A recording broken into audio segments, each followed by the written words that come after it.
to the 2024 VinFast IRONMAN World Championship in beautiful Kailua, Kona, Hawaii. Today, I am joined here by three-time Ironman winner Didi Griesbauer and three-time Ironman World Champion Mirinda Carfrae. My name is Michael Lovato, and I couldn't be more excited to join you all today as we watch this amazing event kick off here in Kona. Rini, Didi, it is time to watch these men do battle as the women did only a month ago. Mirinda, you've been there, top to bottom. You've seen this race through and through. Didi, you as well. Let's get right into it. Rini, what are we seeing here in this beautiful setting? Yeah, it's just about time for that sun to come up, I think. We're seeing beautiful pictures of the pier down in Kailua, Kona. The sun is about to peek up over the horizon there. Beautiful images of the calm before the storm. These athletes are just doing their final preparations, trying to keep themselves calm in the moment, be grateful. Didi, any thoughts on what, how you experienced these last moments before the race? Well, I think we saw it in our body marking show just a moment ago. We saw the combination of a lot of excitement, a lot of nerves, a little bit of anxiety, and that all comes together in this one moment. Athletes finishing up their preparations here in the transition compound will slowly make their way to the famous steps where they will make their way into the bay, and we will get underway at 6:25 local. Not long to go now. We've been talking, we've been speculating, been some friendly banter amongst the athletes, but now it is finally go time. Yes, and as they've done for decades, the athletes will go down there to the famous Dig Me Beach, and it becomes the start of the Roka swim course, where it's one lap. It's iconic, it's historic, it's all of the great adjectives. To be fair, it really is that. You get in there, and it is just a special mana, an energy that ripples through. Folks that come to this race, spectators or athletes, you can't deny that it's special. It's unique. It is really the pinnacle of our sport. Rini, here's what we're looking at. We're going to watch also these athletes, these professionals vie for Pro Ironman Series points, money. Everything is on the line. If you were going to just kind of say how big this is, can you even put a word on how big this is to these professionals and age groupers? It's hard to say, but the feeling that you get, it's kind of weird. You either want to burst into tears. It's such a big event, and I certainly had that. So excited. I can't believe we're actually here. I get to do this incredible event. Yeah, a lot of emotions tied up into it, but an Ironman World Championship title on the line, the big thing, but points up for grabs for the Ironman Pro Series. Yeah, and you talk about the sort of the dichotomy between the age groupers and the professionals. Yeah, for the professionals, this is their job, it's their livelihood, it is a job. There's a lot of money up for grabs, both in terms of prize money and series points. For a lot of the age groupers, competing in this race, in this location, is a lifelong dream come true. But when it comes down to it, and you can both speak to this as well, even as a professional, you get that tickle in your belly. I always did when I got in the water, and it's a little bit of just a giggle, like, I get to do it. I'm here, I get to do it. And it is a lifelong dream come true for a lot of the professionals as well. That's right, and folks have been trying to qualify for this for well over a year. Age group athletes from all over the world, and the special nature, the history, and also the Hawaiian culture, something that we have to bring in, because there are the island gods, there are the spirits, there is everything, and we will obviously zip down to experience this with our on-the-ground announcers, including Joanne Murphy. It's beautiful, and the folks at Island Breeze, I tell you what, they bring that special vibe in, and I can't wait until we really get in there and get to experience it. I know everybody at home is anxious as well to experience these big island vibes that are coming to us here momentarily.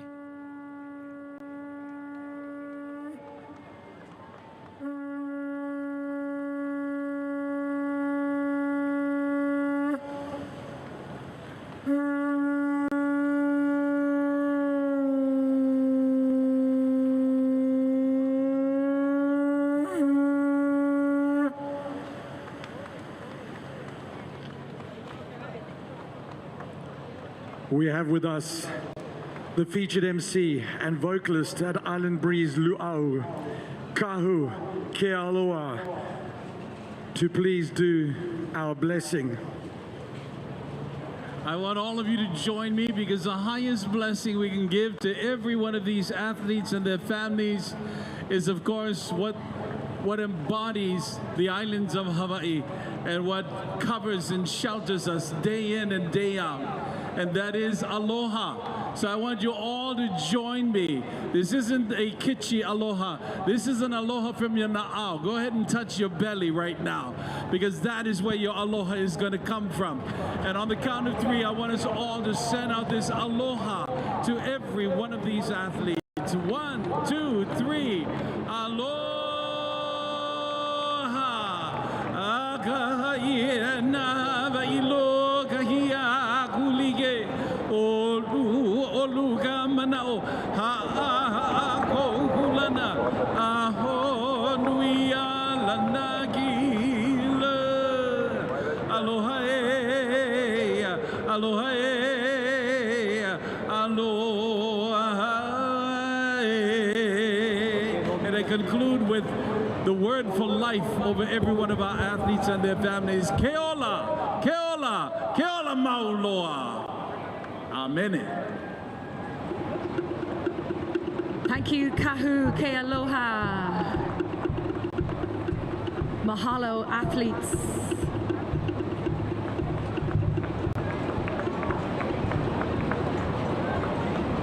We are standing by to the start of your race day this morning. Our professional athletes getting ready for their introduction to you this morning. We're getting ready to cheer them and welcome them to Kailua Kona, to the start of the 2024 VinFast IRONMAN World Championship.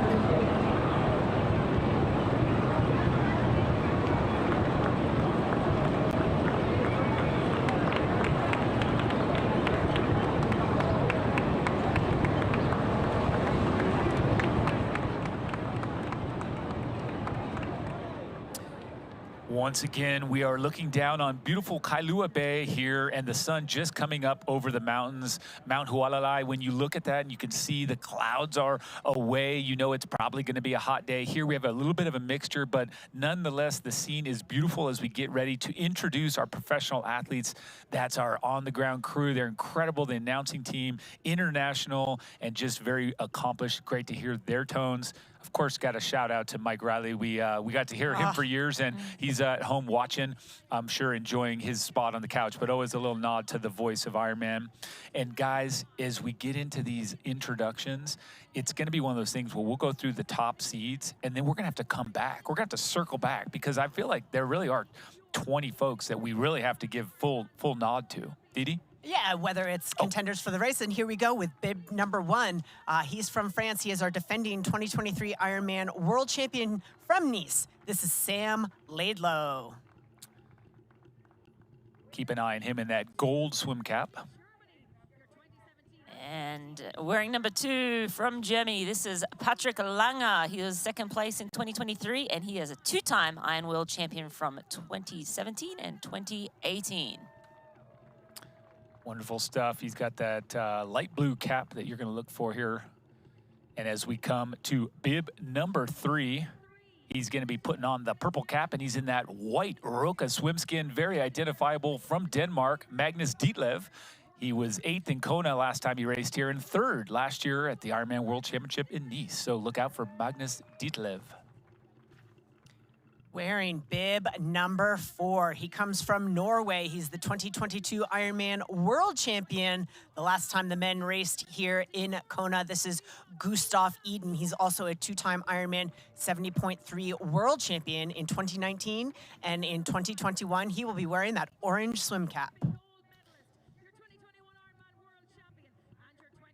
And wearing bib number 5 from Norway, this is Christian Blumenfeld. He's a 2021 Ironman World Champion from St. George, 2nd place in 2022, and the 2020 Tokyo Olympic gold medalist.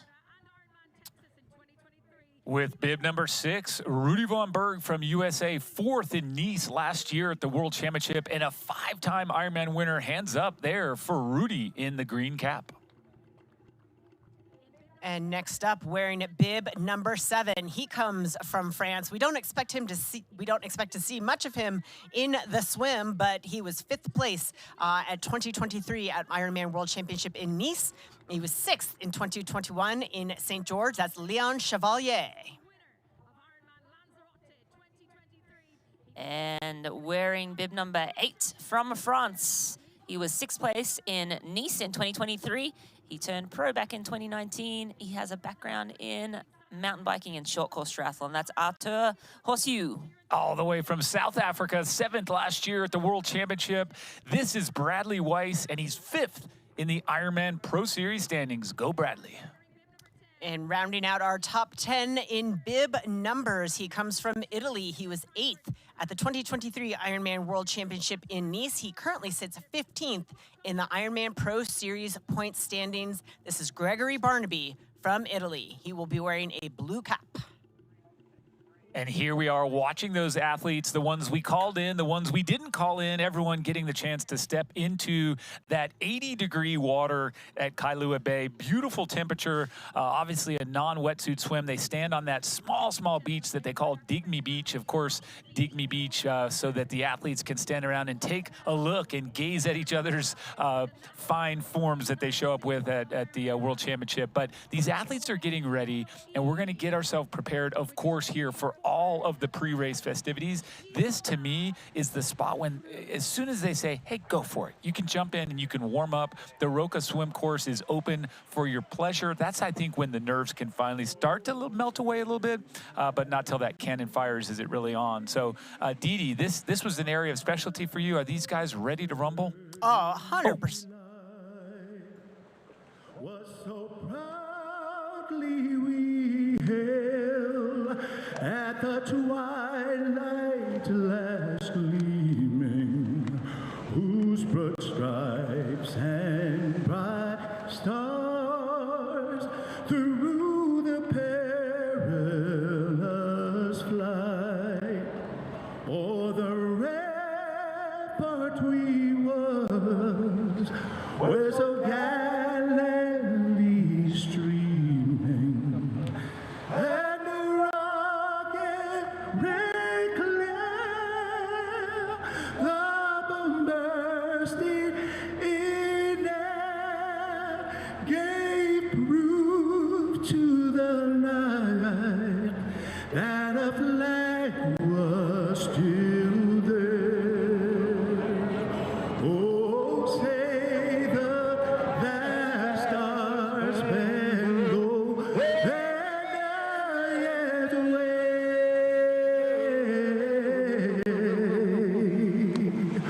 o'er the land of the free and the home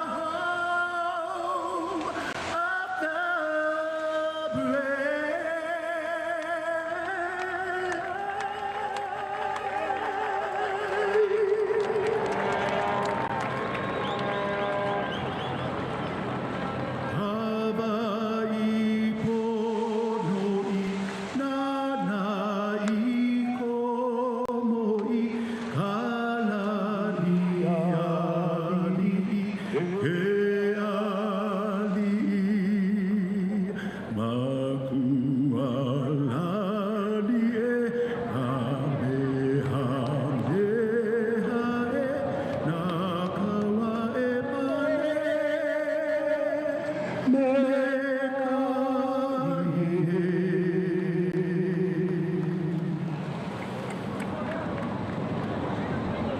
Thank you so much to Shiona Fruin.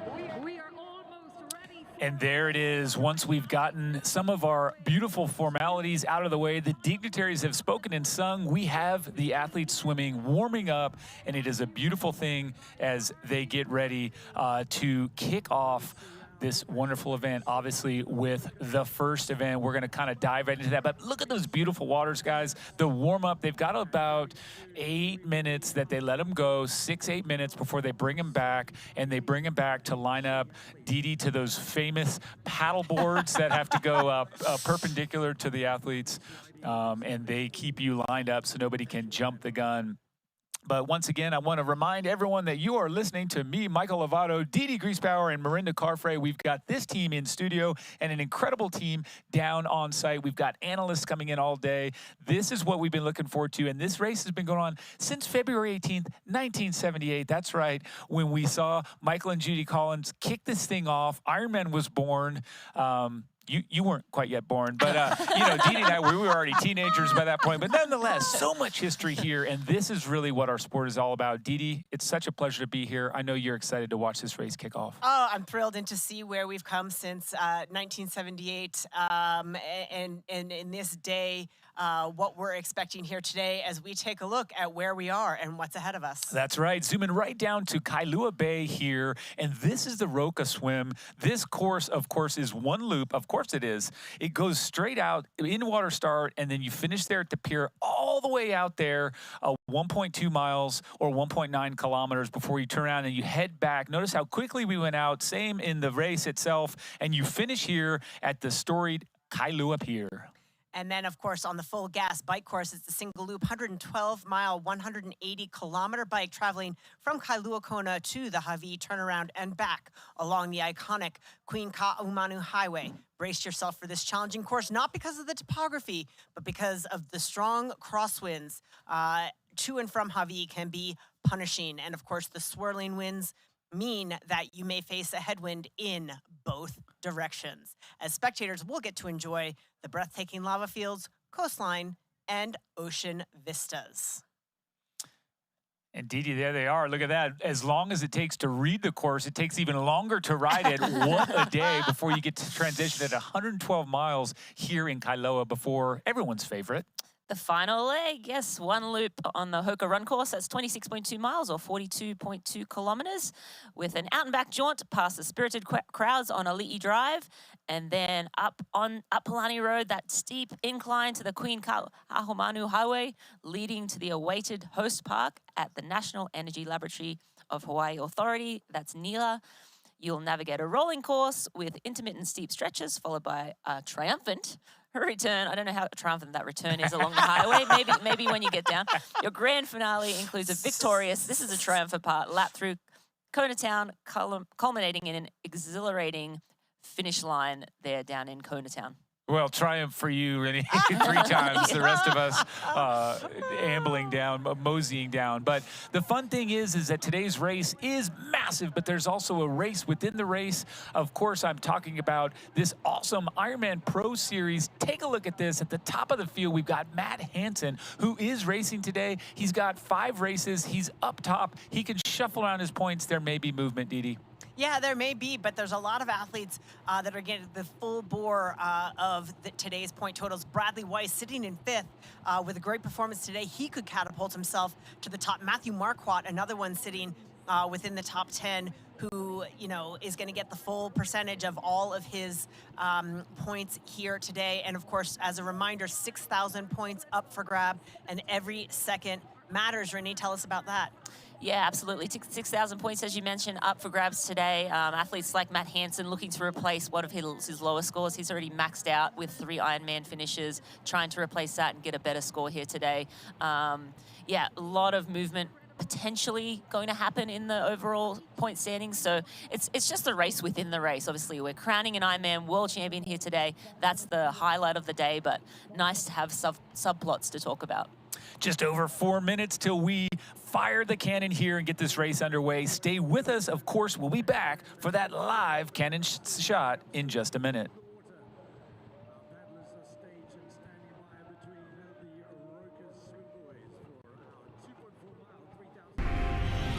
Elevate your EV expectations and explore the open road with the VinFast VF8. Stay powered with over 100,000 charging stations nationwide.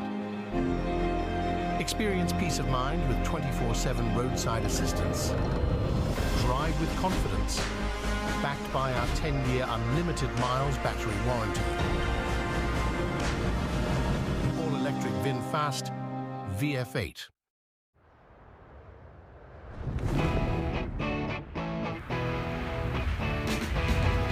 Go fast, now speeding now. Hey, crash, come and watch me now. Fly, fly. Oh, watch me, I'm so high. I ain't coming down. I ain't never coming down. Here's Elizabeth in the middle of the perfect workout for her. To create it, we analyzed Her biometrics and genetics, her recovery rate, injury risk, and aerobic potential, her recent training sessions, the temperature, humidity, and elevation, the demands of her next race, and billions of data points from athletes just like her. With TriDot, Elizabeth gets faster. And what does she have to do? I just opened TriDot and did my workout. TriDot. We do the technology, you do the training. Stay behind the two rotor beams. Please stay behind your stop line. Welcome back here to the 2024 VinFast Ironman World Championship in Kona. The men are ready to start, of course, the professional men. And folks, let's talk a little bit about these athletes that we see on camera. Some of our notables, some of these top contenders that are going to be hitting it hard today. And of course, bib number 1 is going to be our highlight, the man who won in Nice only a year ago. He represents France and he's wearing a pearl gold colored cap. His name, of course, Sam Laidlow. He's the man to beat by most people's estimation, even if you are racing your own race. Patrick Longa's gotten it done twice here today from Germany, twice here on this course in the past. So watch out for the 2-time Ironman World Champ, Patrick Longa. And then number 3, he's going to be in the purple cap, Magnus Ditlev. You got to watch out for those top 3. I think that's really going to be some of the contenders. And then we continue from there, Didi? Yeah, some of the other contenders, obviously Christian Blumenfeld and Gustav Iden out of Norway. Neither one of those likely to lead the swim, but we're definitely going to keep an eye on them as they may factor in to the race later on today. I think the expectations certainly are high for that. Yeah, absolutely. And then you look down the field, Rudy von Berg, he's in the green cap. Leon Chevalier and Arthur Hussiu, they're both in that silver cap. And then we look down even further to Bradley Weiss from South Africa. He will be in blue, and also Gregory Barnaby as well. And then some of our other notables that you need to keep an eye on here. We're only a couple minutes away, but looking here down the list, we've also got Trevor Foley from the USA. Look out for him in bib number 17. If we stay with the Americans, number 27, Matt Hansen. And I have to also give a nod to number 30, Chris Leiferman. Some of our American contenders, those guys, they're going to be factors today at some point. Will it be later in the top 10 at the end or throughout? And let's not leave out American Matthew Marquardt. Could be very well be our swim leader today. Very, very strong swimmer. Could see him up front for a bulk of the day. Some other notables to talk about. Again, not people we'll see in the lead of the swim, but Lionel Sanders, again, somebody we'll want to keep an eye on. We talk about another American, Ben Canute. Cameron Worth has had some great swims this season, which is atypical for him. So look for him to put in a good performance today, and he could absolutely be a factor. As we look down at the bay here, we have the athletes lined up in water, deep start. They have those boards trying to keep everyone in a straight line. Always sort of a weird moment right before the gun when athletes are trying to find the position, trying to look around and see who's around them.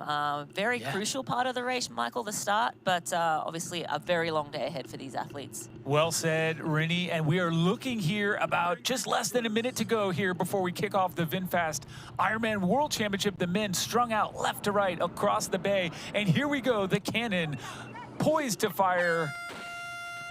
And with that, we are underway today, the Roka Swim Course, 1 lap of Kailua Bay, and the VinFast Ironman World Championship is underway. Men beating each other up, left, right, center. Who said Ironman wasn't a full contact sport? Certainly the first 20 seconds or so of this Roka swim can feel like a contact sport as the athletes fight for position. Athletes will have identified swimmers they want to swim with and behind and get on the feet of. And so there's a lot of fighting to get that magical set of feet. Yeah, and as you said, you can't win the swim on the swim, the race on the swim, but you can certainly lose it. And one athlete that was, particularly talking about the swim was Denmark's Magnus Ditlev before the race. He's said, if I can be 40 seconds behind the lead, that's going to change the race. If I'm 2 minutes behind, I'm going to have to put on a lot of energy early on to bridge the gap, and then the race sort of starts for him. Obviously, the race has already started, but that swim, so important to get it right. Well, it absolutely is, and as you said, Rini, none of these athletes is going to win this race on the swim, but there are a lot of athletes that could absolutely lose this race by not having the focus and the attention and not having the swim they need to have to mitigate the damage to the front of the race. You know, and it's worth mentioning, too, that athletes that have straight up said my swim not being on level will cost me valuable energy, valuable placement. You mentioned earlier when we were off camera the name Sam Long. Sam Long's not here in great part because his swim does not always deliver him to the place he needs to be. Yes. His bike and run will bring him home. What about Lionel Sanders? What about Chris Leiferman? We said that. What about some of these athletes that do sort of have elite level, or not sort of, they have elite level bike run combos, but if the swim is just off, they're gone. They're working too hard to get up. We've seen this time and time again. Didi, what are we seeing here with two distinct groups forming, a giant one to the right, but a little bit faster one on the left? Yeah, absolutely. And I'm trying to squint a little bit. If that's the gold cap of Sam Laidlow and the lead of that right-hand group, I thought I saw him line up to the left. So we're going to have to throw it down to Matt as soon as he gets in position on the boat to tell us who is where in this mosh pit of professional men triathletes down there. But you can see the battle is still on. Because the start line is so wide, it's not unusual to see those two distinct packs, and as they get further out from shore, they likely will converge into one pack, and it's always a question mark. Athletes reading the currents and how things are shaking out to decide where to line up, but it does look like lining up along that Roca buoy on the outside line was the place to be. Well, I tell you what, there's even that third group. As you really get high, you see the massive pack in the middle. And while the far left group has a little bit of advantage forward speaking, this group along the right looks pretty good to me as well. I think you're spot on, Didi, where those two are going to merge. You can see people jumping ship already from the middle group to the right group. But interestingly enough, Marina, tell us a little bit. Oh, we're going to zip on down to Matt, and I'll come back with that question. So without further ado, ML, take it away. Matt Lieto on the boat. Thanks so much, Michael. I'm here with Lauren Brandon. She's been second out of the water here a few times, and now we're on the boat. But the action's happening, Lauren. What are you seeing so far? Oh yeah, so we have Ben Canute out here with Sam Laidlow right behind, and then Kieran Linders. They have a gap to the next pack, so they're hitting it hard early.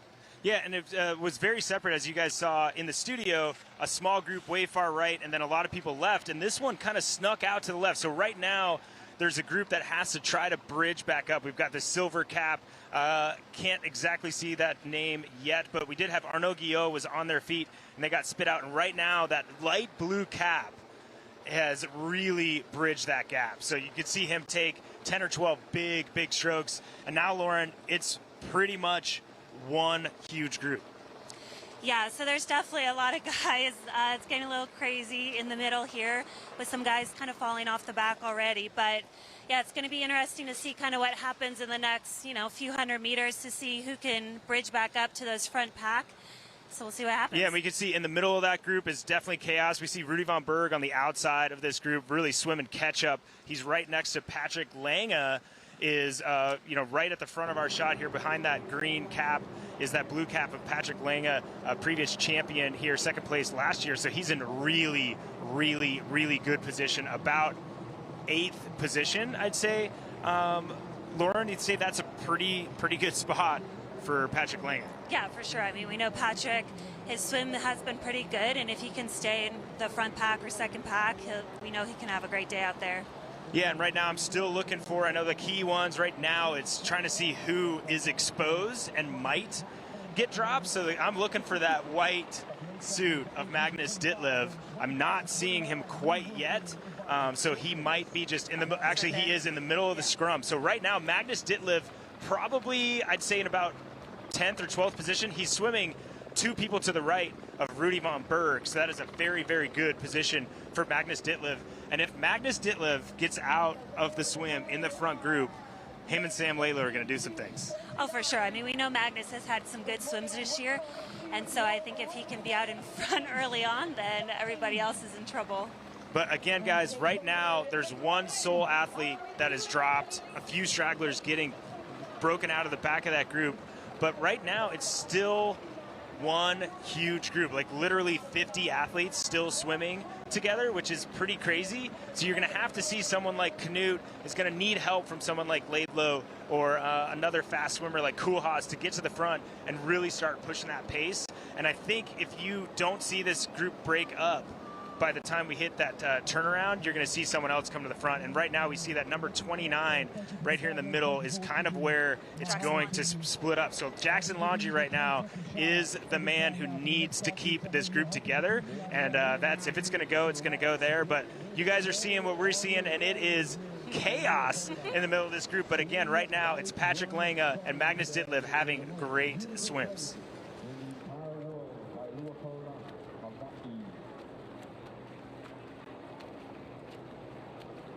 Thank you so much, Matt and Lauren, and great insight from those two. And I'll just say this, Didi, if Lauren were in this swim, she would be right there at the front as well with these fellas. That's how good she was. So I just want to give a nod to her, our professional athlete on the boat with Matt. She'd be right there in the mix. Didi, what are you seeing? Absolutely. To my recollection, guys, and correct me if I'm wrong, in the years and years and years that you've participated and watched this race, I know it's early stages, but have you ever seen essentially the entire field together? We've got 3 guys off the front, but essentially the entire men's field at 300, 400, 500 meters in, really still together with only 1 guy off the back. Well, yeah, I mean, we're 8 minutes in, so these guys, they're 600-700 meters into this race. So I think you're right. There's never been a time where it's been this bunched together. Yeah. Miranda, have you seen that? No, absolutely not. And you know, athletes like Lionel Sanders, if he is in the back of that, Matt Hansen, athletes are generally in that second pack. And I do suspect it will break up in the latter stages, or you know, even the second half of the way out. But to be in it together, 700 meters in, this is going to be crazy. And it's like the quality of the field, and it's helping some of those, and I'm going to air quotes with my fingers, those air quote weaker swimmers. You know, a Trevor Foley who needed to have a good swim to stay in touch. You know, the fact that they can hang on to this big group. Matt Hansen, who typically does not have a great swim in Kona, if he can hang on to the back of this pack, it's going to change the entire dynamic of this race. And Didi, just talk a little bit about, if you're maybe not, I mean, I was definitely not one of the best swimmers, and I had one of these situations where back in the day it was a mass start. Swimming in a big pack like that, how much easier is it for those weaker swimmers? It is 1,000 times easier. You have the added frustration that you can see. Just look at your screen. It's a much more physical event, so you have to be prepared for that and not let that necessarily rattle you. So you have to be prepared for the physicality of it, but taking advantage of that draft, I mean, you're extending 10% less energy and swimming, you know, 15% faster. I mean, you're swimming much faster. I mean, how often do you see a Trevor Foley in a lead pack of a swim like this? And I don't want to say lead pack, but in the main pack of the swim this far in. So the fact that you can take advantage and sort of get pulled along, huge advantage for those weaker swimmers.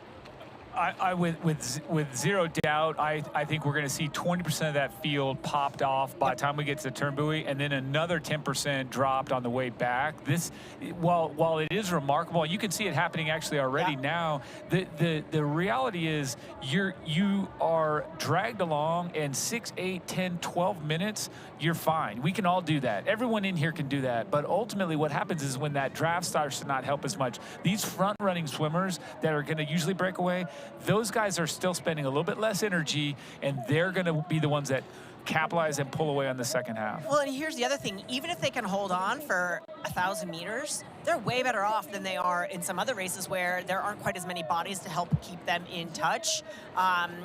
So the gaps are going to be smaller. Possibly, too. And I think that on the counterpoint to that will be on the way back, when you'll see people, it's not unlike a run or a bike. If you overextend in the swim, you lose massive time later. So if you are maxed out, if someone in this swim that is going to stay there and they're at 98% of their max versus the other swimmers that are at 90%, that differential is going to beat them. It's going to bite them in the buns on the way back. So I think we'll see some explosions, but it is exciting to see how much everybody is up the game here, and they're really going for it. Yeah, the swim obviously is super important for all athletes, but I don't think we expected to see so many in the front, right? Like typically we have a group, and again, like athletes are upping their game, and there's just more and more really great swimmers, and then swimmers that are able to sort of fill in the gaps to that second pack, third pack. So now all of a sudden that first pack is bigger because it's the first and second pack essentially. And to a certain extent, a little bit, and I'll be quick here, but some of our lead swimmers knowing that extending that extra 1% of energy to try to get 5 seconds on the rest of the field might not be a worthwhile investment, so changing the strategy from the front as well. Stay with us. We'll watch more of the Roka swim here in just a minute.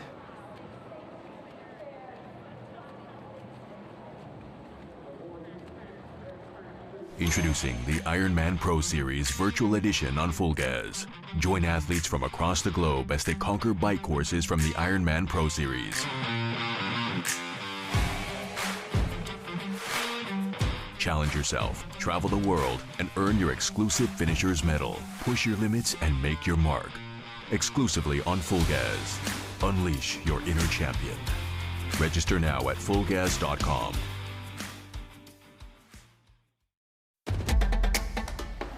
You know, and we know. The thing about challenging yourself is, you're always looking for what's next.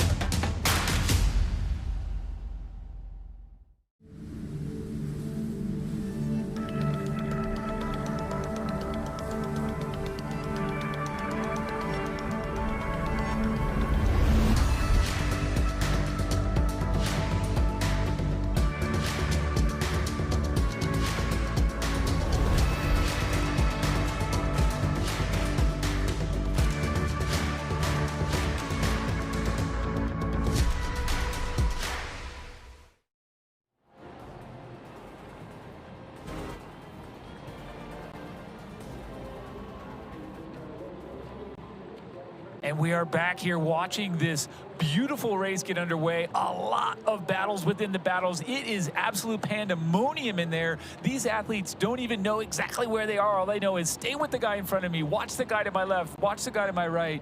But for those of you at home, you can have a nice look exactly at this Roka swim course. With us here now, we're going to see it from the inside out. Take a look at this.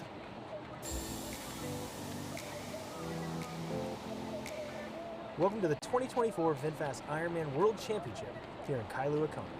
This iconic event kicks off in one of the most beautiful race venues in the world.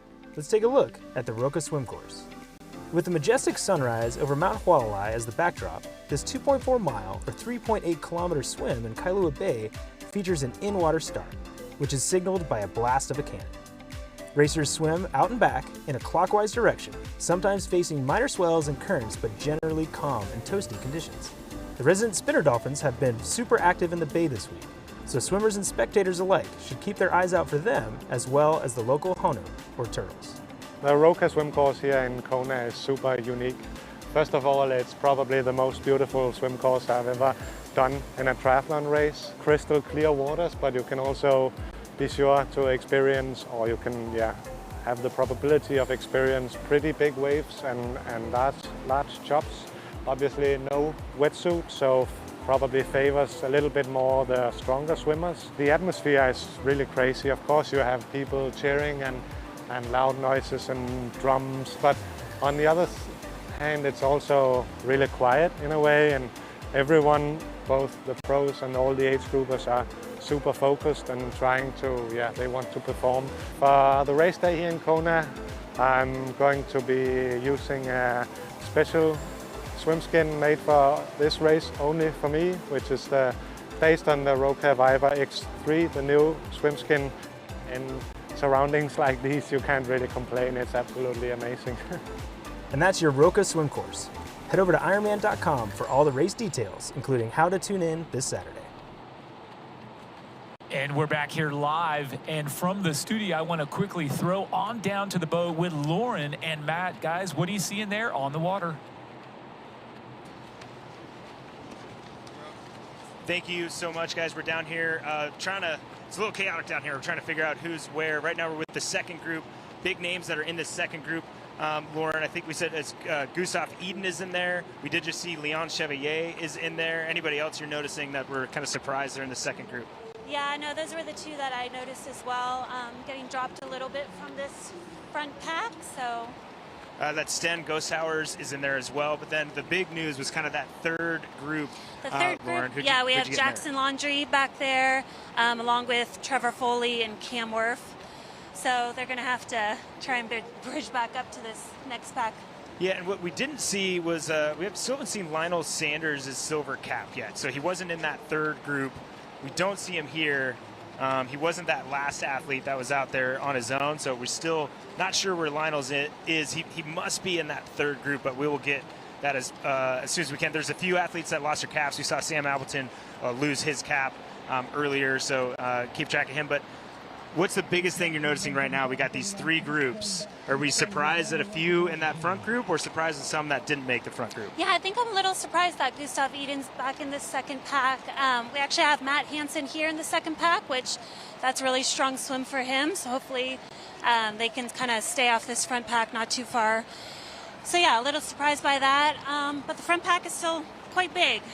Yeah, no, it's huge. And I think the biggest thing there is that we do have, again, Patrick Lange and Ditlev in that front group. That will change things. That will make it really aggressive, I think, early on the bike ride. And you know, we know things develop as the swim goes. We obviously saw it go from this one huge group we were talking about to three already. But as far up as those two athletes are, would you say it's going to be pretty hard for them to get pushed out of that group?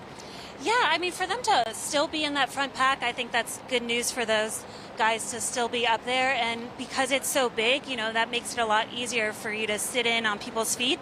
Ditlev was smacked in between a couple people, so I think if he can stay in the middle there, stay on some feet, then that's really golden for him. Yeah, for sure. And in this second group, again, we have Gustav Eden. We have Mike Phillips is in here as well. I'm kind of surprised to see Arnaud Guillot in this lavender cap, kind of at the front side of this group, not a little bit further up than he is right now. So we do have some of the main players, and the good thing for them, Lauren, is that there's bike power in this group. So if they want to bridge, there's going to be some help to try to do so. Yeah, for sure. There's a really strong group, and that kind of looks like Jackson Laundry. I thought he was in the third pack, but looks like he might be sitting in on Matt Hansen's feet. So blue cap, Matt Hansen behind Jackson Laundry. So that'll be great if they can be in this strong bike group. And especially when the strong riders in the third pack come through, they'll have a good group to hop onto as well. Yeah, and Thor Bendix Madsen is in the back of this group as well. So another really big powerhouse when it comes to the cycling side of things. So we're going to go get back up to the front group and see if anything else is happening dynamic-wise there, guys. But back to you in the studio. Lots happening and lots more swimming to go. Thanks so much, Lauren. Thanks, Matt. Back here in the studio, Didi, you're seeing a lot of action here. Call out some of these names that we're seeing in this front pack from the top to bottom. Well, right now we got Mino Koolhaas at the front with Sam Laidlow sitting in second. Of note, just to recap, Matt and Lauren there, Ditlev having a positive swim. He's net positive right now. Eden having a good swim, positive. Matt Hansen having a great swim, net positive. So far, the athletes we seem to have struggling are Arnaud Guillot and Lionel Sanders we haven't seen yet. So some positives and negatives. Still early going. We'll be back after this quick break. Don't go away.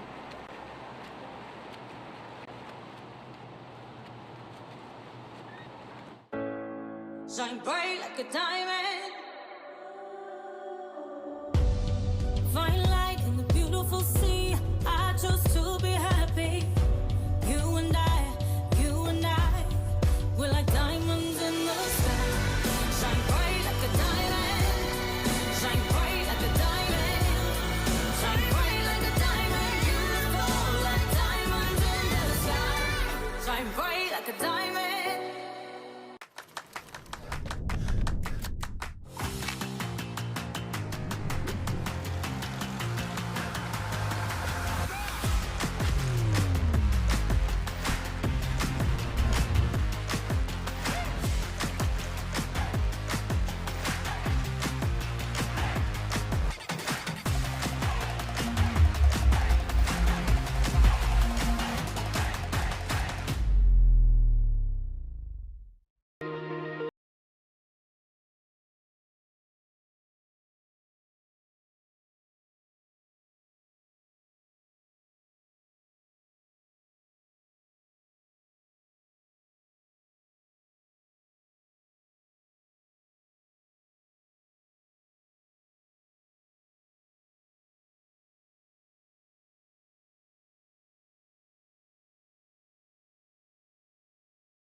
This is the VinFast Ironman World Championship, which is brought to you by Roka.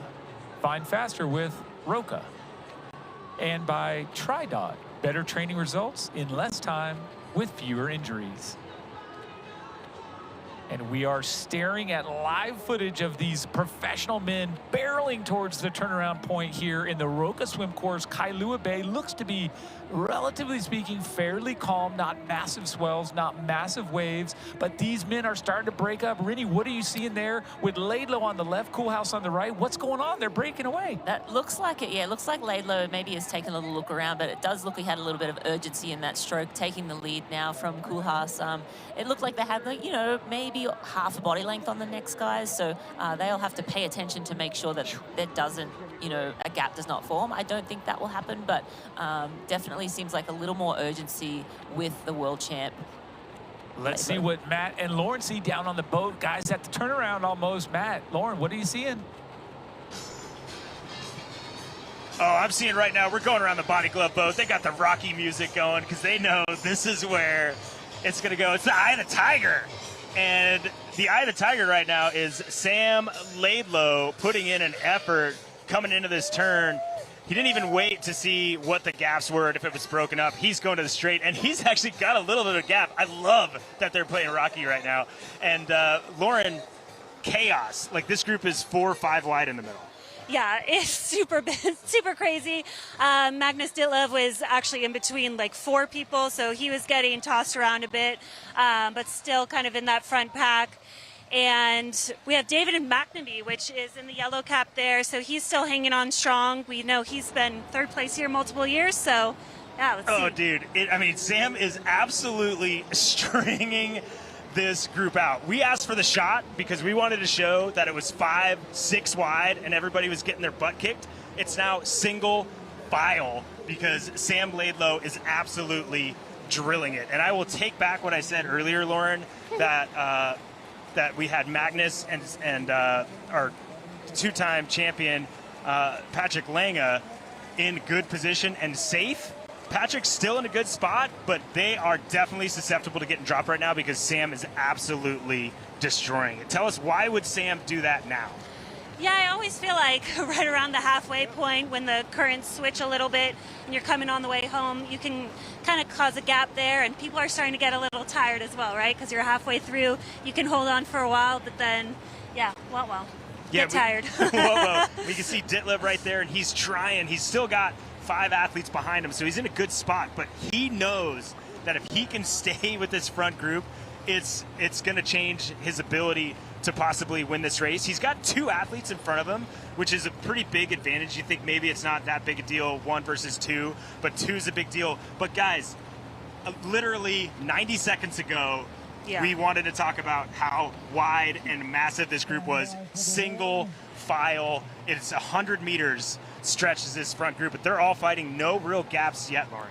Yeah, absolutely crazy how quickly that changed. So Sam definitely put on another level over here, and yeah, stringing out super quickly. So to me, I just feel like the currents must have changed a little bit, and yeah, he was able to do that quickly. Yeah, I mean, he was swimming on Coolhouse's feet, just playing catch up, or swimming catch up, and now he's straight to it, and he's not looking back. Guys, I've never seen that in a main group like that, someone drilling it, and certainly I've never seen it from, maybe the last time was Ferris Alsotan, but it was when he won the race and he got away. But a defending champion to be like, yeah, I'll be the one that strings out this swim group. You guys get on my feet if you can. Absolutely amazing stuff. We're going to get back to you when we see more gaps open, but right now it is just, they are bleeding out of their ears, single file, trying to stay on. Right now, it looks like there's a gap actually maybe opening to Christian Blumenfeld. That's where it's susceptible right now. This green cap behind this silver cap. I know I said I was going to throw it back to you, but right now, that's the biggest gap I see in this whole main group is right there. And Christian, he's that Olympic distance background. He knows he needs to dig in. And Lauren, I think he's back on the feet. Yeah, he got back up there, and you have Sam Appo right behind him, Rudy Von Berg, so still some really strong swimmers there. Yeah, strong front pack. There you go. Well, we'll let you guys talk more about it, and we'll see if anything else happens down here, but it is chaos.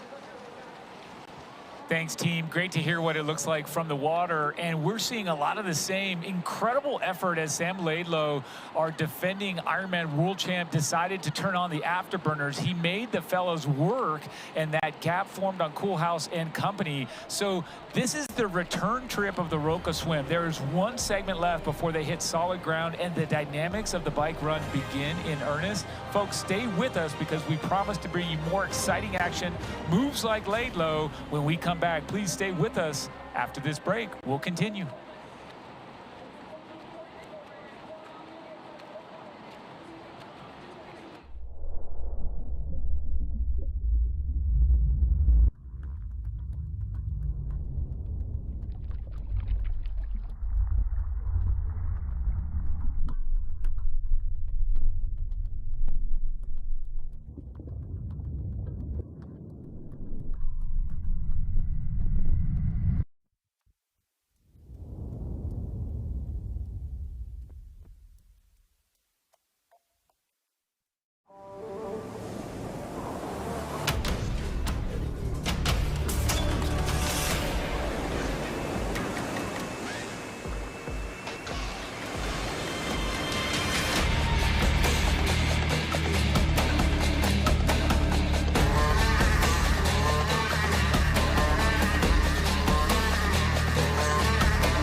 You know, and we know. The thing about challenging yourself is, you're always looking for what's next.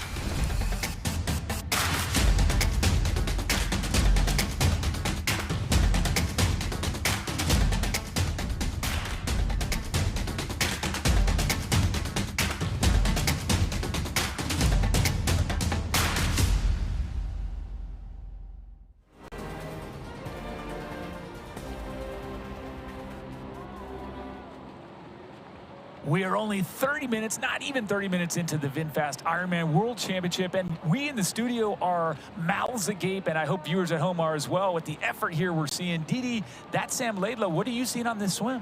Yeah, you know, we were trying to pick out some of the names as they went out around the turnaround boat out there, and we saw Gregory Barnaby in there, Matthew Marquardt's in there, Ben Canute is in there, but yeah, Sam Laidlow making that move at the turn, really stringing these guys out. They were so bunchy. That was the topic on the way out, but now they are strung out ones and twos, Laidlow really trying to stretch out this swim group. And Rini, conditions look actually pretty calm compared to some other years, perhaps. Yeah, there doesn't seem to be much swell. There's a little bit of a ripple on the water there, but sometimes in Kona you have the big swell coming through. It does not look like that is the case for today for these athletes, so that's one less thing that they have to contend with. When the swell comes up, one of the things that is a challenge is sighting.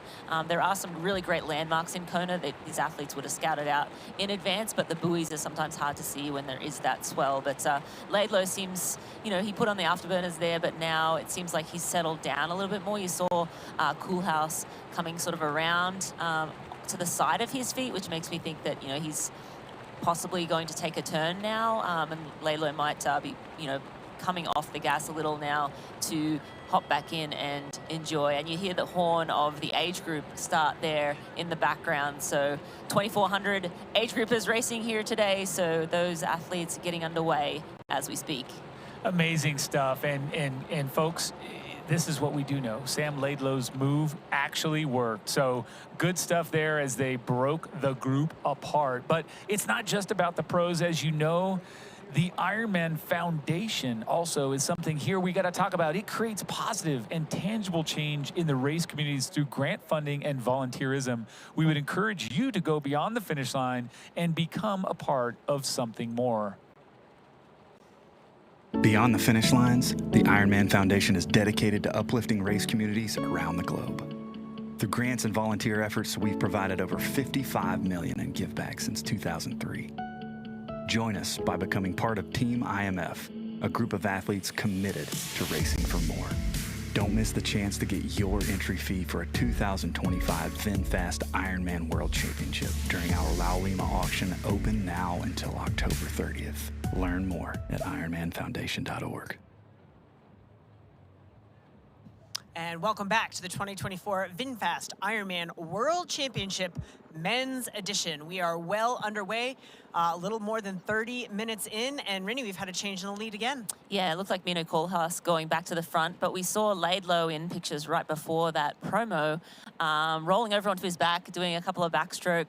He no doubt was sort of seeing what damage he was able to cause. I bet earlier he sort of saw the group was big. Okay, I'm going to put in an effort here. He was looking around, probably not super stoked to see that a lot of men still in that front pack.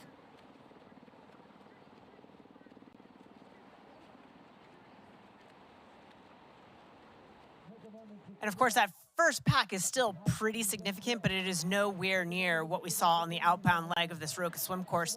On the way out, we saw virtually the entire men's field still in contact, but certainly that move from Stan Laidlow definitely stretched things out. Still a sizable gap, and we'll throw it down to Matt and Lauren in a minute, but by my eyeballs count and arms and legs swinging there, I'm going to say there's about 15 guys still in that lead pack. Would you agree, Rinny?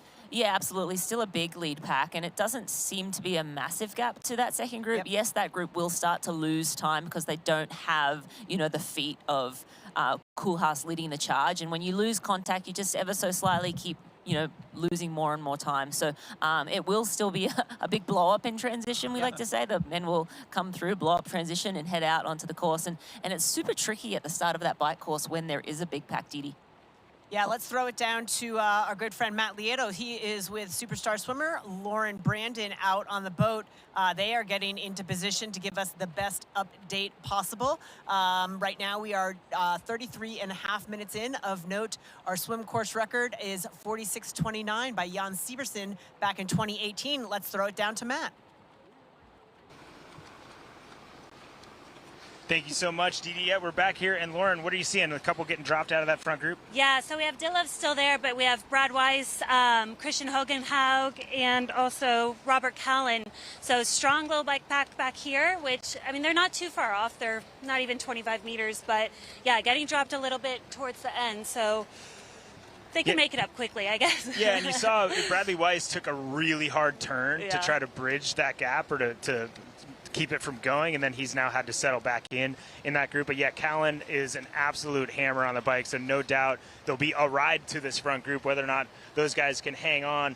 Magnus Ditlev, last athlete in this front group, and he is just hanging on, and he's got it, right? He's got the feet, he's in a good spot. You just don't know what, you know, where his thermostat is at and if he's on that limit, but does look like that unicorn suit, the ghost suit, is doing a good job. And in that main field, it's starting to spread out, but you had Koolhaas went back around, Sam Laidlow, still mostly single file, but there's a couple little clumps now, so it's definitely calmed a little bit after that big surge. McNamee still in here. Don't forget podiums are something he's quite capable of here.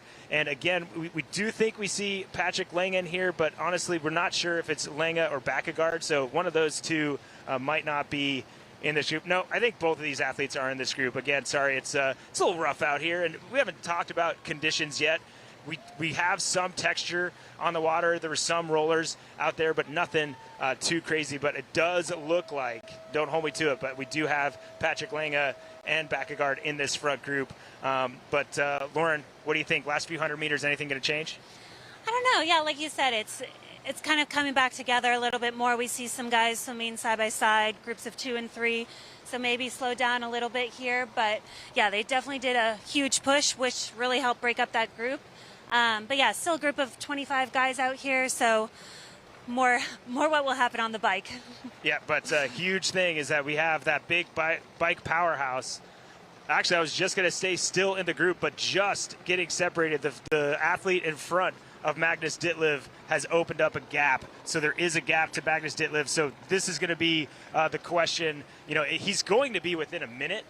But if that athlete doesn't or isn't able to keep a steady pace up, obviously he was the one that was struggling in this group. Magnus is going to lose some time. He's going to have some work to do. But again, he's got Callan and that group just about 20 minutes or 20 meters behind. But if the group, this front group, continues to stay at this pace, he's not going to lose a lot of time unless we see someone like Sam Laidlow go to the front and push the pace again. But we need to jam back to transition, because I think I've used the word chaos enough already today. But one more time, it's going to be chaos in there.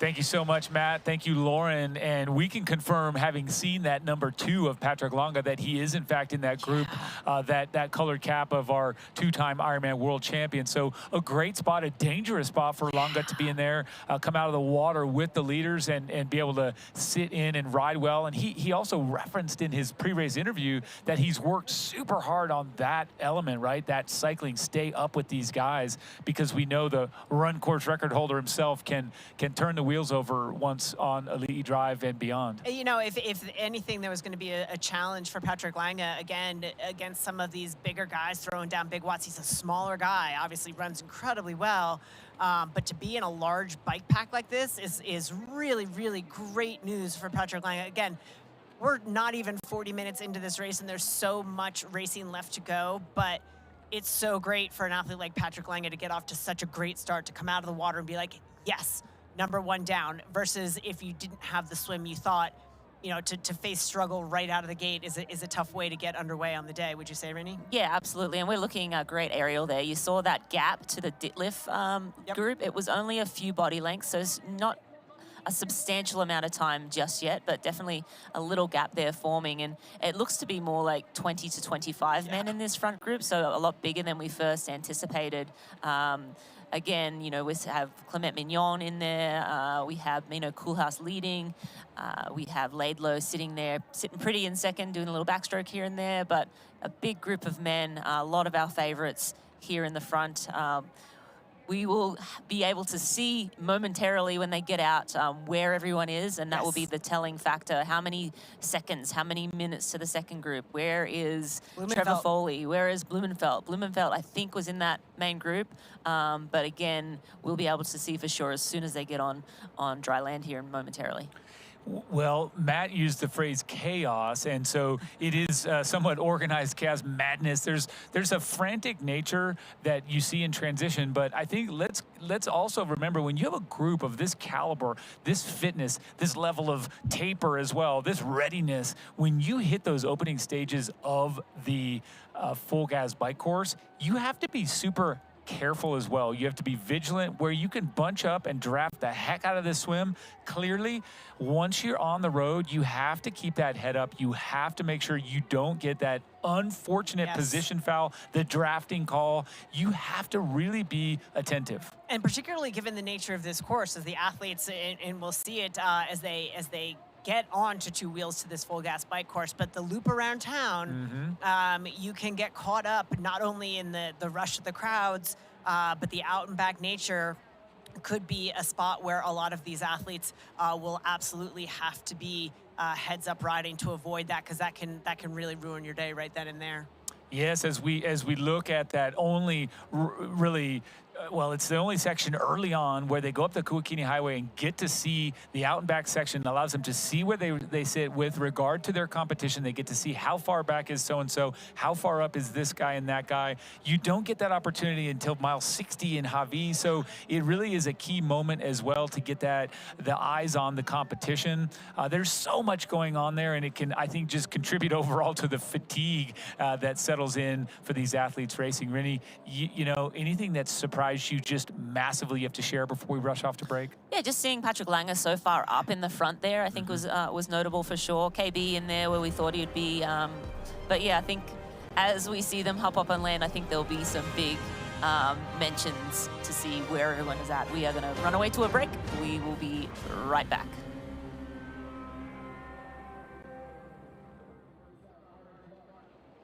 Here's Elizabeth in the middle of the perfect workout for her. To create it, we analyzed her biometrics and genetics, her recovery rate, injury risk, and aerobic potential, her recent training sessions, the temperature, humidity, and elevation, the demands of her next race, and billions of data points from athletes just like her. With TriDot, Elizabeth gets faster. And what does she have to do? I just opened TriDot and did my workout. TriDot. We do the technology, you do the training. This is where I wanna be.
Welcome back here to the 2024 VinFast Ironman World Championship. You've got Didi, Marinda, and Michael in studio while we've got our crack team on the boat down there, Matt Lieto and Lauren Brandon. But we're almost wrapped up with this Roca swim course, getting dangerously close. 42, just under 43 minutes in. And Didi, are you? What are you seeing there here with this capless athlete? What have we got up front? Well, that's still Mino Koolhaas. He just lost his cap. In fact, it looks like a number of our men have lost the caps there today, but not a bad thing. That warm water helps maybe cool things down if you don't have the cap on. But yeah, that's still Mino Koolhaas, who continues to lead with Sam Laidlow on the feet. And again, our very large pack of lead men. We're estimating about 20 to 25 athletes in that group, with a lot of the players, Christian Blumenfeld, Rudy von Berg in there, Ben Knut's in there. So yeah, making their way towards shore now. The athletes will be able to see the pier. We're about 400 meters left to go. So with 400 meters to go, 300 meters to go, 46:39, not in jeopardy here, that course record. We expect that these will be slower than that time today? That was a question. Yeah, I think looking at over 43 minutes now, I don't think we'll see that Jan Sieberson's swim course record of 46:29 fall today. But hey, maybe next time. Maybe. There's always next time. Hey, try again, soldier. But again, yeah, I think the big story here is just how big this front pack is, the 20 plus athletes. And Michael, you mentioned earlier Ditlev being so close to this pack and only really being separated on the way back from the turnaround boat. So another developing story. Let me ask you now, Rennie, who of our, again, air quotes, contenders could be in trouble based on the swim? Obviously, we'll know more once they make it on land, but who might not be having the day that we hoped? Yeah, I think, you think back to like Trevor Foley, Lionel Sanders, those are the athletes that, that typically don't swim with the front pack, so we don't expect them to see them up here in the front. It's just a matter of where are they, right? Like, what is that time gap? How far is it? And we heard from Lionel earlier in the race, he needs to just focus on himself, focus on doing the things he can do right in the moment. And he seemed confident in his fitness. He seemed fresh, which I think is definitely two things you really need going into a race like this. But again, a lot of our favorites, KB sitting in the middle of this pack here. We have Gregory Barnaby. We have a bunch of Matthew Marquardt in that front group as well. So a lot of, big names. And we expected to see that. We just didn't expect to see it this big.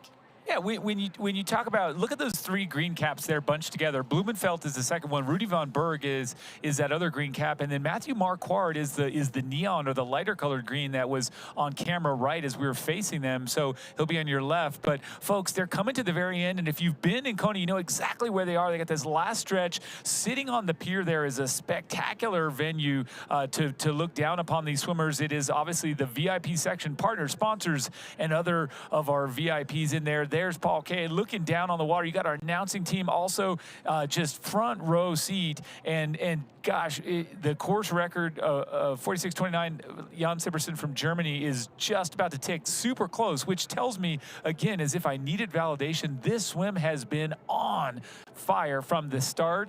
And as we watch Mino Koolhaas, Sam Laidlow and company come out of the water, you're going to see a super quick, probably still sub 47 minute or a tick over. Wow, what a swim. Yeah, absolutely. And if you haven't already, go ahead and download the Ironman Tracker app so you can see who is amongst this group of 20 to 25. And we can also see what the gaps are to some of our other, people who might have been a little bit back. Cameron Worth, Lionel Sanders, Trevor Foley, how they are faring and what those deficits will be. So that Tracker app is your #1 way to follow all of the action here today as our men's leader, that's Mino Koolhaas, gets ready to put his feet on the ground and run up the Roca staircase into T1. #1 way, but also listening to us. Oh, of right, course. Didi? Yes. Clearly. Obviously. If you don't want to open the tracker, then we have got all the action for you here as well. And we are looking at the men finishing up this Roca swim course, 2.4 miles, and they are just about to hit dry land. Here we go, Mino Koolhaas. First out, we have Sam Laidlow, second. Antonio Benito Lopez, Patrick Lange at fourth, Gregory Barnaby, 5th. Kieran Linders, 5th. Ben Knut, Finn Gross-Fries, Sam Appleton amongst the top 10, and Paul Schuster, Matthew Marquardt, 11th. Then we got Rudy Bomber, Kasper Stepanek, Christian Blumenfeld in there, Braden Curry and Daniel Bakkegaard, Robert Wilko Wiecki, Nick Thompson, Clement Mignon, David McNamee, Dennis Chevreau, and Stephen McKenna from Australia. 22 men in this front pack. Hey, we nailed it, 20 to 25. Yes. Way to go, guys, woohoo! Little stumble there as you run through. But first out of the water, as is evidenced by the Wahoo Element rival, that time 47:02 for 2.4 miles of Roka swimming and also 33.8 kilometers, one or the other. But wow, Mino Koolhaas, incredible time. And watch, folks, T1, you have to cover the entire length of this transition. Look at Sam Laidlow's transition. He is in and out of there. He's sipping on a snack, making his way towards his bike. The other guys look to be caught up in the tent. Looks like there's a little traffic jam and grabbing the bags there, but it is Sam Laidlow who is in and out of T1 like nobody's business. And Didi, it is a long run all the way. We're actually going to throw down to Matt right now. Matt, take it away. Your defending champion for 2023, he's out. Okay, they are coming through here, guys. Here we go. Sam Laidlow looking absolutely dialed. He's got his face. The confidence of Sam Laidlow. Eye of the Tiger. Absolutely, we got Kieran in there as well. Ben Knut goes to his helmet, grabs his helmet. Benito Lopez in an amazing spot here. He is the danger man. Matthew Marquardt gets his water bottle, throws it in the trash, goes there. We've got Patrick Lange in a perfect position. Gregory Barnaby in there as well. And we can hear the chase group is coming in behind as these athletes are getting onto their bikes and grabbing their bike equipment. So here's this little chase group here. I think we got Wilko Wiecki in that group, Stepniak in that group, Linders is in that group as well. There's Braden Curry, there is Bakkegaard, there's McNamee, there's Rigaud, and we have Clement Mignon as well. Wow, that was absolute chaos. Here's our young Australian coming through here, having a great race. Man, they are. Nick Thompson is on it, and he is. Look at this. He's trying to chase. That's not what you want to see when you're Nick. You want to be a little bit closer, but he'll get back up to that group. But guys, Sam Laidlow, eye of the tiger. He was so calm and comfortable. Christian Hogenhag, he looks very focused as well. He'll be able to get back up there, but Sam Laidlow, this race right now is in his pocket. He's in the front. He knows this is right where he wants it to be, and he's going to be counting down to where Magnus Ditlev is, and here he is right here. We've got Callan, Ditlev, Weiss. So there you go. So 3 great cyclists. Again, if you're Magnus Ditlev, there's like 1 or 2 athletes that can ride with you that you think, oh, I'm stoked. I came off the bike, came out of the swim with you, and it's Robert Callan and Sam Laidlow. So he missed Sam Laidlow, but now he's with Robert Callan. Those guys will jam up to the front group. But guys, man, that was fast and furious. And we have 2 defending champions right up front. Patrick Lange, the best swim I've ever seen that guy have. That was bananas. Guys, this race is going to go off. I cannot wait to get out on that bike course and give it the inside. But, whoo, that was quite a swim. Matt, it is great to hear not only the excitement, but the detail as you watch those athletes come out. And we up here in the studio agree this is on, and it is going to continue to escalate as far as intensity and effort. You couldn't have said it any better. When we were noticing Patrick Lange, Matt, he was the 4th athlete onto the bike, 6 seconds out of first. So, wow, that's a great start for the German 2-time Ironman winner, Didi. Yeah, absolutely. Patrick Lange in an outstanding spot. Super strong swim for him. Christian Blumenfeld out of transition. He is 38 seconds back. And then again, of note, Magnus Ditlev out of transition, 134 back, but with Robert Callan. So that powerhouse is that combination, they'll get to work right away, Rennie. And interestingly, with that front group was around 20 seconds, spread them from first to last out of the water, but out of transition, about 50 seconds. Yep. So that's spreading out that front group just is going to help Magnus Ditlev, because now he is sitting you know, that just over a minute behind. So he's really in the mix. This front group is just extended to almost the second pack, with some athletes like Christian Hogenhagen having a really fast transition, bridging the gap almost to the back of that front pack. We've got a little commuter out here getting in the middle of the Ironman World Championship there. Get that guy off the course. He didn't realize what was coming. Those guys swam faster than he thought. That's Matt Hansen in transition now. So I think we might be, throwing back to Matt, but maybe not just yet. So we have the that's Matt Hansen. Matt group. Hansen at 3:34 down. Also back there, Leon Chevalier at 3:40. He's in that group. Jackson Laundry at 3:45. Lionel Sanders 5:18 back. Cameron Worth 5:22. And let's get on down to Matt here at T1. Matt, take it away. I don't know if you also on his way to the bike. We have 4 more. Okay, we have Gustav Eden just came through here, looking calm, looking smooth.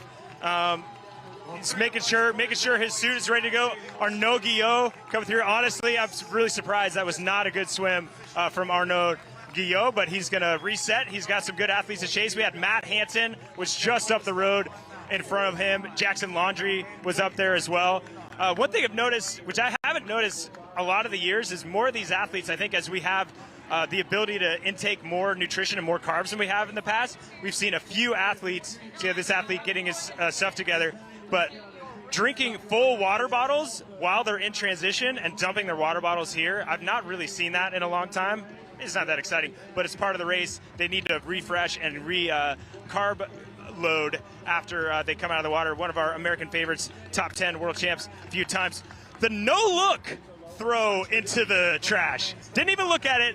Made it in. You guys didn't see it. That's Chris Leiferman having an okay race. It's not where he wants to be, but he's going to continue to push on and get there. And here he is. Everybody, we weren't sure where he's at, but Lionel Sanders not too far back. I think this is a pretty good spot for Lionel. He's with Cam Worth. That is a gift. These two athletes like to razz each other. Oh, and Svenningsson is with them. That is huge. You could see Cam Worth just kind of look up and see that Svenningsson was there. You've got Svenningsson, Worth, and Landry. That is as good of a bike group as you can get. Powerhouses there. So if they work together and slowly bridge their way back, that's going to be a very, very strong group as we work our way through this bike course, guys. One of our biggest age categories also includes quite a few of our legacy. And watching the very fast effort down Palani, of course, a signature spot in our course that we hit twice on the bike and also on the run twice up and down that beast of a hill. Feels pretty good going down it about 5 minutes into your bike ride, Rennie, but it's a different story later on. Anything that you would call out as just a major shock or something that you want to call attention to early on in this bike race? Yeah, I think the big one is Laidlow. Yeah. He just looks on form, right? Like being able to break the swim up a little bit when he felt like it, sitting in, being calculated, and now on the bike on a mission right away. I think that is sort of dangerous and telling, you know, the early, story of this race. But Ditlev right there, he's 90 seconds back at the first time check. That was out of transition. But he is, he's got lots of carrots along the road. It's not like it's him and then 90 seconds to Laidlow. It's him and then he has, one athlete after another. And that's tough in this section because, the downhill, the uphill, the shuffling of positions, it's tough that, to make sure you're, keeping legal space, overtaking athletes. So athletes just need to stay calm in this section, not, make any mistakes, and then get out onto that Queen K, and then it's time to go to work. Can I ask a follow-up question? Yes. You said it's dangerous, what Laidlow's doing. Dangerous to him or dangerous to others? No, I think dangerous to others. I think just seeing how aggressive he is being, that tells me that he's feeling great. Love it. Right? Like Thank you. That's the only takeaway I have from what we're seeing from Mr. Laidlow. Beautiful, and I had a hunch, but I wanted to clarify. Didi, anything that you've seen in the early stages of our full gas bike course or just transitioning that raises the eyebrow or gives you an insight that you want to share?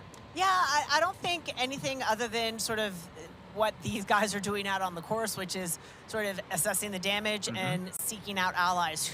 Where am I? Did I swim above or below par? according to my expectation, and who's with me, and how am I going to right the wrong or continue to right the rights, right? If I'm Patrick Lange, I'm like, okay, money, yeah, keep it going. If I'm Gustav Eden, 4:22 down, not a great swim for him. Yeah. Magnus has Callan with him, so they just need to organize, stay safe, and get out onto the Queen Ka'aumanu Highway where they can start to get to work. But you see here, you can't go anywhere in a line like this. Like, you just can't. You've got to be patient, keep your head up, and make sure you don't get yourself in trouble with an unintentional penalty this early in the race. And Didi, that's the tough part in this section. Laidlaw is out the front. He can just push. He doesn't have to worry about anyone else. He doesn't have to. But you're seeing athletes sort of in that pack. It's too dangerous to make a pass. So they're kind of like just losing time. And these are just valuable seconds that are ticking away at the beginning of the race. It's giving Sam Laidlaw a free pass, yes. right? Yeah. To go ahead and add to his lead already. And while the others are a little bit tangled and it's a narrow section of road, the out and back, you know, he's got a free pass to get to work. And you said it, Marina, there is nowhere to go unless you're Sam Laidlaw. And when you are Sam Laidlaw, you can push ahead and drop folks. But have a look back. The race within the race, our Morton top 3 fastest males through transition. We had Linders in 2:04, Grossfries in 2:09, with Hogenhaug in 2:11. Those times, I have to say, are smoking fast, because there is a lot of ground to actually cover running in that transition, Rennie, before you get to jump on the bike. But coming back here, this is the top section we discussed. Out and back, go for it, Rennie. What are you seeing on the I was just going to say, you're looking at a camera right behind Laidlaw. That tells me that he has dropped the rest of the guys. That camera would not sit at that angle if there were men, you know, within 20 meters behind Laidlaw. So Laidlaw really making quick work of these opening stages of the bike leg. They're going to make a U-turn. That's a thumbs down for someone. I don't know, maybe there's something going on back there, but yes, Laidlaw out in front. They're going to make a U-turn at the top here. So the athletes are going on a slightly uphill section now, all the way up to almost the Queen Ka'aumanu Highway at the other end, and then they're going to U-turn and come back. So it'll be a slight downhill before they hit the right-hand turn up Palani again. That's right. You've got to keep your head up over here and keep yourself in position. If you move to the left, you got to move right back. If you start to get into that draft zone of the athlete in front of you, unfortunately, you have to get by. You cannot exit that draft zone from the rear. But folks, tons of action coming up here on this full gas bike course, so stay with us. We're just going to take one quick break.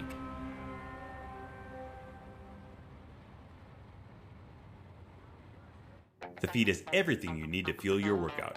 Hydration, bars, gels, chews, high-performance supplements. We even have breakfast shakes. Ready for your ride? Totally. Let's go. Gels every 20 minutes. Just started training or plan to be a world champion? We've got you. Thanks, Feed Coach. Don't forget to hydrate. We'll help you pick your fuel for your run, ride, or triathlon. Shop today to get a free water bottle printed with your name. Visit thefeed.com. Fuel your workout. Shine bright like a diamond. Fine light in the beautiful sea. I chose to be happy. You and I, we're like diamonds in the sky. Shine bright like a diamond. Shine bright like a diamond. Shine bright like a diamond. Beautiful like diamonds in the sky. Shine bright like a diamond.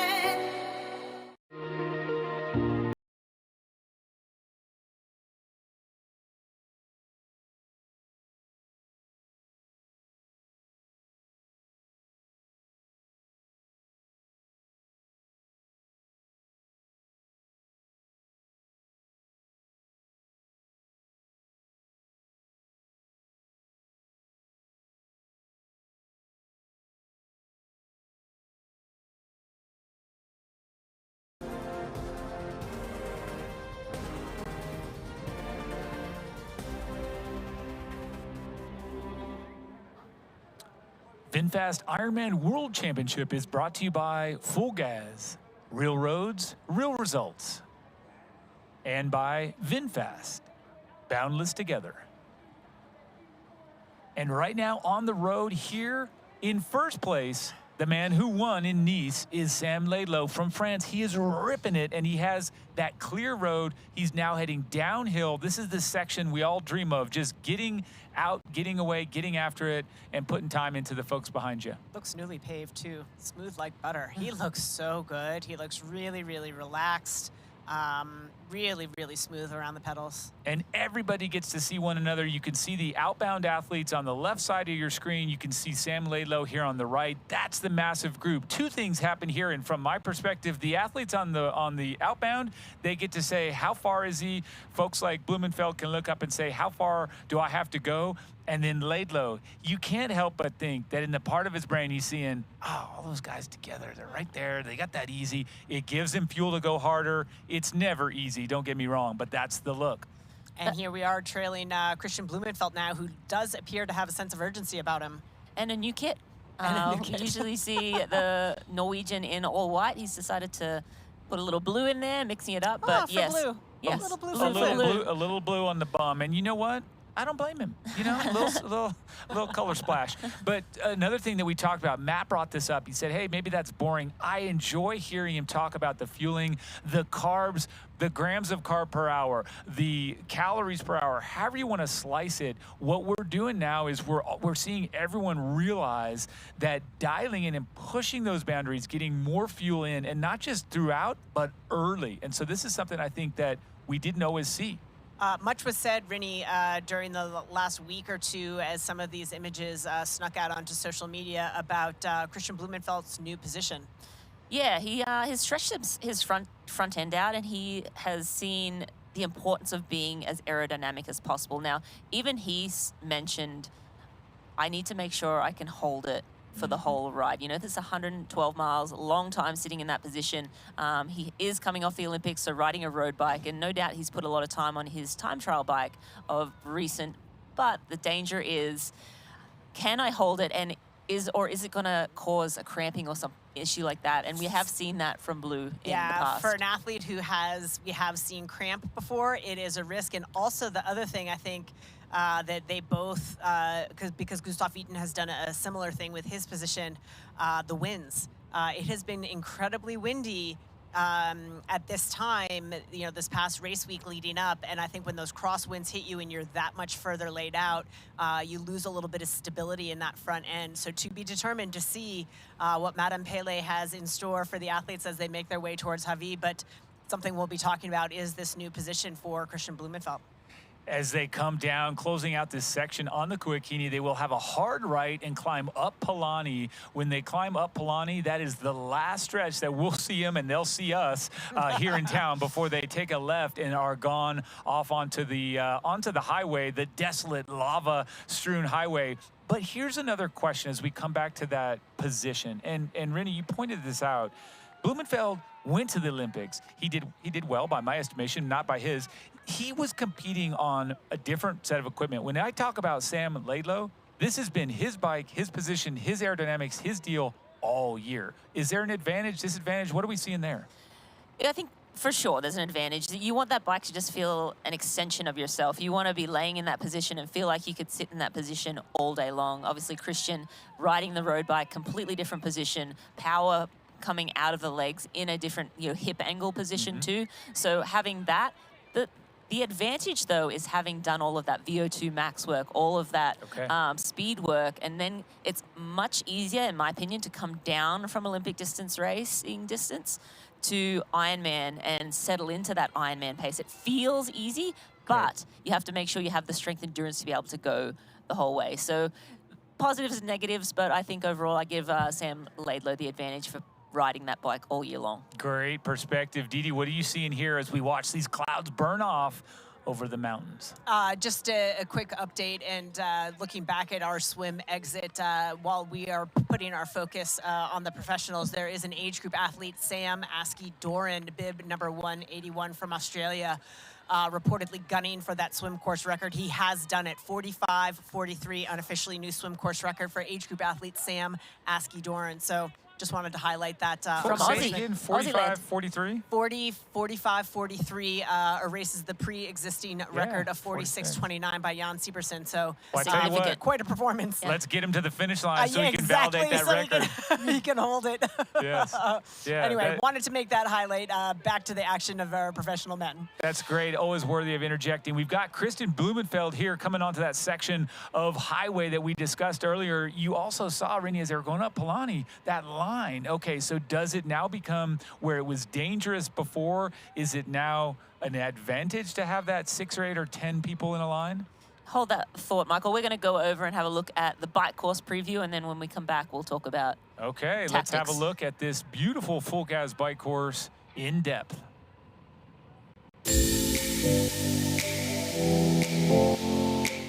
Welcome to the 2024 VinFast Ironman World Championship here in Kailua, Kona. Let's take a look at the full gas bike course. This iconic 112-mile or 180.2 kilometer route starts in the heart of Kailua, Kona and tours through town before dropping onto the famous Queen Kahamanu Highway.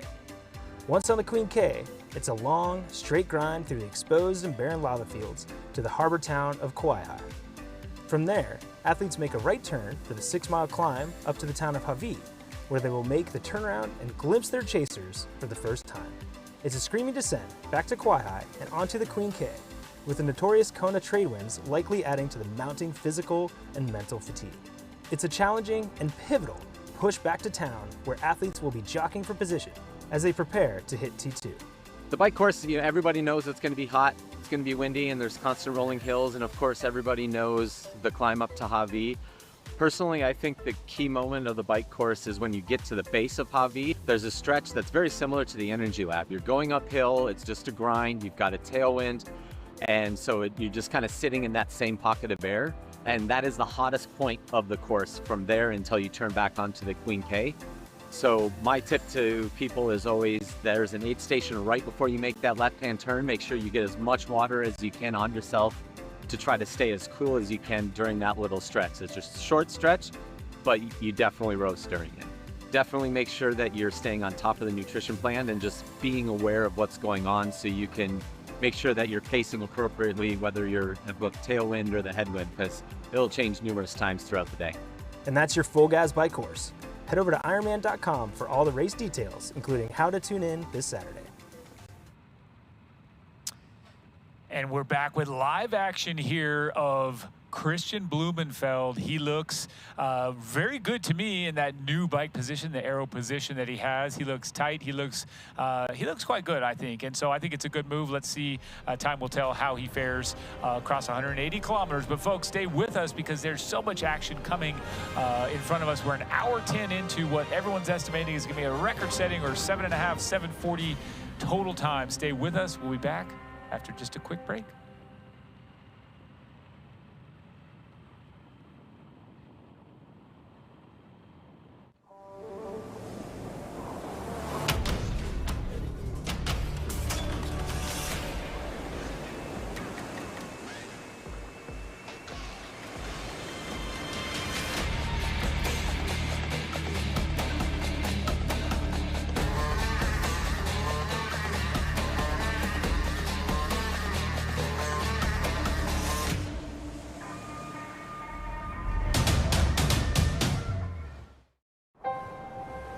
Malama is to cherish and protect the reefs, the fish, the birds, the winds, and the land.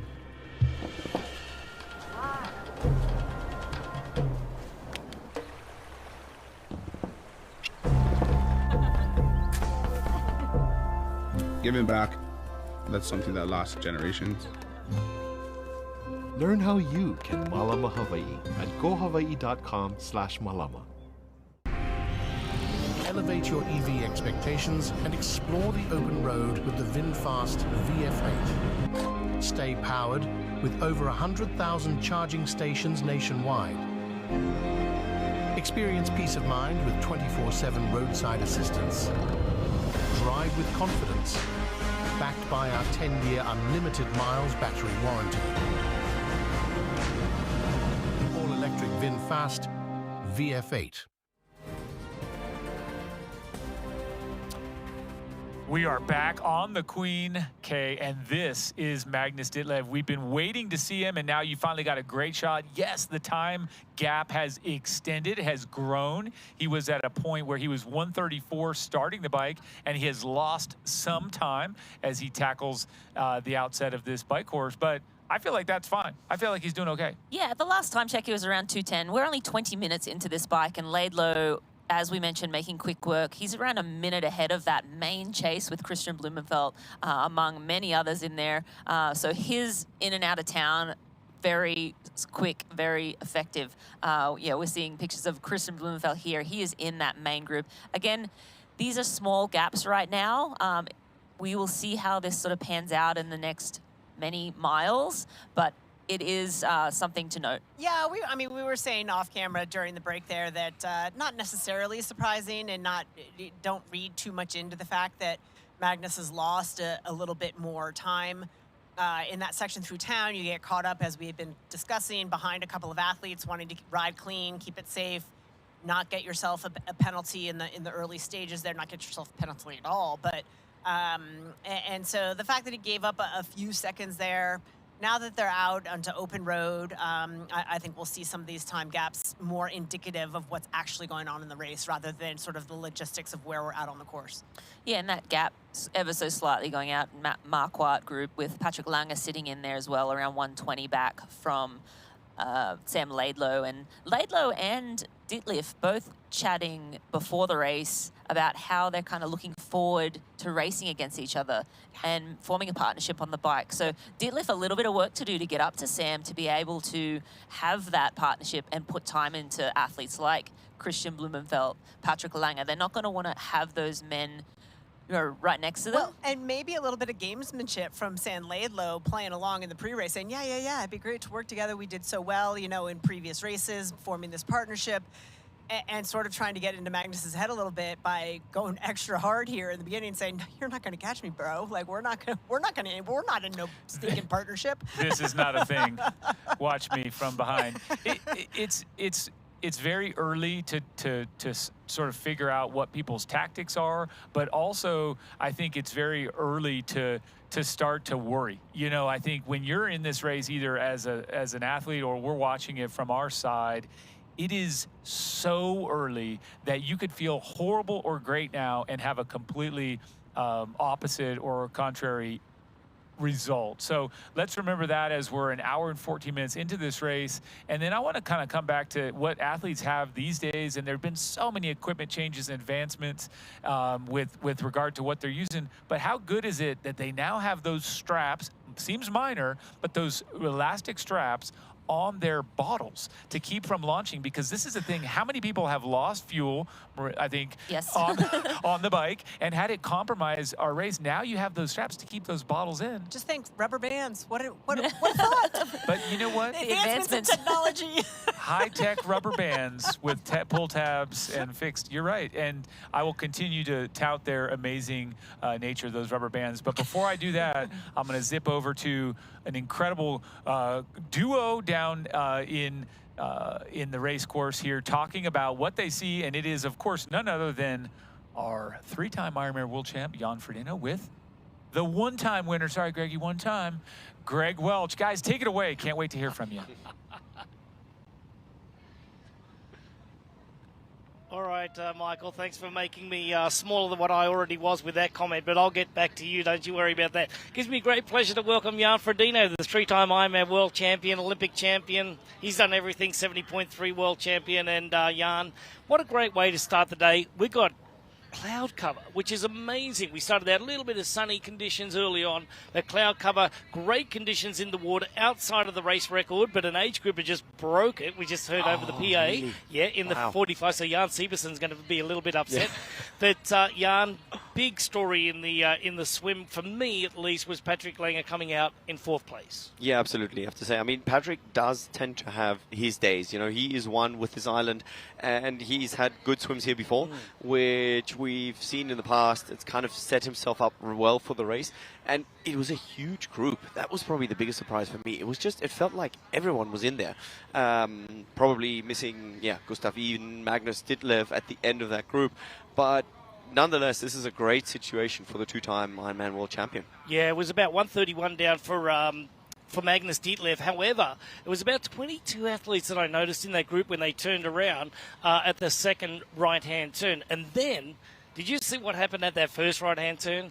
Sam Laidlow went to the front, accelerated, and that's what strung it out into a single line. So a couple of the important swimmers on the back there did get dropped, and then it was Menno Koolhaas from the Netherlands, as we know he's a great swimmer anyway. He went back into the front and out of the water in first place, but they were the ones that were able to stretch it out in the early part. Yeah, I mean, Sam obviously had that tactic early on. You know, Sam is someone who goes out with intent. He's not here for 5th place.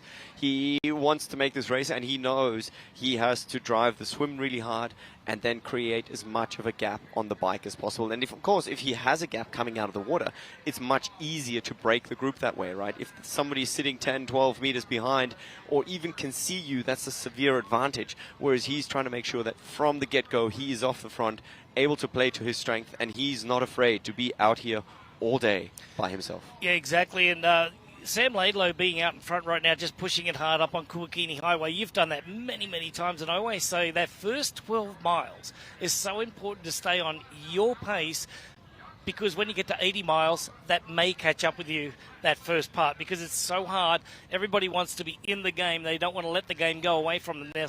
You need patience. Like someone like David McNamee, you talk to him and he says, I don't need to worry about the bike. I can only bike to my standard, and I'll leave it up to my run legs. So then you've got someone else like in the interview this morning, Ben Canute. He said, nope, I'm going with the race. That's the race.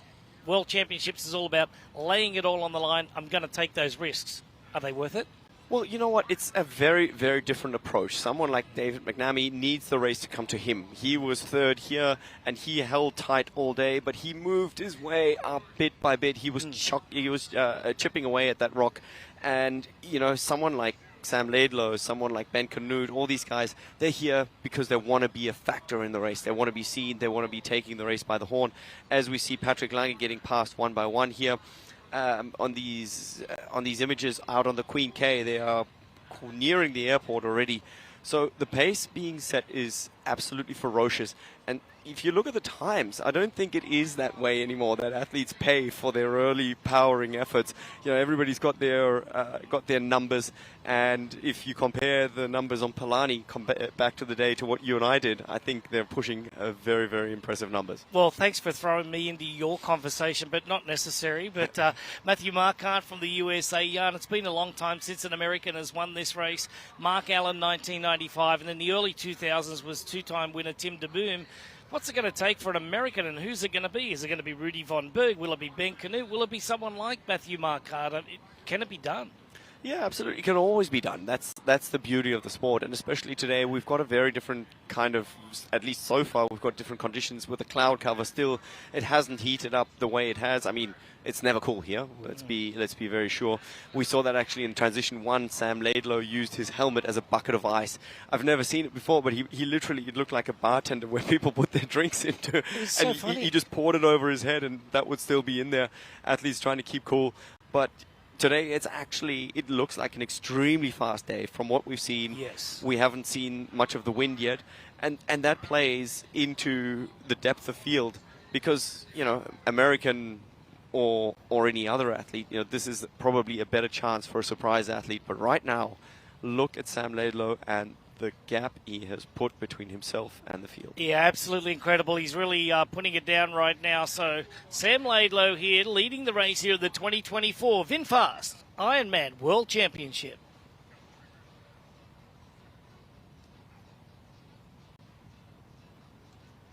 As Laidlow's putting the hammer down here on the Queen Ka'umana Highway, going through the all-important aid stations, trying to get all of that liquid in. Look at this, just struggling a little bit. So he's missed his first 3 bottles, missed the 4th, and he's lucky that he's got 3 strapped onto the bike right now. Jan, this is where you just have to slow down a little bit and make sure you get that bottle.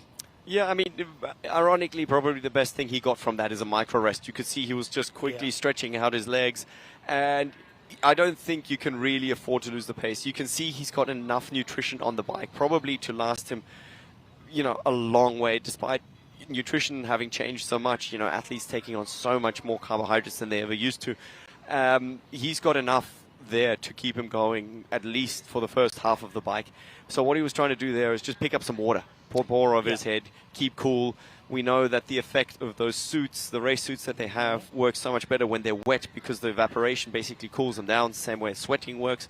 But this is a bump in the road. Probably his hand hurts a little bit, not quite as much as his ego from dropping that many bottles. But what do we say? You know, we've been there, and I think, we've all dropped a few bottles before. So, Jan, you know, you get your special needs bag at Harvey on the way back at 65 miles, or actually just over 60 miles into it. But if he's got 3 bottles strapped onto the bike, I think that's 2 hours of nutrition.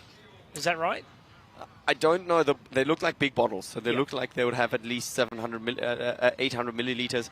And you know, you speak to the special aid station, but the special aid station actually requires you to stop because you have to get your nutrition off a table. There's no one handing it to you, and I guarantee you, you know, Magnus Didlef made that mistake when he first came here. He was riding away with 2 Norwegians, and he stopped to try and get his nutrition. It somehow didn't work. I don't think athletes are going to be taking advantage of that. So maybe that's 4 hours of nutrition in those bottles right there. So very calculated, scientifically formulated for each one of the athletes. They have sports scientists working with them. They've got dietitians. They've got everything at their disposal.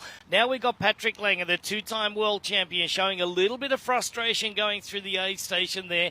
So having to rely on just the bottles on his bike, only having 2 of those strapped onto the bike right now. A little frustrating for the 2-time world champion, but he's still in the chase group here. He's 156 down now, so it is Sam Laidlow that's really stretched out his lead to almost 2 minutes on Kacper Stepniak, and you can see right up there in the front there. Look at that front setup, Jan. Why don't you talk to that?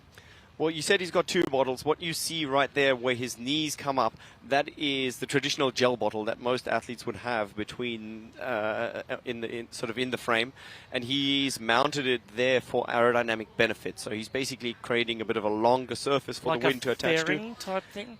Pretty much. You know, it's kind of a fairing, but because it's got a use and it's full of gel, it's not considered a fairing, which would be illegal to the rules. So he's done very, very much work to his aerodynamic setup. We know this with the team at Canyon. He's working incredibly hard to be very, very efficient because, you know, he doesn't have the numbers that some of the other riders do, and that's what he needs to optimize, and he obviously has.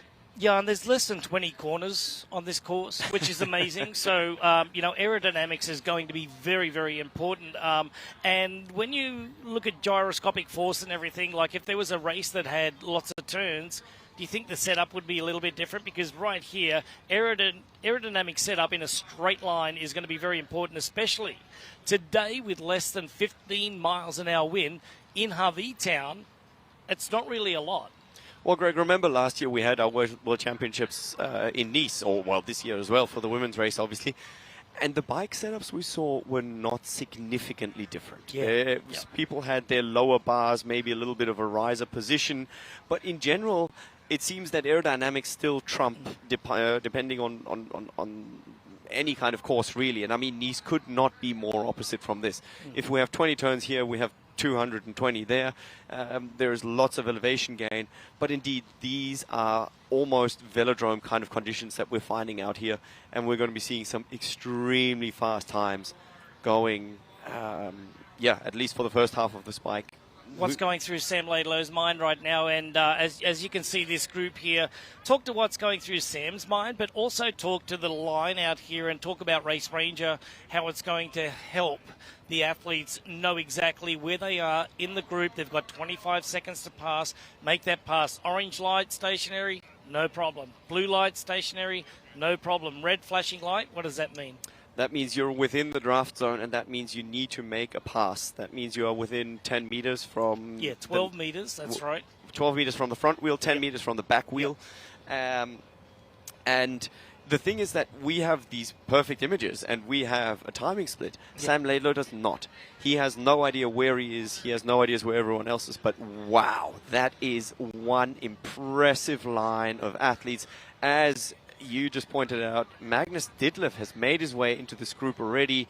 I can tell. And he's making a pass right now, so he's probably got the red flashing light. He's going up onto the back wheel of Christian Blumenfeld. And this is going to be interesting. Yep, the 2021 world champion there, Christian Blumenfeld from Norway. He now senses that it is Magnus Ditlev. This is no surprise to you and I. Big wry smile on your face there, Jan, as Ditlev goes now through the pack. He's going to get to the lead of the chase group, so it is now on. This is exactly what we expected. You're not even at Hualalai right now at 20 miles into the course. So Sam Laidlow, he's in the lead. He's got about 2 minutes on the rest of the field here, and it's Magnus Ditlev. The Vikings, they are on the charge. So Christian Blumenfeld, Magnus Ditlev, they're making an all-out attempt to stay with him here right now, Jan. Is this make or break, or is this expected? This is expected. Interestingly enough, the group, this huge pack that we were seeing, has lost a lot of time, right? Because they got out the water with Sam Laidlow together. You told earlier 1:31 was the difference to Magnus Ditlev. So even Magnus Ditlev has lost 20 seconds from here, since the swim start. And what we know of Magnus is he is very, very conscious of the field. He would be riding in excess of probably 500 watts right now. He has got that capability for a few minutes, and we know he has shared that data where we can just see incredible numbers that we kind of would sometimes not even see in pro cycling. He is a phenomenal athlete. We saw Christian try to go with him. He even got passed by the group behind. You know, Christian, he knows his run strength, and he knows he can't overbike, and he knows this is the only tactic that Sam and Magnus have. They do have to make him tired. He is vulnerable to cramping if he overbikes, and that's what these athletes know. But they need a gap. You know, he's a low 2:30 marathoner, which we haven't seen in the sport before. I would, you know, all respect to Sam and Magnus, but they're probably mid to high 2:30 marathoners in Hawaii, which is already an incredible feat. This will be very, very interesting to see if, you know, what happens to this group right now, as Magnus will absolutely do everything So out to into rip the it middle, apart. out in the middle of the lane he goes. That's Christian Blumenfeld having a bit of a chat with the rest of the field there as he makes his way by. It's up to the past athlete to drop out of the zone there. So Blumenfeld comes out, overtakes Patrick Langer, overtakes our next athlete here and says, I'm slotting him, dude. You're going to have to go back. And look at this. This is really dangerous, Jan, because as you make that pass, now Blumenfeld has to drop back out of this area as well. So risky charges at the moment at the front of the pack there, and very dangerous to do that. But they got the Race Ranger on there. The Race Ranger, once again, is a drafting detection system, and that will help them enable their place in the group there and how to make a pass. If it flashes red, they must make that pass. If they're in the stationary orange, it means that they're just outside of their 15 metres. If it's, 20 metres. If it comes into the blue zone there, you know that you're getting dangerously close and getting ready for that flashing red light. So, dangerous passes at the moment here in the early goings out onto the Queen Kaumana Highway. And I tell you what, we've got a great race happening at this point in time, Jan. Yep, as we see some images of Brad Weiss here fighting his way, trying to make up some time that he would have lost in the swim. But I tell you what, it's not a great place. If Magnus Ditlev is pushing off the front and you are talking to the athletes to try and motivate someone else to go, I did kind of try and see some grimaces on his face. Not quite sure. I mean, he is a great tactician as well. And we know, along with their whole system, that, you know, they try and factor in that other athletes are watching, that people kind of get the wrong impression, and they come out with all sorts of stories that sometimes unfold or don't unfold. But right now, this is a very, very, sensitive situation, I think, for our Olympic champion trying to bridge his way to the front. Out onto the Queen Kaumana Highway we go. Christian Blumenfeld has just overtaken the American Ben Canute. There's Bradley Weiss from South Africa, a man that you know very well, Jan. You've had, you've had the good fortune of having Bradley as one of your training partners a lot of the time there. So Bradley just, fighting his way back into that chase group there. But this is the Hualalai lava flow out here. This is dead air at the moment. We're getting dangerously close to Mauna Loa, Mauna Kea, the funnel, the windward side of the island over to the leeward side of the island is coming up momentarily when we get up into the Waikoloa village area.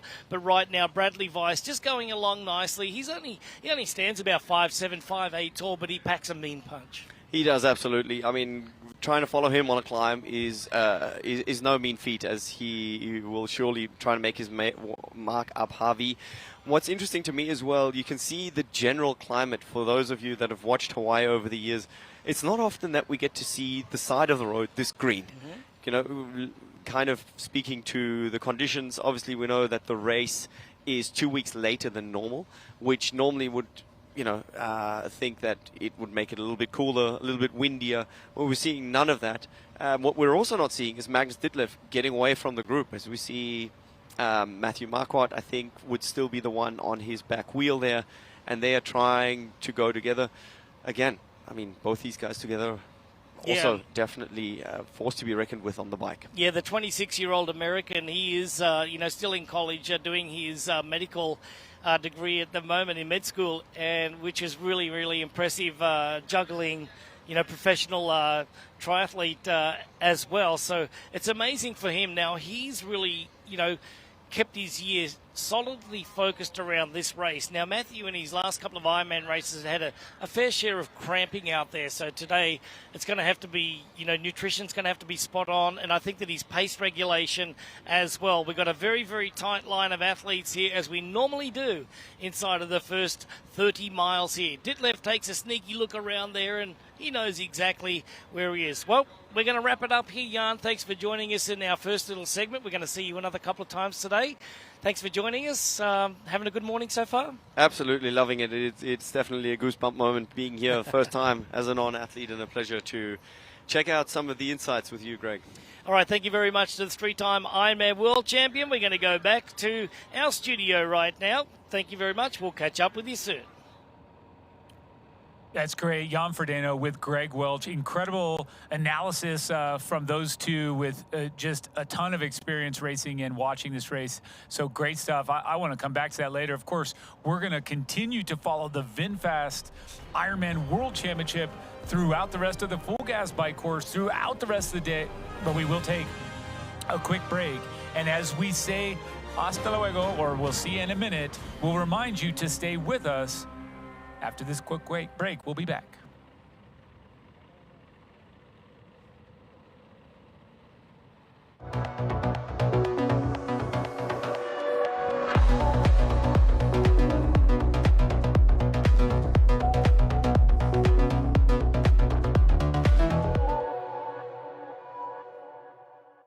Introducing the Ironman Pro Series Virtual Edition on Full Gas.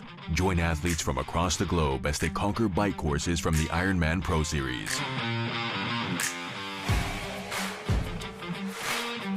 Challenge yourself, travel the world, and earn your exclusive finisher's medal. Push your limits and make your mark. Exclusively on Full Gas. Unleash your inner champion. Register now at fullgas.com.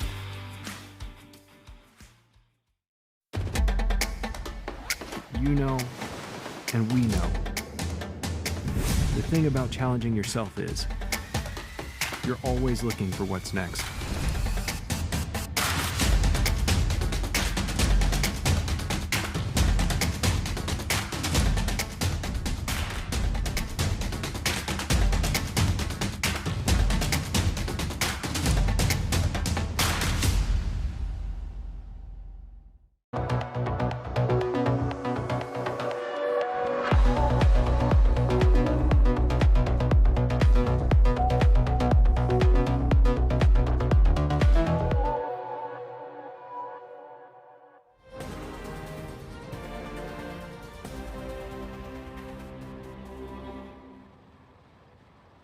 Here we are again on the full gas bike course. Magnus Ditlev addressing the situation here, head of state for his group. This is a tricky little section, and we'd love to hear a little bit more about it from an athlete's perspective. Check out what Leon Chevalier had to say about this section of road. you just have to be really, really like on it mentally, because you need to manage those gaps. Because obviously the second you're within the draft zone, especially now with Race Ranger, like it's very obvious if you're in the zone. If that light goes red, you have to make the pass. And if you're sitting, I don't know, 10th person in the group, that's 9 guys you have to pass. And depending on if it's on a lump or on a descent, it could be really, really complicated. And so you just need to be switched on to manage those race dynamics.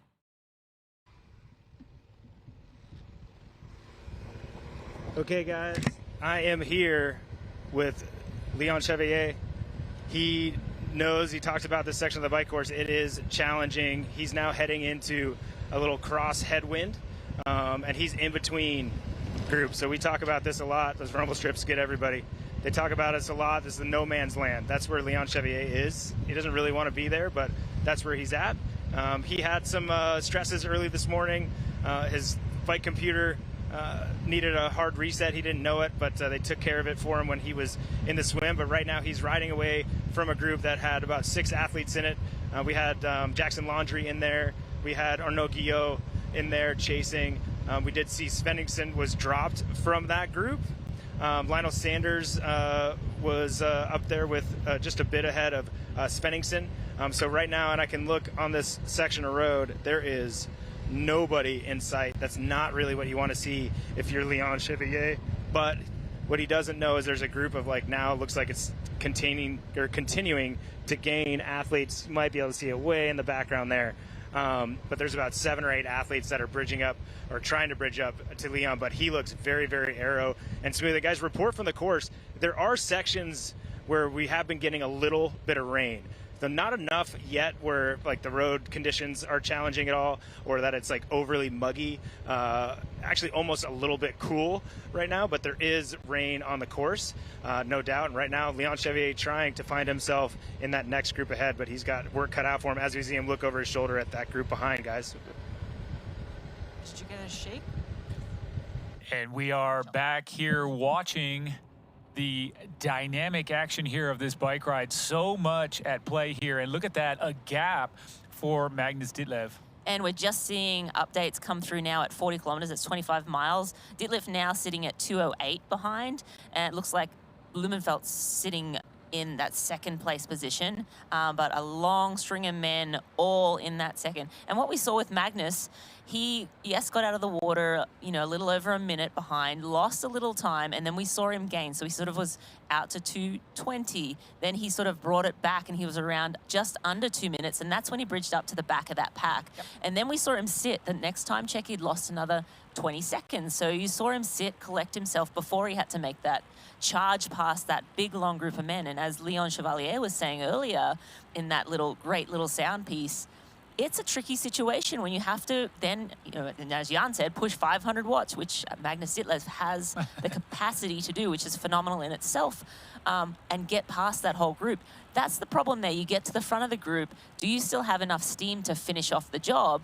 Or, you know, is that power starting to run out? Well, and then we saw Christian Blumenfeld get into a little bit of a tangle, and this goes back a while ago, but trying to navigate through this big group, because if you're stuck at the back and something happens at the front, it's a long way to correct that. So as we saw Christian Blumenfeld trying to work his way up to the front, quite a bit of congestion, was a little bit of a dangerous situation, but seems to have sorted itself out. We're gonna run away to a quick break, but don't you go away, because there's so much action still to come. We'll be right back.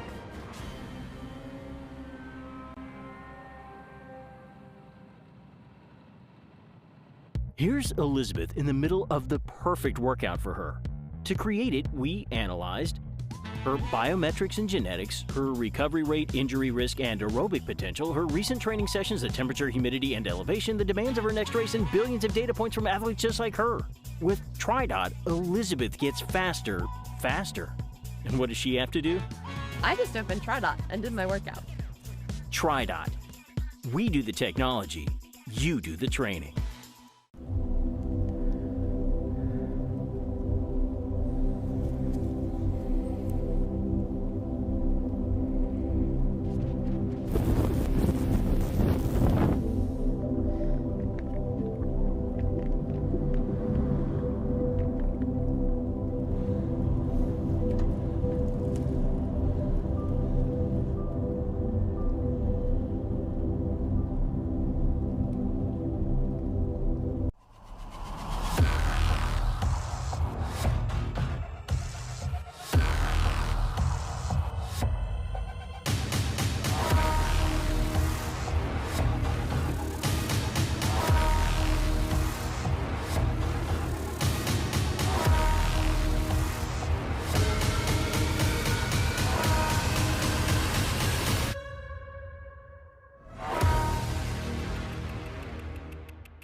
And welcome back to the VinFast Ironman World Championship. What a beautiful shot here from above, looking down on the big island of Hawaii. And Mirinda, you've been there 10 times as an athlete, many times as a spectator. You've watched it from all angles. Is this looking, like Jan said, a little bit more kind of unique to you? Or are you kind of like, wow, it seems very pleasant, it seems very fast? What are you seeing? It always seems pleasant from this side of the fence, honestly. Like, it looks calm, collected, but I can tell you there's a lot of damage control going on out there with some of these athletes. I just noticed Braden Curry, maybe a casualty of that big surge from Magnus Ditlev. He has been, he's off the back of this big group now, and he was in, out of the water with that main front group. So a couple of athletes now falling off the back. Leon Chevalier, again, one of those athletes, even behind the Bradley Weiss, Peterson, Callan, and Curry group. I'm surprised Robert Callan in that group, because Callan was out of the water with Magnus. When Magnus made that move, I'm actually surprised that a cyclist of Robert Callan's ability didn't bridge that. He is, as you said, Rennie, back in that group now, 3.5 minutes back with Braden Curry, Weiss, and Matthias Peterson. And then we look back to Robert Vilovietsky, who is in no man's land at 4:20 back, and then back to Chevalier, Tor Bendix Madsen. They get pretty strung out behind that. And as we talked about early, you just don't know when you're going to have what kind of legs. You have to sometimes do what you can in the moment. Look at this, though. This is an actual GPS stat coming to us from first place on the road, Sam Laidlow, 42.3 miles per hour, which is a staggering 68 kilometers an hour. He's the leader right now. He's putting out, well, that section, he was putting out 1,000 watts, 1,096. For that moment grab, that's an impressive grab right there. If there's over 1,000 watts. That's a good grab. That's, Laidlow's gonna have that tattooed to his forehead. Yeah, 1 million watts.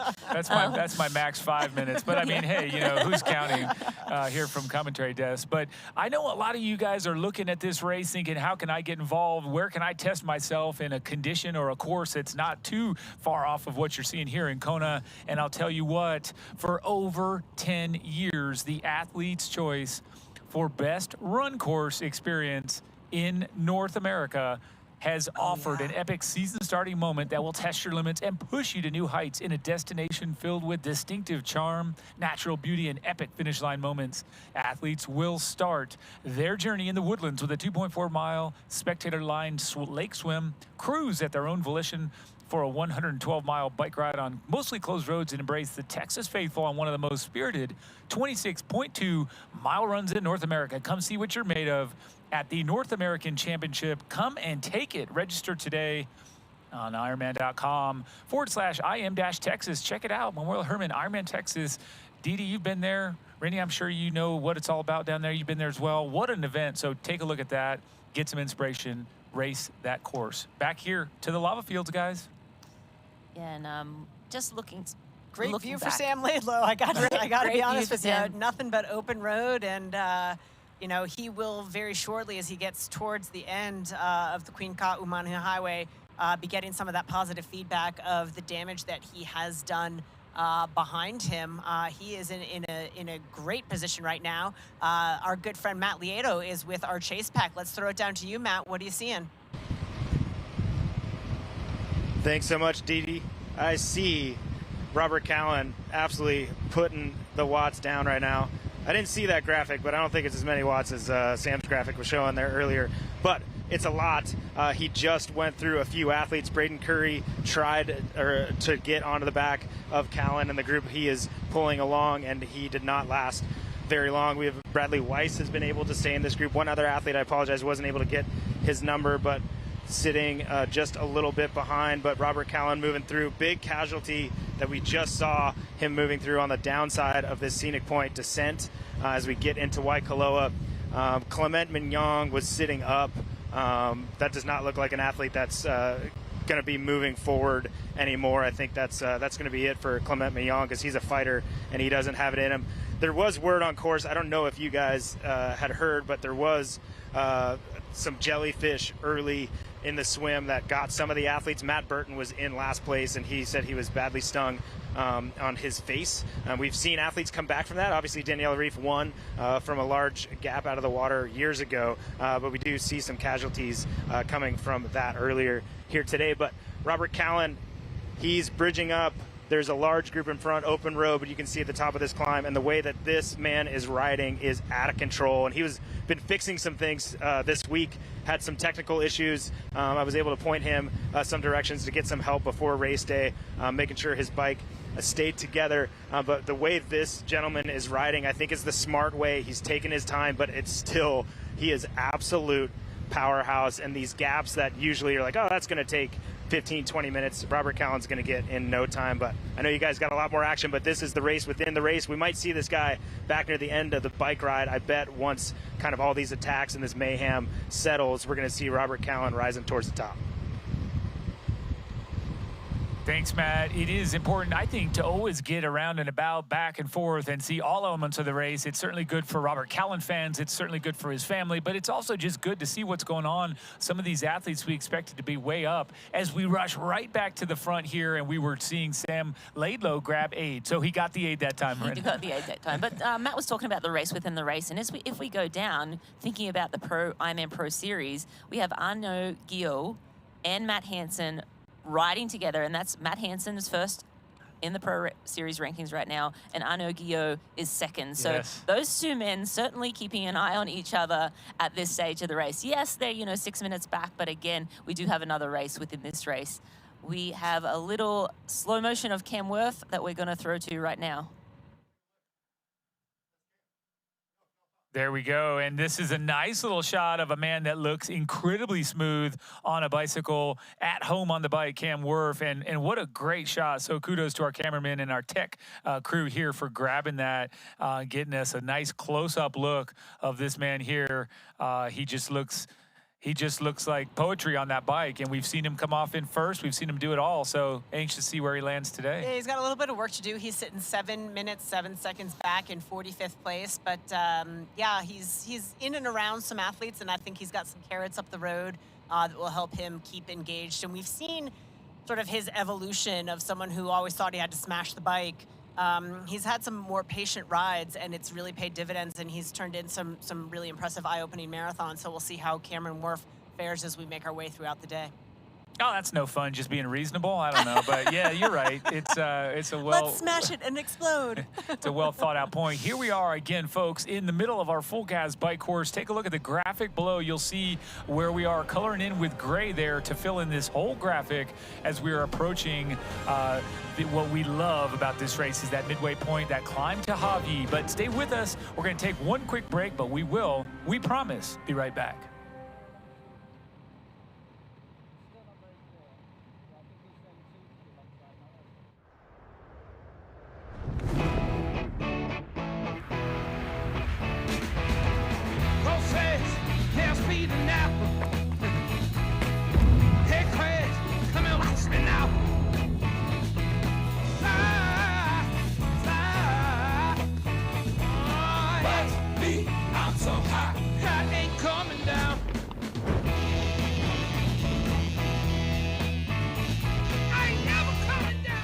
Beyond the finish lines, our commitment goes the extra mile. We are the Ironman Foundation.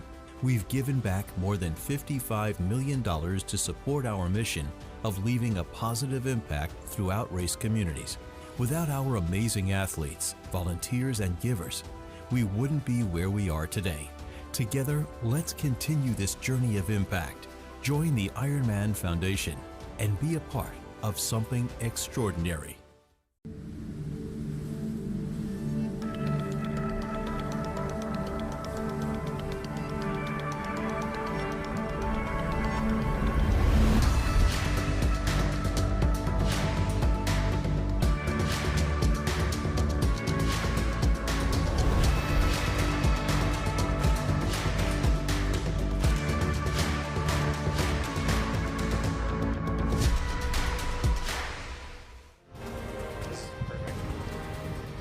Okay, and we are back at the VinFast Ironman World Championships, and we're here with a few-time podium finisher, David McNamee, and he has gotten gapped off of that group, and he's kind of in no man's land with Robert Callan coming up on him, just not too much further. But I told him Callan was coming. He's like, man, it's cool.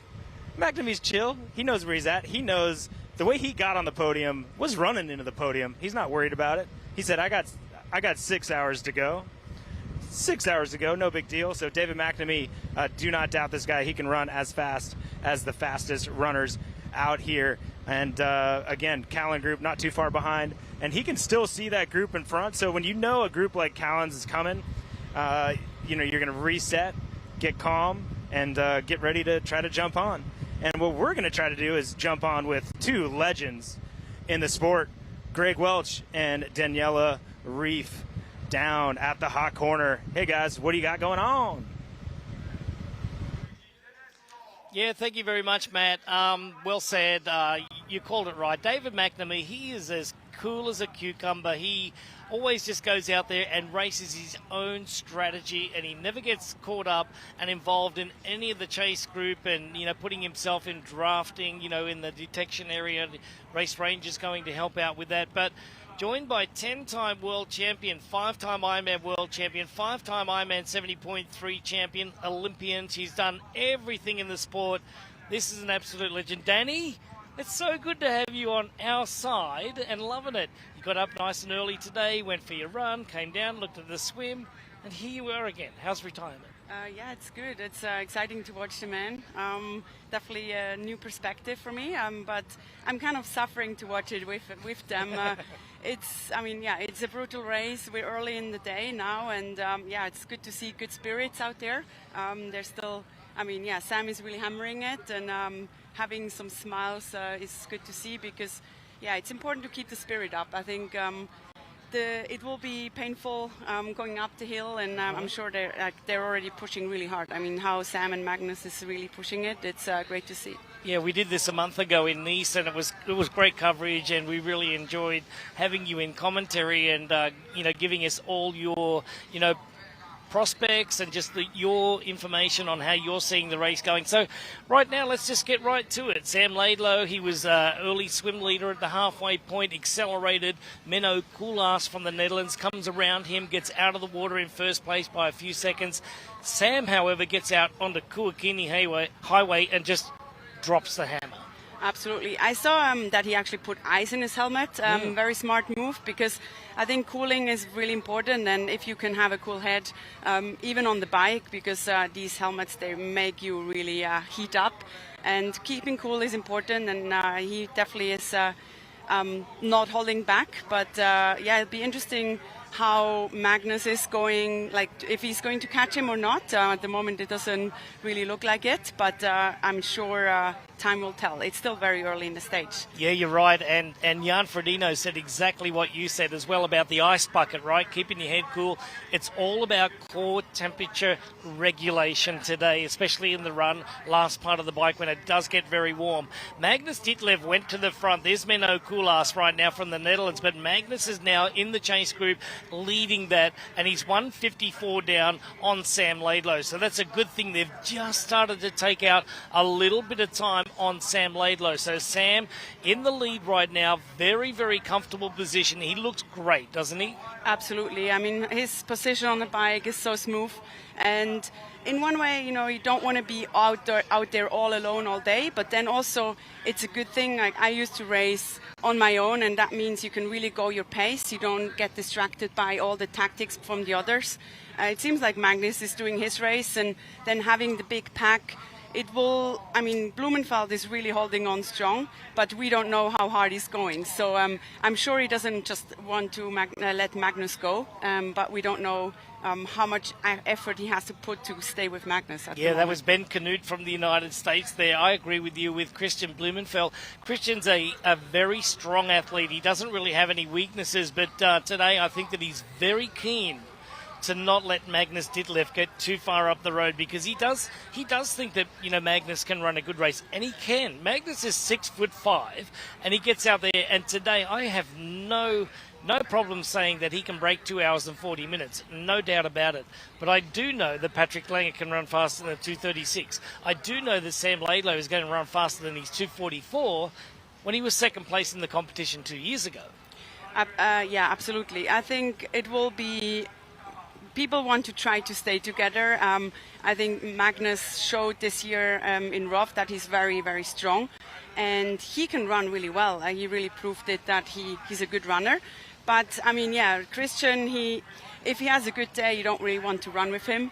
He's, I would say, next to Patrick, definitely he's the strongest runner in the field. And, yeah, I think at the moment it's all about the bike. They have not even gone up the hill yet. So that will be interesting how the race unfolds when they go up to Hobby. Yeah, when they go up to Harvey, you know that they're at just over 60 miles. But Rudy von Berg having a nice race right now. Another one of the Americans. I was saying to Jan, it's been a long time since an American's actually won this race, since Mark Allen in 1995, and then in the early 2000s with Tim de Boom winning it twice and backing it up, back-to-back victories. Sam Laidlow right now here, Danny, getting very close to Mauna Kea. We know that Kauai High is coming up. They'll hit Highway 19. Explain to us, Highway 19, that 19 miles up and back, how important that is. Yeah, I think the hardest part about this hill is that it's actually really straight. So you can't really go out of the bars. You have to stay in the bars, pushing. I mean, they will be pushing 450 watts. I don't know. They will be really pushing hard going up there, going and still staying in the TT position. And it is really hard because, I mean, your back is going to suffer from it. And still it's very important because you can have actually quite a strong headwind. And then, yeah, it's just about trying to conserve the energy, trying to still stay aero because it's not super steep. It's just that gradient, and you can't really rest because you always have to climb. Dietlef now going through the aid station and just past the penalty tent there, where I do believe that there's going to be a couple of infractions for athletes, you know, coming up here momentarily. That is the entrance to Waikoloa there, and then Waikoloa Village off to the left-hand side. So we know we're getting close to that 50-kilometre marker.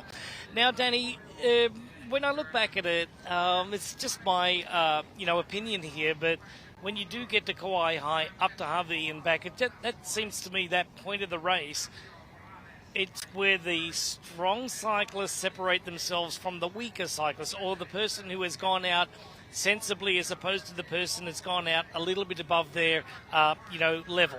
So that, to me, my question to you is, you just gradually picked people up. Now, when you turned around from Harvey, did you drop the hammer down, or was it just that you kept the same pace? My strategy was always to trying to pick it up from there. Didn't really work last year, but I think, yeah, when you turn in Harvey, you see the other athletes, which is mentally an important part of the race, because sometimes you really don't know where they are, and especially if you're in Sam's position leading the race, you have no idea how much of a gap you have, and that's where Sam will see his opponents for the first time, and it will give him an idea of where he stands. And going down Harvey is actually, even if it's downhill, you still have to pedal hard. It's not a downhill where you can just rest, and also the wind can have a huge factor. It can blow really from the side where you have to be able to hold your wheel. Well, if you paint a canvas on a race like the Ironman World Championship here, the VinFast Ironman World Championship, well, during the week it was Sam Laidlow starting as the favourite. You had Magnus Ditlev right up there and Christian Blumenfeld. These were my top three picks. And now, look at what's happening. It's Sam Laidlow out there losing a little bit of time to now Magnus Ditlev, who's put the hammer down. That's good enough to just drag Christian Blumenfeld. But look at where Matthew Marquardt is. Look at where Ben Canute, Kaczpar Stepniak, they're all dropping back now. So a big move has now been made from Magnus Ditlev, and the gaps will start growing out as they do approach the Kauai High section, which is going to be where we can tell what's going to happen in the race a little bit later on. Now, great swim today from Patrick Langer. What does he have to do at this point in time as he starts to lose time? Is it patience? Is it just to hang in there? Nutrition? I mean, it's a little bit all you just said. You have to you want to stay with the group if you can. And you see now how it starts to spread out, and they're already having quite a big gap. So you kind of don't want to have that train go away, because Magnus and Christian are going to pull away. But still, you have to focus on yourself. You can't overpace because once you do and once you overheat, you will be done and you can't recover. So Patrick has a great run and he can still make up 5 minutes on a really good day. Yeah, the 2024 VinFast Ironman World Championship is now out onto the flats of Waikoloa.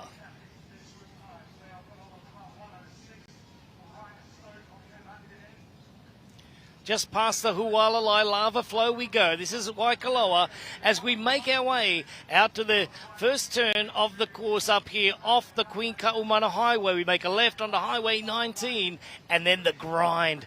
And my co-commentator right now, Daniela Reef, was one of the athletes with 5 World Championship crowns under her legs there that really put in a solid effort and took the race by the horns. Danny, we're getting very close to that stage. We're in a chase group situation here. We have Sam Laidlow up the front. He's got a minute 54 on Magnus Ditlev. And then the other Scandinavian athlete from Norway, Christian Blumenfeld, at 1:58 riding along together. Now, Matthew Marquardt has been dropped from the group there, but he is the leader of the chase group. He's got some responsibilities to do now by not losing too much time off the front group. Absolutely. You don't want to let that gap too big. And also what we just saw, Magnus looking back, and I think he's really making a move now. I think he checked where Christian is. He doesn't want to pull him away with him because, he also knows Christian is an amazing runner. And, I think we're seeing Magnus now maybe putting the hammer down. I heard him say in an interview that he's going to ride his bike like there's no tomorrow. So let's see what that means. And Jan said that too. So, okay. Yeah, so I think that's two really reliable sources. Matthew Marquardt doing a lot of the pace setting here, as we can see that he's riding very, very hard at this point in time. So at the press conference, there was a couple of questions asked, to Sam Laidlow, Magnus Ditlev, Christian Blumenfeld said, and even Patrick Langer. One of the questions was, what type of gap do you need getting off the bike and how fast do you have to run? And who are you running away from? Well, I mean, they're all strong runners, and I think it really depends on how you manage yourself. Nutrition is so important. There's no other race than Kona because it just can tear you apart. And I would not be surprised if we see a few people blowing up because these men are just really pushing themselves so hard. And once you overstep that line where you overheat, it's just game is over, and that will be the trick to not get there. And it's hard to manage if you kind of racing for the World Championship title. Danny, the big island of Hawaii is known for its volcanic eruptions, explosions, hot molten lava. Today, I'm guessing that there's going to be a lot of athlete implosions, right? Because the way that they are riding the bike right now, they are going to get very nervous today when the athletes start riding back and the gaps are going to keep on growing out. That's when some of the athletes are going to panic, like Patrick Langer, some of the other runners in the sport. They can't do anything about it because at this point of time, Sam Laidlow is riding the way that Sam Laidlow can ride. Magnus Ditlev, one of the only guys that can put time into Sam Laidlow or equal that of. Now it's Christian Blumenfeld just dropping back a little bit. He's probably just looked down at his wattage meter and just said, you know what, this is too much. I know I can run fast. And he also did say in that question at the press conference that, yep, I think I'm good for around about 6 minutes on those guys. So confident. I think Patrick is very confident. In kind of the lead up in how his body language was at the press conference. So he seems like he's in good shape. And it's about trusting your strength because you can't rush or you can't compensate something. And I think he's definitely showing an amazing race. He had an amazing swim, and now it's about being patient. And there's still, I think he's in that group. So it's about being patient and really focus on not making any mistakes, not getting a penalty because it was a bit messy before, and now it seems like they're kind of settling down in their positions. Matthew Marquardt from the United States leads the chase group in 4th place out there today. In 5th place is Kaspar Stepniak from Poland. Then Menno Kulas, the early swim leader, is right in there. American Ben Canute and Rudy von Berger there. There is the two-time world champion, Patrick Langer, in 9th place. We've got Antonio Benito Lopez from Spain. He's in great form, Danny, as well. You saw him perform around about 3 weeks ago in Ibiza, and he had a great race. Gregory Barnaby, who was in the top 10, is also hanging in there. Christian Hogenhaug and Steve McKenna from Australia. Now, Hogenhaug, he's a very good cyclist. Same too is Daniel Backergo. And then Sam Appleton from Australia. Linders, which was so impressive, is at 2:44 now. But Linders in Frankfurt at the Mainova Ironman World Frankfurt Championship, they're the European. He was second place to Christian Blumenfeld, but at a 7:32. That's insane. He was only 5 minutes back from Christian. Looking for big things from him today. Yeah, definitely. I think the race in Frankfurt was absolutely... no, was it Frankfurt or Hamburg? Yeah, in Frankfurt, yeah. It was really, really strong from him. And I think also, what Christian showed there was absolutely mind-blowing. I think just a few weeks after the Olympics, coming to long distance, having...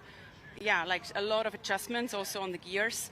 That will be also an interesting part to see how he's managing to that change. Yeah, so the change has been in there now. So looks like another one of our athletes has just been picked up for a drafting call. We'll get to the official announcement on that one coming up when we get to the penalty tent. But on our male side right now at the 2024 VinFast Ironman World Championship, we're 2 hours and almost 8 minutes into it. As now we make it right up to Mauna Kea. Then we're going to make the left-hand turn toward Kauai High. This is where it starts getting a little bit undulating, Daniela. And explain to all of our viewers out there, when you go through those cutout sections in the road there, if it's windy up there, the wind when you come out just grabs that front wheel and it makes you zigzag across the road. How important is it to keep your arms in a good position, but you have to use your nutrition as well? Yeah, it's interesting that they don't choose a system where they can drink with being in the bars. I always choose that because then you can ride in the bars and still drink. Are you talking with a straw? Exactly, yeah. So that's a choice they make because I think it's easier to exchange bottles. That's probably why they choose to go with that.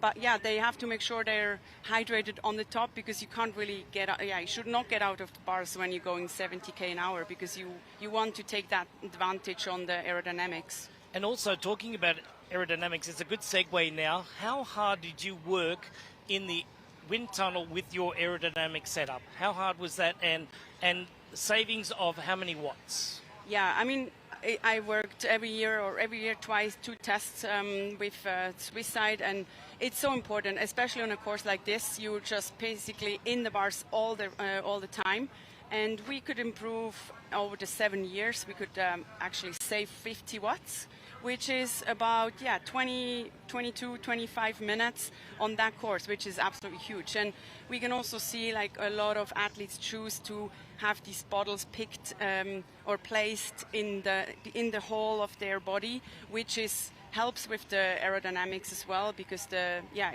air flows more smooth through the tunnel, so there's less drag. Less drag is exactly right. So we saw that Sam Lalo had 2 leading on the front there. We noticed that Magnus Ditlev, however, he's got 3 on the back. So he's choosing to have more aerodynamic advantage at the front of the bike. But there is a little bit of noisy air when it comes to doing some wind tunnel testing in the back and the rear as well. I saw one athlete jumping over their bike to get on today, and the bottles came out and he fell over. Yes, that's the hardest part about it. When you have it placed that high, you really have to make sure you can be getting over that bike when you jump on. I feel like he looks a bit like a rocket, like with this thing going out. It's just the fire missing that's coming out. So yeah, exactly. He's a rocket. He definitely, his setup and also how he puts... he does design a lot himself. He's very into the, in the mechanics and also in the development. And with his, I think he did his this cockpit on his own with his team.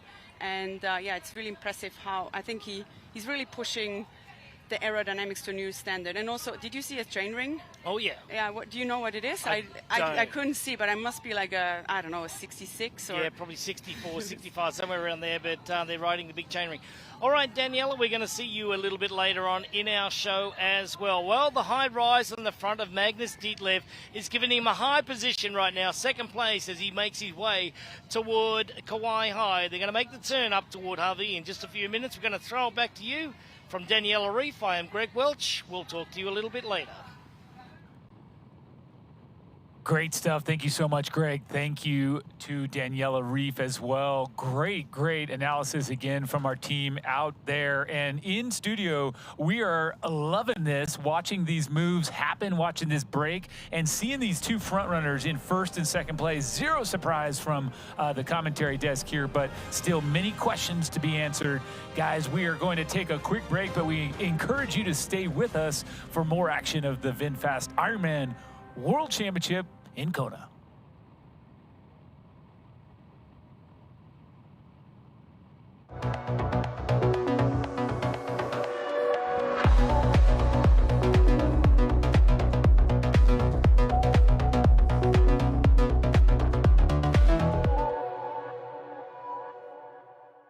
Introducing the Ironman Pro Series Virtual Edition on Full Gas.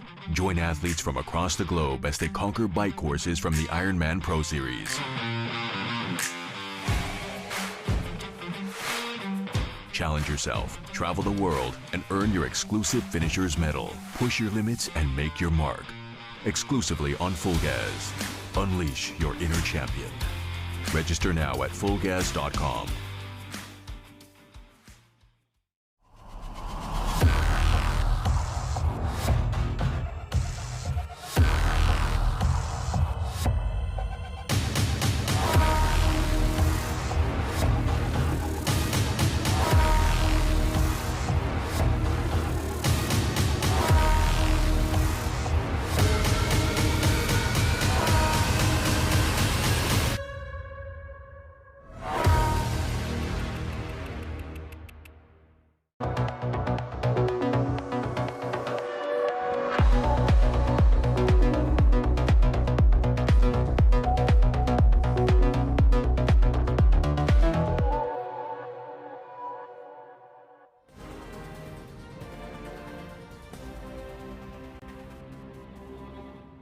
We're back here live with Patrick Longa, the two-time Ironman World Champion from Germany, and he is working very hard, no longer in that front group, but in great position with the caliber of run and the course record speed that he carries to that third discipline. But Didi, he looks great, doesn't he? He does. I mean, he's got that little, like, he gets his rhythm from his shoulders, and he finds that rhythm. So he's not super smooth. It's not like you could balance, you know, we talk about some other riders that you could balance a glass of water or whatever on the between the shoulder blades there. He's not that style of rider, but again, he has been just brilliant all day long. He is still in a good spot. Yeah, that lead group has splintered a little bit. We've got Laidlow off the front, and then we had Magnus, who I believe has separated himself now from Blue, and then you've got this group, and he is hanging in there with that group, so he is taking full advantage. This was his fracture point. This was his point of weakness, that if he got left out to dry on the bike,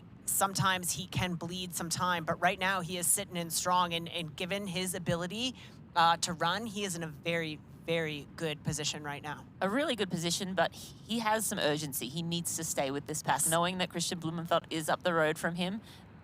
It is like game on now. Like, if I want a podium, I need to stay in contention here. There are some other great runners in that group with him too, Steve McKenna being one of them, the Aussie.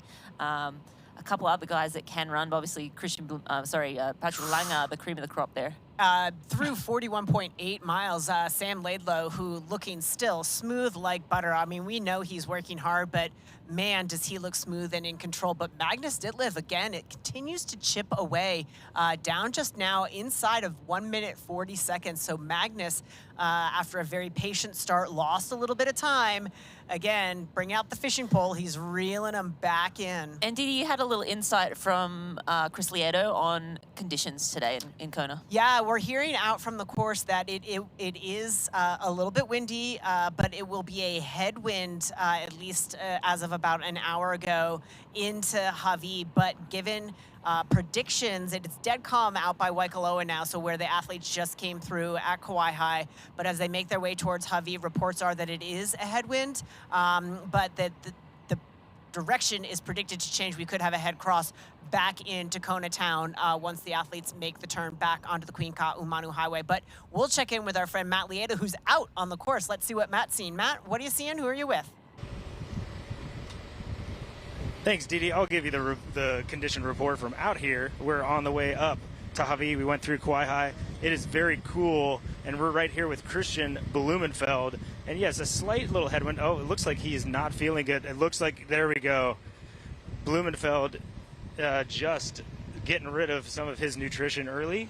I apologize if that shot, apologize for everything that's going on right now. But Christian Blumenfeld not feeling good.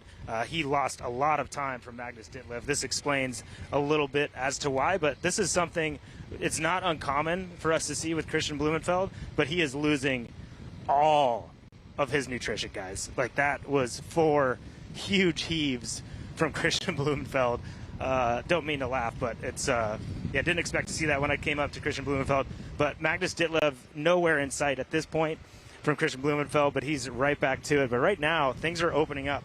A top 3 that a lot of people picked for the podium are in first through third positions, but Christian Blumenfeld is on the ropes. I'm going to stick with the boxing analogies today because we had the eye of the tiger with Sam Laidlaw, who's absolutely throwing jabs and uppercuts right now as he goes up to Hawi all by himself with Magnus Ditlev chasing, and on the floor right now, hoping to not get a technical knockout, is Christian Blumenfeld, who's hemorrhaging time. This chase group is now going to bridge up to Christian unless he pulls something kind of magical together. We had Rudy von Berg and Matthew Marquardt leading the front of that group.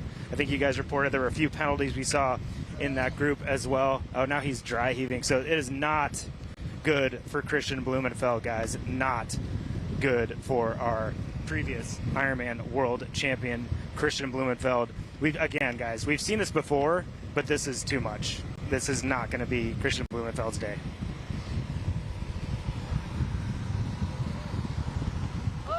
And thanks so much, Matt. This is something that we have seen a bit of, and as Matt was saying, this could be too much. So what it comes down to, though, and we were discussing this while Matt was speaking, is the calories in have now left. And so let's figure out if the intensity and the nutrition equation was off, but ultimately, if he wants to keep excelling in this race, he can. He just needs to remember to put the calories back in. So ultimately, that's not something that's on the mind right now when you're projectile vomiting, but you do have to keep that in mind. And I was going to make a snarky point that he's later for the climb to Hawi, but it's probably not super ideal.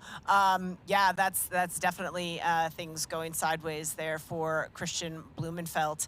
I think we counted 8 episodes there, and the important thing, the important thing there, Rinny, is you can't.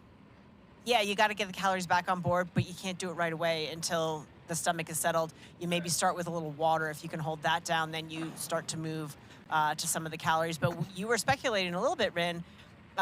He had made a really aggressive move not long ago that may be taking him over threshold. And what happens to the system then, and why might this be happening? So yeah, just speculating that he is very aggressive with his nutrition intake. We know, he's like up over 100 grams of carbohydrate per hour. He would have tried to stick to that plan. It's a long day. You want to get those calories in on the flat.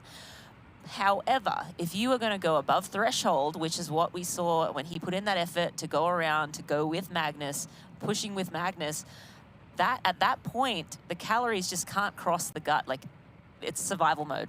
And so at that point, he's still trying to put the calories in while the stomach is not able to absorb. And you can see it's still coming out now. Yeah. The stomach is not able to absorb, so that carbohydrate is not moving across the stomach wall. It's not being taken into his body, so it's just sitting in his gut. He keeps putting more and more and more on top of it, and this is the result. This is obviously all speculative, but that's my expert opinion on what we're seeing here with Christian. His race is not over by any means. If he can clear the stomach, let the stomach settle, and then get back on the nutrition and stay within himself, Christian Blumenfeld is a phenomenal talent. So he just has to stay calm here. He's ahead of that main group, collect himself, sit in that group, and it still can be a solid day. Not perfect, but solid day. Makes sense for Christian to maybe soft pedal a little bit, reinsert himself into that group, let them do the work, carry him up to Javi, then on the descent, try to get those calories back down where maybe the power comes down a little bit, able to bring the heart rate down and get some of those calories on board. Absolutely. And another thing to consider, I know athletes have had this problem in Kona before. In the swim, seawater. The seawater can, you know, if you take on a little bit too, and that swim was aggressive. He was in the scrum. He was in the middle of that group of athletes, and you're trying to breathe to the side. You're getting, you know, water in your face. If you take on too much of that seawater, that can also really wreak havoc on that digestive system. So another, you know, maybe for, you know, what's going on with Christian. And that would just be hitting his gut now as things are starting to settle, put calories in on top of that. Well, there's a lot of questions asked and a lot that still need to be answered as we roll through these hills towards the turnaround point. Stay with us. We will be right back for more of the Full Gas Bike Course in just a moment.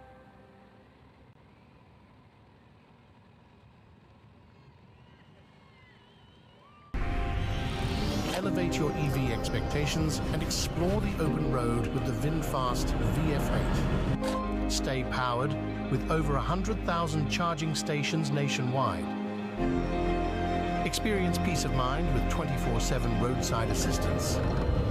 Drive with confidence, backed by our 10-year unlimited miles battery warranty.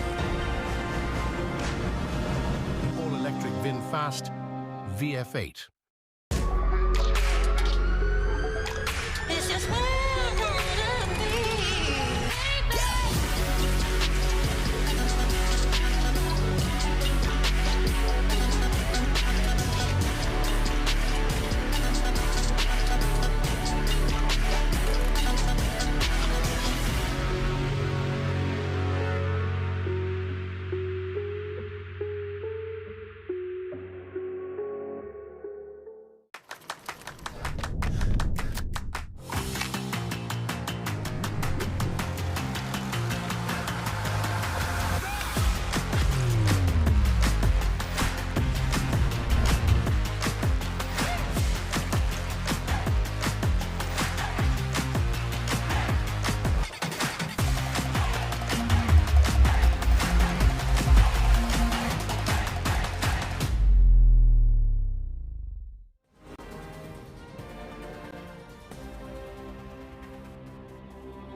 And welcome back to the action here at the 2024 VinFast Ironman World Championship men's race. We are with Christian Blumenfeld, who, if you just missed the last 10 minutes, has basically ejected all of the calories he's had on board for, I'm going to say, at least the last 24 hours. A really violent episode there, whether it was some seawater in the gut or just pushing a little bit too hard. He has had some nutritional difficulties, has spent the better part of the last 15 minutes vomiting. It is good to see him trying to put things back in. One would hope that some of that water that he's putting down will settle, and then he can get back to putting some calories in. He's holding off that chase group that's just behind him, and we were speculating during the break that maybe a good strategy would be to let himself get absorbed by that group so he can settle in, settle the gut, and get back to it. But right now, things a bit of a rough patch, a bit of bother for Christian Blumenfeld. I think that what we're seeing as well, though, you don't vomit to that extent without having signs it's coming. And so he was not comfortable probably for the last 30, 45 minutes to an hour. There was some buildup. And so the good news and the positive side of this, as the group is catching him, is that he feels dramatically better now. So the content's gone means the turmoil is gone. And so he's going to be weak. He's going to be a little bit behind on calories until he starts putting them back in and absorbing them. But nonetheless, he's got the fresh start, and so that's positive. But Michael, so if that happens to you in a race situation where, you know, the calories are not absorbing and they want to come back up, what do you do? It's a great question, and I mean, there's times I look at that same stretch of road, the same thing has happened to me personally. As athletes I've watched this race, you see it, and there's a couple things you have to watch out for, because as you know right now, you've gotten rid of everything. So the first thing you have to do, and I think where you start simple, start with don't go back to your high calorie, high concentrate mix. Don't go back to that. Go to water, because what you need to do is you make sure that you are hydrating so that your gastric emptying rate can continue to be on point. So when you're dehydrated, dehydrated, that ability of your gut to absorb drops dramatically. So first start with water, and then you start to really go basics: water, sugar, salt. You get those really basic things in and get yourself to a point where then you can go back. So if it's really planned for, and if it's really a tactic that you're going to approach and take, you wait the next hour you're going to spend getting that fluid in and getting yourself hydrated, get those little simple acts, I think, and then you go back to what you're going to need to carry you through the marathon. It is a balancing act, and he's not experienced the depth of 10 or 12 Ironman races to know, but you know what? They've got an incredible team behind them. So here's a question. If you are in that as a point of education for anybody that might be watching that runs into these sort of, issues in a race, can you make it back up? Can you double down? Like, if your stomach does settle, do you try to double down, or do you just get back on board? Like, do you try to add more in the second half, or do you just stick to the plan? In my opinion, I think you just stick to the plan. I think knowing that your stomach was already upset once, I think if you try to double down, that can be a recipe for disaster. So you just want to eventually let the stomach settle, get back on track, and start to get in those calories as you can, as your stomach allows. I fully agree. I think that what happened is it's lost, and so you need to be delicate. And the other thing that I think you want to look at is something was wrong, and so you have to look at, was it the seawater, the intensity, or the amount of fuel at the rate at which I put it in? One or all of those things need to be adjusted. So don't drink any more seawater. Fine, that's easy. But go start over. And so these are all why we say in this race, it is a question of problem solving, start to finish, even on the best day. Am I riding the right pace? Should I go with this athlete? Should I not go with this athlete? Am I eating enough, not eating enough, all that stuff. So let's just keep on rolling through on that discussion after a second here. And a quick update from the course. Gustav Eden has been assessed a penalty. It is a yellow card, which is unintentional littering. Rini, difference between littering and unintentional littering? So unintentional littering will elicit a penalty, a yellow card. It won't be a blue card. So intentional will be a blue card, which is equivalent to a drafting penalty. So that's a 5-minute penalty. So I go through an aid station, I grab a bottle, I get past the no last chance zone, and I chuck it. That's intentional. Okay. So if you are throwing a bottle, if that arm is being extended and you are throwing a bottle, unintentional littering is, for example, like a gel pack you put in your back pocket and it slips out unknowingly. A water bottle being ejected from behind your saddle unknowingly. These are not intentional littering. So different penalties for intentional and unintentional littering. What about vomiting? Is that unintentional That vomiting? is unintentional. But we're going to cut him a break and say he's already served his penalty by vomiting 8 times. As some of you may be looking ahead already to your 2025 race season, please do consider joining us at the Zafiro Ironman 70.3 Alcudia, Mallorca on 10th of May, 2025. The Balearic Island of Mallorca hosts one of the largest Ironman 70.3 events in the world. It's a fast course in a magnificent and sunny place, Mallorca. The race always takes place on a Saturday and allows triathletes to relax and visit the island on a Sunday. It's been a global favorite for over a decade. Register now for 2025. And it does look like Christian has been reabsorbed into the group. We're going to throw it down to Matt, who is with our leader, who is well up the road. Matt, how's Laidlow looking? Oh man, Laidlow looks really, really good.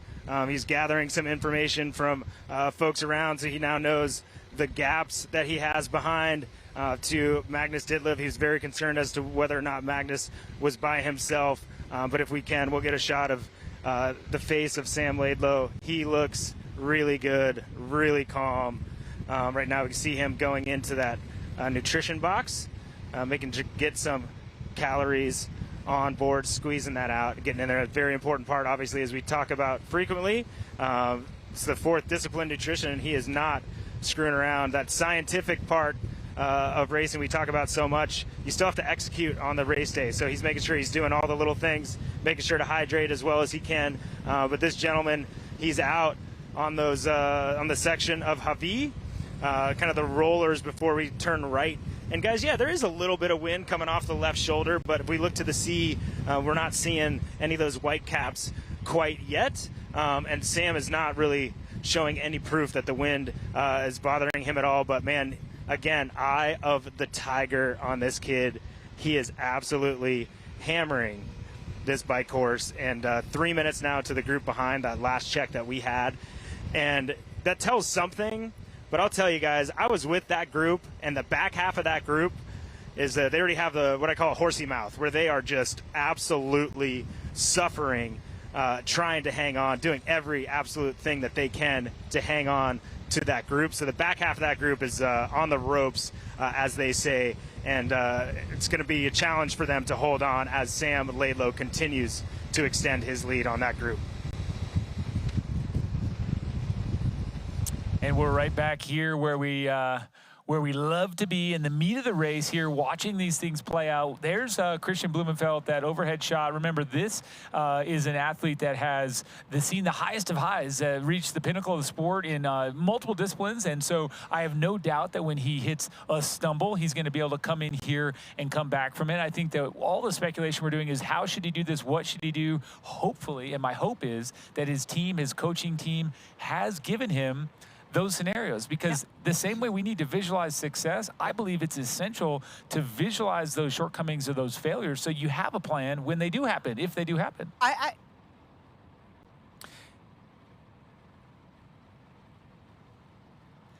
have an interesting observation, and I don't know this. Just hear me out. We talked a little bit about Christian's new position, right? His Superman position. Here we He's go. super This is a laid look out. back here, Didi. Yeah, this is a look back at what's been going on with Christian. But in this more aggressive position, is there a possibility that his stomach is in a different position, right? That there's not as much space in the gut because you are bent over in a more aggressive position? Could that be a contributing factor?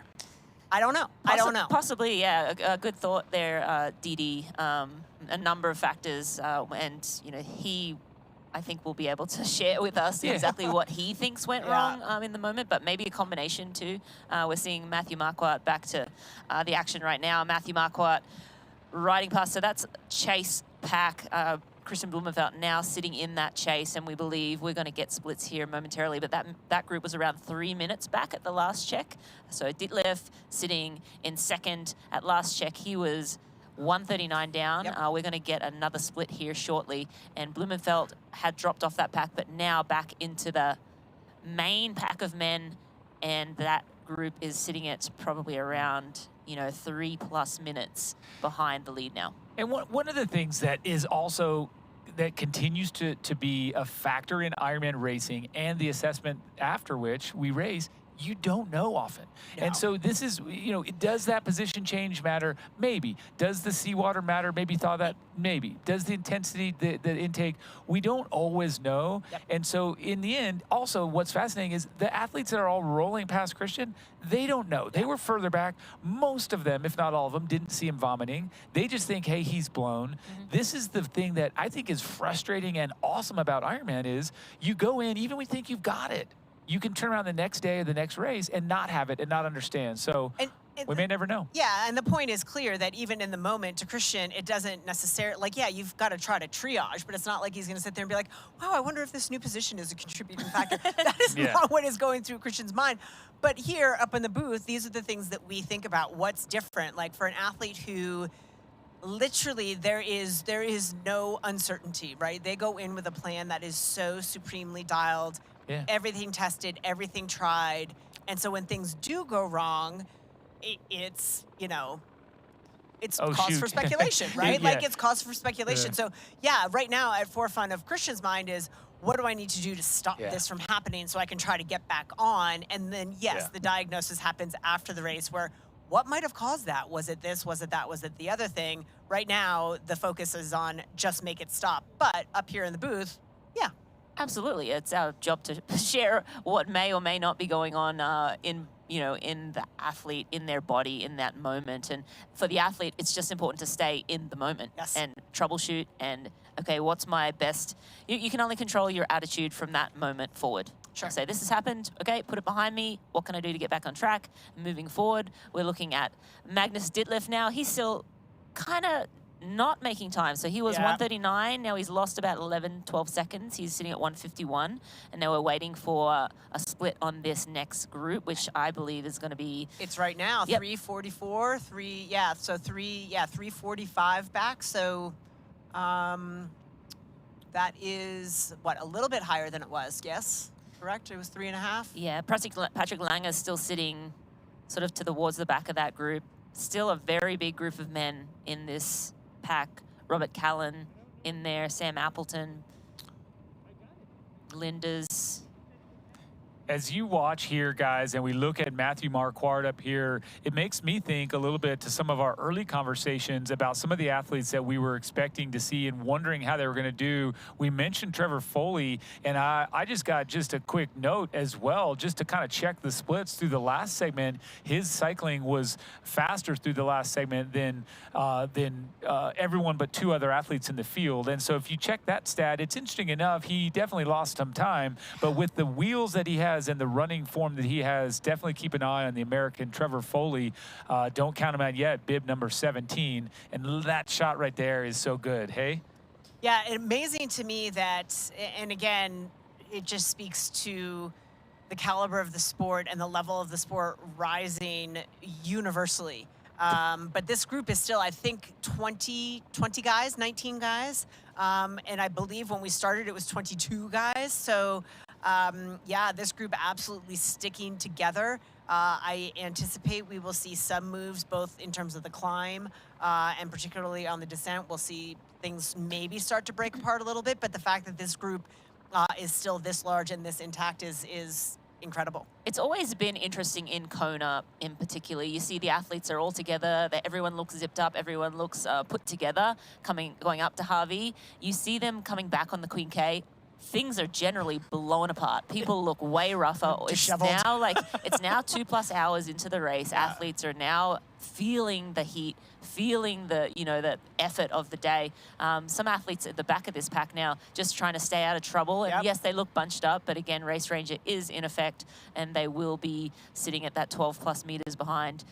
They also do have the reflectors on the road that sort of are around that 12 meters apart too. So very easy for them to see that they're in the right positions, and also the refs.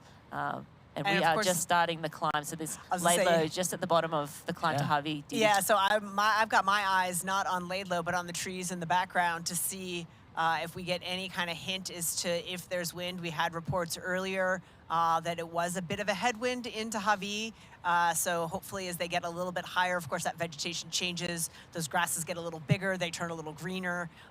There's more of them. So we'll get an indication if the winds are blowing up at Harvey. Again, one of the factors of this race being a couple of weeks later than it has been in the past is it has been actually windy out there the last couple of weeks. Athletes reporting in training some winds that actually were pretty scary up at Harvey, and it's been a while since we've seen winds like that. Yeah, and speaks to the difficulty of the course. Absolutely, yeah. And we have our race index presented by TriDot. Through our partnership with TriDot, Ironman can provide triathletes and coaches an overall course rating for all Ironman and Ironman 70.3 events worldwide.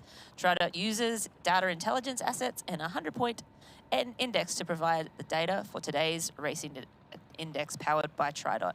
The race index measures a triathlon difficulty from 0 to 100. Race 0 would be 0. It looks like today's score is 64. So a typical score on this course, and again, very hard to say typical because Kona can be a range of different things, but typical score 67, a little bit faster for today. So for the age groupers, what does that mean? For a slower triathlete, they will be plus 347 overall, mid-pack plus 238, elite athlete around 117 for today's race. So yeah.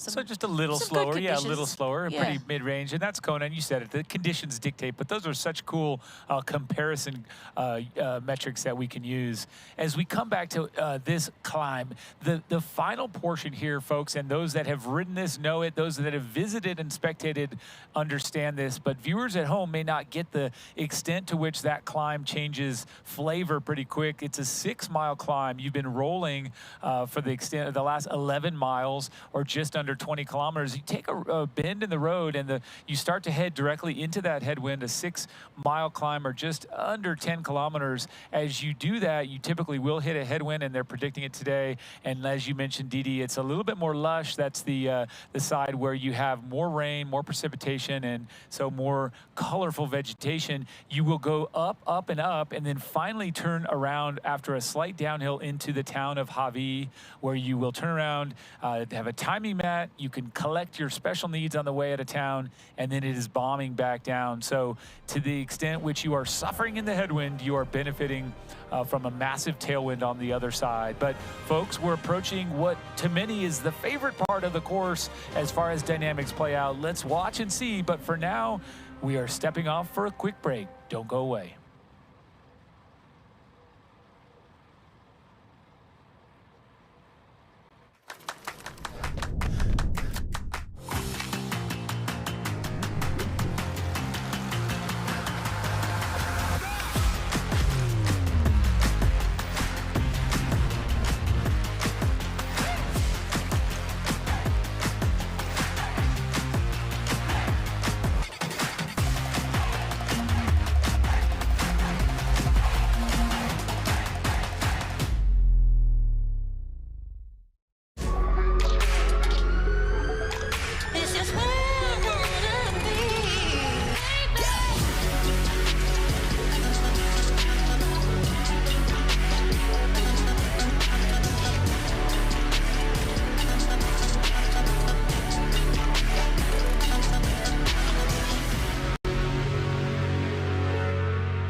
The VinFast Ironman World Championship is brought to you by Morton.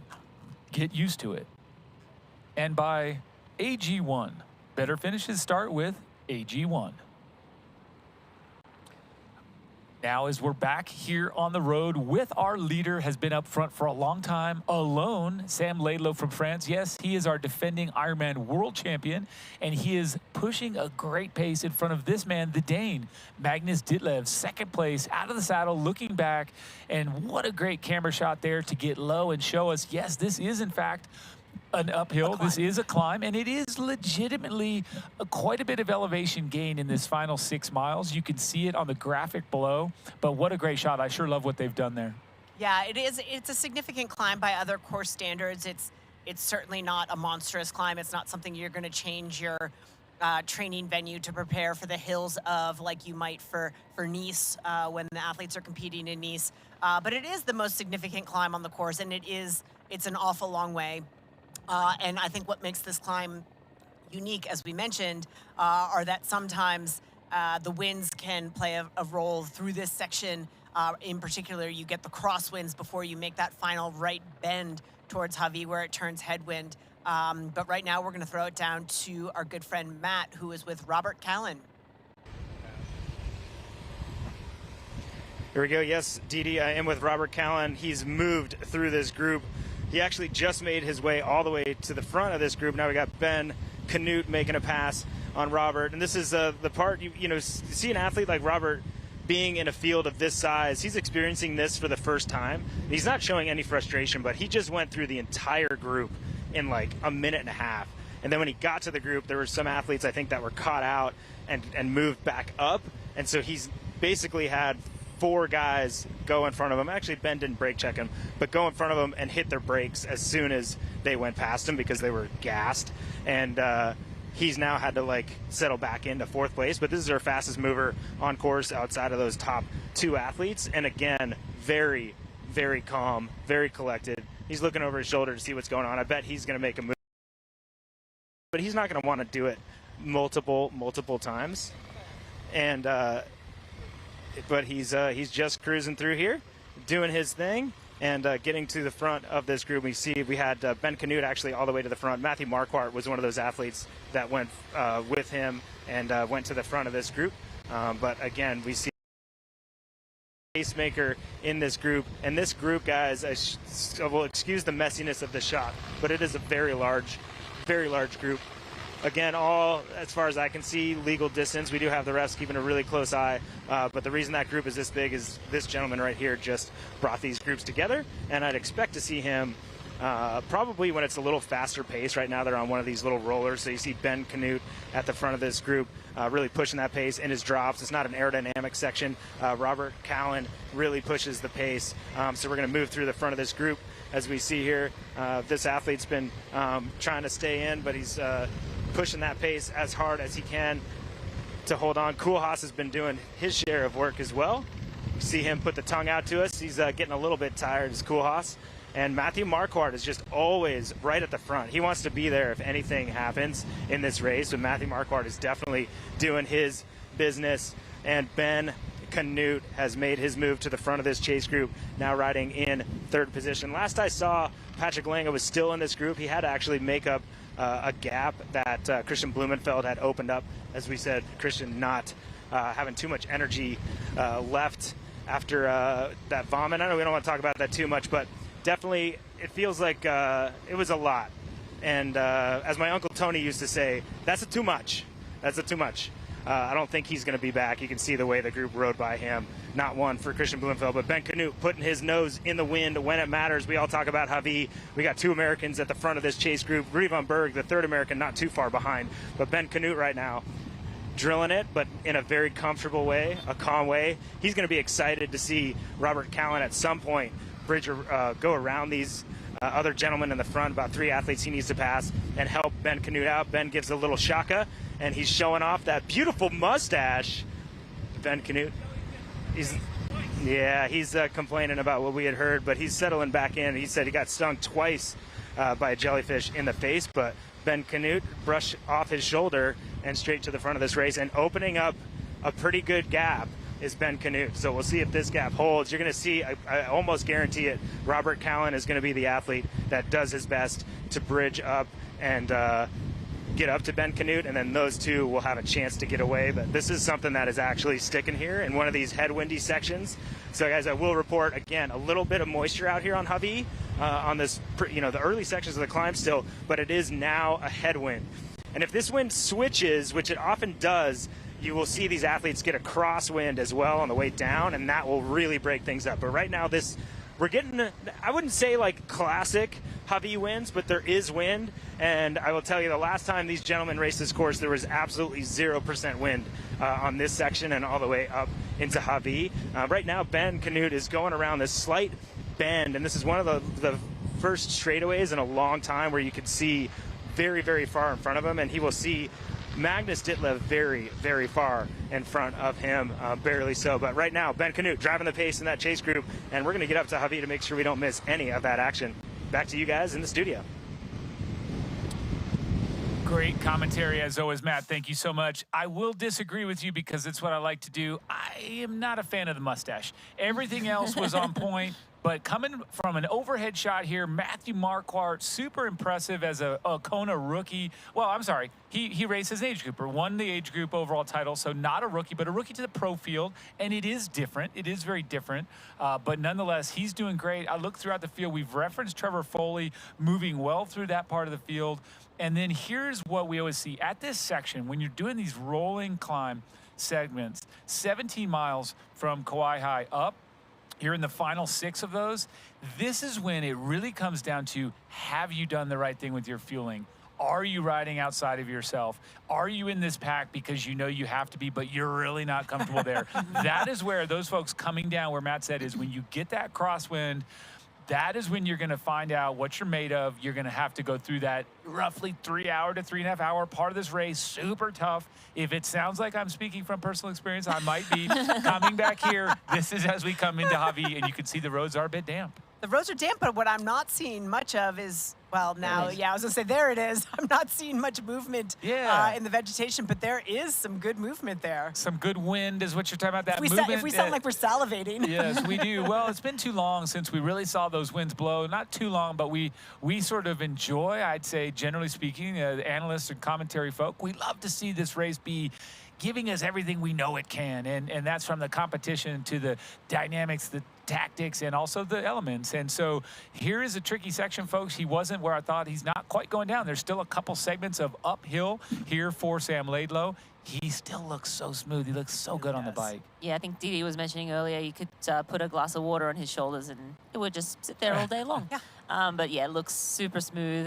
The textbook cycling we are accustomed to from Sam Laidlow, and some That's a beautiful amazing shot. aerials. And we used to always talk about white caps. So when we're out on the Queen K, we would look out to the left and that would be a clear indication that it was windy. Hard to see from this angle, but if you see white caps all over the place, there's a couple ripples here and there.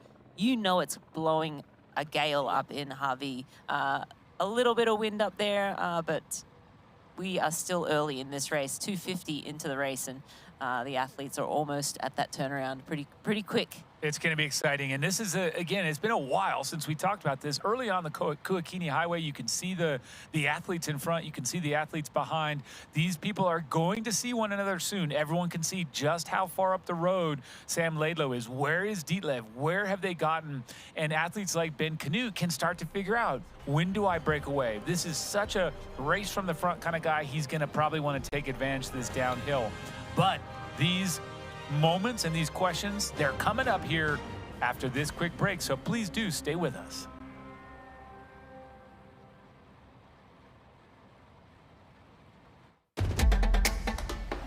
You know, and we know.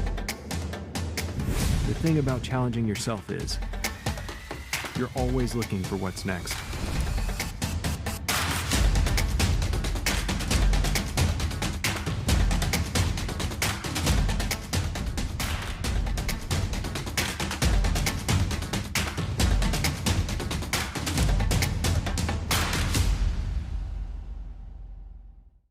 The feed is everything you need to fuel your workout. Hydration, bars, gels, chews, high-performance supplements. We even have breakfast shakes. Ready for your ride? Totally. Let's go. Gels every 20 minutes. Just started training or plan to be a world champion? We've got you. Thanks, Feed Coach. Don't forget to hydrate. We'll help you pick your fuel for your run, ride, or triathlon. Shop today to get a free water bottle printed with your name. Visit thefeed.com. Fuel your workout.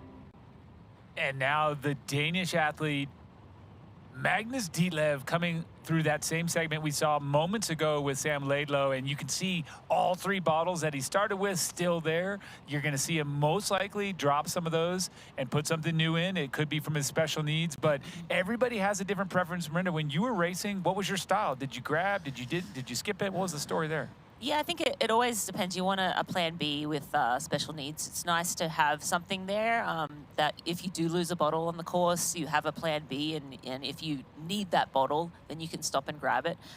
There are volunteers up there, and Laidlow for sure will have someone hand it off. It's just hard in that big group of 22 to have enough volunteers to give everyone. So that's where they probably aren't counting on special needs. In fact, I don't think many of these men are really counting on special needs. It's kind of like a plan B, or if I've dropped a bottle and I know it's crucial for me to get those calories on, then I'm going to stop potentially and pick that up. It's interesting because I think it's one of those things that as the race dynamics have changed and evolved, and we now have a chase pack of 19 men, I think it makes the likelihood of a personal needs bag significantly lower. I think, air quotes, back in the day, when we were a little bit more spread out by the time we got here, I would always say, hey, it's worth the 20 seconds to stop and get what you need, because you still have so much racing left to go that making that short investment was absolutely worthwhile. But if you're in a pack of 19 men, probably maybe less valuable. You don't want to miss that boat. And I think what we're seeing with like Ditlev with those 3 bottles, athletes are just carrying, they're self-catering. So they have all of the calories they need. You know, they have the rubber bands now, the new technology with high-tech rubber bands. The high-tech rubber bands. Not just the rubber bands, no, the high-tech kind. rubber bands. So we're seeing Laidlow make the turnaround now up in Harvey and rolling through this aid station. Special needs is usually on the kicker. So this is just a standard aid station, and as he heads out of Harvey, there's a slight uphill before he will scream down that big climb that we just saw the athletes go up. So you saw end of trash zone, and here on the right, this is special needs. So we'll see if Sam is planning to grab those. The volunteers will know he's on his way. He nodded his head, and they call ahead with a megaphone and let him know what's coming with the number. Number 1, here's your bag. Here's an expert move, and you get that bag, start to use your teeth a little bit often. You reach in there, set it on the aero bars, pull a bottle out, tuck it into its place. There it is right in the mouth. And again, these are tactics tried and true from decades gone by. The teeth in the plastic bag. But, you know, he is getting it. I was going to say, not a bad idea if you are an age group competitor and you have never gone through a personal needs bag. Practice this. Yes. Get a friend, get a training partner, get one of your kids to stand out on a quiet street with a bag, because navigating this while you're riding is not easy, particularly if it gets a little bit more crowded. Safety first, guys. If you have to stop, again, it's worth the 15 seconds, but it's a good thing. It's a good thing to practice. And we're going to throw it to Matt. He is with the chase pack here, getting up to Hubby. It's right now. Yeah, thanks so much, Renee. They're not quite here yet. We just had Sam come through, but we are in the beautiful town of Hawi. And if I had hair, which clearly I don't, maybe the mustache, you would see it blowing back over my head, because there is a tailwind coming back from Hawi. But this is a place that everybody wants to get to. They know they're almost on their way home. You see over my left shoulder, you're going to see Magnus Ditlev. That chaser is going to go around this turn, getting cheered on by all the fans. And stand up. Maybe he'll get a water bottle. He's going to drop one of his water bottles. He's going to grab another water. Magnus Ditlev back out on course. Looking for a split, but didn't have time for you. Sorry, Magnus. And yeah, it's going to be probably another minute or so till we get that chase group. So I might string it out here a little bit, guys. But yeah, this is kind of a lot of the heart and soul of Ironman is out here in Hawi. You can see behind me, if we're able to spin around, we've got a lot of our aid station behind you here. We got all the locals. We got a lot of volunteers, a lot of the high school and middle school children out here doing what they can to help the athletes out. And again, this is one of the spots that's great for the spectators, but it's also really, really special for the athletes, because they know, especially on a day like today, they've been fighting that headwind. Not only do they want to get to Hawi so that they can head back home, but they want to get to Hawi so that they get a little gentle push from that tailwind back.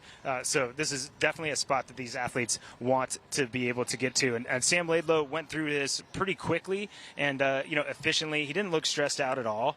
He was moving well and wasn't too worried. It wasn't like one of those athletes that was really asking for splits. Often you'll see an athlete that's in the front and they really feel like they're kind of hanging out there. So they're like, what's a split? What's a split? But Sam looked very, very casual in his manner and how he was riding his bike through this section of the course. And again, we should have these athletes coming through here in just a few seconds. But what we noticed before, we saw Ben Canute pushing that pace at the front of the group. We saw Matthew Marquardt doing his best to stay with Ben Canute, as I think he was able to get back up to Ben. But that group got really, really big, and that can be challenging, when it comes to being able to manage your position in the course. And we saw that from an athlete like Robert Callan. Wasn't able to really hold his position, kept kind of moving space backwards. But Robert Callan still definitely in the front, and he's going to be pushing that pace. Curious to see where he's at when we come through here. But here's where the chaos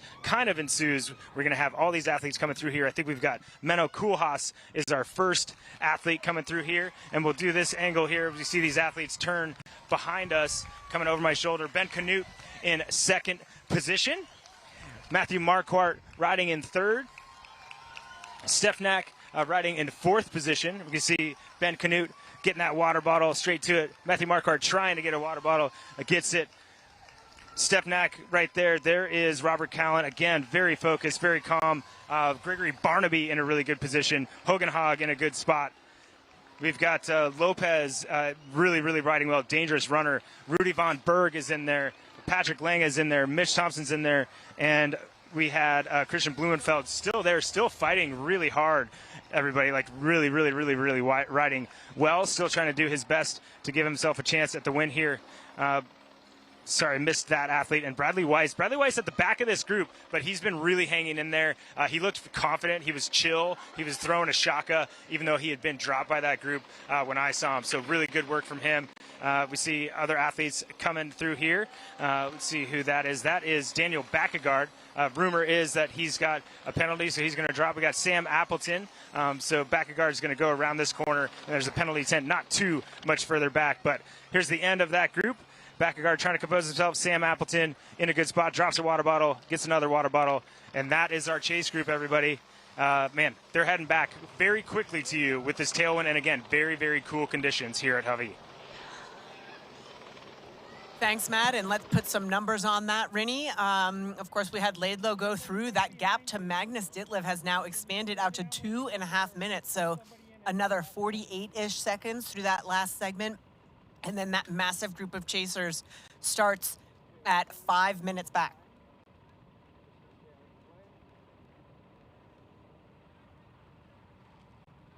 That group of chasers starts at 5 minutes back and extends all the way to about 6:05 back in that large chase group. So some of these gaps, you know, the primary group staying together, but Sam Laidlow continuing to put time in.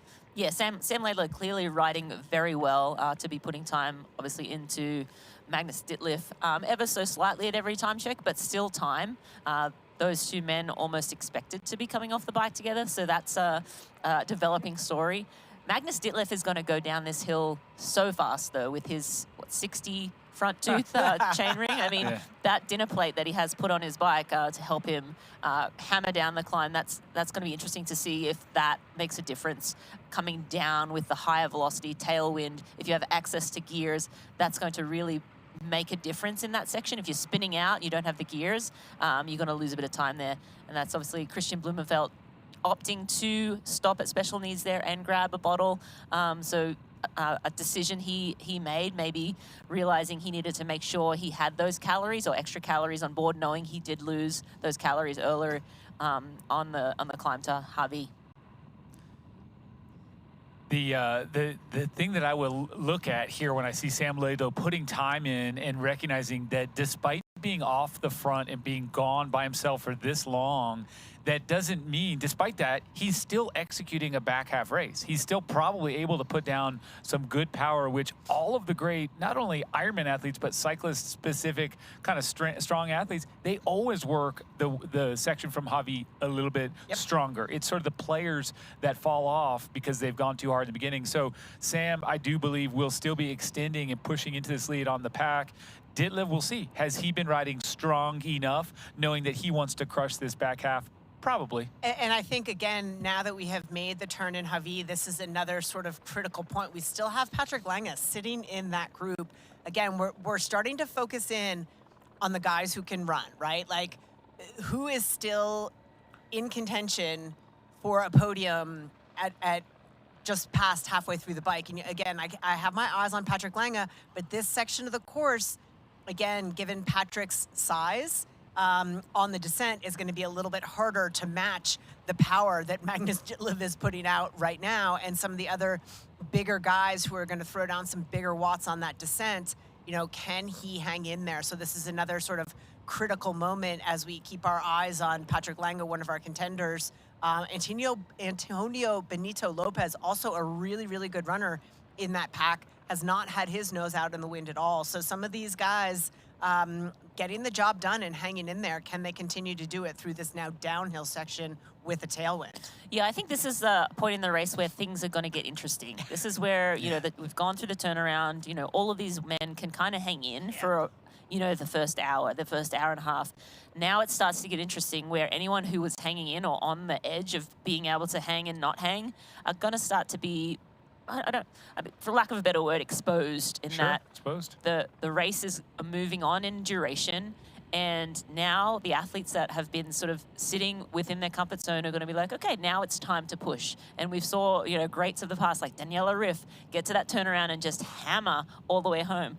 Athletes like Sam Laidlow, now, yes, he's been putting the hammer down all day. I think Ditlev is going to be one that's really going to put the hammer down on the back half of this bike ride. So it'll be interesting to see. I think that pack is going to start splintering as we go through this section here, and then as we get back onto the Queen Kahumanu Highway. I think you're right, Rennie, and I think looking at what Matt mentioned, that if we get some crosswinds into this section as they roll down this hill, that's going to break it up even further. So the wear and tear of the legs, but also the dynamic, the winds changing like that. But have a look at that VinFast performance analysis. 59.4 miles in for Sam Laidlow. He crossed that 95.6K mark in 3 hours 15. Last week's coming 3:15 in a 24.48 miles per hour, and that's not an easy section of riding. So that's mostly uphill. That's mostly rolling to uphill. So incredible stats there for the man with bib number 1. And as we take a look at some of the splits through Javi coming back, some of the chasers, Leon Chevalier at 8 minutes back, he is alone.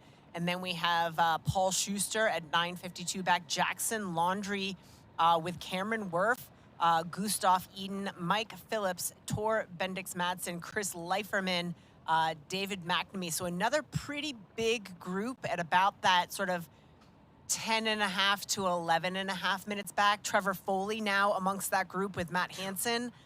So again, some groups converging there as Trevor Foley continues to pick his way into this race.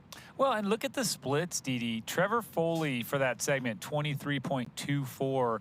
He's faster than everyone ahead of him, including Gustav Eden, including Cam Worf, including Laundrie, all the way down to Leon Chevalier. That's the next person that has a better split for that segment. And not just by a little. And not by little, a mile per hour, Yeah. and then you kind of scroll further. He's riding as fast as, or faster than, our top 15 athletes. So Trevor Foley, certainly you wouldn't want him to be that far back. You wouldn't want to be in 33rd, but there's so much racing to be done. And I think if you're new to Kona, if you're newer to Ironman, hopefully you understand, and hopefully there's a deep belief that anything can happen if you stick with it long enough, because this race is not decided. It's so cliche to say, well, it's, racing begins on the run, or it's not over till it's over, all these things, but it's so true here in Kona. If you want to get a top 10 in your first Kona, if you want to have that top 5, if you want to be in the mix, just keep going, because people drop out on the run. They drop out on the bike. They get surprise penalties. They blow up. They give up, all of the above. So those athletes still have a great shot. What a fun shot here rolling down the hill. Stay with us, folks. We'll be back to watch these athletes come down off this VinFast bike course and power into those closing miles of the bike ride. Stay with us. We're taking a quick break.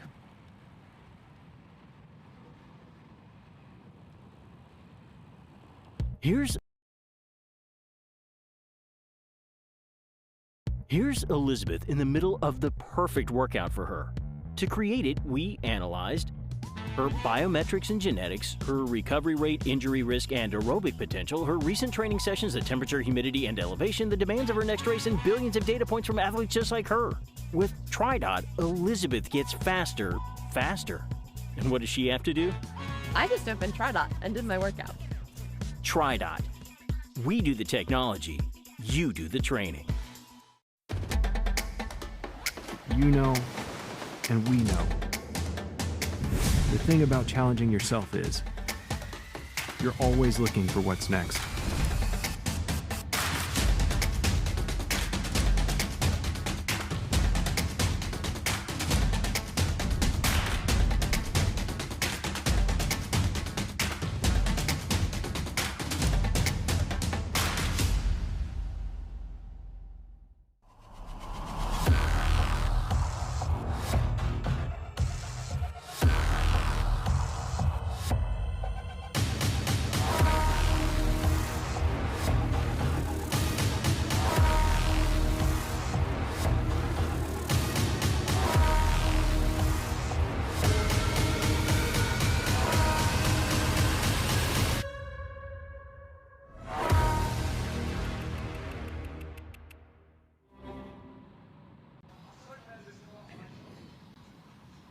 The athletes of the 2024 VinFast Ironman World Championship have made the turnaround at the far northern end of the ride here on the Kahala coast on the big island of Hawaii. And right now it hasn't changed too much at the front of the race, with Sam Laidlow having a healthy lead of 2 minutes and 33 seconds over his closest rival, that being Magnus Ditlev of Denmark. Then it's the Netherlands early swim leader at 4:55 down to Menno Koolhaas and Ben Canute, Matthew Marquardt and company, as we welcome you back to the Kahala coast with three-time Ironman World Champion Craig Alexander from Australia. Craig, we're witnessing another great race, and nothing different from what Sam Laidlow and Magnus Ditlev said at the press conference. And they said, we are going to make this bike ride hard and legit, and that's exactly what they're executing right now. Yeah, they've certainly done that, Greg, and I think Sam showed his hand very early in the swim, at the swim turn, his aggressive sort of approach to this race.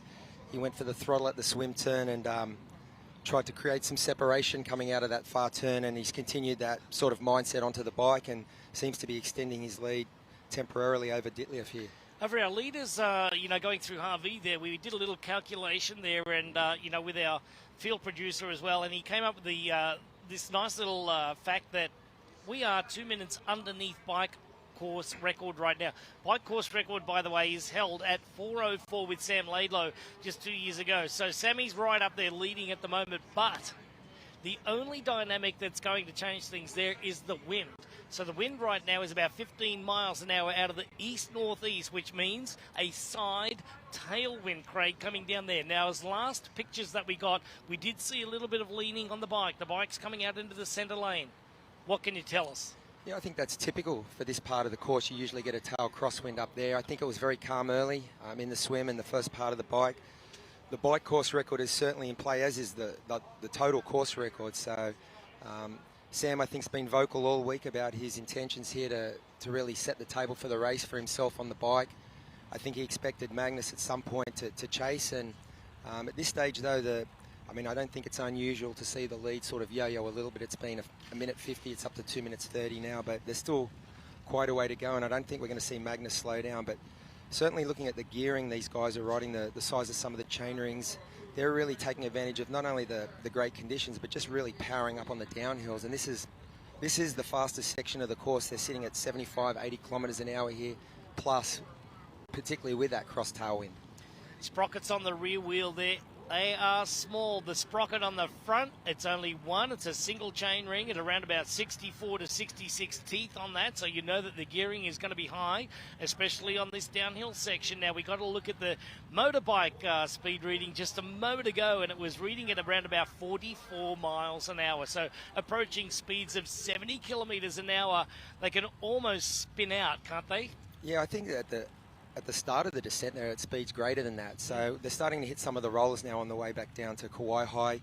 This front group's holding solid. They're losing a little bit of time, but as we heard Mike Lovato say previously, there's still a long way to go in this race. And, we're talking about the contenders up the front, but a lot of these guys are going to figure and push up into the top 10 and the top 5. Obviously, Patrick's still in this group, and we know what he's capable of. And even further back, Trevor Foley seems to be holding time, and he's got a great run, and Cam Worth seems to be holding time. He's losing a little bit of time to Magnus and also to Sam, but they're holding time to this group or slightly losing time. So, we're still 35, 40 miles to go, and then a marathon. They're still in play as well. Yeah, Trevor Foley was the big mover, going from 53rd out to around about 38th there, and he's right up there. This is the stunning coastline of the northern part of the Big Island. This is the Kohala Coast, and this is also where a lot of the damage is done. And you can see that our current weather right now, we're at about 79 degrees, but it's going to get out to about 89 degrees out there. Got very slight winds in Kona right now, but they're nowhere near Kona at this point in time. There's 50 miles out as they're going to make their way along the coastline on the Queen Kaumana Highway and then come back in to T2 where they'll head out onto the run. But Sam Laidlow is putting down a magnificent show of courage and magnificent show of strength and a magnificent show of how you ride the bike. He's laying over that bike beautifully at the moment, tucked in that position. And look at the body of Sam Laidlow, Craig, is flawless. He is not moving one little bit. No friction in the saddle there, going down through the rear wheel. What do you think?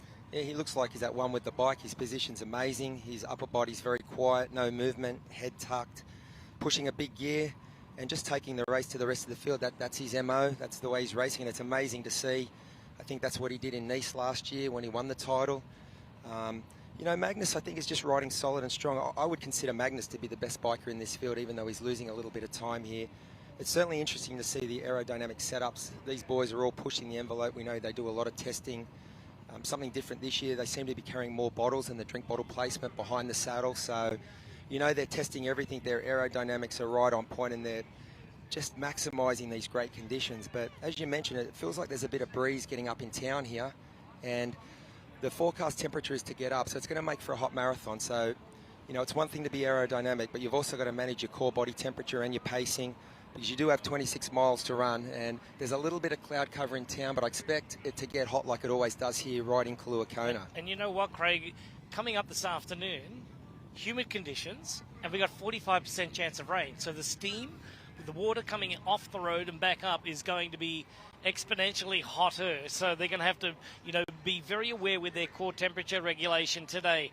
All right, as they make their way back down from the Kohala Coast right now, telling you that Sam Laidlow sitting in a nice position. I love his aerodynamic setup too, Craig. He's worked very, very hard, you know, with his bike manufacturer and sponsor and with the handlebars up there. He's got his hands right out front there, and he's got his head tucked right in behind it. Now, very aero, but it does take a little bit of energy and effort from your shoulders as well, you know. But look at this guy. He's got a slight frame upper body, stands around about 6'2" tall, and Sam Laidlow with his long levers is getting the job done. He's putting time on the Magnus Dietlev again. Now it goes out to 2 minutes and 35 seconds. So Dietlev has lost a little bit more time again on the Kohala Coast. So that doesn't bode very well for Magnus at this point in time. But with 45 miles to ride, you know that it's anybody's race right now, and this is where the men get separated from the boys on the bike ride. Yeah, I think this last third, this, I guess, terminal segment of the bike course. Do you break it into threes? Absolutely, yeah. And I think most athletes do. They break the bike course and the run course up into different segments, and you do tend to see the gaps really blow open that last 35, 40 miles. Undulating, you tend to get a cross headwind. It tends to swing mid-morning, so they've got favourable conditions. But you mentioned the aerodynamics. It is beautiful to watch the positions. I think an ideal or an optimal aerodynamic position was always understood, but the bike manufacturers have worked very hard, and the technology has come into play probably the last 10 years, more so the last 5 years, with those front-end cockpit setups, getting the hands up high. And you notice that the elbow rests are just a lot more substantial than they used to be. I think they can take a bit more weight through their, I guess, those contact points just under their elbow. And even though they are, I guess, quite aerodynamic, some of them are not as low as they used to be. I mean, being lower at the front end is not always more aerodynamic. But I just think the front end takes a little bit of stress off the lower back. They can take a bit more weight through those front contact points, and gives an aerodynamic benefit, absolutely, but also I think a benefit going into the run. Those posterior muscles get a little bit of a rest on the bike. Well, look at that beautiful setup right now. As you can see, he's just stroking along. The pedal stroke right now is absolutely gorgeous. You can see that there's no real, effort out there. It's just one. He's look beautiful over the bike right now. Like you said, with the cockpit there of Magnus Ditlev, a little bit different. He doesn't have his hands right up in his face there, so a little bit more forward. He's stretched out there, very, very nice. But Magnus stands 6'5" tall. He's an incredible athlete. And as we go back to our chase group right now, so they're having a good time of it as well. In this, we've got Americans Matthew Marquardt. Also, we have in there Ben Canute and Rudy Von Berg, 3 Americans. We talked at the early part of the show how an American hasn't won this race in over 20 years, in 2 decades, and we're sort of getting a little bit closer with, people like Rudy Von Berg going real fast, Ben Canute relatively new to the distance but a veteran of triathlon, and then you've got the young Matthew Marquardt. He's he hasn't even got through med school yet, and he's only 26 years of age, but he has a great promising future ahead of him as well. Yeah, absolutely. I mean, I think Rudy Von Berg I've heard him, a lot of people have had him as their dark horse this week. We know he's finished on the podium at major championships, as has Ben Canute in 70.3 Worlds. He's had a couple of silver medals there, so he's got great pedigree. Marquardt's just been coming through the ranks. He's super strong swim and bike. He's been holding strong at the front of this chase group. I mean, he's been in the top 1 or 2 the whole ride, so they've probably got race plans, race strategies that they're sticking to, and that's a smart plan here. We see these 2 boys off the front are definitely, this is where they wanted to be. They're taking the race to the rest of the field. They're, in my opinion, the 2 strongest bikers in the field, and they're really just trying to set up their whole race right now. Yeah, and they talked about it at the press conference, just giving it a little bit more than normal on the bike ride out here to establish a lead heading out onto the run, because the run here has been getting faster and faster and faster. So Gustav Eden holds the run record at 2 hours and 36 minutes.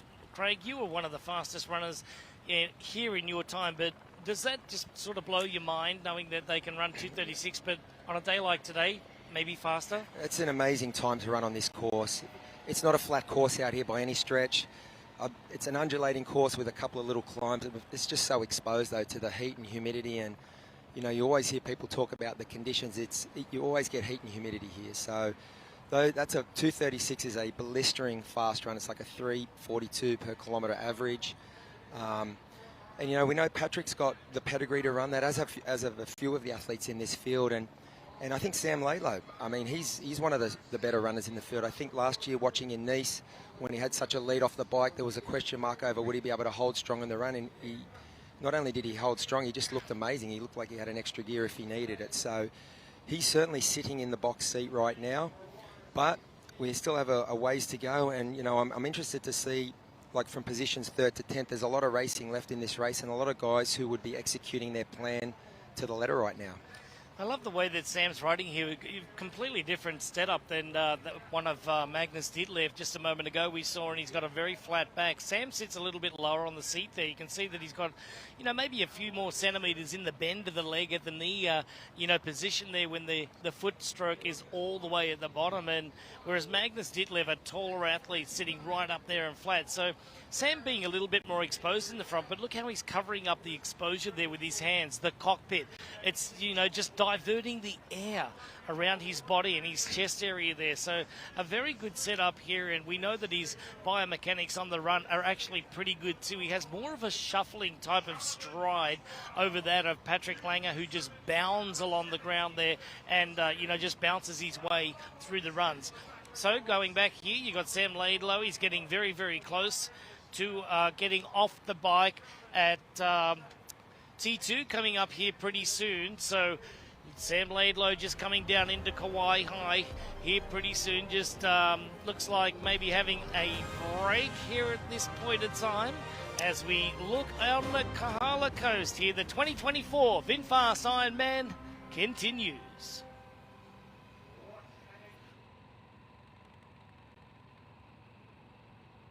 Beyond the finish lines, our commitment goes the extra mile. We are the Ironman Foundation. We've given back more than $55 million to support our mission of leaving a positive impact throughout race communities. Without our amazing athletes, volunteers, and givers, we wouldn't be where we are today. Together, let's continue this journey of impact. Join the Ironman Foundation and be a part of something extraordinary.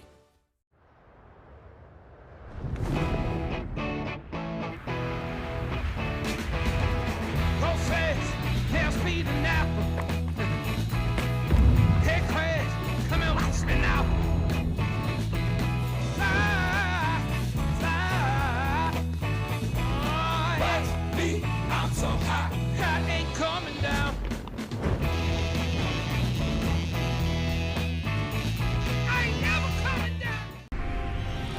Elevate your EV expectations and explore the open road with the VinFast VF8. Stay powered with over 100,000 charging stations nationwide.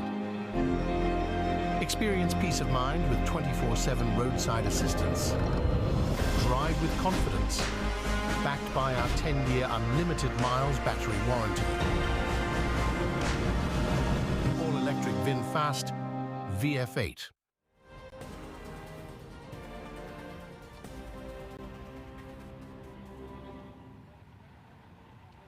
The 2024 VinFast IRONMAN World Championship has made the turn to the far end of the bike course as they make their way back in toward the town of Kailua Kona. We have a group of 12 athletes that are chasing down the leader. Sam Laidlow of France is our current leader out on course, riding along at course record time. In second place, Magnus Dietlev, the 6'5" athlete from Denmark, is chasing him down. He was down at 1:35 just 40 kilometres ago, but now it's gone out the other way, losing 55 seconds, sitting at 2:35 down. Joining me right now is Craig Alexander from Australia, the three-time Ironman World Champion. Craig, the dynamic of the race, is it anything different than what you thought? Well, I think most people predicted that, that Sam and Magnus would be at the front at this point, and we wondered if Christian would be in the mix as well. Christian's had a difficult first half of the bike ride. As we see Patrick up on screen here, he looks to be holding strong in that group. You were mentioning positions before. It is super interesting looking at all the athletes, the male and the female athletes these days. They're trying to set their body position up on the bike to optimize power, but also aerodynamics as well. And I think that's one of the things it used to be thought you had to do one at the expense of the other, comfort or aerodynamics. I think now you can be comfortable and aerodynamic because of just the adjustability designed into a lot of these bikes. And for me, what's really been interesting over the last 5 years is the fueling strategies of a lot of these athletes. I was reading before the race that Magnus's goal is to get in 180 grams of carbohydrates an hour on the bike. I mean, that was unthought of probably 5 or 7 years ago. And I heard Daniela talk on the coverage in Nice how she used to try and get 120 grams of carbs an hour on the bike. So I think, these athletes are so well dialed in with not only their aerodynamics and bike positions, they're in the wind tunnel, they're testing, what their sweet spot is for optimized power output, but also their nutrition plans and strategies are well thought out, well planned and well practiced. And getting a good look at Sam Laidlow riding along at the moment at Kauai High. He is just about to make that left-hand turn. He will go uphill to the Queen Ka'umana Highway, and then he'll have 38 miles to ride back into town. But it was interesting just a moment ago, we got a good look at Patrick Langer, who has been dropped from that chase group. So he's off the back of the chase group right now. Had a word to Jan Frodeno and saying to Jan, what's it going to take for Patrick Langer to, get this win today? And he's going to have to be within 10 minutes, but he said he's probably going to be out at around about 15 minutes when he comes into T2. Now we're starting to see the effects of the pace. And the early part of the bike, we say it every year, it's very important to ride your own pace and just, settle into what your wattage is. Because when you up the ante, Craig, you will lose power because you're riding above your own level. This is a race of endurance. It's not a sprint. Yeah, I think it's about even splitting or holding pace. As much as anything else, you're not speeding up, but you don't want to slow down. And nobody knows this course better than Jan. He knows that the large separation really occurs in the back half of the bike. And if you do overbike even marginally in the beginning, you do pay for it late. Seeing now another athlete just popping off the back here. It's going to be one by one. You say that You know, this island reserved for volcanic explosions and eruptions. Well, there might be eruptions, implosions today out here by the athletes out on the Queen Katumana Highway as they make their way back in, but they're still on the Kahala coast. This is a very downhill section there, Craig. Very fast. They've got a tailwind at this point in time, so it's working into their favour. Now, we're standing down in Kailua Kona itself, and we've got a little bit of a wind coming out of the south, which means headwind after they get to Hualalai on the way back at about 20 to 30k out. Yeah, and I think that's typical conditions Yeah. here. I mean, it's so variable, but generally speaking, you get a tail crosswind up on this part of the course, and then a head crosswind, the last few miles or the last 20 miles or so. So interesting looking out at the water in the background. There's no white caps. That was always an indicator of a lot of wind. No wind on the bike is fast, but more of an emphasis on core body temperature management when you don't have that wind cooling effect. Yeah, you've got an offshore breeze flow at the moment, so that's why you're not seeing any white caps. But as we have a look at, I want to get back to this with Christian Blumenfeld about what you were saying about Magnus Ditlev with 180 grams of carbohydrates. Christian Blumenfeld was riding in second place for the longest time before Magnus Ditlev caught up, and Christian was setting the pace on the chase group. Now, we did get word for around about 4 to 5 minutes or so he was throwing up. So in given that, Craig, athletes in their training go out there and they try to learn under a distressful situation. So in race pace, simulation. Now today, losing his caloric intake, losing his energy, what's it going to take for him to sort of maintain the energy levels going right through to the end of the race? He's very experienced, and what we've seen with Christian and with Gustav to some degree as well is they push the envelope with performance, and there is a trainability to your gut. They would, as you mentioned, they'd be doing race simulations and practicing their carb intake. We've seen in races before, not with his nutrition, but with his bike position, Christian have to stop and walk, cramp up. We saw it at a race in Milwaukee last year, so it's not unusual to see Christian really in his desire to get every marginal gain possible just overstep the mark sometimes. I think he'll be back on his nutrition plan. As scientific as they are, and there's always talk about the Norwegian method and how scientific their approach is, they also have what all great athletes have, which was an intuition and an ability to listen to their body. And, Christian's not out of this race. He's one of the guys who has an ability to run in the mid-230s here. Stepniak from Poland is heading on the Kahala coast here, the VinFast IRONMAN World Championship.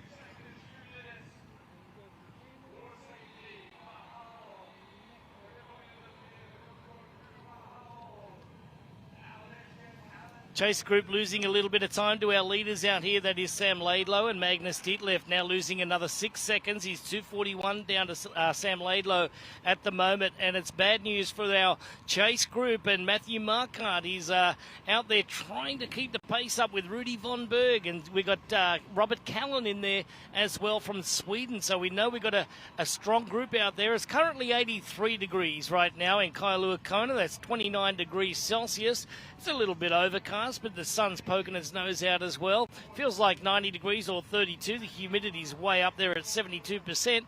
UV index, well, it's always high here on the islands. And the wind downtown is 2 kilometres an hour out of the southwest, or just underneath, or around about just a little bit over 1 mile an hour. But it's a gorgeous day here, celebrating another incredible VinFast IRONMAN World Championship. And we get a good look at Mount Hualalai and Mauna Loa in the distance there. And as they make their way past Waikoloa Village, which we're looking at right now, Craig Alexander, we might be heading into a southwest wind on the way back.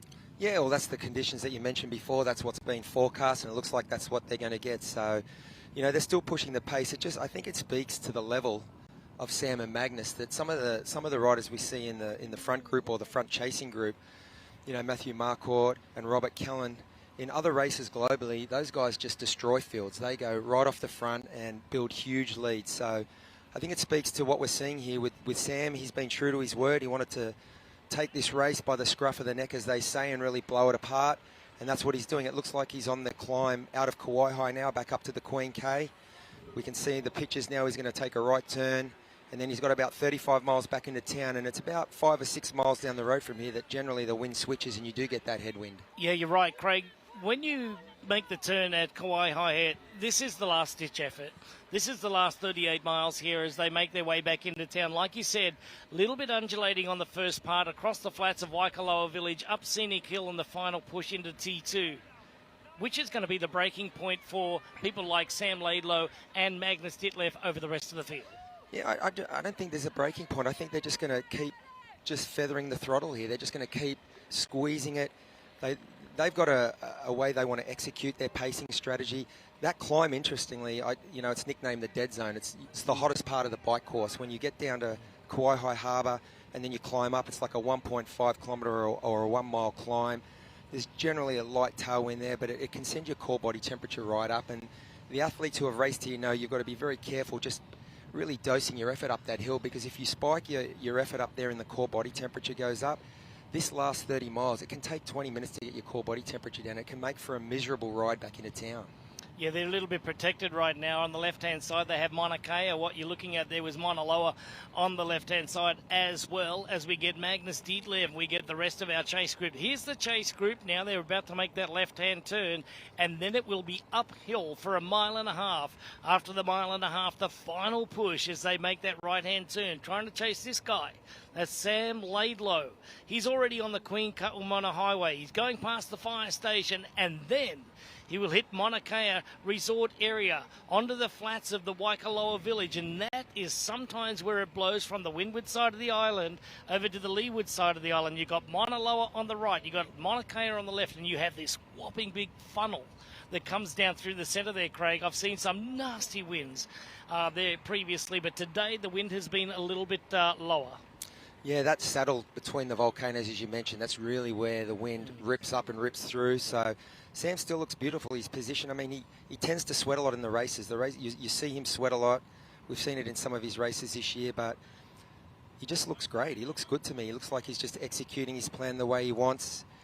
He looks super comfortable. Cadence looks the same. And, you know, Magnus, he knows the quality of Magnus too. So he knows the race is not in the bag by any stretch. He's got a lot of work to do, and he's going about his work beautifully. Well, three-time Ironman World Champion Craig Alexander, thanks for popping by today, buddy, and you have a great rest of your afternoon. And Sam Laidlow ripping the legs off the competition here at the 2024 VinFast Ironman World Championship. Back to you. Thank you so much, Greg. Thank you, Craig Alexander. What great commentary. It's so cool for me to listen to not only just the calm nature at which he takes his approach, but the knowledge. And he's spot on, clearly, through and through there. And coming to this, Sam Laidlow on camera, doing his work beautifully, extending his lead ever so slightly, 5 more seconds to Ditlev. Ditlev also doing his work incredibly well, by my estimation. Those of you that are at home and you're getting yourselves ready to tackle your next journey, I want to remind you of all the opportunities, including the chance to experience the world's most romantic destination, the floating city of Venice, and the Adriatic seaside retreat of Jesolo at Ironman 70.3 Venice Jesolo on 4th of May, 2025 in beautiful Italy. Enjoy a swim in the ocean and a flat and fast bike and run course. Register today, ironman.com/IM703-Venice-Jesolo. It's there on screen. Get in, get signed up, do it. As we take a look now at Sam Laidlow making his way back along the Queen Kaumana Highway as our age group athletes make their way up towards Kauai High and then ultimately up towards Hawaii. Again, Sam Laidlow continuing to distinguish himself here. Another 5 seconds into Magnus Ditlev through that last section, and I think 30 seconds into the big group of chasers, which is still largely intact there. They now sit about nearly 6 minutes back of our men's leader. And just interesting stat that I just came across from our friend Torsten Raddy from Tri Rating.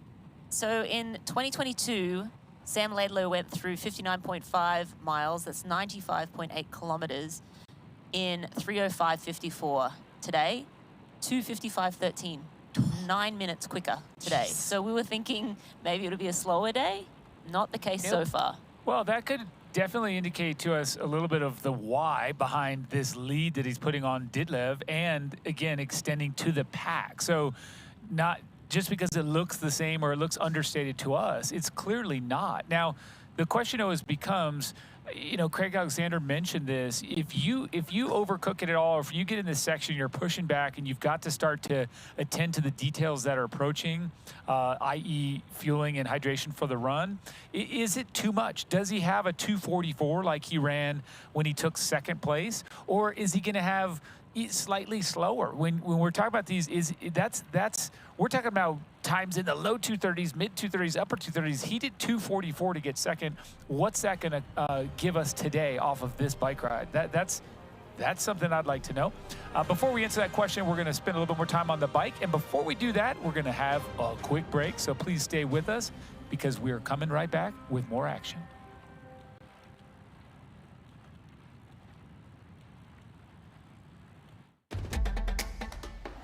You know, and we know.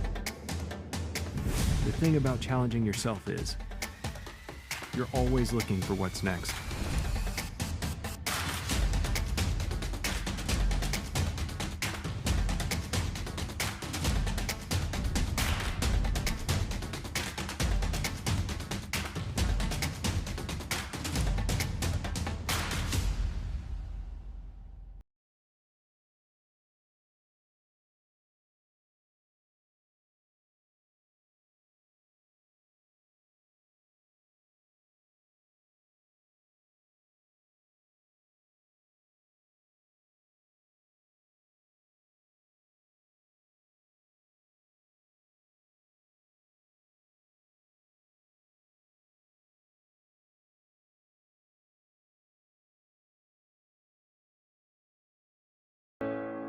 Shine bright like a diamond.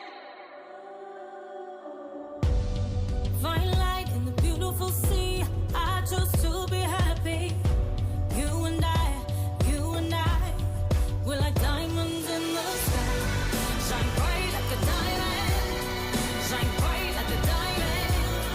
Shine bright like a diamond. Beautiful like diamonds in the sky. Shine bright like a diamond.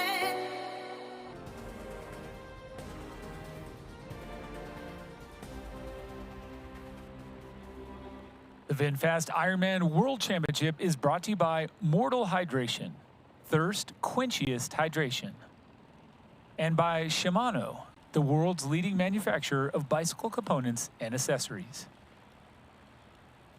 And as we look down here on Sam Laidlow, we've seen a little bit more of the same.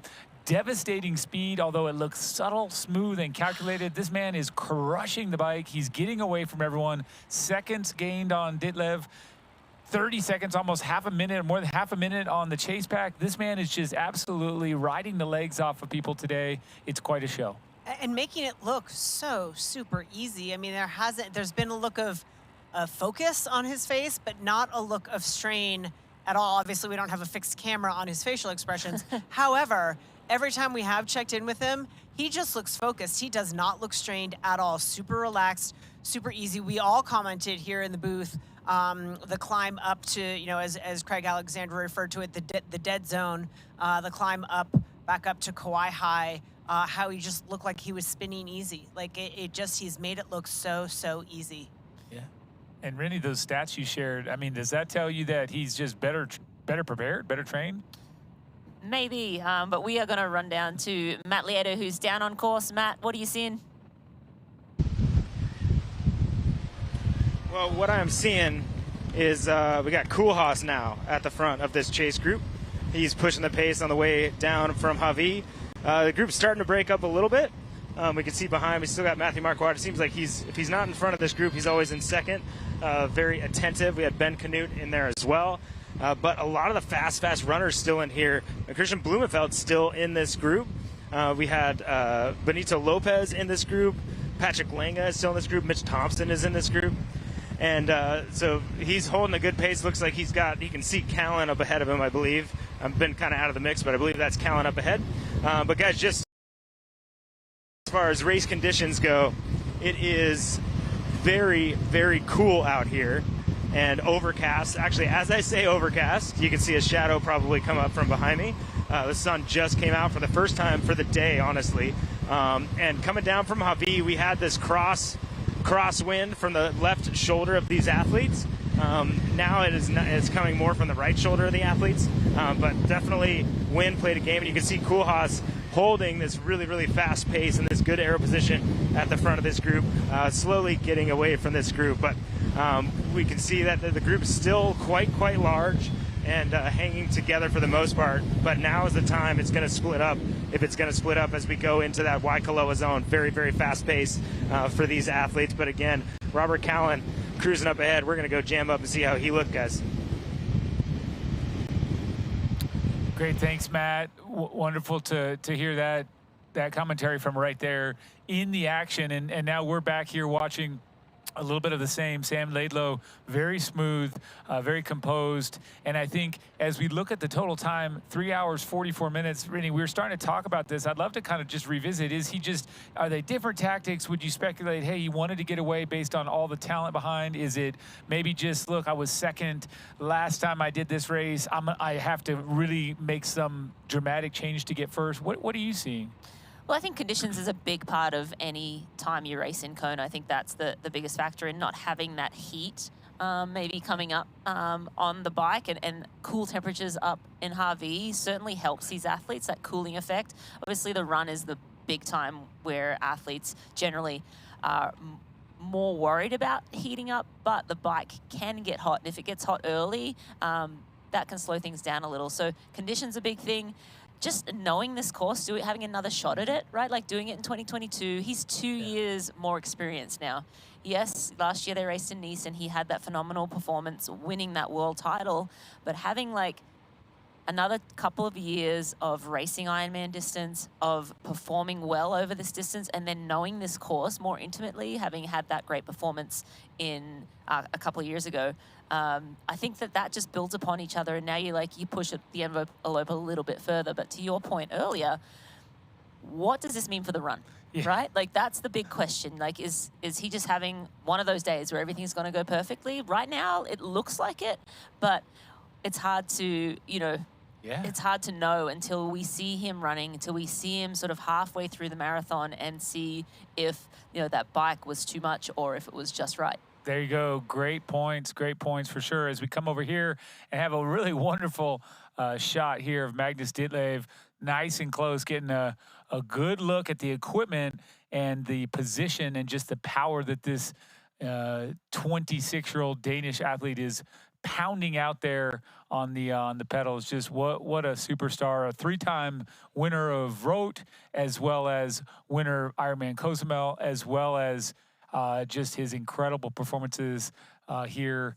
8th place when we raced in Kona 2 years ago with the penalty, and then 3rd place the last time. So, wow, incredible in Nice. Go ahead, Didi. I'm just thinking of Magnus. If you're Magnus right now and you are absolutely throwing everything you can at Sam Laidlow and he continues to extend the lead, what does that do to the mindset? Do you, I mean, obviously you try not to focus on that because it's not productive, it's not positive, there's nothing good about it, but every time check he gets, every split he gets from people on the side of the road, literally for as accomplished a cyclist and athlete as Magnus Ditlev is, he is throwing absolutely everything at Laidlow and not gaining an inch, he's losing inches.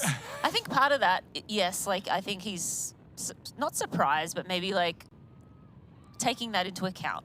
Yeah. But all he can do is focus on himself. And in this moment, he doesn't know if Sam Laidlow's overbiking. He doesn't know what's up Sam Laidlow's sleeve. And so he has to think, okay, I'm riding this. I know this is within my capabilities. I know I'm fueling myself well. I know I'm doing everything I need to do right. Sam Laidlow is riding very well, but I'm not going to, you don't need to do anything stupid. You're in a really great position. Maybe Sam Laidlow blows up. Who knows, right? Like, you have to just... I think you can almost convince yourself of that. Like, oh, he is overbiking. Well, like, if I'm biking this, he's got to be, like, he's got to be overbiking, or, he's had a run injury. That's why he's biking so fast. I think that's exactly it. And there's also part of this is that these athletes have very strong and healthy egos. They believe in themselves well enough. And I think what you said is spot on, Didi. He's in there going, man, if I'm doing this and he's riding away from me, I'm not worried because he's not going to run like he should. Let's get over to Matt Lieto and see what he's got on course. Matt, take it away, my friend. Thank you so much, Michael. We are here with Robert Callan cruising big boy on campus.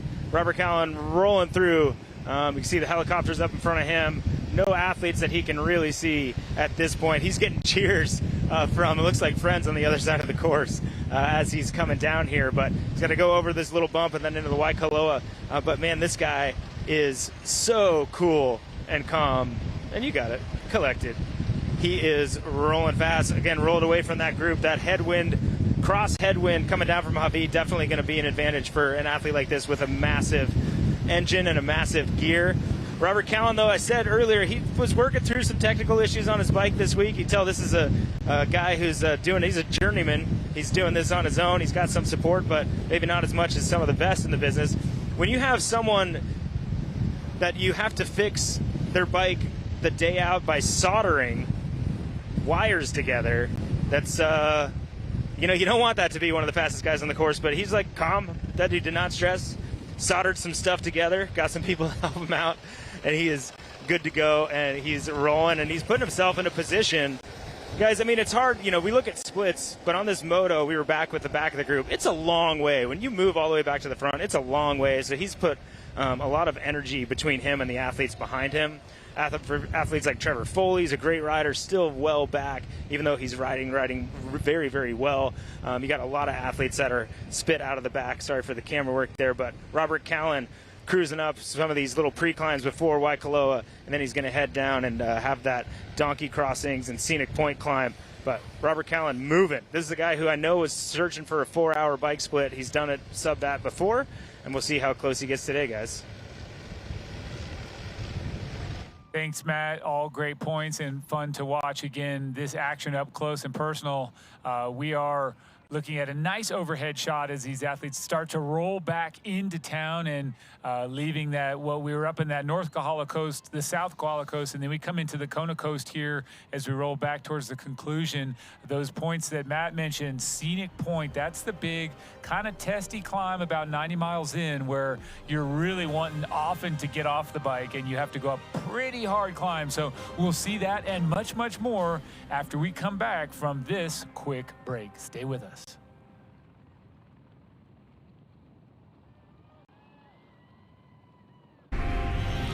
Elevate your EV expectations and explore the open road with the VinFast VF8. Stay powered with over 100,000 charging stations nationwide. Experience peace of mind with 24/7 roadside assistance. Drive with confidence, backed by our 10-year unlimited miles battery warranty. All-electric VinFast VF8.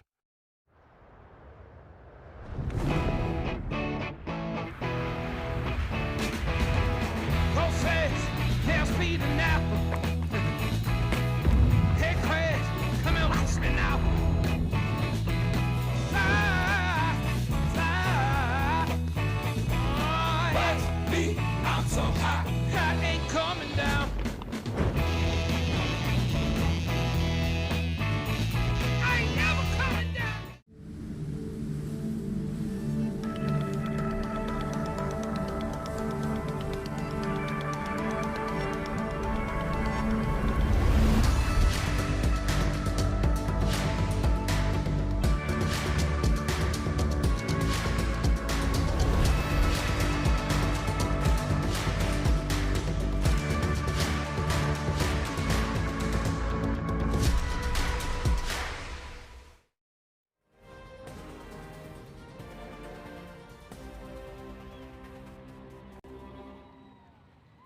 And this is a good picture here of exactly how much elevation change there is across the whole course, but certainly on this segment as we watch age group athletes still heading out, right? And these folks are hitting one of those rollers that is preceding the rollers that precede like that scenic climb and what we discussed. So there's a lot. It's not a flat and easy course as we're riding behind Bradley Weiss from South Africa. It is a tough course, and this, when you're tired, really, really exposes that, how tough it is. Well, those rollers on the way out feel more like climbs on the way back, and certainly the wind can play a factor as well. Obviously, we're having an historically fast day today out on the course, so those conditions, it's cooler, which is allowing these athletes to bike a little harder and keep that core body temperature down. I think we're going to see that, pay dividends on the run as well, where while the pace of the bike is absolutely blistering, because the conditions are a little bit more fair mean more mild, I think we're going to see it not, we had talked about what's this going to do to the run. I don't think it'll have the same impact because the conditions just haven't been as brutal and hot and windy, etc. Well, I think anytime you can get onto the run earlier, it's going to be better, right? The hottest part of the day is that early afternoon. So if these athletes are getting off, earlier, the better. And then the same goes for the wind.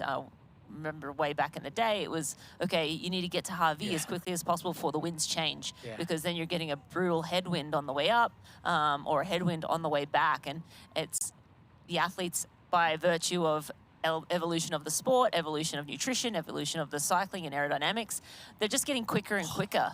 Oh, wow, look, that's a family of goats. Yeah. Let's see if we lava keep goats. What about, is that a herd, a pack? What is the proper term? That was a lot. I've seen, you see the lava goats all over the place, but never seen that many together. Impressive movement. So here we are back again with Sam Laidlow, bib number 1, looking to keep that bib for next year when he returns back to Nice. But our defending Ironman World Champion, 2nd place here 2 years ago. So remember that. You've got that taste. And we opened our show, Mirinda and Didi, talking about, even with regard to Lionel Sanders, when you get that close, you've got the blueprint. So slight tweaks, or really not so much, just a little more of the same is what can get you there. And I think we've seen that with this impressive French athlete, a little more of the same. Did that injury help even, perhaps, that it maybe took a little bit of wear and tear out of his run training, and so maybe he had an early sort of part of the year where he was fresher, and now he has a little more in the tank? We will see, but still impressive to see Sam Laidlow up here. Yeah, I think Sam Laidlow, he actually acknowledged it himself in some of his, pre-race interviews, that I don't think he rewrote the rule book. Like, I don't think he went back and changed a lot. He realizes, hey, I'm 23 years old, or 24, or whatever he is. He when he was 2nd here, realized he's still developing. He's still getting stronger. He's still just gaining experience, and all of the things that he's doing are on track. And all he has to do is keep doing them, and he's going to keep progressing. It's not until you sort of hit a roadblock where you're just not progressing. He hasn't had, other than some injuries, he hasn't had a setback where he's like, well, I'm beating my head against a wall. Things aren't like, what do I need to reevaluate? He's just sticking with the plan and continuing to evolve as an athlete. And he's the benchmark right now. He was the current reigning Ironman World Champion. Obviously had a very good performance in 2022 here in Kona. What he is doing is very good. And so it's, it's always just about building upon what you've done last year, and I mentioned earlier, time in the sport, more Ironmans under their belt, more opportunities at racing the best in the world. And we're going to throw down to Matt, who is down with one of our chase athletes. Matt, what do you got?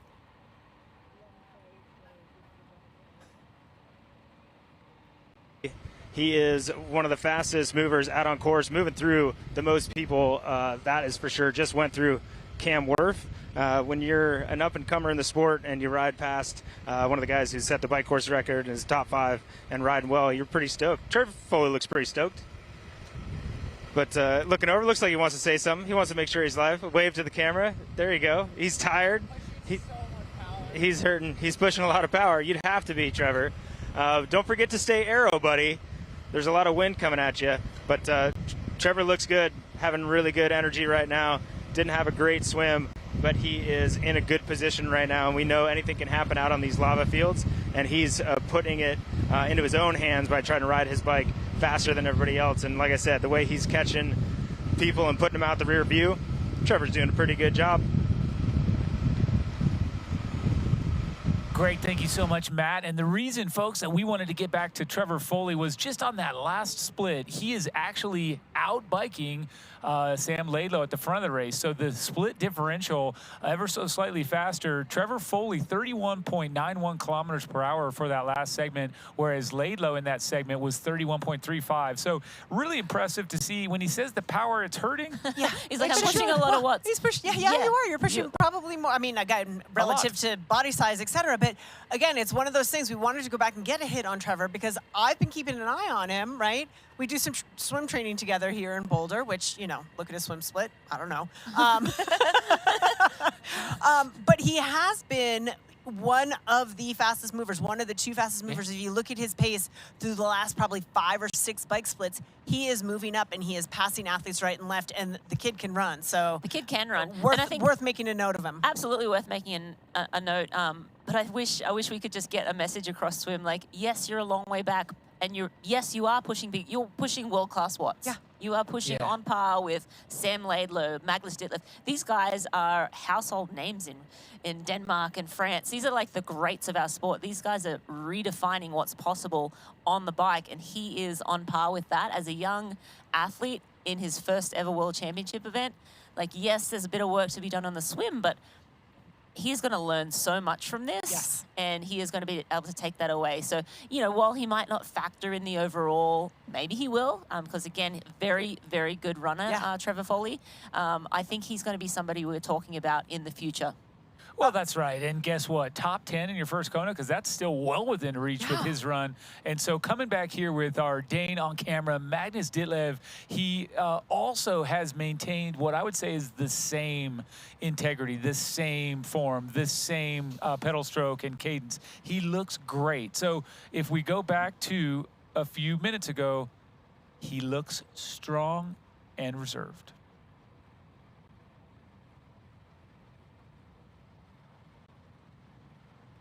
Or if I say reserved, maybe not that's the correct word, it's more of appropriate. And I think what we're going to see here is a very well balanced attack, Didi, as he gets out there, finishes this bike, and goes for his run. What are you seeing? Yeah, like I'm seeing the same thing, and it's you know, you want to. It's like we sit here in the booth and we want to tell Trevor Foley, like, yeah, like you're putting out a lot of watts and it's working. You know, you want to go down and tell Magnus Ditlev, like, yeah, you're losing time, but you cannot do any more. Keep looking after yourself, and anything can happen up the road.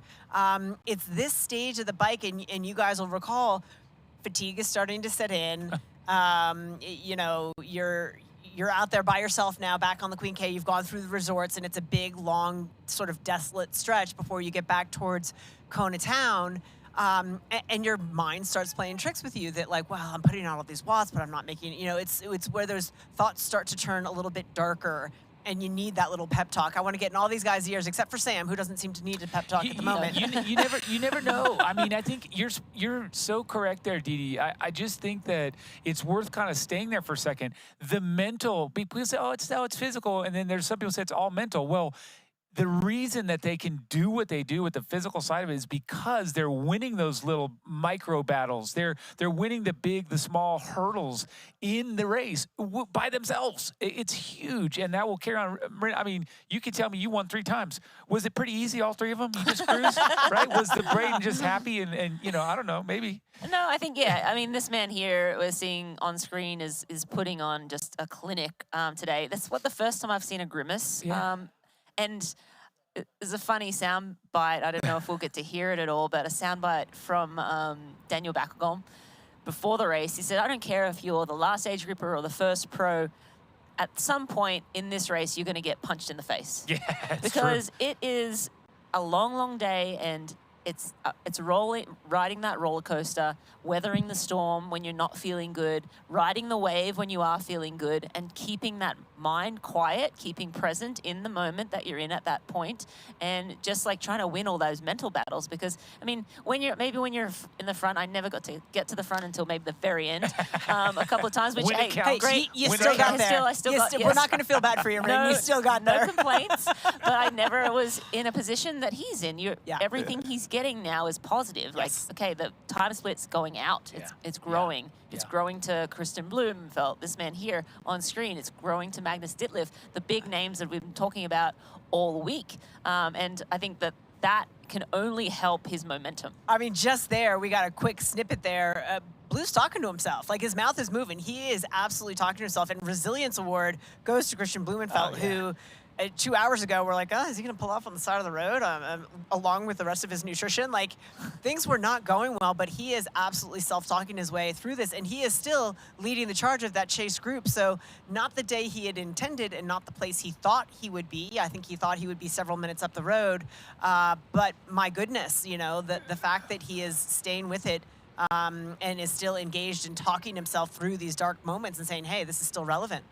That's Robert Callan, correct? Right on screen here. Oh no, sorry, that's back as Laidlow. Yeah, I was just going to say, I was just looking at the splits, Mike, real quick, and Callan has obviously dropped that main group, but now 6:30 down is the main group with Christian Blumenfeld, Matthew Marquardt, Stepanak, Hogenhaag, Koolhaas. So those gaps are now starting to really grow. That's no surprise to me. This man who we're watching on camera, Sam Laidlow, he is tackling the climb we talked about earlier. This is the Scenic Point climb. This is a brutal section here where you suddenly really do have this notable uphill. You see him out of the saddle. He's moved out of the main road into the shoulder. The speed is lower, the effort is higher. You're taking that chance to stretch the legs, stretch the back by getting up, but also it's demanding, and you're 90 miles in. So 150K in, this is a really tough part of the race. And so that's where we're seeing our leader, and he is also putting that massive time into the group. Wow, that's impressive. That is really hard to do, a group like that who's chasing well. Yeah, a group with so many numbers. The fact that he continues to, you know, ride away from them when you have talent in there like Marquardt, like Blumenfeld, who's got his own issues today. Callan has obviously separated himself from that group, but when you've got firepower like that, it's absolutely unbelievable. And Robert Callan right now through that last segment, 27.85 miles per hour compared to Sam Laidlow's 27.04. So definitely making a move there. Wow, that's the first time we've seen that. That's very good as we get ourselves here ready also to watch these guys get to the conclusion of this super cool full gas bike course. Folks, stay with us. We're going to take one quick break, but we'll be right back.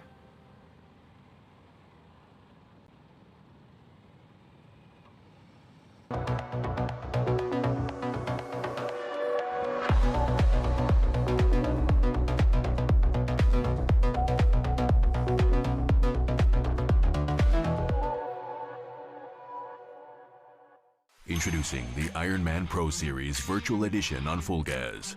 Join athletes from across the globe as they conquer bike courses from the Ironman Pro Series. Challenge yourself, travel the world, and earn your exclusive finisher's medal. Push your limits and make your mark. Exclusively on Full Gas. Unleash your inner champion. Register now at fullgas.com. The word Malama translates to taking care. We Malama, the land that feeds us.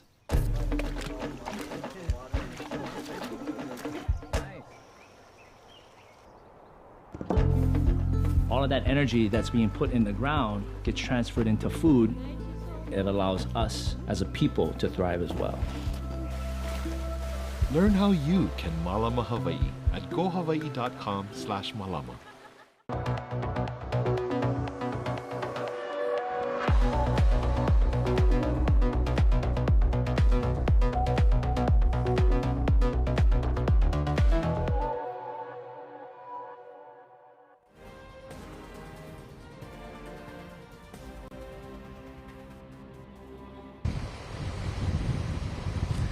Welcome back to the VinFast IRONMAN World Championship in Kailua, Kona. I'm Matt Lieto out on course with Antonio Benito Lopez, and this is an athlete I've been talking about this week. People talking about the podium. I've been bringing his name up because I said he does a lot of the things that past champion Patrick Lange does, and in some ways maybe he does them better, but he's only better by about 12 meters at this point. Patrick Lange right on his wheel, but Antonio Benito Lopez, you can see that he's got that horsey breath, just big exhale. I came over here and he just shook his head and went, whew, looks hard for him, but he's hanging in nice and strong with Patrick Lange again on his wheel. He's right behind Rudy Van Berg, then Ben Canute, and the rest of this big chase group. But this guy can run, and he can run in the heat. And again, it has not been hot at all today. So this is setting up for this athlete. He's a mid 230, low 230 runner on this course. He's looking good. That's the pace we were looking for from Antonio. He's enjoying his Kona out here, though. And I know someone else who's enjoyed Kona out here. I've been able to look at her from this viewpoint in years past. Is Daniela Reef. I know she's down there with Greg Welch. Let's throw it to you guys down on course. Thank you very much there, Matt. And thank you very much, Matt. It's been a great day so far. I disagree with you with the temperature. It is about 29 degrees Celsius, and it's up around about 84 degrees Celsius right now. So it is pretty warm down there. The wind is now out of the southwest right now down in town. However, out on course, a little bit different. It was a tailwind.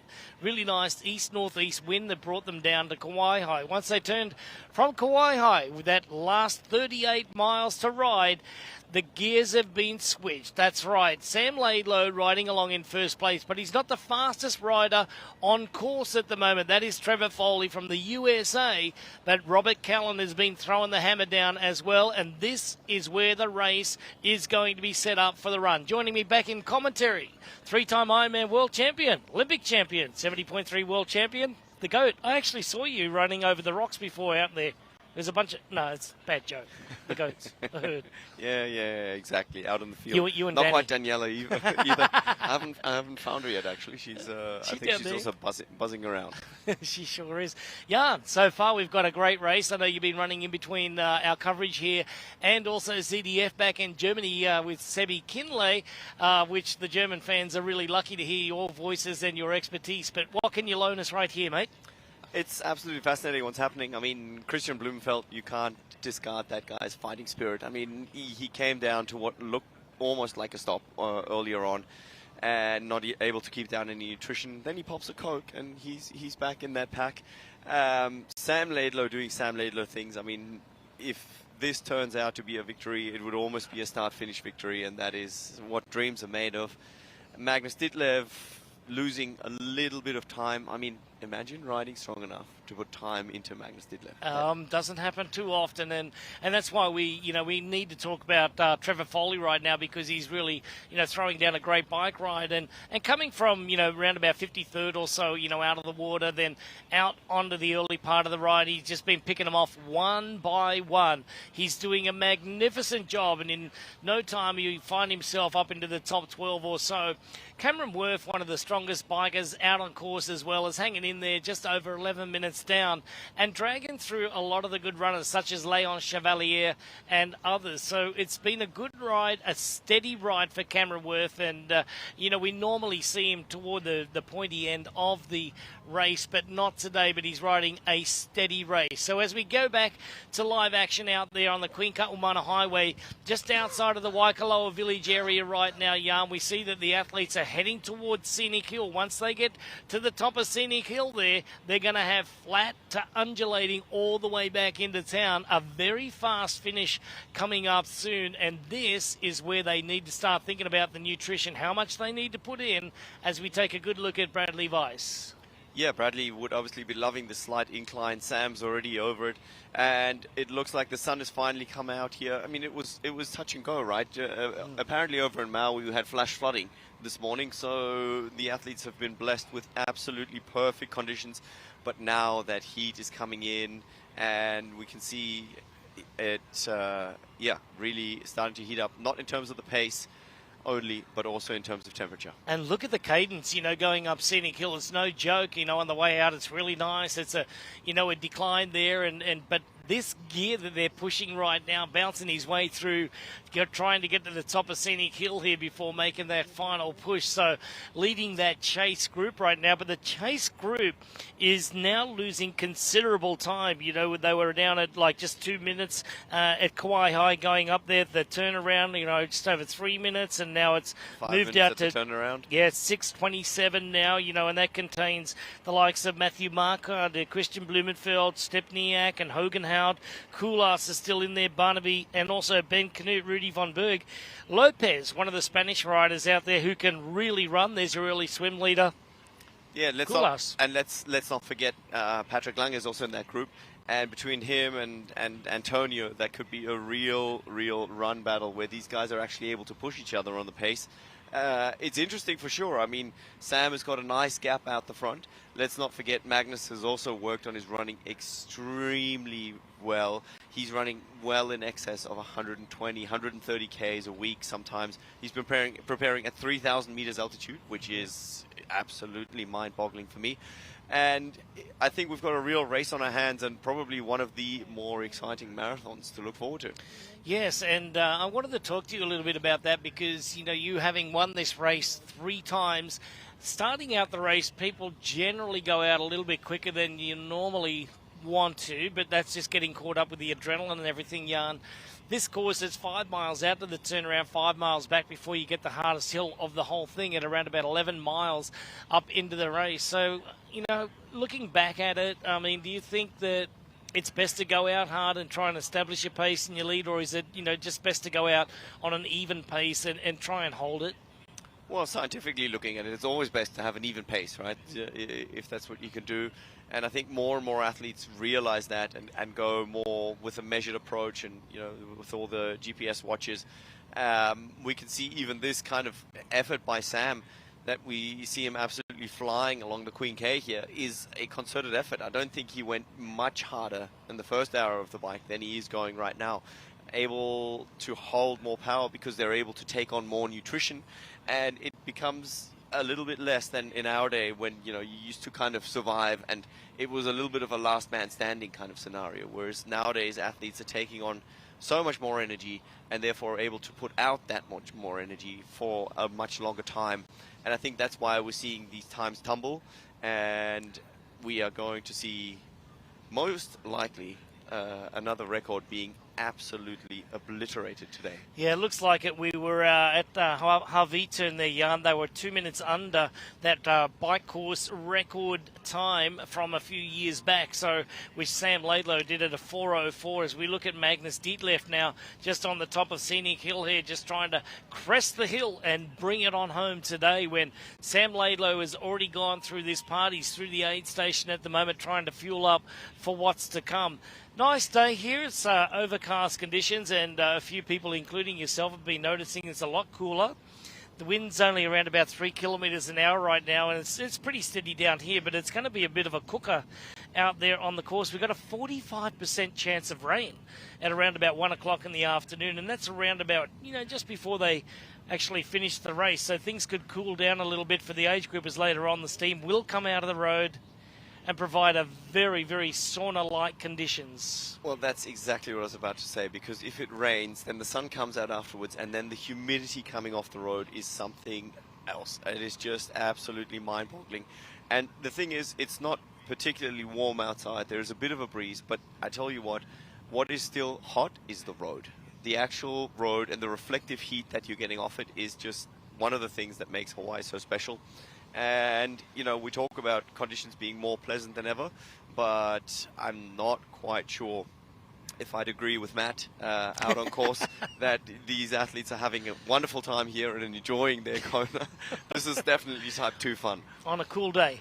So the temperature on the road there, Jan, around about 120, 130 degrees Fahrenheit, or, well over 50 degrees Celsius. You could drop an egg down there and she'd be cooked well under 1 minute there. But as we get a good look at Magnus Ditlev riding along the final part of the bike leg here, this is the full gas bike leg of the VinFast IRONMAN World Championship. It was a great swim by Magnus today in the Roka swim at only 1:31 down, coming out of the water. And now with an improved run leg, he is chasing Sam Laidlow, as now we see it goes out to 3:57 yarn. That is really going out. Robert Callan holding steady at 5:23. But look at what Callan's done to the rest of the chase group.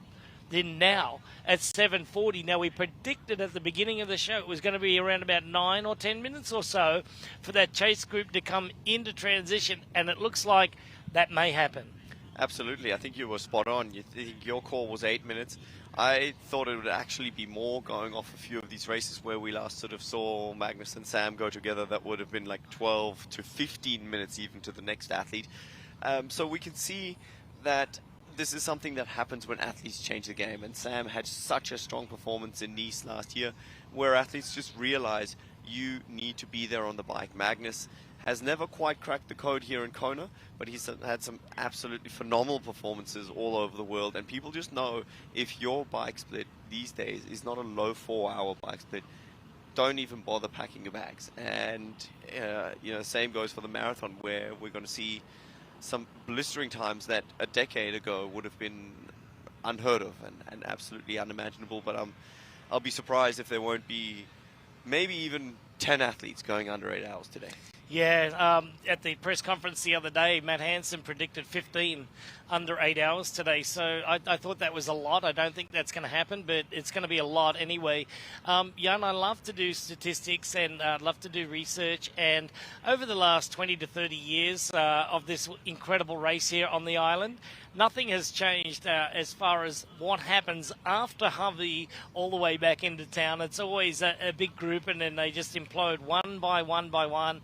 We had a group of 16 athletes turning around together at Hawi today. Now coming back down into Kona, it's just going to be it's going to be that one by one that gets dropped off. It's going to be Sam Laidlow, Magnus Ditlev, Robert Callan. They're going to get out onto the run, and it's going to be a 2-horse race for quite some time. But the run story that's going to go down today is Patrick Langer. It's Trevor Foley. It's those guys that can really put the hammer down. Maybe Christian Blumenfeld, but can they take the 2:36 record pace away from Gustav Iden? My guess is actually yes. Today seems like that kind of thing, and I think they're going to need something like that to go and bridge the gap to Sam and Magnus, because Sam and Magnus are strong riders in their own right. And, we've got Christian Horgenhaug taking the pace here and trying to do damage control, I guess, towards the front. He's not one of those guys that's looking to run a low 2:30. No, but he's a great rider, and what he's doing right now is trying to protect his place in the race, right? Yeah, absolutely. I mean, he has to, because that pack is huge. I mean, it's never been quite such a large group for such a long time. Normally on the way up to Hawi, more damage is happening. And Christian here obviously knows he needs to, make the runners hurt around the back so that they can not have the strongest run performance that they can have. And he needs time. He just needs time at the front and to create a bit of a cushion for him to get onto the marathon when, the quickest of fleet-footed men take to the course and start attacking that 2:36 marathon. Yeah, Hogenhaug being a stocky, nuggety athlete like Christian Blumenfeld as well. So Christian Hogenhaug, Christian Blumenfeld, they are pushing the pace on the way back, but they are not winning against this guy here, Sam Laidlow from France. He is your current Ironman World Champion. He is getting after it today. He was here when he was 22 years of age. He got second place on that day to Gustav Iden, and he broke the old existing course record on an incredible day. 1 year later, finds himself in his home country doing what he does best, and that is lead over a hard bike course. He ran to the victory on the flat roads of Nice.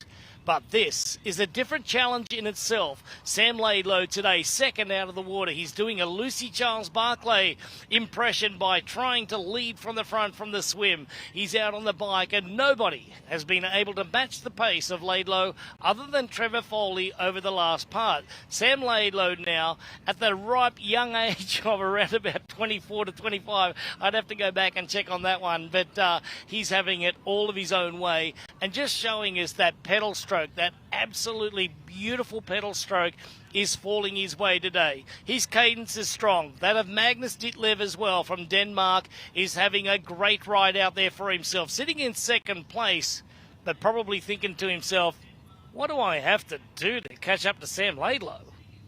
Yeah, it's going to be quite something. I mean, honestly, I am quite amazed that he's got 4 minutes. He came out a minute and a half behind, so that means Sam has ridden 2.5 minutes into him. And that's what we love. We love big statements. We love athletes to say, I'm here to win, and then back it up with a mind-boggling performance, such as what we're seeing currently. Hågen Haug from Denmark is pushing all the way back into town, trying to limit his loss to the front of the race and trying to keep the runners at bay, while Sam Laidlow is ripping the legs off his competition at the 2024 VinFast Ironman World Championship. We're going to throw it back to studio. Thank you, Jan. Thank you, Greg. Expert commentary as usual, as expected. Great stuff. And now we watch Kristen Hågen Haug grab with precision bottle after bottle through this aid station, restocked. And it's really important to not lose sight of that. These closing miles, you still have to manage almost more so than ever that heat, that fluid loss, that sweat rate as you're getting ready to start the run. But as we look at these beautiful pictures, we want to encourage you to stay with us because we'll be right back after this quick break.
And we're back here for the VinFast Ironman World Championship, taking a beautiful look here at beautiful Kailua Kona. And this, well, I had to say it twice when it's that nice. I mean, too nice not to say it twice. But Didi, thanks for recognizing that. 4 hours and 25 minutes into the race, we have athletes cruising back, getting ready to conclude this full gas bike course. And there's just been so much and so many great stories that are all going to contribute to what we see when they hit the run. And when they do, it's just, it always is fireworks. It's also always exciting to see those groups blow up. And what we need to see too is who did overbike, who did miss something on the nutrition, who is ready to give us one of those record-setting splits on the run.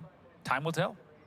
Time will tell, and as we see that the conditions are changing, as they do always here in Kailua Kona. The sun is now out, which is great news for us, not great news for the athletes. That tends to make it a little bit warmer, for sure. I did notice the flags moving there, so there is a little bit of a breeze, which I think will help, certainly on Ali'i Drive. A little bit less so, I think, up on the Queen Ka'aumanu Highway on the marathon. That tends to be a really, really tough part of the course, both in terms of where it falls in the race and conditions-wise. But yeah, with the sun out, could spell disaster for those who have potentially overbiked a little bit.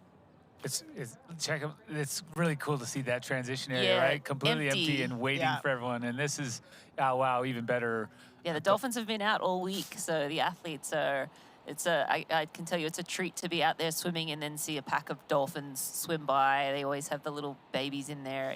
I actually only, in all of my years, this happened to me once. What? Out there swimming in the ocean, and some dolphins came up and got to sort of swim alongside and enjoy. Majestic is the word that comes to mind. That's right, that's right. Yeah, just a really... See, I always have to catch my breath because I'm like, dorsal fin, It's a dorsal fin, dolphin. dorsal fin. I'm like, okay, it's a dolphin, but it's still a dorsal fin. Still there.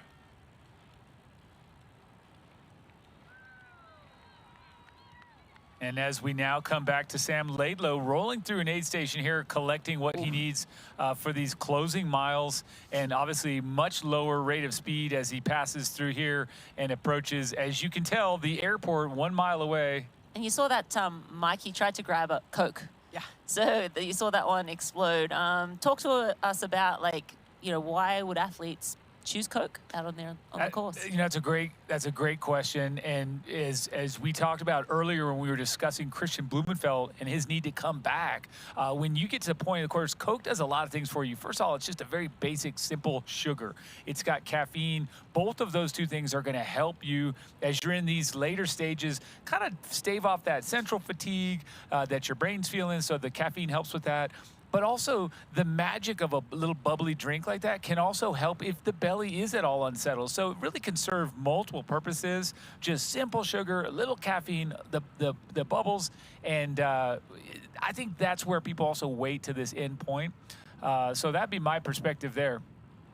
Back with Christian Hogenhag now. He has broken away from that group. And I can tell you from experience, the athletes riding along this desolate highway, seeing those palm trees at the airport, you kind of look up to the right, and that is a welcome sign for the athletes. You're spot on. It's still a ways to go. Around 6-7 miles, is it, from the airport, or is it a bit longer? I think it's a bit longer. Yeah, it's about 10 miles. 10 miles. I want to say 10K, but 10 miles sounds more accurate. So still a significant, but that section is pretty much dead flat.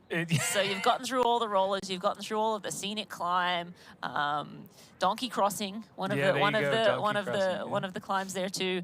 And this section is just a welcome sign. Okay, we're back at the airport. It feels like you're back home, but again, still 10 miles to go for these athletes. So and it's one of two thoughts. It's okay, get me off my bike, let's start this run, or uh-oh. Yeah. Uh-oh, now I have to run a marathon. No big deal. And sometimes those go hand in hand. So great to see as we come right on back here with our race leader has been out front alone for nearly the entire race. Of course, that's Sam Laidlow. And we get ready to watch him push the pace. Sometimes we look at this and we say, well, how can I get involved? What part of the journey can I jump in on? And I'd encourage all of you guys to consider looking for where greatness awaits. Athletic Brewing Ironman Lake Placid. It's truly a magical event that draws athletes from all corners of the globe. Every aspect of this unforgettable experience keeps athletes coming back for more. So register today. Ironman Lake Placid. Just get out there and do it. Beautiful. You won't regret it. You've done this one, Rennie. You were there this year. I got to participate in a relay for Ironman Foundation. So we auctioned off the bike portion. And another Ironman Foundation athlete, Andrea Fisher, one of the pros from back in the day, did the swim, and I got to do the run. So that was a great motivation post-baby for me to get somewhat back into shape. Certainly not anything like I was back in the day. Did it wet the whistle to come back and do the whole thing? Absolutely not. However, I did enjoy just doing the marathon. It was weird to sit around all day and wait for the marathon though. So, but back to it. This is Magnus Ditlev sitting in second place here in the closing stages of this full gas bike ride. He still has those 3 bottles in the back there. I think maybe he likes those bottles. He's going to take them back home with him. He doesn't want to get rid of them. They're good bottles. Or maybe it's an aerodynamic advantage. I bet it is. Yeah. I bet it's everything. I bet he did some wind tunnel testing and having I prefer those the in fact there. that they're his favorite bottles. They're his lucky bottles.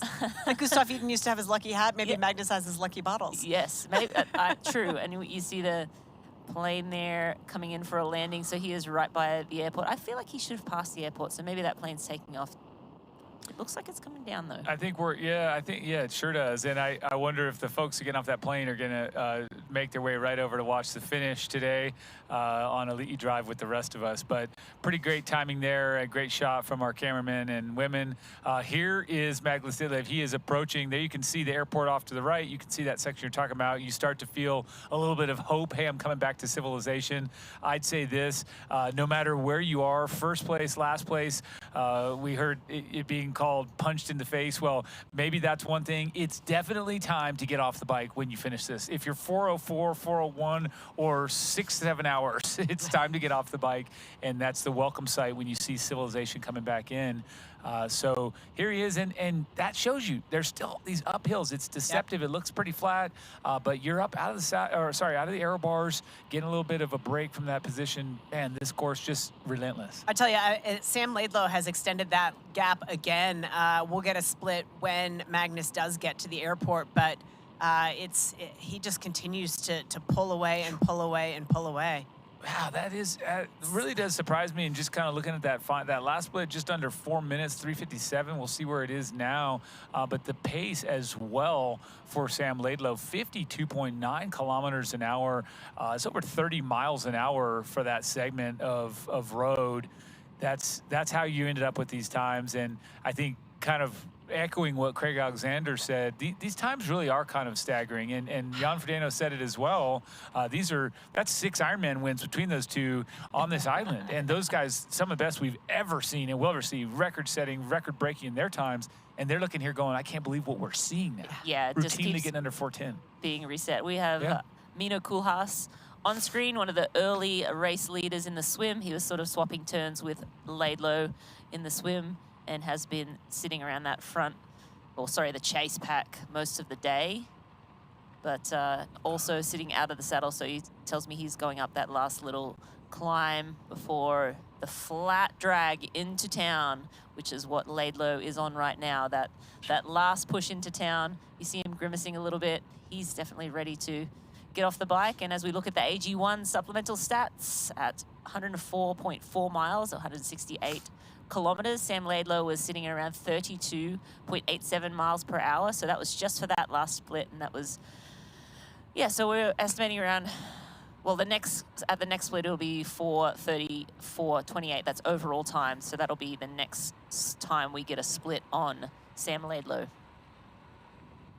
Great stuff, and watching Sam take in a bit of what appears to be pure water, and then back over here with our chase pack and watching sort of a little bit more shuffling of the deck as these athletes, wow, just that air position, barely can even see the visor, the glasses there.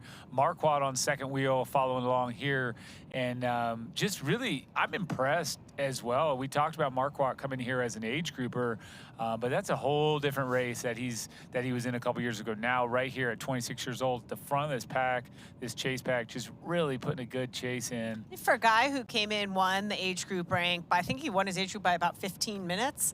Said it wasn't a great race, but if you win your age group by 15 minutes, you must be doing something right. But to make that leap up to the pro ranks, he was 11th last year at the Ironman World Championship on debut as a pro in Nice. And a lot of talk about this kid. He's got the goods. He's a front pack swimmer. He's certainly a strong cyclist. A little bit of work to do on the run to notch that down from maybe a 240 to 245 marathoner, bring that down a little closer to 235, but definitely a name for the future, and a guy, obviously, it's been mentioned, balancing medical school studies along with training, and he said pre-race, it helps me compartmentalize. I can't dwell on a bad workout, can't dwell on a bad test or a research paper that didn't go very well, because there's always on to the next. So a name for the future, and a guy with a bright future, both professionally and athletically.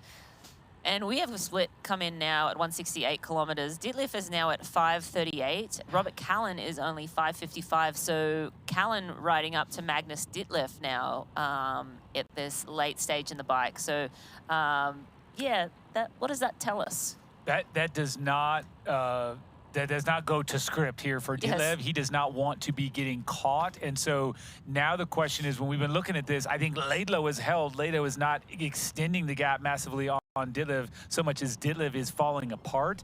Now, with him and seeing just behind 15 seconds back with Callan, that will help. That will get him a nudge forward to get off the bike. But guess what? All of these runners have to do the same. These athletes have to do the same thing and tackle that run. We're going to see that pretty soon. Stay with us. Here's just one quick break.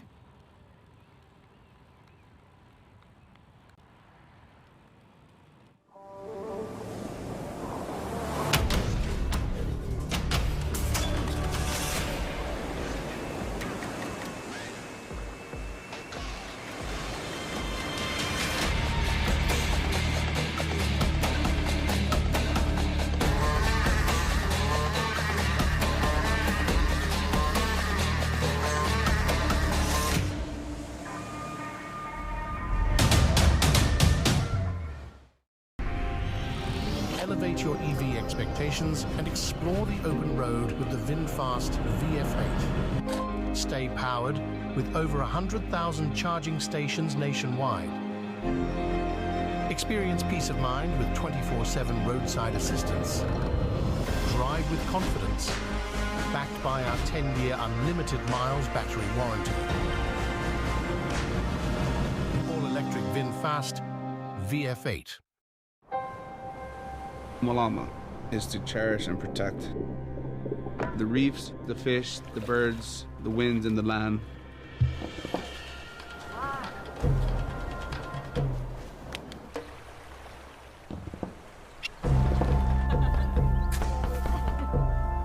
Giving back, that's something that lasts generations. Learn how you can Malama Hawaii at gohawaii.com/malama.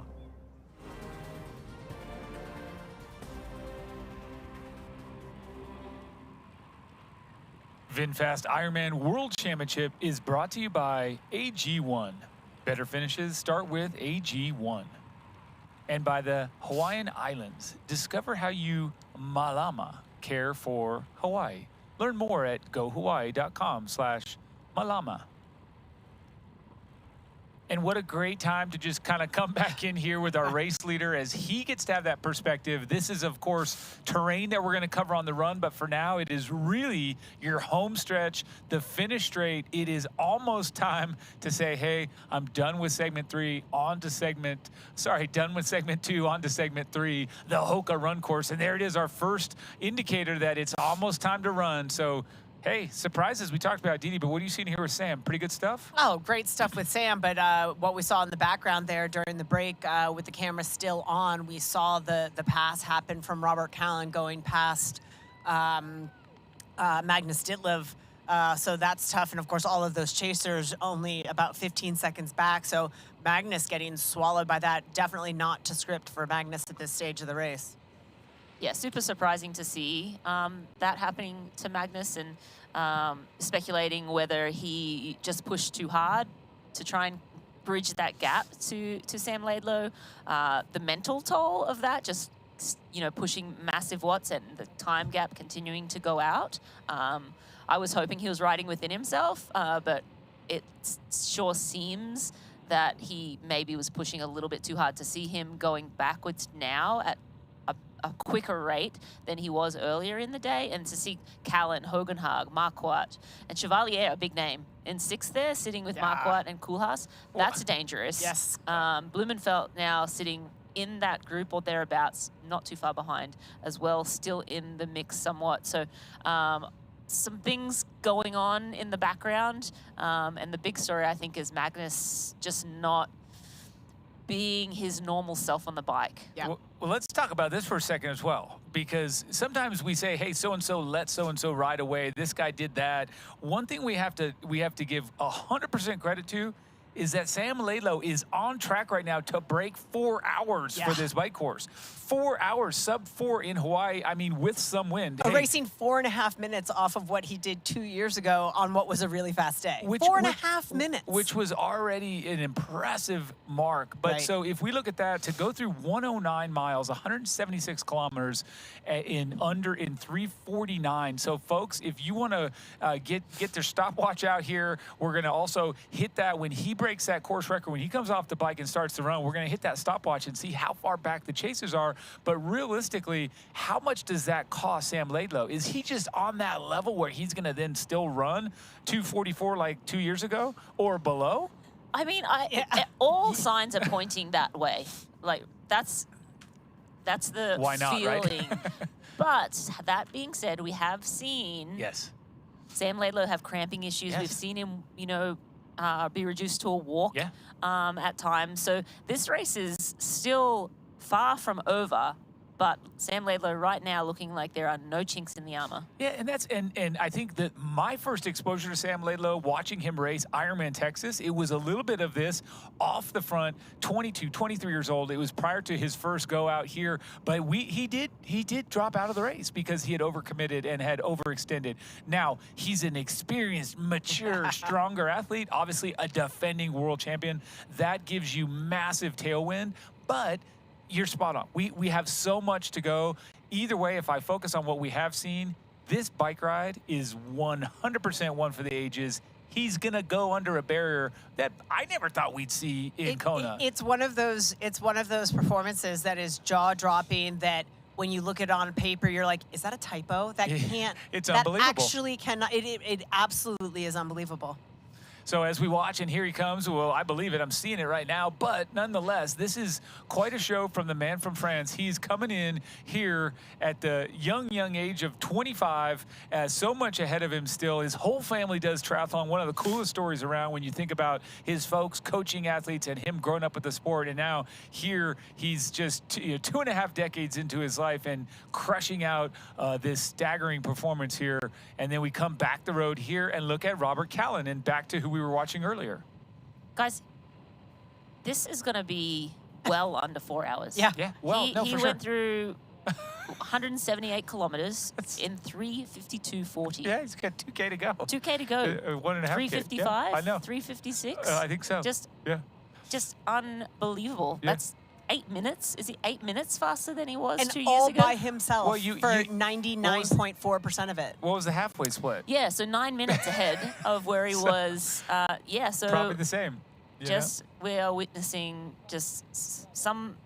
another planet. Another planet. Another planet. Someone from another planet. It seems like just tearing up this bike course. And the reason why there are such big time gaps is because this performance is just one for the ages. There you go. So Sam Laidlow coming in here as our defending Ironman World Champion. He is preparing himself to get off the bike. Still a little bit more water, showing us that he's not only concerned with this 350-something bike ride, he's also concerned with, hey, you know what? I didn't come all this way, do all this work to come second, third, or anything worse than first. I am going to run this thing like you've never seen before. And I think that what you're saying, there's no chink in the armor. So right now, I believe it's possible. Here's the thing. We've been speculating, well, can he run, 2:44 or whatever he ran 2 years ago to win the race? Can he run that off a bike this hard? He may not need to. I mean, I think he can. But he, honestly, after this performance, may not need to. Yeah, there's still some threats. Leon Chevalier back there. There's some guys who can run who aren't completely out of the picture should things start to slide sideways for Sam Laidlow, but he doesn't have to crush it. But eight plus minutes. Yeah, KB, I know. 9 minutes behind. It's 20 seconds a mile. But that's what I'm saying. He can run 2:45 and still not be touched. Yeah. But does he do that? Does he try and completely obliterate the record? Yeah. Or does he protect his position? Nope. What would you do? I would protect my position. I would too. I would do all the way, all day long. Yes. All day long. What you know about Sam Laidlow, and he hasn't been around long, but what you know about Sam Laidlow, does it seem like that's what he's going to do? We'll know, because if he goes out, you're going to give him a couple miles, hey, whatever. If you then kind of dial it back, if you see him running, because in the end, what matters the most is the W. That's what counts. So records are amazing, but they are supplemental to the win. And so in a case like this, if you go out there and you blow up because you were trying to go a 7:30, and then in the end you walk and you get 10th, is it worth that versus the win as your carrot? I don't know. Yeah, I don't know. I think what I know about Sam Laidlow, which isn't a lot, he feels like he's got something to prove, and I feel like he's going to go for it. We're going to throw it down to our good friend Matt Lieto, who is in transition, awaiting the arrival of Sam Laidlow. Matt, to you. I got something to prove, Didi. I'm going to prove how perfectly I can commentate Sam Laidlow coming off the bike. He absolutely crushing it. You guys said all the things, all the descriptors. I don't need to bring any more, but let's see what he looks like coming off the bike. Gives his bike to one of our catchers, grabs his helmet off of his head calmly, puts that coif in the position he wants it to, unzips, and that's it, man. He's cruising. So now he's going to cruise. He's going to cruise around the outside of the pier and head back into kind of over my left shoulder. You're going to see him grab his run bag. That guy was absolutely cruising, and I haven't seen the final bike split yet. Someone might throw that in my ear here in a second, but obviously under 4 hours, obviously crushed everybody. Big thing is how he did that. I think Didi said 99.7% of it on his own. I'd say that's probably pretty accurate. absolutely crushing it. And again, did so with confidence. Eye the tiger, as we saw on the swim. And calm, collected, smooth, all those words we used, that was what Sam Laidlow was doing out there. And I will say, though, in the end, when I was coming up through like the scenic point and donkey crossing side, where he started to open up a gap, a minute on Magnus Ditlev. You guys said Magnus just got caught. I will say he looked smoked when I saw him. He was quite tired. He's done too much. But Sam Laidlow also was hurting. To go this fast, you have to hurt yourself. So Sam Laidlow isn't in this like smooth sailing, easy spot. He knows he needs to continue to hold it together. He's still on the edge, as are the athletes that are behind him. He's put them on the edge, so that's a little bit different. But last time I saw on a split that he was given was about 8 minutes behind him were runners like Patrick Lange and Antonio Benito Lopez, and that's still pretty close. It's going to be bigger than that on the way, after they get into transition. But still, even 10 minutes, that means two athletes that could possibly run 2:35 or faster. You got to be on your game and run a 2:45. From Sam's group and talking to his family, he's confident. He's not outwardly confident too much or too brash or egotistical with it, but man, he's ready to run. He's done the preparation, and he looks very, very smooth. And he's going to come right out of this. We hear the chatter, so that means Sam Laidlow has got his running gear out. He's putting that bib number 357.22 official bike split. Sam Laidlow puts that bib number on, grabbing his sunglasses, putting those things on, and jogging out as cool as a cucumber, a kimchi cucumber, that you get along with your poke here in Kona, but cool as a cucumber nonetheless. And he's got a gap. Again, calm, collected. He's doing all the things he needs to do. He's getting that nutrition in. He's taking his time. Often do we see athletes rush this in a panic.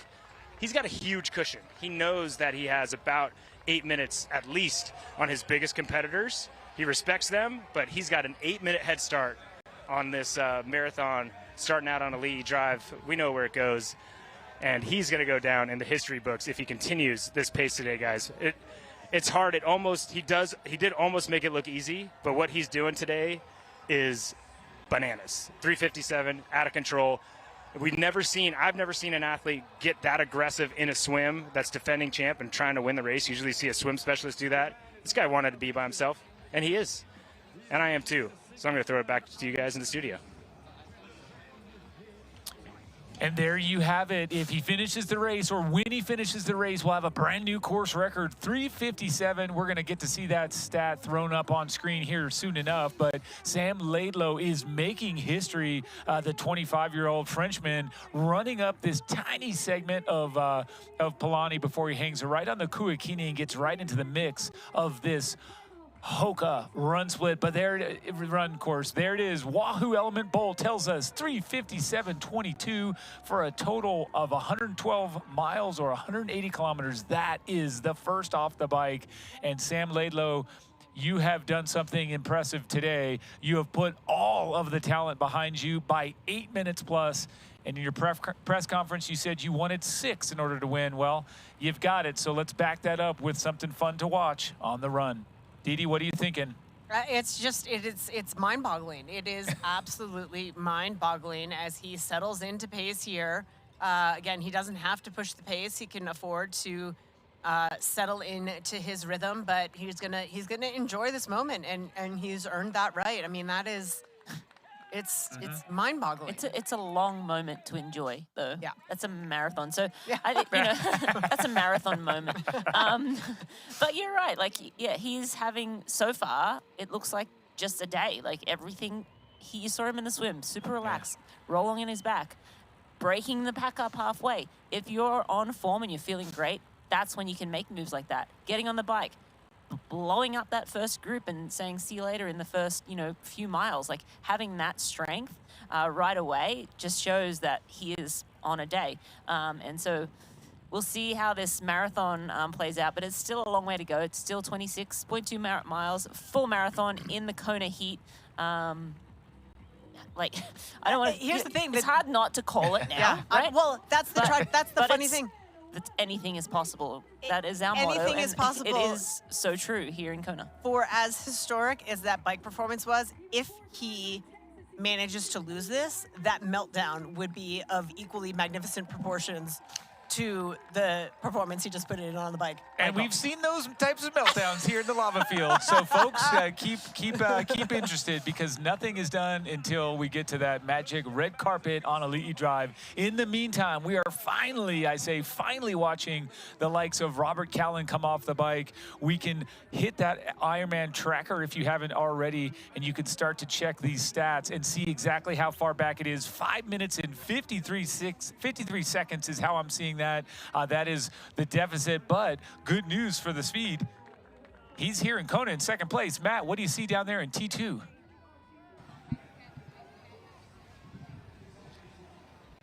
Thanks so much, Michael. Yeah, we just saw Robert Callan get off the bike, and man, that guy motors, and he motored through someone we all expected to get off the bike second. That's Magnus Ditlev, and I'm stoked to see Robert Callan able to get his bike through this bike course safe and sound, and do so obviously with a lot of power, and getting himself off in second place and putting himself in a position to have a great race.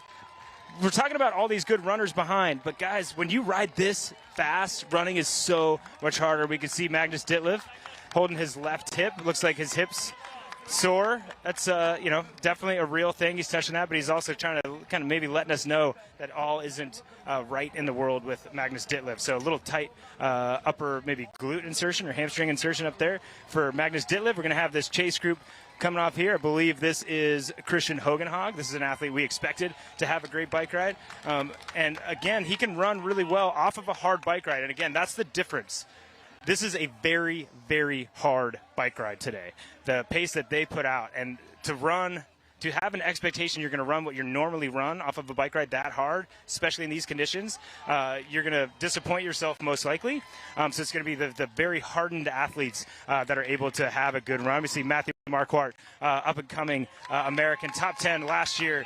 And Nice did not have a good run by his standards, but still ran under 250. Very well prepped for this race. Got another one of our athletes coming in through here, also grabbing that back left hip. That's Leon Chevalier. So that is one of our biggest movers on the day. He was in no man's land all day, guys, and he looked so good. And he was an athlete that you could easily write off your race, but he put it down, and he's in the top 10 now in a perfect position. This could be a podium race for Leon Chevalier. Robert Callan over my left-hand shoulder. That surprises me a little, but doesn't, because Leon is so tough, and he had some disappointments today, some stresses, and he was able to stick to it. You would think he was out of the race if you would have looked at the race 45 minutes into the bike ride, and he's here when it matters. He didn't get outside of his own race plan and try to catch up with those guys early. He knew this is a long race, do what I can. I need to run fast and well here. He's put himself into a top 3 position here today. Nick Thompson coming off the bike. Great mustache by Nick. We're going to have some mustache awards later. Nick, Christian Blumenfeld still rolling strong. Gregory Barnaby, having a great ride and swim. Stepniak also as well. Rudy von Berg, American, gingerly running through transition. Patrick Lange already has that fast-footed, fleet-footed stride that we know Patrick Lange has, with Antonio Benito Lopez right behind him. Those two fastest runners in this group. No doubt, Leon Chevalier has a little bit of a head start. That's going to be great for him to be able to kind of settle in, get his pace going, and just rolling, and let himself ease into it as the race goes on. And we can see Hogenhag. He looks really good, not overdone. And you're going to hear me say he looks really good a lot, because sometimes, and a lot of times, they really don't. And you can see it in their eyes if they've overdone it. Christian Hogenhag, at this point, has not overdone it. He's in a good spot. You can tell he's not overstretched. And we're going to see here in a second the eyes of Leon Chevalier and Rudy von Berg and Antonio Benito Lopez and some of these other athletes. Here we go. Again, Leon Chevalier is the racer. He's on the race today. Leon is absolutely crushing it. Matthew Marquardt looks great. Leon Chevalier also has the eye of the tiger. That dude is in perfect position. And again, that is what Ironman racing is all about. Doesn't matter where you're at, 20 miles in, 15 miles in. It matters where you are by the end of the bike ride and how you are going into the run. Menho Koolhaas looking good, trying to stay cool as well, running through transition and out onto the run course. And here we go, Magnus Ditlev. He said he had some tricks up his sleeve for staying cool out on course. It looks like he's got a hat with a pocket in it, so he's putting ice on the top of his hat. So always the innovator, white suit. He's got some new stuff on his bike, new stuff on his hat, cooling just as important as aerodynamics. Over here we got Rudy Von Berg and Gregory Barnaby on my right shoulder. Coming over on the left, we got Lindars and Bradley Weiss coming into transition. Christian Blumenfeld, man, Uncle Tony might have called him out of it too early. He looks good. If he's going to be able to run all the way up into first place, different question. Ben Canute off the bike, another great mustache, American style. Ben Canute rolling well. Great runner is Ben Canute, especially off of a hard bike ride, so be ready for that. And did someone say good runner? Patrick Lange, big exhale. You see that big sigh from Patrick Lange, letting it all out, getting ready to go. Now these athletes are chasing. That's Stepniak, and that's Antonio Benito Lopez, and I guarantee you who Antonio Benito Lopez wants to catch, and that's Patrick Lange. Watch out for those two runners, and Leon Chevalier. They are coming for the front of this race, but is Sam Long too far ahead? Probably so. And as we come back here and we watch these superstars leave transition two, right there, the last one on your camera going up the hill is Christian Blumenfeld. What an incredible race we have in store for us on this Hoka run course. It is one of the most epic and amazing race courses in all of triathlon, in all of sport. So get ready as these folks get to tear down Ali'i and back before heading out into the mix of this massive marathon. Folks, stay with us. We will be right back after this quick break.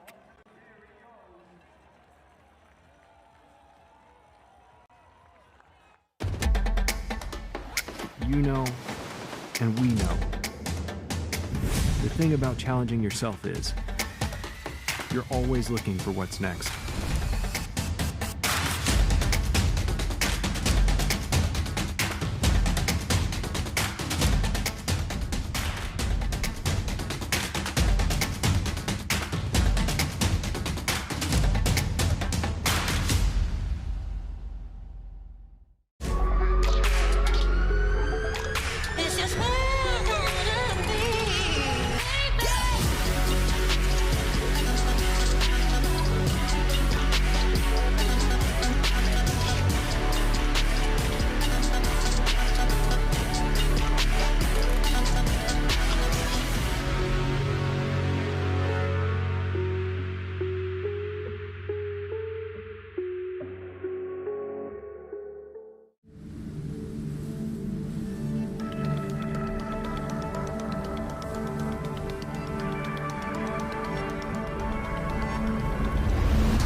And now we are with Sam Laidlow right into the early stages of the Hoka Run course at today's 2024 VinFast Ironman World Championship in Kona. Sam Laidlow, he took second 2 years ago. He won in Nice a year ago, and now he has positioned himself to run away with the wind. He's got to hold off Patrick Lange, Antonio Lopez, Benito Lopez. He's got to hold off these other runners. Christian Blumenfeld, Rennie, if you're seeing those folks come out of T2, what are the threats from behind for our man up front? Yeah, I mean, I think you nailed a couple of them. Leon Chevalier is one name as well that I'm thinking about. This Cam Worth on screen here. Another one of our superstar bikers from back in the day. Now everyone just blowing this field apart. And we have the Morton top three fastest transition 2 times. Rudy Von Berg, 2:02 through transition. Gregory Barnaby, 2:09. And Leon Chevalier, 2:16 through transition. So really quick transitions there. Athletes making quick work in and out of T2 and onto that run course. But the man, Sam Laidlow, making it look easy, guys. I'd like to see a bit more grimace on his face because this performance is nothing short of just incredible. So, you know, he does have to run that marathon. He does have to hold it together, and we do have some power coming from behind. If you're Cameron Murph, are you running out of T2 saying, what just happened? Yeah. Yeah. What? Like, I was the bike guy. I mean, he's 41 years old, granted. Age, you know, takes its toll. But he's still a professional tour rider. Like, he's a professional cyclist. He's got to be being like, what just happened? What happened?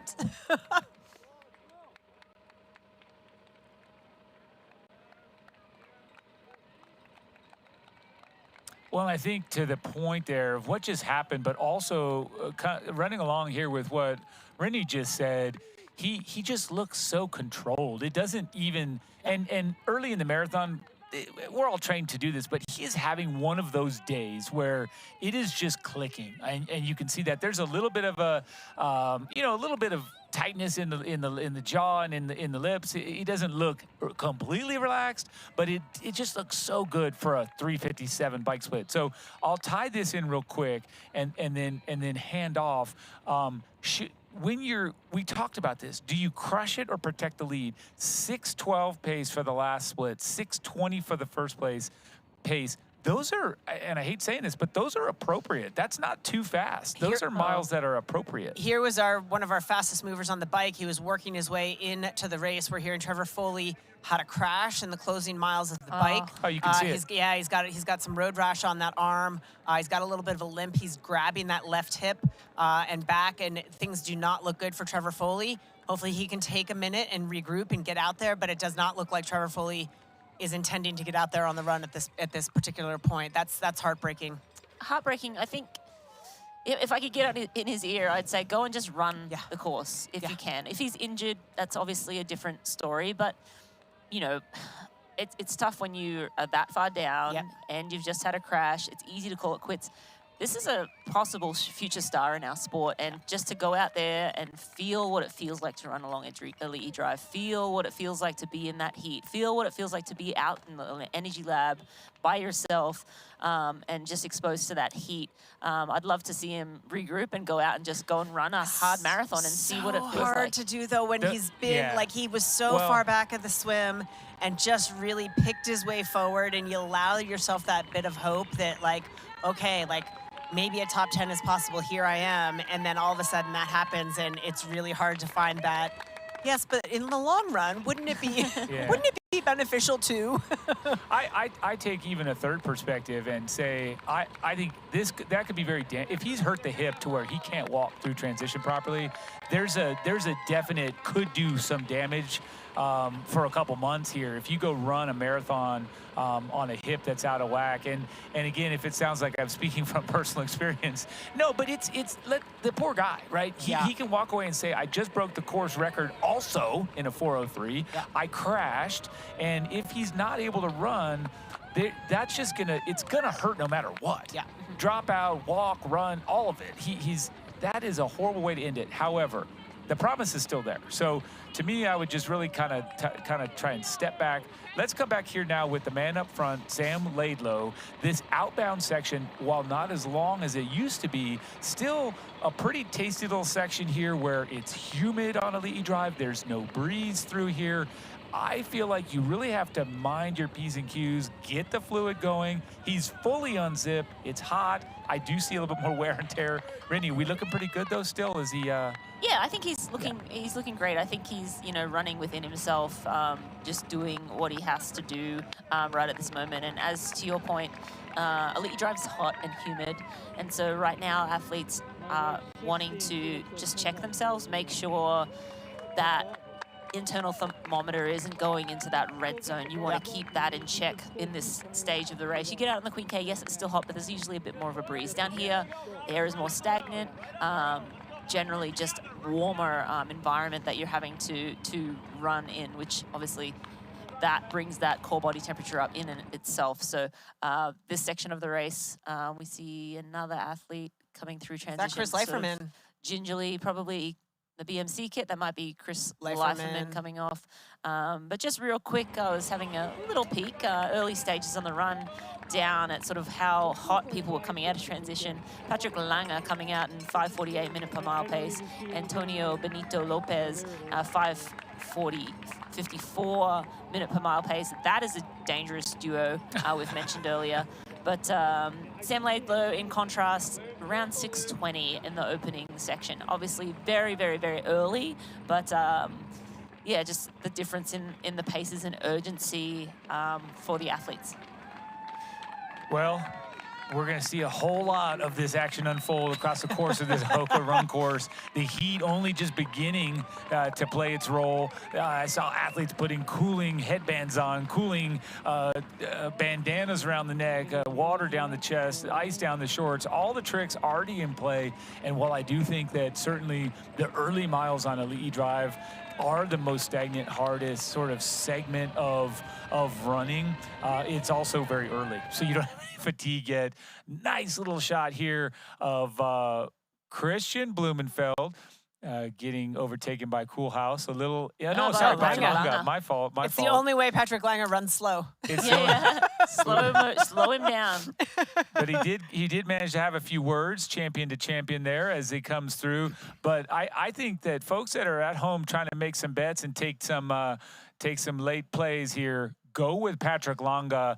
He's done it before twice as a victor, and his run here still the course record, 2:36. So, hey, some fun action ahead. It's hard to imagine a scenario looking at how good, again, it's way too soon to call, but looking at how good Sam Laidlow looks, that Lange has it in him to take the win. But boy, that second place is certainly well within range. And again, what a day for Patrick Lange, starting with that incredible swim. Really kept himself safe on the bike, was always around some good company. I think preserving those run legs. And I think we're going to see something special from Patrick Lange out here on the Hoka run course. I agree as we come right back in here and watch these athletes tackle these early miles. If you're in this situation, we're going to take a little break, so don't answer this question just yet. But Miranda, if you're in this place, you always like to chase. You always had the habit of chasing down. Is that, and just come back to us for this question, mentally, is that where you're kind of really excelling mentally early on, kind of saving it for later? Talk about that when we come back from this quick break.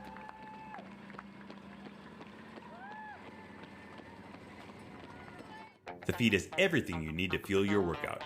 Hydration, bars, gels, chews, high-performance supplements. We even have breakfast shakes. Ready for your ride? Totally. Let's go. Gels every 20 minutes. Just started training or plan to be a world champion? We've got you. Thanks, Feed Coach. Don't forget to hydrate. We'll help you pick your fuel for your run, ride, or triathlon. Shop today to get a free water bottle printed with your name. Visit thefeed.com. Fuel your workout. Here's Elizabeth in the middle of the perfect workout for her. To create it, we analyzed her biometrics and genetics, her recovery rate, injury risk, and aerobic potential, her recent training sessions, the temperature, humidity, and elevation, the demands of her next race, and billions of data points from athletes just like her. With TriDot, Elizabeth gets faster. And what does she have to do? I just opened TriDot and did my workout. TriDot. We do the technology, you do the training. Introducing the Ironman Pro Series Virtual Edition on Full Gas. Join athletes from across the globe as they conquer bike courses from the Ironman Pro Series. Challenge yourself, travel the world, and earn your exclusive finisher's medal. Push your limits and make your mark. Exclusively on Full Gas. Unleash your inner champion. Register now at fullgas.com.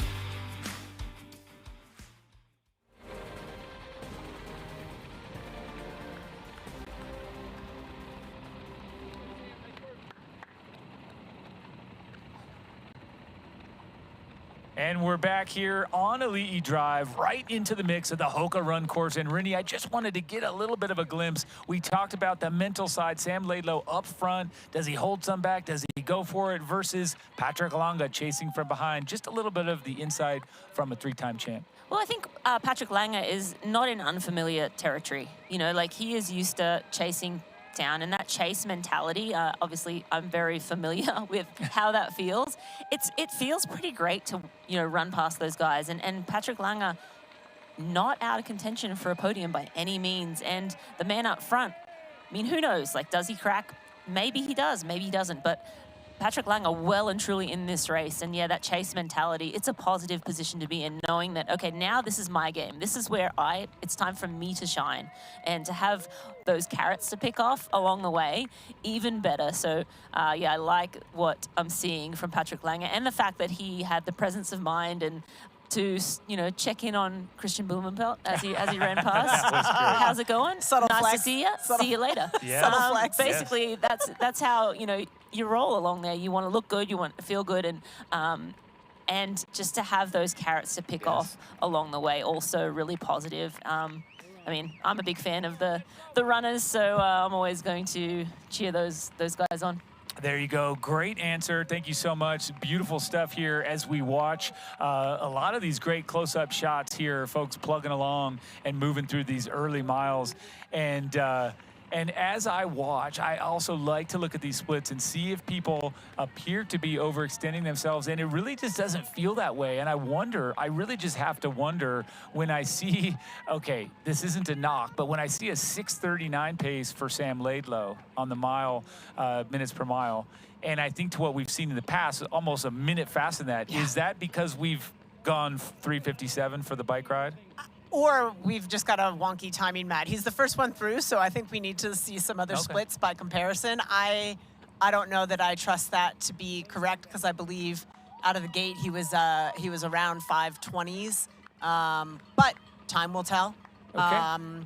I don't know, but boy, I certainly do like the way Patrick Lange looks. Well, same with Blumenfeld and Lange. They both have the best splits for that first 2 mile segment, but let's come back to that. We're excited today to expand again our horizons and expand our knowledge base with another expert analyst, and this young lady who's sitting next to us, we're just tickled to have her. She is your 2022 Ironman World Champion, and she represents the United States. She's come all the way into our studio to share her knowledge. Chelsea Sodaro, thank you for being here. Thanks for having me, Michael. It's so fun to be here. I'm getting flashbacks to racing in Kona last year and the year before. I think it's so important to remember this section of Elite Drive can be magical with all the fans out there. It's an exciting place to run, but it is not flat. And so maybe if we look at that split from Sam Laidlow, maybe it's a bad timing chip. Maybe he's not feeling as good as he thought he was, or we thought he was, and maybe he just hit one of the bumpier sections on the course. Well, Chelsea, take us back to, in particular, 2022 along this section of road, because I myself am having flashbacks to watching you run along this section of Elite, and there is legend out there that when you got to Palani, that Ironman World Championship, Craig Alexander stepped out in the road and said, "Girl, you have got to chill." So confirm or deny, and tell us, take us back to that day on when you were having a career-setting day. I've run this stretch of road with a lot of joy and freedom, and I have also run this stretch of road very angry. But in 2022, I went out there with nothing to prove to anybody except to myself that I can compete at this level. And I felt, sometimes you get out of transition and you're very intimidated by the marathon, and sometimes you're just in the moment and you have the legs and you're executing your process, which is what my path was that day. I think I came off the bike in 4th or 5th and ran up to 2nd quite quickly and was about to pass Lucy Charles going up Palani. I was charging up the hill, and Craig Alexander, I'd probably spoken 5 words to Craig at this point in my career, you know, huge hero in the sport. He ran out and said, "Girl, you need to chill." And wow. I'm glad the story's true, because it is a legendary tale. And at the same time, I look over to the other side, and Jan Frodeno is handing me water at one of the aid stations, and I'm having this crazy series of mental gymnastics happening in my brain. But it really helped me reset, go back to my breath, and focus on the moment. When I passed Lucy, a photographer rode up to me and he said, "Chelsea Sodaro, you are leading the Ironman World Championships." And I just wanted to tell him to shut up. There are 19 miles You don't to go. have to this tell means me. nothing. Not useful. That's great. What a story. Good anecdotes. And it could have equally just been like you were bonking and you imagined that whole thing. Maybe that never happened. No, not really. Because these are the things that go on in our head. I think I saw Jan Frodeno out there. No, he was actually there. But then let's compare and contrast that to a year ago on this course where the bike didn't go according to plan for you. This same stretch of road, very, very different emotions. You and I had a conversation knowing you were coming into the studio where I asked you specifically, is it harder to win on debut, which not very many people have, or is it harder to defend? Discuss. Our sport is evolving so quickly, and you can't just have one weapon anymore. You have to be excellent at cross, swim, bike, and run. And I had a feeling last year that I would need to execute a course record in order to win the race, and I prepared as such. And it's like I've heard, earlier in the broadcast, it's a very fine line between being at top form and overdoing it. And unfortunately, last year I overdid it. I went into the race injured and had a really hard time on the bike, but I wanted to drop out of the race, and my husband just said, get through the LE section and we'll see how you feel. And my knee came around and I kind of forgot about the injury and just went to work. This race is so special and it's inspiring, and no matter how your day is going, you want to give everything and give the best of yourself. Chelsea, this is, again, as we kind of close a little bit of that out, I think that you finishing last year was 6th, correct? That's right. 6 plays after winning is actually such a remarkable stat because many champions that don't come back at their peak form, killing it, knowing course record, they don't make it to the finish line. And I think that that's a little bit more common. And to me, as an analyst or a viewer of the sport, a fan of the sport, that was incredibly impressive. So again, I'll say that we close the loop there. We're going to spend all day on your past, because what I want to ask you next is, you're watching this race. This guy on camera got 2nd place 2 years ago. He won in Nice last year. He just rode 3:57 and broke his own course record. What does he need to do to stay in the moment enough, but also hold on to this win? Clearly, Sam is incredibly motivated to have a magical day, and I think that his race so far is not necessarily surprising, and it's not by accident. He has a big team and lots of support around him, and I have a feeling this was the plan for today. Pretty interesting to see that Patrick Lange has already run his way into 2nd. He's running almost 40 seconds a mile faster than Sam. This race is not over, my friends. Yeah, that was just going to be my question, Chelsea. How do you feel about where Patrick Lange is at this point in the race? And do you think that this is going to light a fire under Sam? I mean, yes, it's still 7 minutes, but 40 seconds a mile is significant. Like you, I'm often chasing from behind. And among our peers, we talk a lot about if you would rather be the chaser or if you would rather be chased. And I would always rather be the chaser. Sam Laidlow may have been running free coming out of transition. He's not anymore. There you go. And one thing for the fans watching, just the tracker on the bottom there, we're just holding Sam at that 3-ish mile mark, so we can see, he is hitting further markers, but we wanted to be able to show at the bottom there how far behind everyone else is at that point in the race, just so we can, tell the story a little bit more clear as to what is going on behind. Patrick Lange making quick work of the start of this run course. Well, and we just look at these stats. In 3.7 miles, he has taken 2 minutes and 2 seconds. 2 minutes and 2 seconds in 3.7 miles. So that's because you did the jock math for us. You both did 40 seconds a mile. But just look at those numbers. It is not going to be long if they continue running as they are until Patrick Lange is in front. And so everybody needs to chill and figure it out, because we're only 4 miles in or not. We're going to take a break. So Chelsea, I could tell you're ready to share something brilliant. Before you do, just hold it, because I can't wait to hear it. As with everyone, we're here at the VinFast Ironman World Championship, and we're going to take one quick break. Stay with us for more action here in just a bit.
Beyond the finish lines, our commitment goes the extra mile. We are the Ironman Foundation.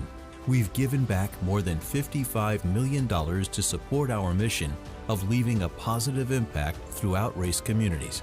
Without our amazing athletes, volunteers, and givers, we wouldn't be where we are today. Together, let's continue this journey of impact. Join the Ironman Foundation and be a part of something extraordinary.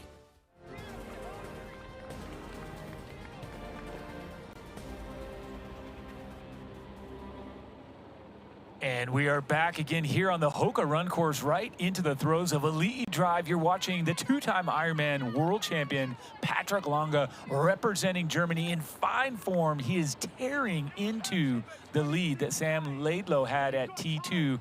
And Chelsea Sodaro is sitting here together with me and Marinda Carfrey.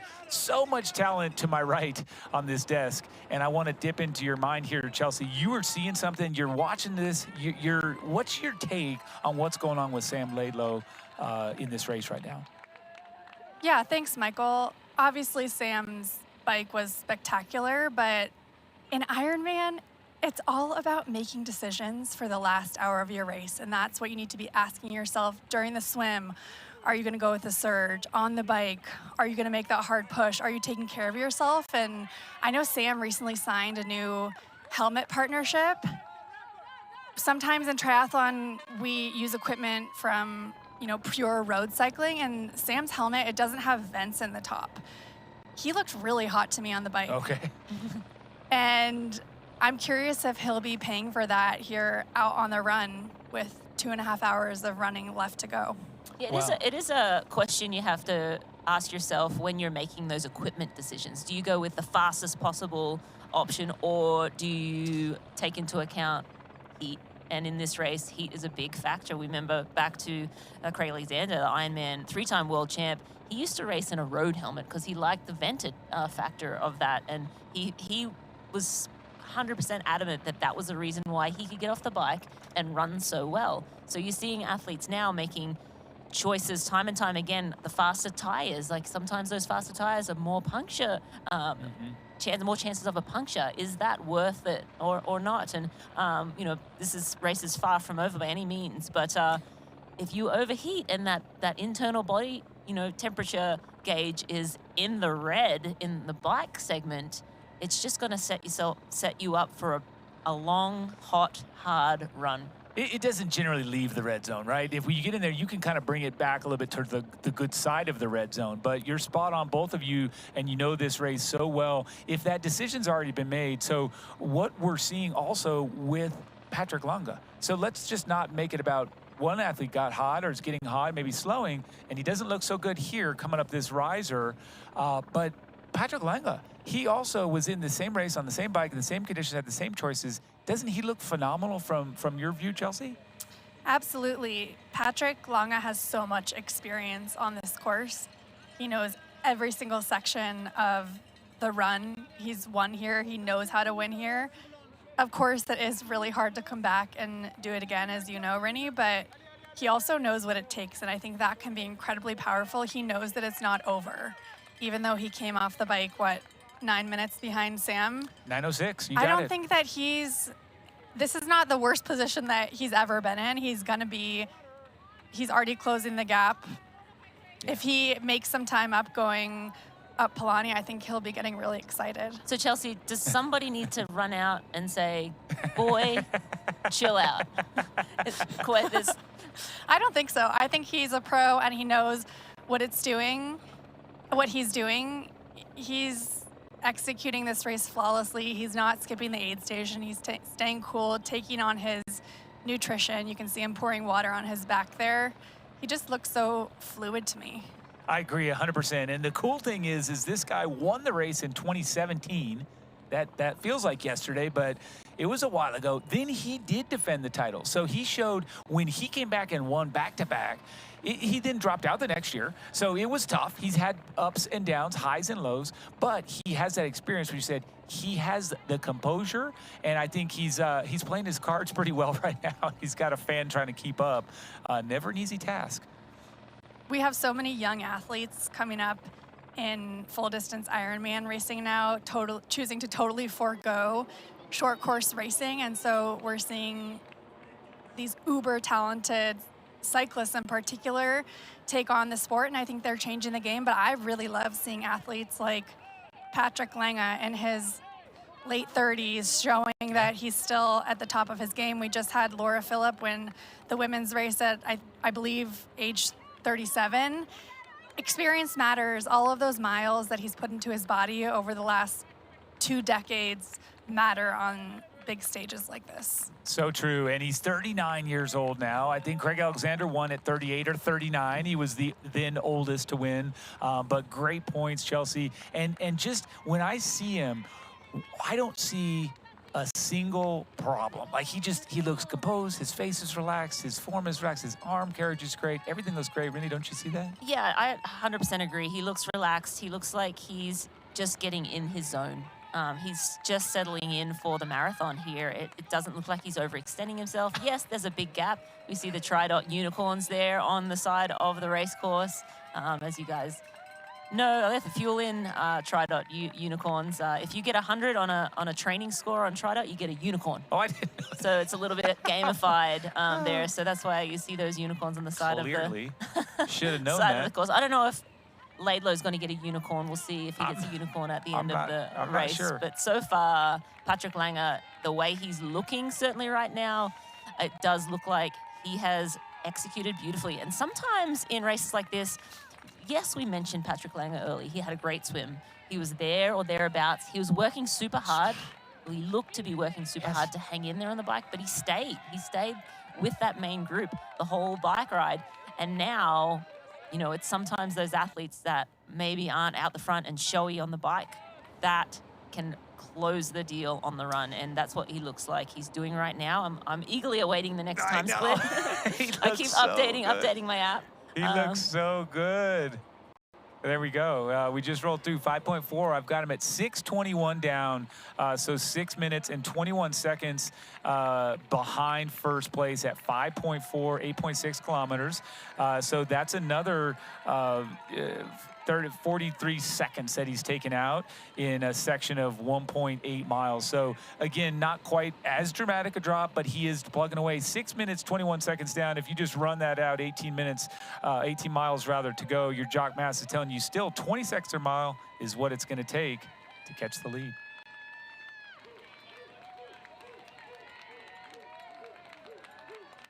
And is that enough? Is that enough? And we see Sam Laidlow here going through the Pro Fluid aid station. This is something that was added a number of years ago now. In addition to the aid stations that they have out on course, the pros are able to put their own nutrition out on their course. So I believe there's 6 or 8 aid stations. It's around every 5 kilometers. There's a pro fluids station. So that's a really great addition that has been made in the last sort of 5 to 8 years here in Kona. So another option for the athletes to be able to make sure they're staying on top of their fueling and hydration.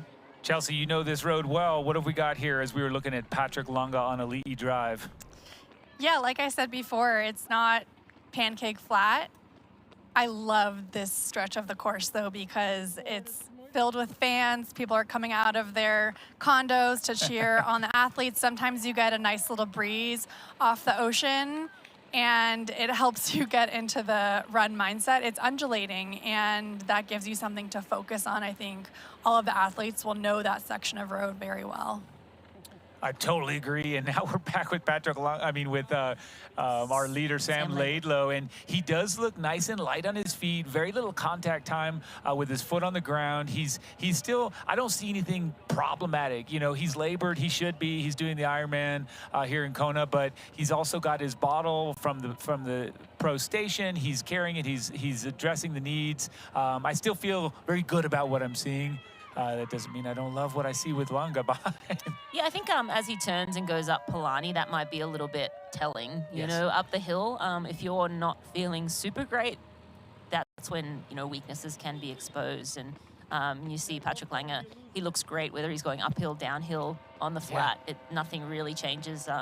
You know, from a viewer's perspective on what's going on. Sure, his heart rate might elevate a little bit on the uphills, but from our point of view, it's textbook running form. That's right. That's right. And this is going to sound like I made this up because you two are sitting right next to me. But there have been, in the times I've watched or raced this event myself, about 3 athletes. And I say about 3. I could probably think of more, but I'll think of the 3 athletes I've seen that have looked, bar none, the best running up Polani: Marinda Carfrae, Chelsea Sodaro, and Yvonne Rania. The best I've ever seen. Look him up if you ever want to see footage. You 3, and other than that, most of us survive it. Most athletes really do. You do something to kind of just get up that hill. And I'll remember, they're etched in my brain. So true story there. And we'll see. Maybe Patrick Longa puts his name with you 3. I don't know. I noticed that Sam has some sort of tape on his shins.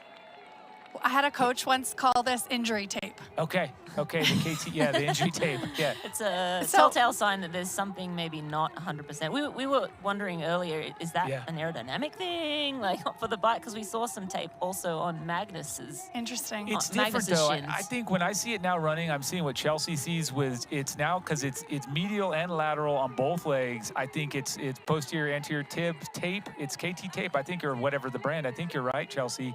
We'll say there's something that he's taped up. Whereas when we saw Magnus, it was a thinner. It was something different. Could have still been serving that function, but.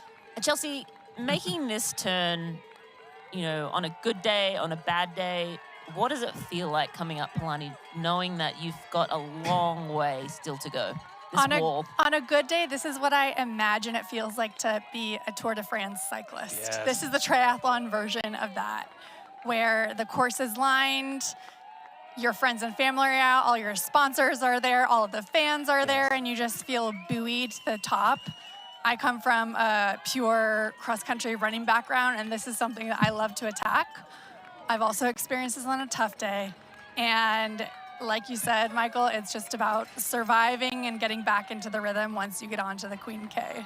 It can be the hottest section in the world because suddenly you're going, well, for most mortals, slower than you should, than you were. The wind's at your back, if any. So I think that's the crowds and the as crowds well. there. So you're that's a so good point. they're kind of blocking any wind that you may have had That's a good otherwise. point. But yeah, that section all of a sudden, it's hot. And it's strangely not that hard in training. And you're still you got a long way to go. So to hit that wall, it's a little earlier than it used to be. It was almost halfway. But as we look down, on the tracker there to see what's going on, we have Kulhas sitting in 3rd, Chevalier sitting in 4th there. We have some eager fans running alongside. Some amateur media. It's all going to their YouTubes or their Instagrams. Just be careful, watch those cones. But it is something actually that I do love as well, is that access and that footage that people are capturing. It is a fun element of the sport where folks are out there producing that content. But nonetheless, through the aid station, we've got Sam Laidlow grabbing pretty much every cup. I think that's a wise move. Cool off, where when you turn on the Queen K at the top, you do get a bit of a breeze. You do get a bit of relief from that stagnant air as you start to eventually run downhill. However, it's the beginning of that desolate, quiet, lonely time, isn't it? Chelsea, maybe? I love so much about this race. It's probably obnoxious to hear me talk about it. I just get off the plane in Kona and I feel like I'm home. Yes, good. On the Queen K, it is lonely, but the hardcore fans and supporters will be out there. Back in 2022, my husband had bought a bike from Walmart or something, and it was just bunny hopping me along the course. And I felt like it was just the two of us in training running a marathon together. That's great. And I think that is the way to execute this. It's about knowing the landmarks, knowing how to run the different sections of the course, and being familiar with those feelings and sensations out there. Amazing, good answer. I mean, it's I can tell. I mean, you'd see it in your face when you just a memory or a thought or an idea about this race comes up. You can see how much you love it. It's beautiful, Rennie. Yeah, I was just gonna say, honestly, I loved being out there by myself sometimes. If you're having a good day, you're so in the moment that it doesn't matter. You could be like a million people around you, you could be completely by yourself with just that, you know, basically gas fume. The only thing I didn't like was the gas fumes. But that is a good problem to have. If the gas fumes are getting you in the face from the motos, it means you're doing pretty well on the race. Can't relate to that. But yeah, if you're in the moment, which these athletes are right now, fully engaged, immersed in exactly what they are doing, it doesn't matter whether they're in the bottom of the energy lab or right on hot corner down in Elite Drive. Rolling through with Coolhouse and the Pro Aid Station, we were looking at that nice shot of Sam Laidlow running earlier, or just down the Queen K, and it reminded me of this conversation we had with him earlier this week. Sam Laidlow talking about his own running. Let's hear what he had to say. This is the most confident I've been with my running. I kind of really put an emphasis on it for a solid 2 months, kind of before this last month of prep. And my last race, I had a really solid run in Ibiza, and running kind of with short course guys that are very good runners. So I think that's definitely helped my confidence, knowing that, like, let's say I come off the bike with Christian. Christian's an amazing runner, but chances are if he's with me off the bike, he's also probably suffered more, you know, on the bike. So yeah, my goal is to make Christian cramp. Yeah, and then there's Magnus, obviously, and I think we're pretty similar running. So it'll be a great battle. Yeah, if that's the case, it comes down to the run. Well, there you go. Confident in the run. That's great. The most confidence he's had. That is always an important step when you're racing Ironman. You've got to have not just a solid belief, but a belief in everything you've done, right? You have to get up there and say, hey, I did my best to be able to deliver on the day. And then we're back into the front shot here of Patrick Lange from Germany, a double Ironman World Champion back-to-back. And then you saw him kind of go down. You thought, oh, we're not going to see much of this world-class show from Patrick Lange, but then he came back and proved us wrong. And then now here he is doing it again. And here we go, hitting Palani Drive, running up this steep hill, putting a slight forward lean and keeping that turnover up. Arms look good. What are you seeing, Rennie? Yeah, I love just watching that shift from running on the flat to running uphill as a different mindset. You saw him all of a sudden set his lean in, like he shifted his gaze from looking slightly up the road to looking straight down. Okay. And you know, the arm carriage comes more into play here. So it's a different kind of technique when you hit the hills. And Patrick Lange turned the hill straight away, put his head down, looking at the pavement just in front. That helps him set that lean, that aggressive forward lean, to help keep the momentum going up the hill. So you're kind of offsetting the incline itself. It's wonderful, Chelsea, when you're here and you're seeing this now, watching that analysis and kind of, and we're back away from it, but were you seeing anything? Did it look good to you? Is he on point, still doing what Rennie said, feeling good to you? Yeah, I don't think this is easy for him by any means, or he's just cruising up Palani, but you do see him just really bouncing off the ground. He's got great spring in his step. His stride is very reactive. And he looks like he has lots of run in his legs for me. He's making up more time each split we get. Another 30 seconds off that time there from Patrick Lange. Yeah, he's ever so, well, not so slightly. He's taking good chunks of time now. We're only 12K into this run. He started the run around 9 minutes back, now 5:23. He is looking great. Yeah, and you know what? You're right. I even missed that split a whole minute from 5.4 to 7.6. But yes, 30 seconds per. He is doing some serious damage, so keep an eye on this. But watching the man, Sam Laidlow, there's something about being in first place that gives you that extra power as he runs down the highway. Stay with us because we're going to take a quick break.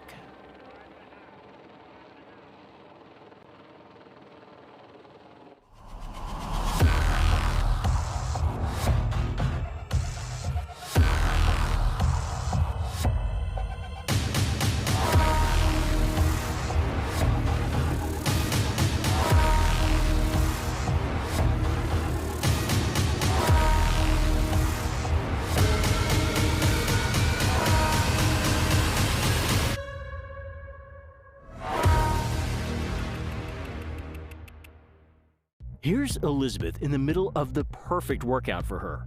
To create it, we analyzed Her biometrics and genetics, her recovery rate, injury risk, and aerobic potential, her recent training sessions, the temperature, humidity, and elevation, the demands of her next race, and billions of data points from athletes just like her. With TriDot, Elizabeth gets faster. And what does she have to do? I just opened TriDot and did my workout. TriDot. We do the technology, you do the training.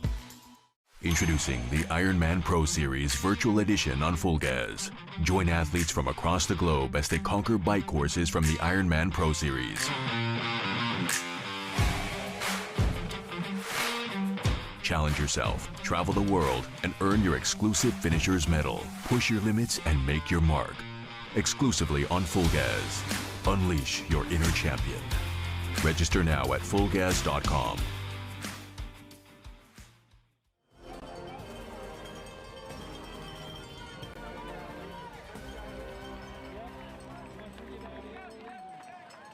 And we're back here on Palani, and I tell you what, this race, in addition to being extremely fast and impressive and competitive, we've also had unreal analysts, amazing top to bottom, start to finish. We're on third place here.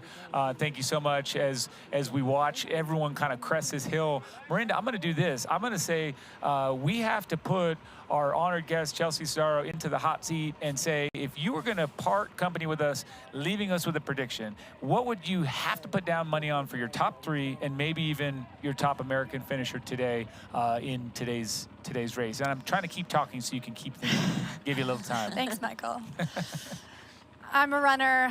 I love a good runner. So I think Patrick Lange is going to pull it off. I think we might see some epic meltdowns coming up here in the next few miles. Look at how amazing Leon Chevalier looks there. He's running in fourth right now. I think he's our third place athlete here today, and I believe Sam Laidlow will likely hold on for second. Okay. Top American, Matthew Marquardt is putting down a really impressive performance. He said last year that he was really disappointed with his run, and I think that he'll want to rectify that today. So this is great future for American triathletes here, and Matthew Marquardt, such a young athlete, making magic happen out here today. Awesome. Agreed. That's great stuff. You heard it here from Chelsea Sodaro, our 2022 Ironman World Champion. So great to have you. Thank you for being here. We wish you all the best for the rest of the season, and thank you so much for taking time to spend the day with us. Thank you so much for having me. Amazing. So, folks, what I'm going to do next is I'm going to zip over to the man on the street, Matt Lieto. ML2, take it away. I hope you still have the bucket hat. What have you got for us? Well, we need to get in there. Thanks so much, Michael. That's things are getting busy. Things are getting busy out here. We're here with Sam Laidlow. He's got all the attention around him, as he should, but he is out cruising on course. And, yeah, looking good, looking smooth, doing what he needs to do to be in position to win this race. And Sam is, you know, you could tell it on his face that he's hurting. That's where you have to be putting yourself to be able to try to win this race. But he's also focused. Yeah, he's looking good. He's settled. He's settled. And, I mean, guys, people talk about this course being challenging, but they also talk about a Lee Drive being the easy section. But it's where more, like, a lot of the elevation gain is on Elite Drive. So, like, you kind of have to cruise through that section of the course if you really want to have a chance at winning this race. And, you know, Sam, you know, I don't know what his effort is right now. I don't know exactly how hard he's going, but he looks like he's settled in. Looks like he's settled in. But again, if you overcook Elite Drive and then you get up here and you realize you've overcooked Elite Drive, you are screwed. And doesn't look like Sam is screwed right now. He's got a little bit of a headwind, which at this time of the day is actually pretty nice. That's something that you're stoked to have. It's going to cool you off a little bit. It's going to be, you're hoping it's going to switch by the time you turn around and head back towards town. But right now, you're excited. You got a little bit of coolness on you. What he's not excited about is the gap coming back from Patrick Lange. But, you know, he knows that the gap's down to 5.5 minutes, and he doesn't look stressed. There's no, you know, fear in his eyes, per se. He knew at some point he was going to be battling either a Christian Blumenfeld or a Patrick Lange. And, you know, he had to be aggressive. He was. And, you know, this is the gamble. And he's put himself in a position where he's fatigued coming off the bike, but he knows he's made Patrick Lange ride probably faster than he has ever had to before to be this close. Amazing ride by Patrick and swim by Patrick Lange. But again, a lot of other great athletes behind. But I wouldn't put it all in Lange's court at this point. I think Sam Long is in a very, very good spot. And I'm curious to hear what a couple past Kona champions think about that, being Daniela Reef and Greg Welch down at the hot corner. But leaving here with Sam Long, settling Sam Laidlow. I don't know, guys. Sorry, stuff happens. But Sam Laidlow absolutely cruising, trying to get to the energy lab and back before Patrick Lange takes too much more time out of him.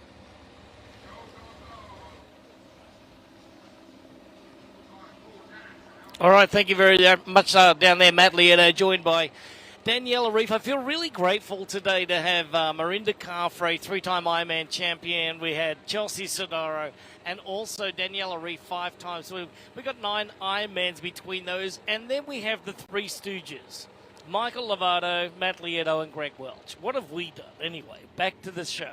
Sam Laidlow and Patrick Lange are going to be in for a mano-a-mano battle out here on the lava fields as they head out toward the Energy Lab. However, when you look at the paces that they're running right now, Danny, I want you to comment on this because it's been all Patrick Lange so far, up into second place, running a nice, smooth, thought-out run. However, Sam Laidlow, he started out a lot slower, and he's been very patient. He's got a very consistent pace going. But as you know, and as I know, once you get out there where there's no crowd, it becomes really tough. So I think that Patrick Lange's pace may slow down a touch. Sam will stay steady, and the gaps will not come down as fast as they have gone out in the first 9 miles.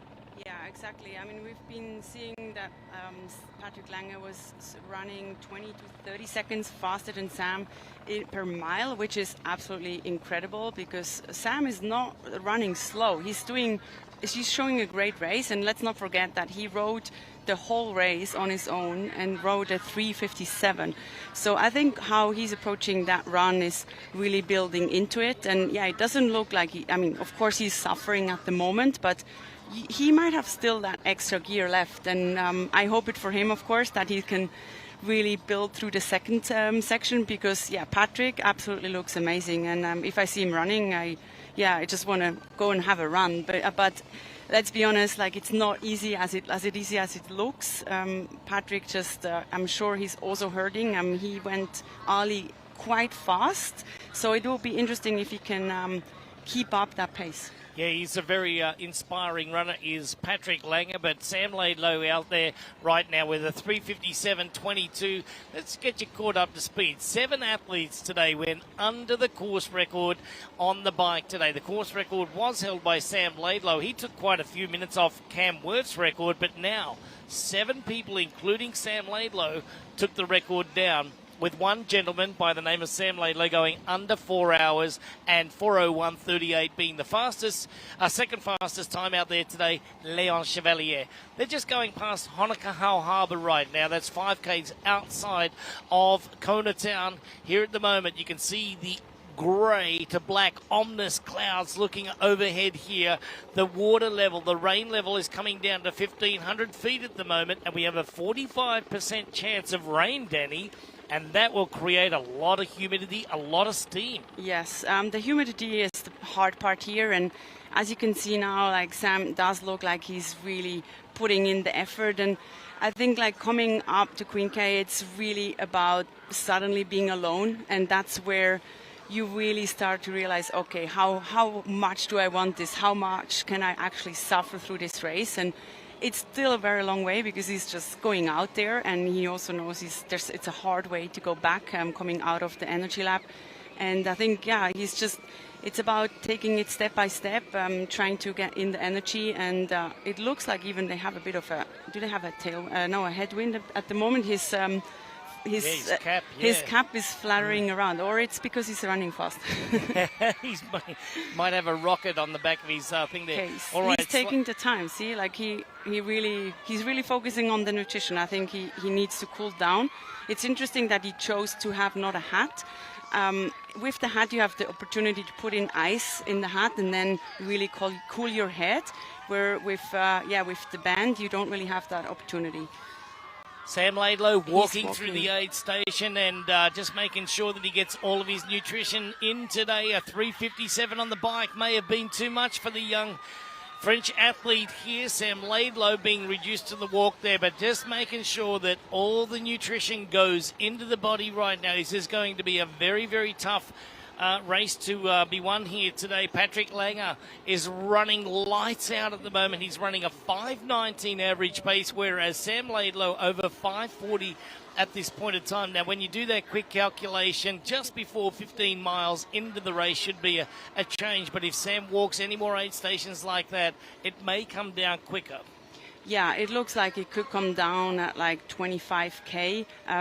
But I think it's smart also from Sam to actually take the time at the aid stations, because if he's struggling with energy, he really needs to make sure he gets that in now, because otherwise he could be facing a DNF. And I think he needs to play it smart. I mean, he's still in for the win and also possibly for second or third. But yeah, he cannot make any mistakes now. Every second matters. Let's take a nice long look at the slow-mo here as we go through the aid station. Once again, just settling into a nice brisk walk. But this is the point of time where he's probably realised that I've maybe overcooked it a little bit on the bike, but I need to get that nutrition in. As you just said, Danny, it's very important to fuel up so that you've got enough energy to get through, you know, the next hour and a little bit here on the run. So Sam Laidlow gets back up into his stride again as he makes his way out toward the turnaround. They're going to go out to the Energy Lab. They will make 2 left-hand turns, 1 right-hander going into the Energy Lab before returning out. And then you see this. You see wheels in motion. You see the steam engine here of Patrick Langer. Look at the turnover. It's like a locomotion, and it is just absolutely pretty to watch. Stormy Patrick. He's just really storming through the field. It's really amazing to see him run. And yeah, it seems like he's not slowing down. He knows the course. He knows how to approach that race. And I think once he sees Sam, it will be also much easier to kind of come closer and really close that gap, because it's a very long straight. And yeah, Sam does look like he's struggling. He looks like he is a bit dizzy to me, and also he seems hot. Yeah, he looks pretty hot, as a matter of fact. You can see the shoulders there rocking from side to side there, Danny. The shoulders have got to be square to the target. They don't need to be moving. That's a sign of fatigue and definitely losing a lot of time to the ground there. Dropping the chin like that, looking at the ground straight ahead. Sam is struggling at the moment, but he's just got to get that nutrition in. Hopefully things will bounce back as they make their way out toward the Energy Lab.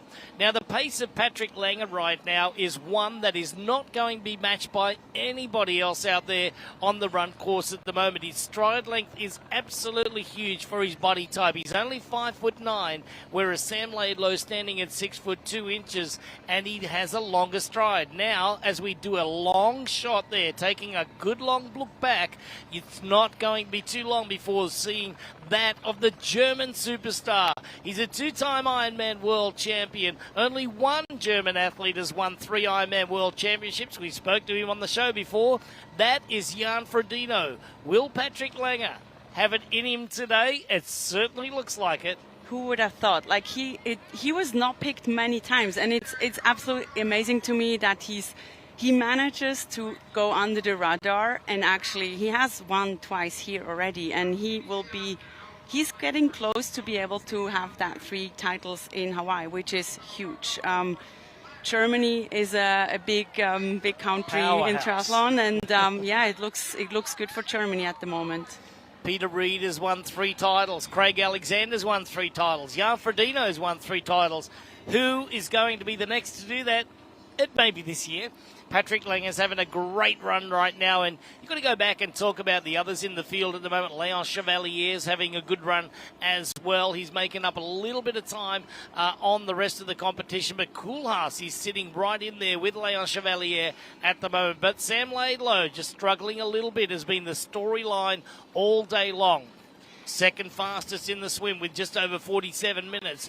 Fastest on the bike with a 3:57.22, but it might be just a little bit too much for the Frenchman now as he goes through the strides. He's taking a good long look deep inside of his body, calling on every piece of energy, all the knowledge that his young body and his young triathlon racing mind has and he's summoning all the power that he needs to have. Yeah, this is mentally, I mean, yeah, I'm suffering with him now. Like it's still early in the race. We're not halfway, and it looks painful. He's really hurting here. Danny, we talked about 45% chance of rain, but it certainly seems to me over the last half an hour or so, the humidity's gone up. We're sitting here downtown. Slight breeze, about 3-4 kilometres an hour. Absolutely gorgeous where we are in the shade. You step outside that shade, in direct sunlight, it is brutally hot. Absolutely, and we have the concrete, which is really dark, and which means the heat also steams up from the bottom. And it's just, you're just sitting in that sauna and, trying to move. And it's all about cooling.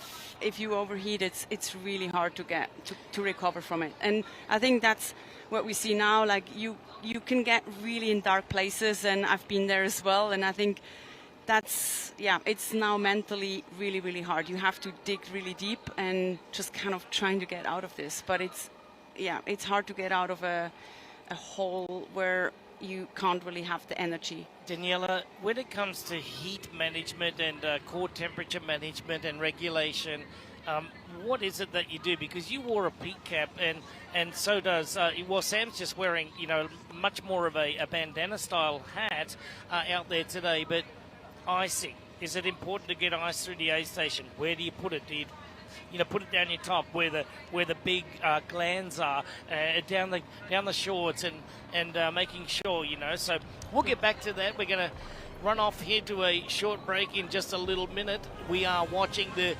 2024 VinFast Ironman Triathlon. We are heading off to a break, and we are heading toward halfway in the run.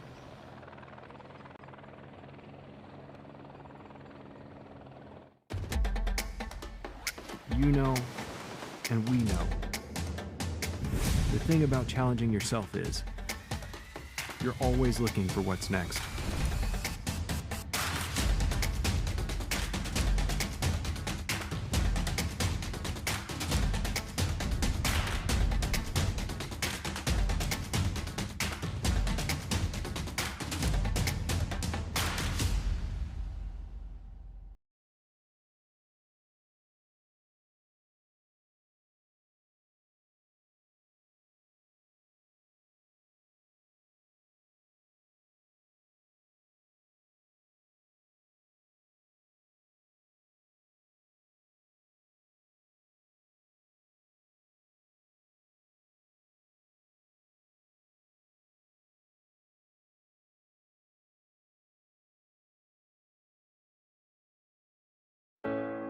Shine bright like a diamond.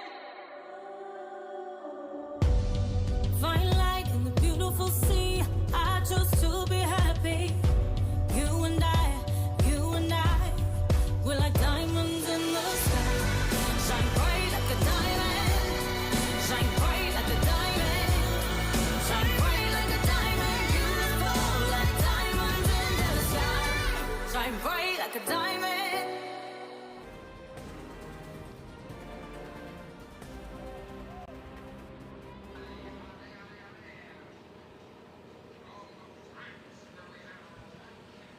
Patrick looks under control. Like he does have it now. Very much so. Patrick Langer in second place is hunting down the leader right now. That is Sam Laidlow, who's been in the lead since the end of the swim today. At 50 minutes into the race, he secured the lead when he rode out on Kuakini Highway. Up through the town he went and just accelerated away from the competition. Not even Magnus Ditlev, the superbiker from Denmark, could hold on coming into the transition with a lead, and now it's in trouble. This is exactly what is not supposed to happen, but Sam Laidlow just giving it a solid effort out there today. It may be GI or gastrointestinal distress that's happening at this point in time. It might be cramping. It also might be excessive heat, but he did throw down a very fast 3:57 bike ride. He's fighting the elements now. It's hard to say what it is. It could be the stomach, like you said.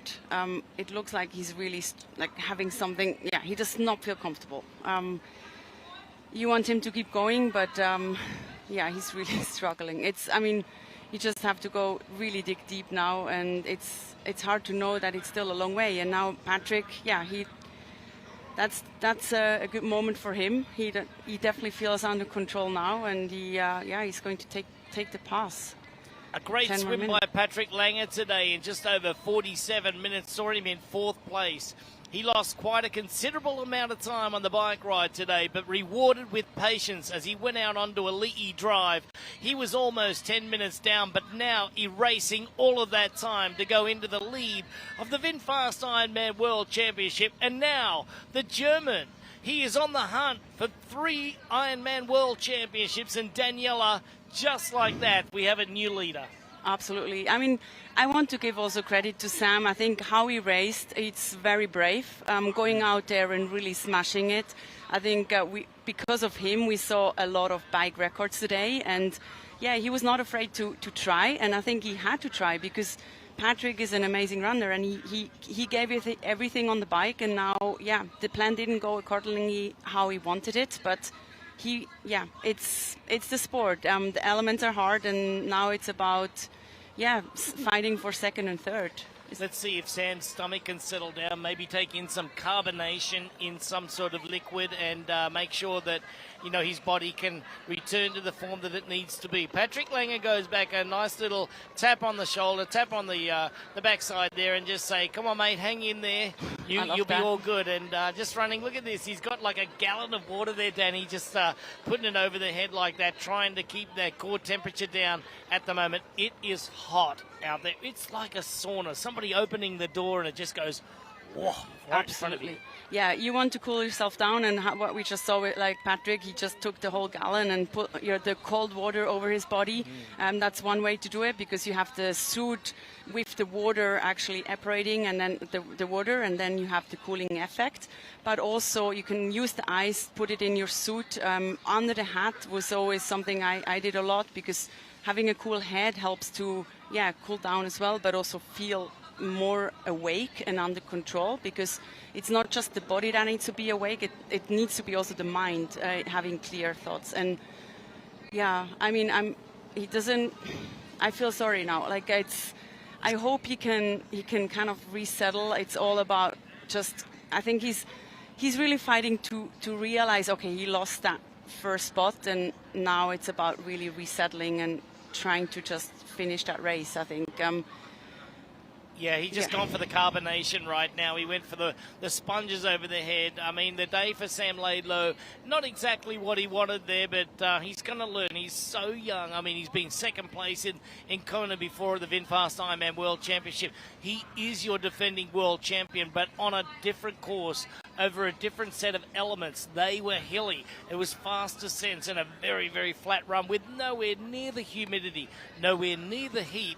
And now, as Sam Laidlow goes into the porta potties there, maybe this is what he needs, just to, settle himself down, have a couple of thoughts there, and think that, okay, what do I have to do from this point? And maybe it was a whole bunch of stomach issues happening. Yeah, clear yourself out and then start again. I think it's mentally, it's super hard. I think you can see also the frustration in his face, the body language, how he's just really disappointed probably at that moment. And it's about resetting the mind and go out there again. And I think hopefully this quiet moment can give him the new push. And look at Patrick, what he shows today, absolutely amazing. And also Leon, he has a really good run. He's in 3rd, I think, right? Yeah, I think he made the move. Yeah, Leon Chevalier, he's right up there now. He's right in 3rd place of the race at this point in time, as Laidlow now comes out of the restroom there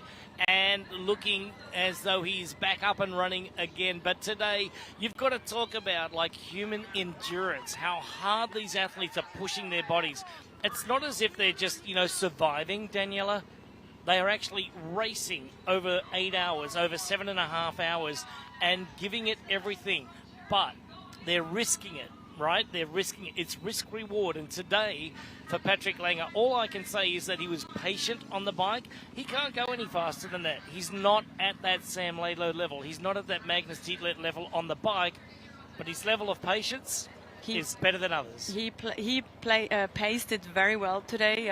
He was in the mix early on, and he let them go and really did his own race. And so did Sam. He pushed it hard because he knew that is his chance. And yeah, he took the risk. You have to take the risk these days if you want to win. And that means also that there's a risk to then totally blow up. And yeah, that makes the race interesting. Very brutal for some of the athletes if you blow up. I mean, I've had races here where I didn't feel great. I had a stomach bug, and racing this race when you can't really take in the nutrition is really hard. And yeah, you go to really dark spots. Leon Chevalier, he was 3.5 minutes down after the swim. He's erased his position at that point in time, which was 38th place. And then he rode a 4:01.38, which was a smoking time out there. And now he's about to overtake Sam Laidlow to go into second place of the run. Yeah, so Leon is absolutely smashing it. He had a conservative race. He was very far back after the swim, and he really had to push a lot on his own on the bike. And now being able to come forward through the run is absolutely amazing. And I talked to him in Miami. He was very disappointed with his first season, part of the season, and now seeing him executing at the biggest stage, great for him. I'm really happy to see him going All right, well. we're going to go down to Matt Lieto, who is standing by with the pass of Leon Chevalier and Sam Laidlow.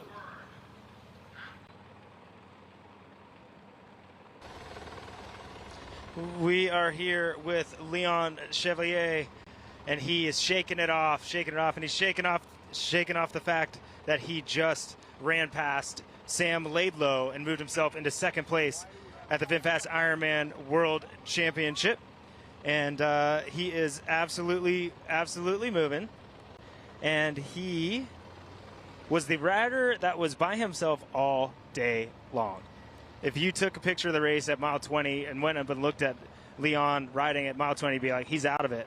But not if you're Leon, and not if you've got history looking at this race and watching these athletes do what they do. Because on those hard bike rides, those little surges just destroy these athletes' legs. And Leon, by himself, didn't have to respond to any of those surges. So blessing in disguise, maybe, with Leon Chevalier being on his own a little bit out of the back, out of the swim, having the necessity to ride by himself. And this dude has looked calm and comfortable all day long. He's never been one of those athletes all day when I've been cruising by that's like, hey, man, what's the split, or panicked in any way.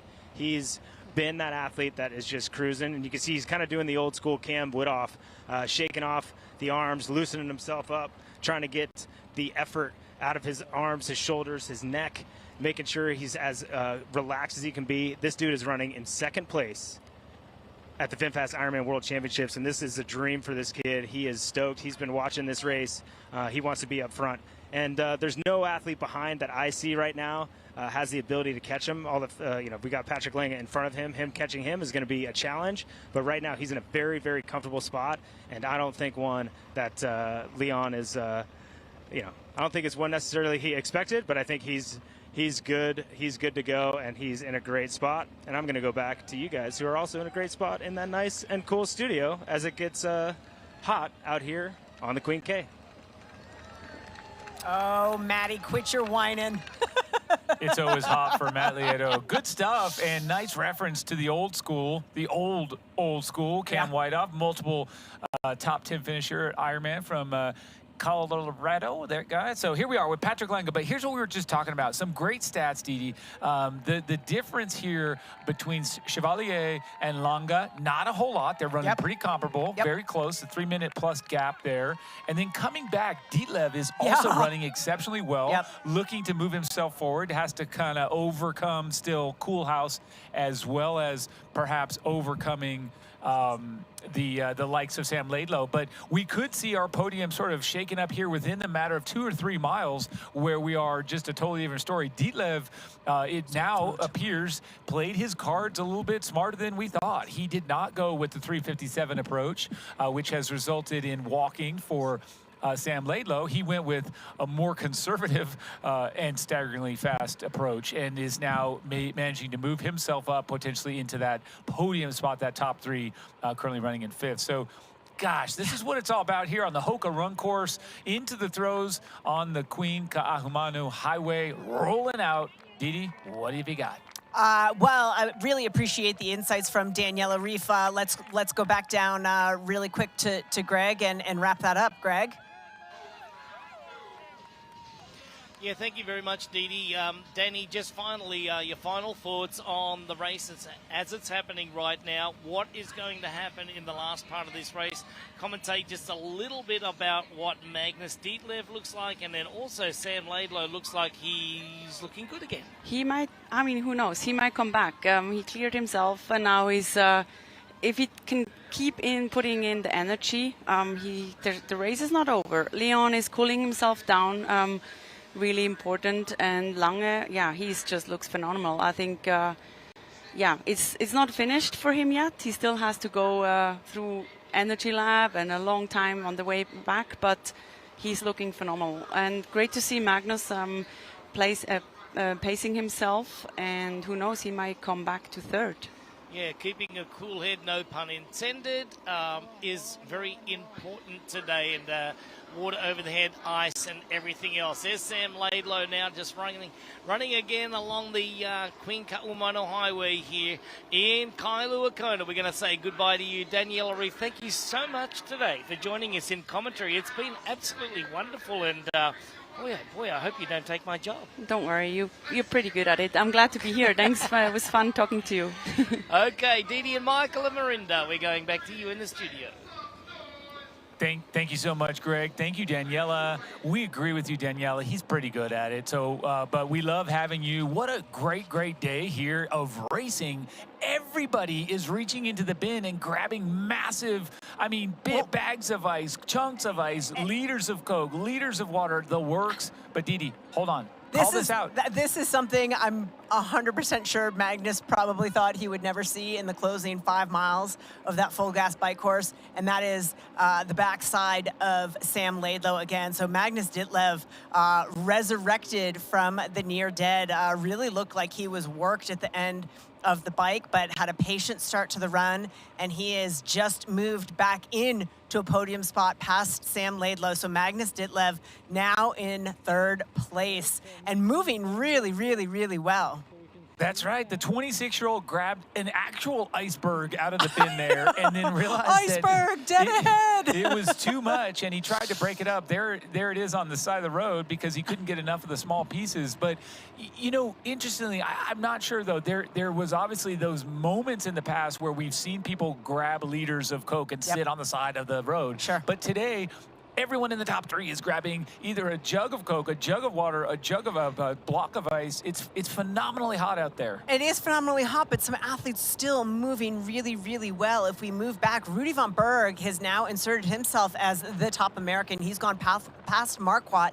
He's running sub 6-minute pace. He is one of, minus Langer, who is in a different zip code, is running the fastest of anybody else in the top 10 so far. So a lot of movement happened out here on the Queen Ka'ahumanu Highway. We're going to run away to a quick break, but don't go away. So much exciting action still to come. We'll be right back.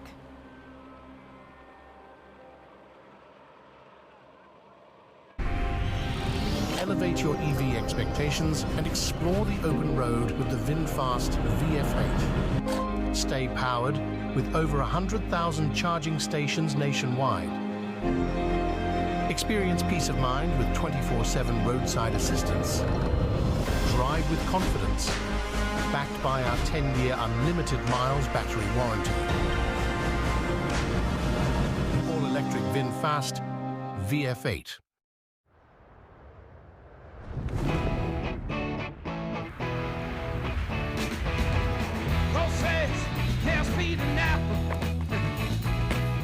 Hey, Craig, come and watch me now.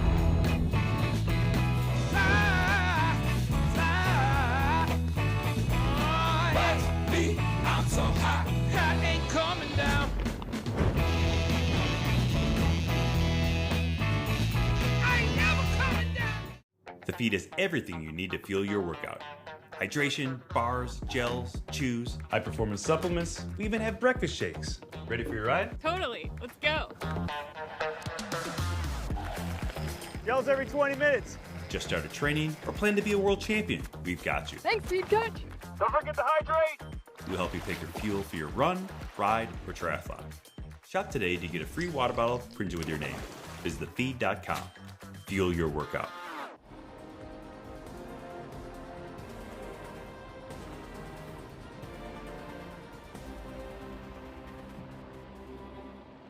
VinFast Ironman World Championship is brought to you by Hoka. Fly, human, fly. And by VinFast. Boundless, together. As we had that high shot there, behind Ditlev, you could actually see the white kit of Rudy von Berg. And now, I guess, Matt Lieto is down there in the action. Matt, who are you with? I'm guessing it's something good. It's always something good. Unfortunately, it's not good. It's Matthew Marquardt. Just stopped, walked again for a little bit, and stopped again, looked at me and shook his head. He is not feeling good, but he's not giving up yet. Chewing on some ice, doing what he can to get the coolness back in the body, and is going to keep on walking. And, this is a long road out here. And he was running in that group that was kind of pushing each other, a bunch of guys within 90 seconds. We'll see if he can catch on to the next athlete that is coming up behind him. And you're not going to guess who one of the strongest runners in the field is at this point. And you'll see at the pace that he comes by, and we're going to ride with him as long as we can. But it is Cam Wurf running the field down. I have never seen this man run like he's running right now. I show you this picture, this shot, this frame. You tell me, oh yeah, that's a UCI Pro World Tour cyclist. Nah, you say that's a runner. That's a dude that runs. He did not have his bike legs today, but sometimes your body holds back so it can let go in another spot. And I'm telling you what, there is no doubt that Cam Wurf is going to PR his World Championship run time here in Kona. He's run himself into, I believe, I don't have splits in front of me, but I believe top 10. The only athlete, the next athlete in front of him is Gregory Barnaby. He's got a little bit of a gap. Last time I checked, it was probably about 90 seconds. But it was watching Cam run by earlier, markedly faster than anybody at that time. We know things move back and forth as far as pace goes, but right now Cam has the energy. Obviously, he's not catching the front of the race, but you ever think you'd hear me say Cam Wurf has a great shot of running himself into top 5? Neither did I, but I'll tell you what, he is looking like he has that chance today, guys. Back to you in the studio. Thanks, Matt. Wow, and he does look very smooth. He looks like he does have what you said, the energy, and also just the gumption. Because when you do have a bad day, especially on the bike, especially for a cyclist-oriented athlete, it's hard to turn around and put down your best run. Well, it is, but again, we said, yeah, maybe he didn't have his bike legs, but he's executed different strategies throughout this year. We haven't seen him really, I don't want to say panic, but throw it down on the bike to the extent that he probably could, and it has yielded some of his best run splits of the season. So maybe the lesson is sinking in, a more patient approach on the bike. So yeah, maybe not the bike split he wanted, but also possibly a more patient approach. I mean, we joked when he ran out of T2 that Cameron Wurf was saying, what just happened? But a lot of these guys out on the course are getting passed by Cameron Wurf on the run, out on the Queen Ka'umanu Highway, saying, what just happened? It's the nature of Ironman, and it's wonderful. It's happening all day long and will continue to do so. A little nod to currently 6th place Rudy von Berg, but I think as soon as a split happens, we're going to see him in 5th. He's running faster than everyone except for Patrick Longa, so the American athlete out of Boulder, Colorado. Rudy, we saw him quite nervous at the start in the body marking zone. He's really executing a great race. He had said, hey, I want to be up front. I don't need to max out. It's not necessarily, my day to win, but if I can get in here and be pushing towards that top 5, I'm going to be happy. Well, Rudy von Berg and fans of the man, that's just what's happening today. Didi back here with Chevalier, and did he have an iceberg in his hand? He did. Everyone today grabbing something and taking it with him, and he's not to miss out on that action. What a great shot of runners down there. Yeah, well, we have Energy Lange Lab. going down Yeah. the Energy Lab, Yeah. right? So he's made that turn and has U-turned back around, and Chevalier getting a chance to see what the deficit is. Patrick's running so well. I think at this point, Leon's just got to keep focusing on himself. He doesn't appear to be having any significant threats, so just keep chipping away, keep chipping away. We have already seen here in the first half of this marathon, anything can happen. So all of these athletes now bringing that focus internally to look after and take care of themselves, to preserve what they've got. Yeah, and it's you know what I just saw before he stopped to take a cup.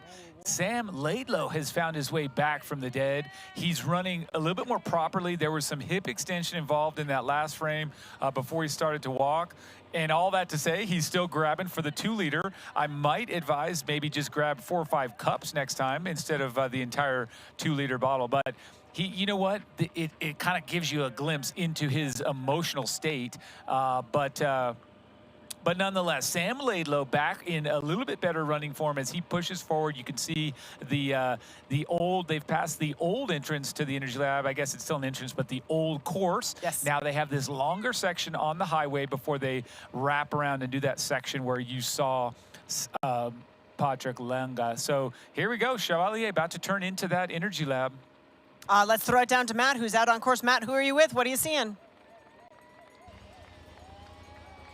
Thanks so much, Didi. Right now I've got Gregory Barnaby just went past Linders and Sam Laidlow. So Gregory Barnaby making moves, and he did something we've been talking about and grabbed the big bottle of water and put that over his head. And right now, I don't know if you guys are doing the math here, but obviously we got Patrick Lange at the front of this race. He's doing great in the Pro Series, but Gregory Barnaby has some scores left, and he's not giving up many seconds or many points at this point when he's this far up in this field, and he's got that energy. And he said in the past when I interviewed him earlier this week that patience isn't always his strength. Sometimes he just likes to race and he goes out too hard.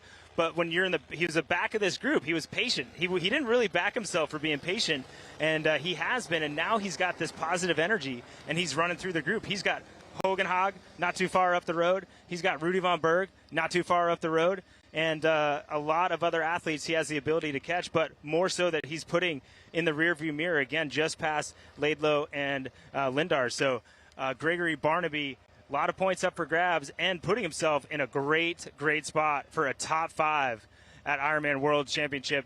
8th place last year, I believe, at the VinFast IRONMAN World Championship in Nice. But Gregory Barnaby, he's doing it, and he's doing it well. Nice, Matt. That's good stuff. Barnaby looking pretty smooth. I agree with you 100%. And then as we kind of step back, you are correct. He did manage to pull down 8:21 in Nice last year at the Ironman World Championship. So a great race. We're looking at overhead shots of Patrick Lange, and the VinFast performance analysis tells me this: 14.1 miles in, he's holding a very great 3:37 per kilometer average, and they're expecting him at 6:33 for that next split. Stay with us. We'll be back on this Hoka run course in just a minute.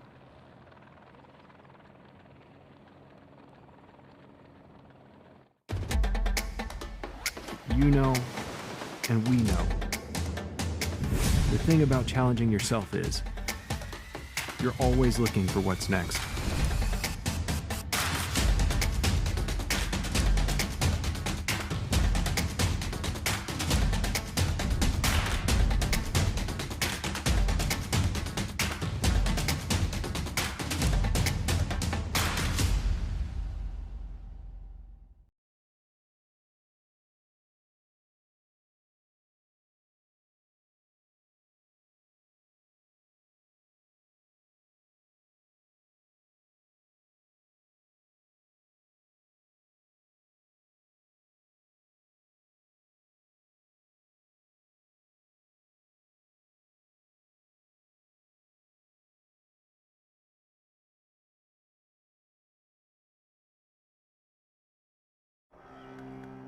The word Malama translates to taking care. We Malama the land that feeds us.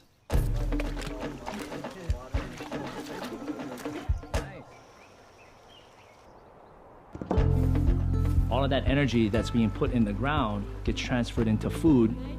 It allows us as a people to thrive as well. Learn how you can malama Hawaii at gohawaii.com/malama.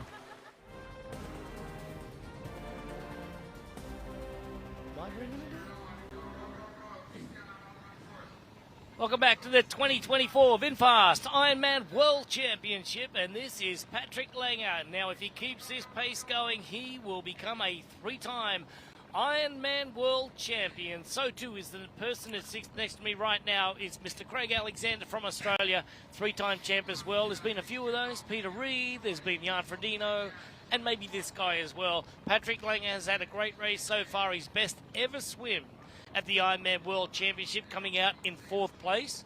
And then onto the bike ride. A very patient day for Patrick. Worked very hard to stay within touch early on. And then in the last part, remained calm and patient. Starting out the run, breakneck speeds as he normally does, but established a very good pace. But it was up onto the Queen Kaumana Highway where he found the lead. Craig Alexander, is he going to get the job done? Hey, Plucky, how are you? I think he is. I mean, a lot can change in a very short period of time in this race, as we've seen the last hour, but his race has been amazing. He swam in the top 5. He was on the front of that front chase group for a large part of the bike.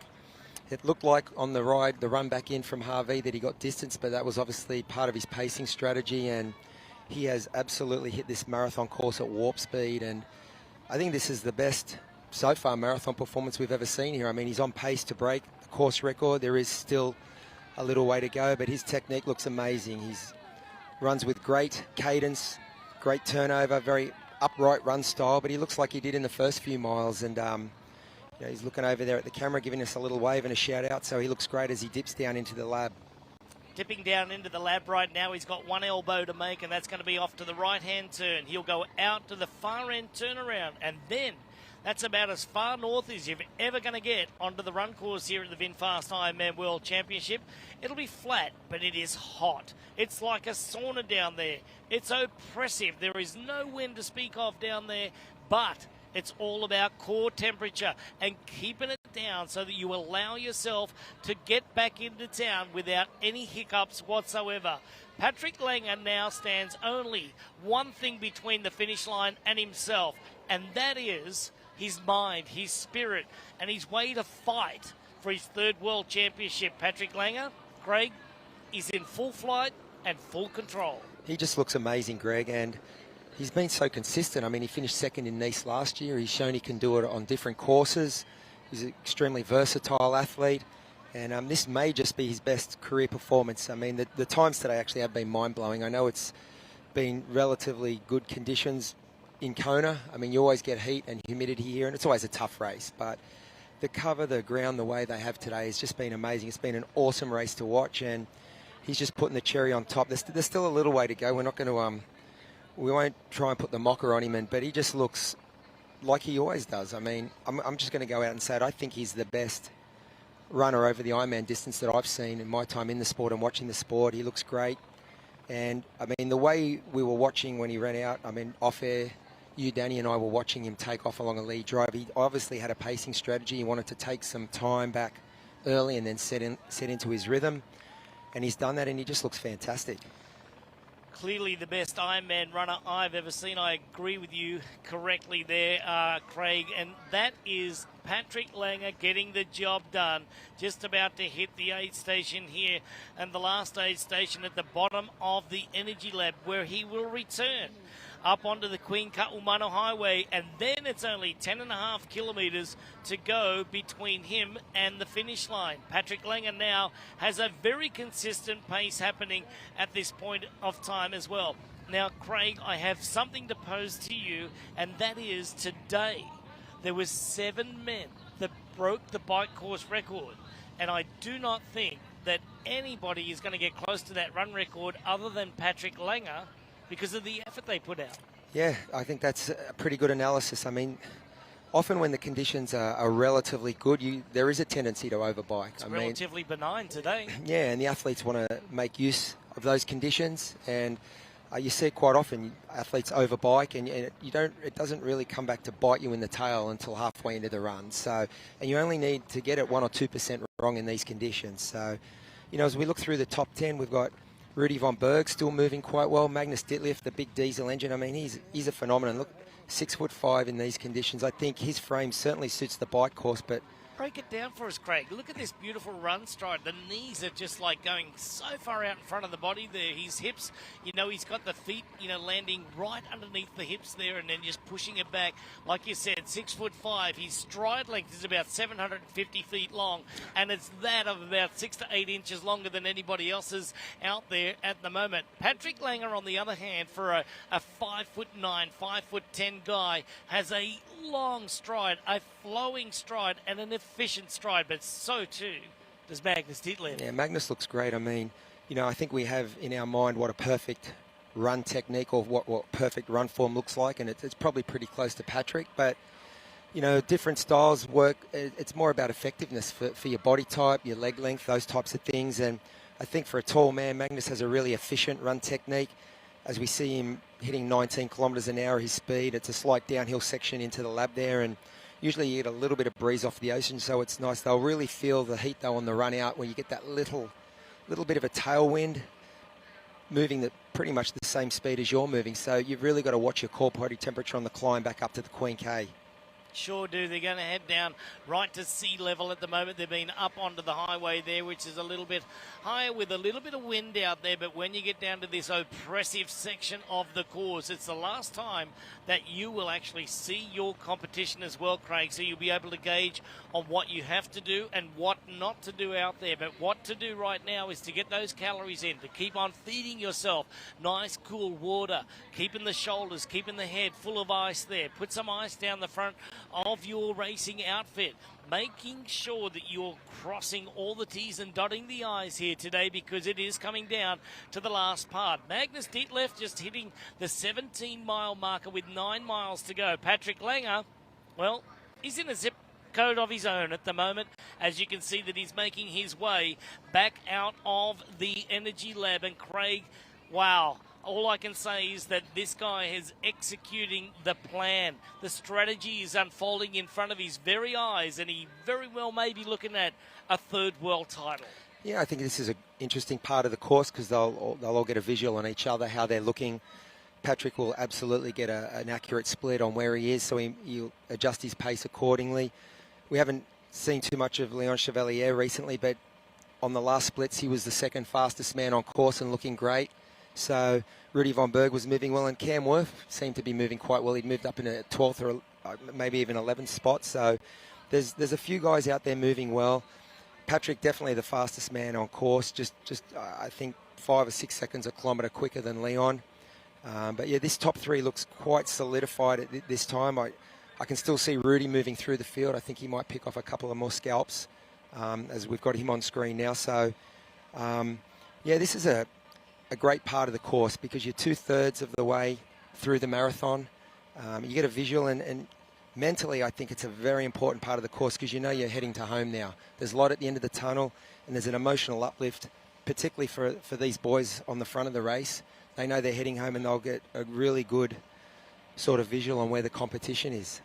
Rudy von Berg just overtaking a few more athletes. He's almost destined to move up into that 4th spot. And you see that, Patrick Lang is just holding down one of the fastest run splits of the day at the moment.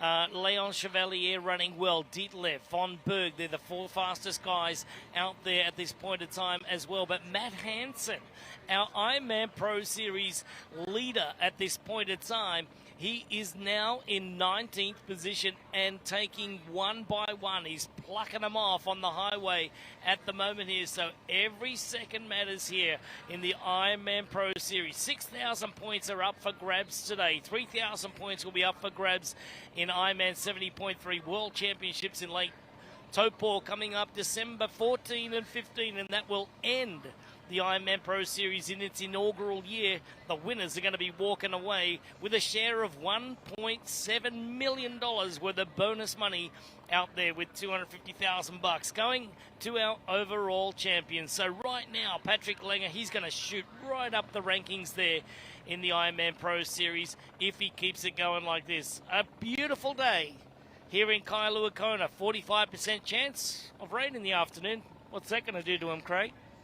It'll send the humidity through the roof, but I think it'll cool them off a little bit. I mean, as you mentioned, some of the cooling strategies through the aid station. I mean, one of the best things you can do for maintaining or trying to keep your core body temperature in check is staying as hydrated as possible, which is hard at this point in the race, but pouring cold water over yourself to get that convective cooling effect and not losing extra sweat is another thing they can do. As we see that Rudy has moved up. He's overtaken Koolhaas in the 4th spot, and it's quite a close race from 6th through the 10th here, with only, I think, half a minute separating a few of these guys. So there's still a lot to play for out here, and with 8 Look miles. at Hansen there, Craig. He's coming up on Callan and Marquardt. He's gone into 16th place. He's going to be in the top 15 within no time. Sam Appleton sitting in 18th place. Schuster from Germany in 19th. Rounding out the top 20 was Nick Thompson. But Chevalier is chasing Patrick Langer, but losing that battle. In 3rd place, Ditlev had a hard first part of the run there today, but he's battling on, and that's a great thing to see. Lopez, one of the new names in the Ironman World Championships from Spain's having a great run at 7:26 down, and Hogan Haug, who really pushed the bike at the end over the last 40 kilometres, is having a very consistent run. Sam Laidlow drops into 11th place, and then Bradley Weiss in 12th. As we see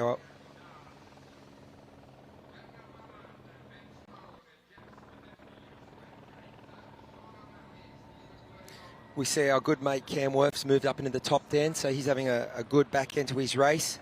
Obviously, one of the best, I think, multi-sport athletes ever. You know, he's rode at the Olympic Games, he rides for a Pro Tour team, and now he's also had a top 5 here at the Ironman World Championships, and he's got himself in a 10th place again today, so he's finishing strong. But yeah, that race between Lopez, Hogan Haug and Barnaby's one to watch. I think there's only 12 or 13 seconds between them. Rudy Von Berg's had a great race. He's been just a consistent face in the top 5 of the Ironman World Champs, and also the 70.3 World Champs over recent years. So still plenty to run for, and all the top 10 places definitely not set just yet. There's less than 6 minutes, Craig. We're inside of the top 5 here, which is incredible to think about how fast Patrick Langer has been running. He's been lights out on the rest of the competition as he makes the left-hander. He's going to run up to the top of the Queen Kaumana Highway. He will make a left-hand turn and then 2 right-hand turns before he makes the last turns down Palani Road and heads for home.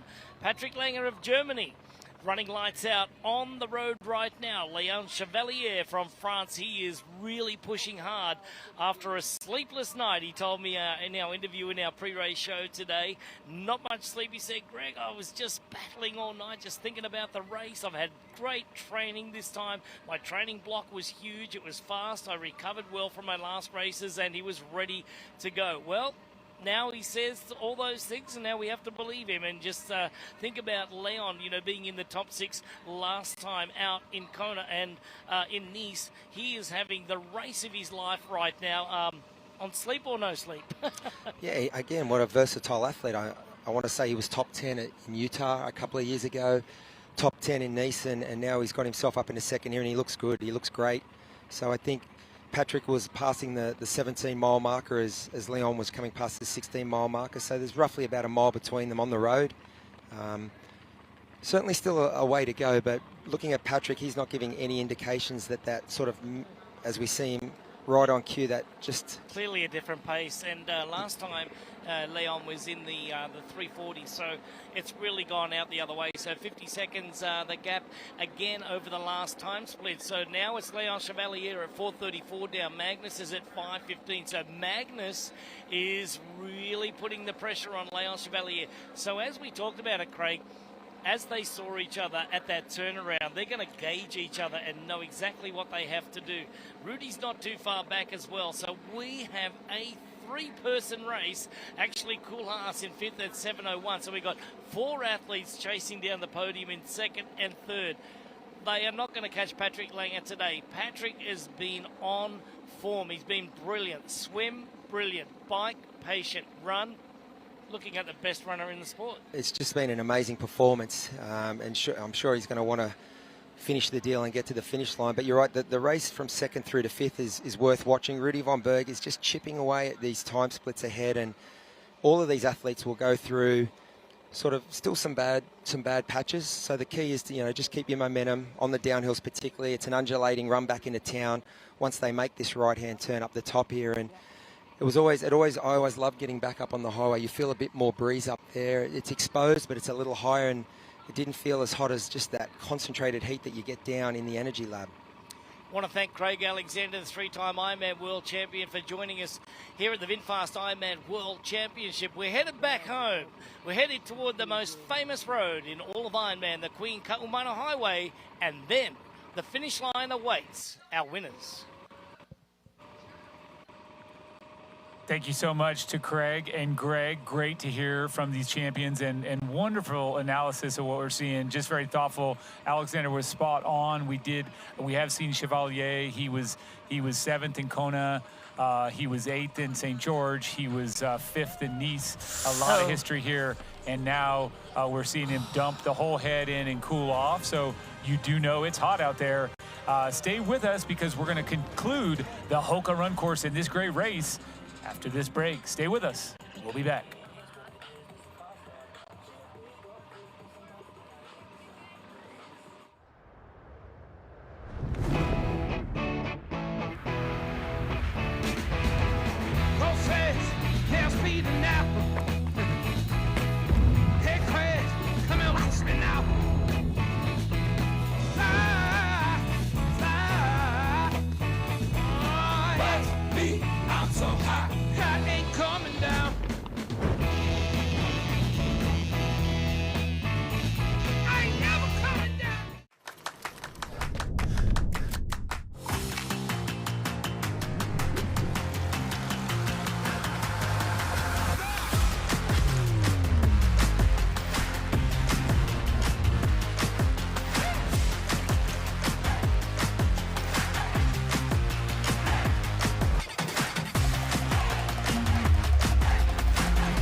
VinFast Ironman World Championship is brought to you by the Hawaiian Islands. Discover how you can malama care for Hawaii. Learn more at gohawaii.com/malama. And by VinFast, Boundless Together. And no, it's okay. I can't believe what I just saw. I can and I can't. This is the nature of racing here in the Energy Lab, here in the lava fields. And we now have another lead change. Patrick Lange from Germany still in first place, but you saw it as we were going to break. Chevalier in major heat distress, slowing down in the aid station. Ditlev capitalizing and rolling through. Here's a replay as we have Chevalier walking in that aid station, pouring water, and there's Ditlev capitalizing. He had to run past the cameraman who was not aware he was coming, and boom, adios, we've got a new second place. Little shoulder check. Little shoulder check. And the grumble. He gave him the stink eye when he came through. But how about Magnus Ditlev? This man looking like the race is over. Death warmed up. Yes, the end of that bike, he's not looking good, starts to run, also not looking good. But that's why we love this race so much. What happens at the end of the race when the gloves are off, if you are still in it, if you still have that energy, if you pace the bike correctly, you can still push through. And we're looking at the Mortal Hydration optimized results here at mile 18. Patrick Lange running a 3:54 minute per kilometer pace.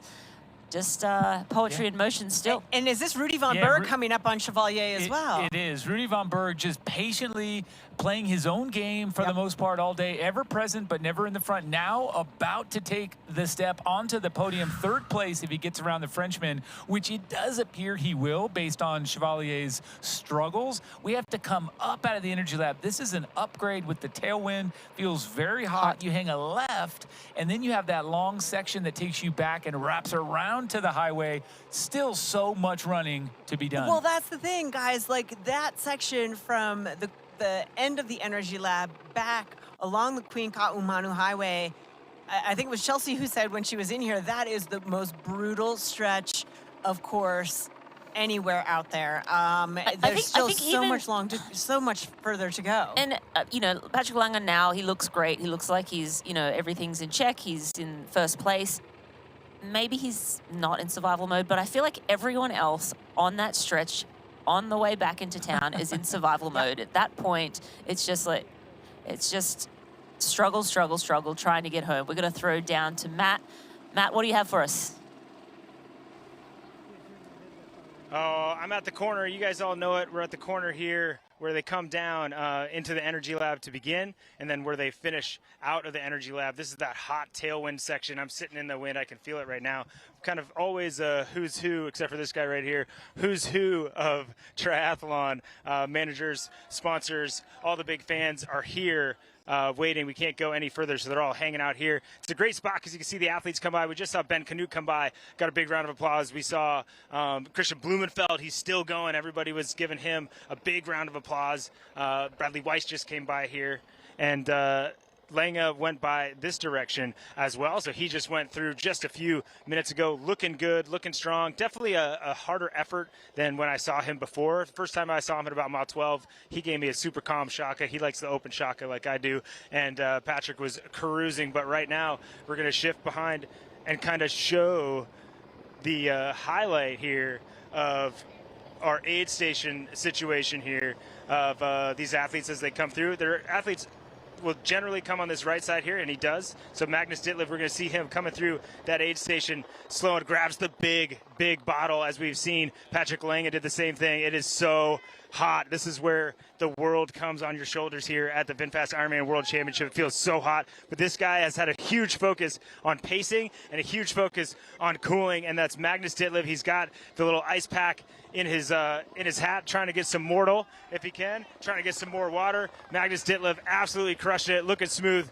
Every step that guy takes is 2 strides for anyone else. So Magnus Ditlev looking great, and we can see in the distance still that battle you guys were talking about. You can feel the action, feel the energy. We got the helicopter above. Everybody's cheering for their favorite athlete. We see it looks like it was Rudy von Berg has moved into third place. Oh no, tent in the way of the road. The wind is coming. Helicopter getting a little bit close. Athletes are going to be able to get around that. There's no doubt about that. All of our great volunteers helping to make sure it's all good. Helicopter knows it's time to go away. Rudy von Berg feels like it's an omen. It's an energy. The bull is coming. The bull is coming. He's ready to go. So Rudy von Berg coming through the aid station. See if he grabs a big bottle. He grabs the big bottle, throws that over his head, try to cool down as much as possible. And I want to see, I'm going to throw it back to you guys in a second, but I want to see what Leon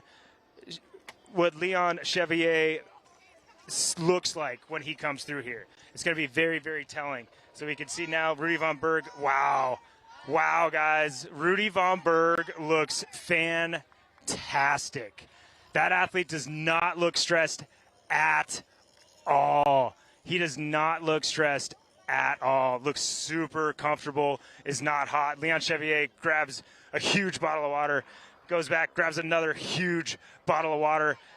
This gentleman needs to cool himself as best as he can. He is in the danger zone right now. Leon Chevalier felt the possibility of getting that podium, pushed it, and you are on the razor's edge here when you're trying to win or trying to get a podium at the Ironman World Championships here in Kona. We've got another athlete coming through here. It looks like, I believe Coolhaas still there. He's asking for water. He's asking for ice. But guys, you get the vibe here.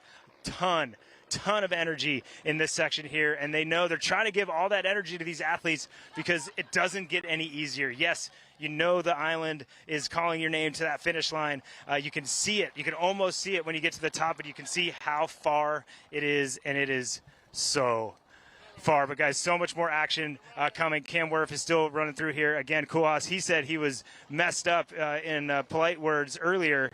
Was Menhaus, or Koolhaas, Menno Koolhaas. But we told him everybody was hurting just as much as him, and he believed us, and now he's doing it. We see Rudy Von Berg coming back through here. There's a little out and back that I forgot to mention. So Rudy Von Berg there, Leon Chevalier looks like he's opened up his stride a bit. But again, lots of action here. So much racing ahead. I have not seen a race this tight when it comes to the second through, first place obviously, but second through 10th. It is, you could throw a blanket over that. I'm looking at the straightaway right now, and I can see 8 athletes. The fight for top 5 is totally on. Fight for top 10, totally on.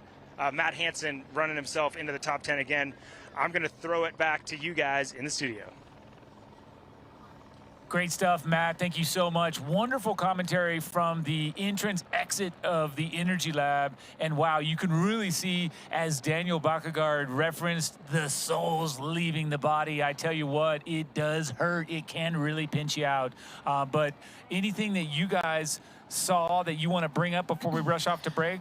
I think just carnage. Yes. This is where the race really starts to unfold. I think they know it's coming all day long, but when it's here and it's punching you in the face, it's confronting, and you're really seeing the athletes that have managed the day well, as opposed to maybe those that lit too many matches. We're going to go to a break. We will be right back.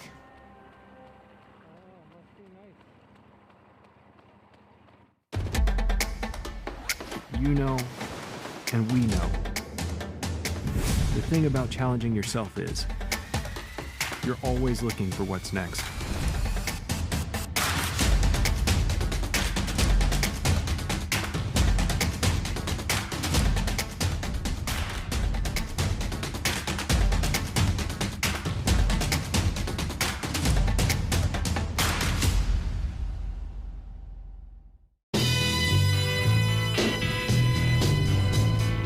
Open up the sky, 'cause I'm coming up to you. So send down your wings and let them bring me to you. You know I'm standing at the station, ready to go. Oh, big old aeroplane, I'm just in your soul. Get on up, big bear.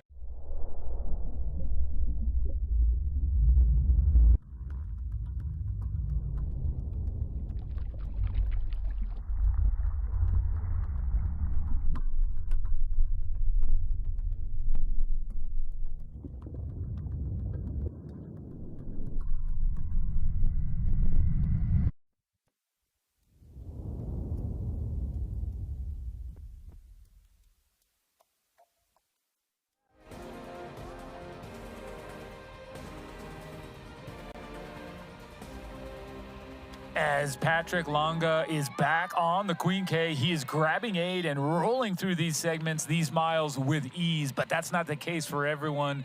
We talked with one of our top contenders, Daniel Bakkegaard, before the race, and this is what he had to say.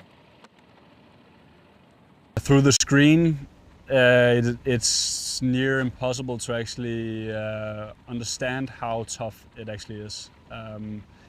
Because no matter how you race the race, no matter how you pace it, you're gonna get to that point where you feel like your soul is leaving your body, and you have like 0 ounces of energy left. You're gonna be completely overcooked, like you would never imagine possible before.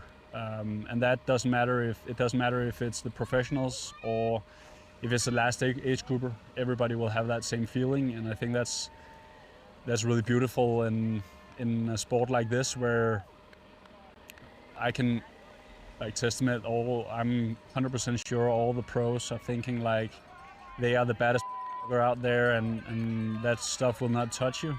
But I can assure you 100% that you're gonna be punched in your face and kicked to the ground. The heat and humidity will hit you no matter what, and it's way worse than you will ever prepare for.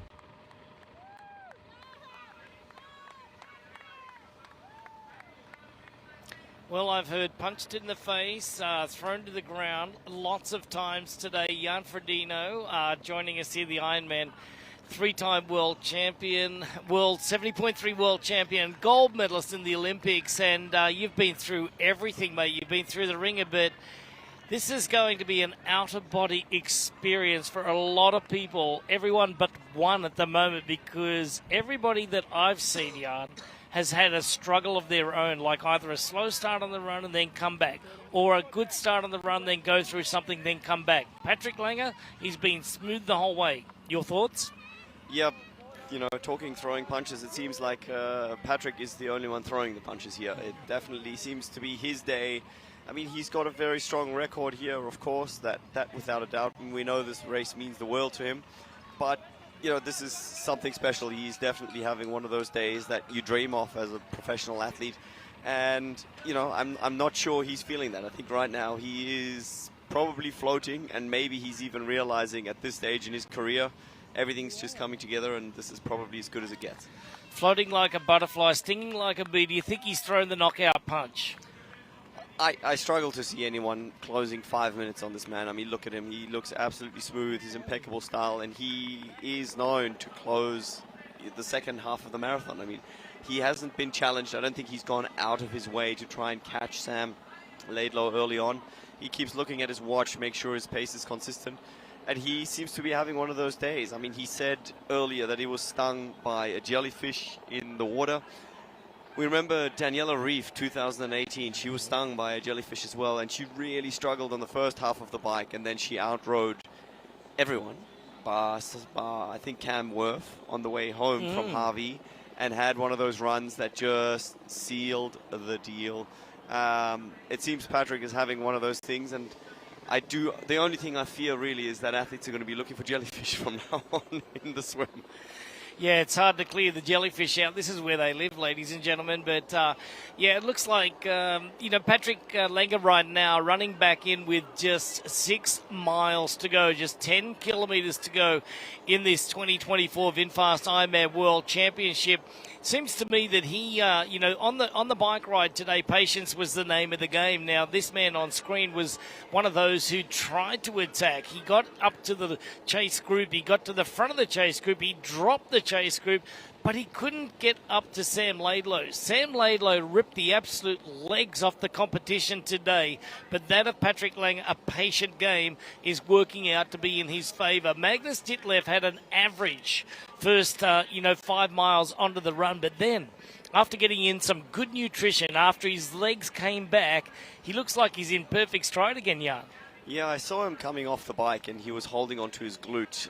So obviously there was some muscular issues where he was just, probably really strung out. Let's not forget Sam Laidlow rode a 3:57. I mean, that is mind-boggling speed, under 4 hours. The only man to ever do it here in Hawaii. And there's very few races in the world where people have gone under 4 hours. And it's just mind-boggling to see where it's gone in such a short time. Magnus Ditlev had a low 4-hour ride. I mean, that up until recently would have given you a 10-minute gap onto the field, so you got to look at it that way. And it's natural for somebody to be hurting and going through these highs and lows.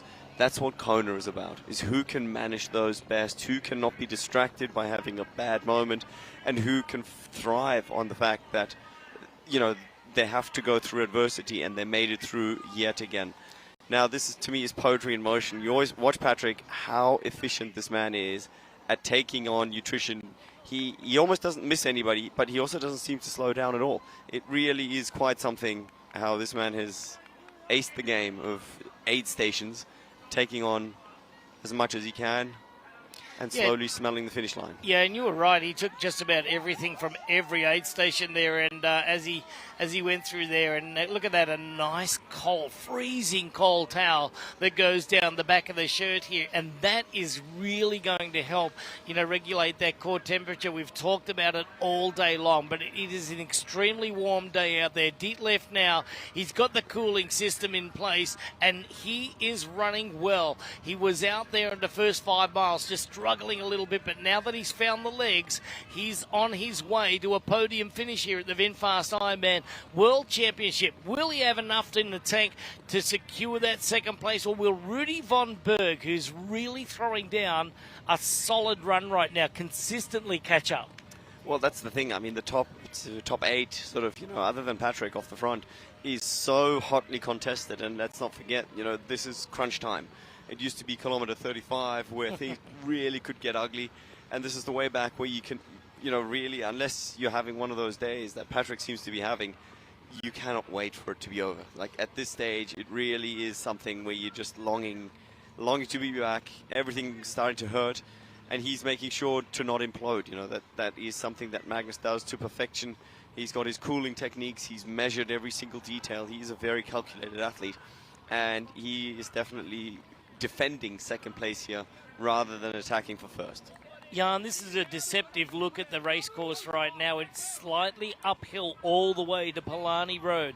Once you hit Palani Road, it is all downhill to Elite Drive. Once you get onto Elite Drive, you have 600 yards to run.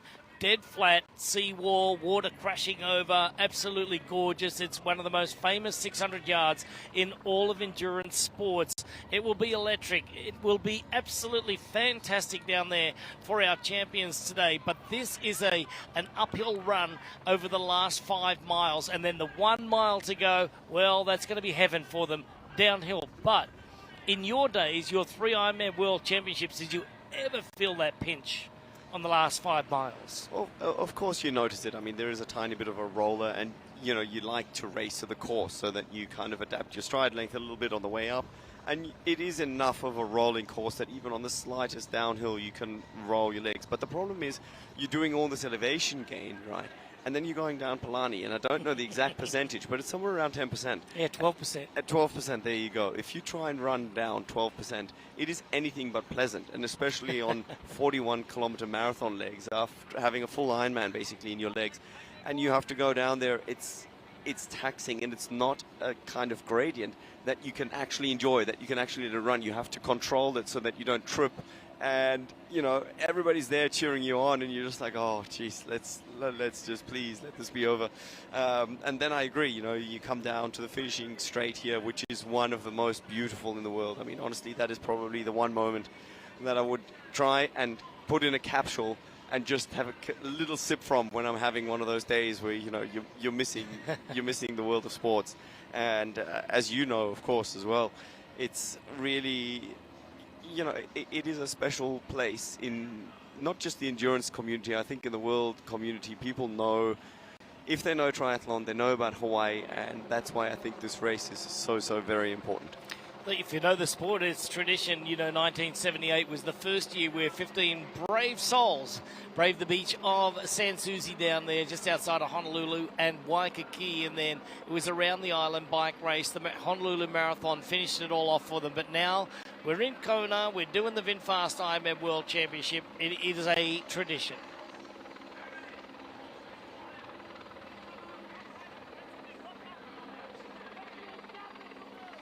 Magnus Ditlev continues to run along the Queen Kaumana Highway, arguably one of the most famous runs in the world here in Ironman Triathlon, and he is getting the job done. He is now in second place, and he's reached that stride length that he had in the early part of the run today. Jan Frodeno, this is looking a little bit like your stride length, really long. You were a lopey runner, and you had beautiful efficiency as well. Magnus is actually doing all right now, but in third place, Rudy von Berg, does he have to be worried? We just saw the time gap there. It's almost 1.5. It's 1.5 to close, 1:45, something like that. And Rudy looks great, but it's tough to close that time over all of this. It really is something we see on our screen here at the bottom. Matt Hansen, 15 minutes down. He's running impressive pace, but that is nothing. We know where he got off the bike. He was just inside the top 30. Yeah, it's amazing. I mean, really, that shows you how much the marathon does matter. But in terms of the top 3, really what it takes is somebody to have to slow down to a walk. And that can happen. I mean, that is definitely the part that is Kona. And you know what? I think this is the time where some of these guys might just be taking a risk, because what has changed is that the next chance anybody has is 730 days away. It's 2 years until the men will next get to race here and get to have their chance. And yes, you can win an Ironman world title in Nice as well, but you know, it's just not Kona. And the fact that I know someone like Magnus really wants this crown. I know that Christian Blumenfeld was absolutely hunting for this. And yet again, Patrick showing on a day that has proven to be the fastest ever, not taken away from his performance, but just a very magical day. That he has got it, that he is able to prepare on point for this one day and done everything right when all the new guard is coming on and, you know, they're pushing amazing numbers and they've got all this tech and doing everything right. There is still an element of human preparation, and that's what we're seeing unfold right here. Running with a few extra pounds strapped to the shoulders there, the tall Dane is now getting the job done in second place. Let's go back to Matt Hansen. Matt Hansen was 30th place off the bike. He was 20 minutes and 27 seconds down, and he is running his way inside of the top 10. This is incredible. That's what it's all about. The Ironman Pro Series is about running to the finish line. Every second matters, Jan, and by the time they get to Lake Taupo this year, this could have been a $250,000 decision to run hard. Well, I'm pretty sure Kona is enough of a motivation to run hard, and I don't think Matthew would ever take the foot off the gas. Sorry, Matt would ever take the foot off the gas. But it shows you the caliber. That means that if he's 15 minutes behind now, that means he's roughly run 5 minutes faster, over 30k than Patrick Lange, and that is no mean feat. That is pretty impressive. It's very impressive, you know, when you look at the likes of Patrick Lange just running along it. The speeds that he's running at is just absolutely insane. But Matt Hansen right now, over the age of 40, Jan, you took it up to the age of about 43 when you ended up, hanging it up for your last race there last year in Nice. And come on, 42. Come on. 42. Don't make it worse than I tried to make you look good, brother. All right, well, we are going to go back to the studio here. You're watching the 2024 VinFast Ironman World Championship. Want to say thank you very much to three-time Ironman World Champion Jan Frodeno for joining us in commentary. Jan, have a wonderful afternoon. Well, it's been a pleasure. Thanks so much, and to everyone out there watching, enjoy the last few kilometers of this epic unfolding race. Great stuff. It's so much of a treat for me to listen to Jan Frodeno talk about this race, and it's a pleasure to have him on this side of the table with us. It's great insight, and I do agree. This is one of those days. Lange is having one of those days, and he's untouchable. Nothing's going to happen. Nothing's going to stop him. He may unleash a little bit more effort, a little bit more fury. He may tackle that downhill in Plani. He may tackle the preceding uphill. We don't know. He may break the course record, break his own run course record, all that stuff, but it's all going to be icing on the cake because he's come back, having won 6 years ago. He's come back. That's a long dry spell to take the title out over the new guard. So, Rinny, what are you seeing online? I mean, honestly, just an unbelievable performance from Patrick Lange. Second last year, 39 years old. His last victories were in 17 and 18. The new guard has come in to be able to come back and just hang in there, be right with those men. Didi, you have something? I do really quick, just doing some jock math. Matt Hansen at 15 minutes back would get 5,100-ish points, would give him 21,000 in total. Patrick Lange wins, he gets 6,000 points, brings him to 18,000. So right now, Matt Hansen may stay in the lead. Stay tuned.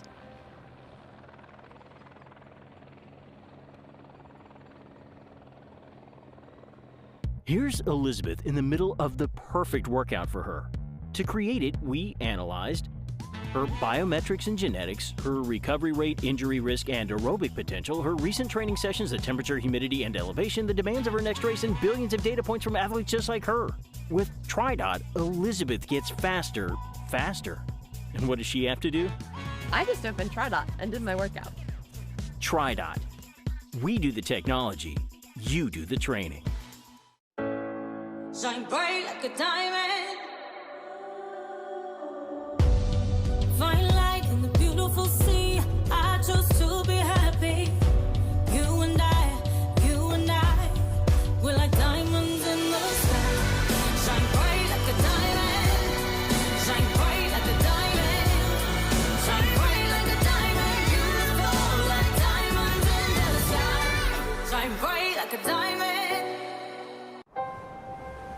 Malama is to cherish and protect the reefs, the fish, the birds, the winds, and the land.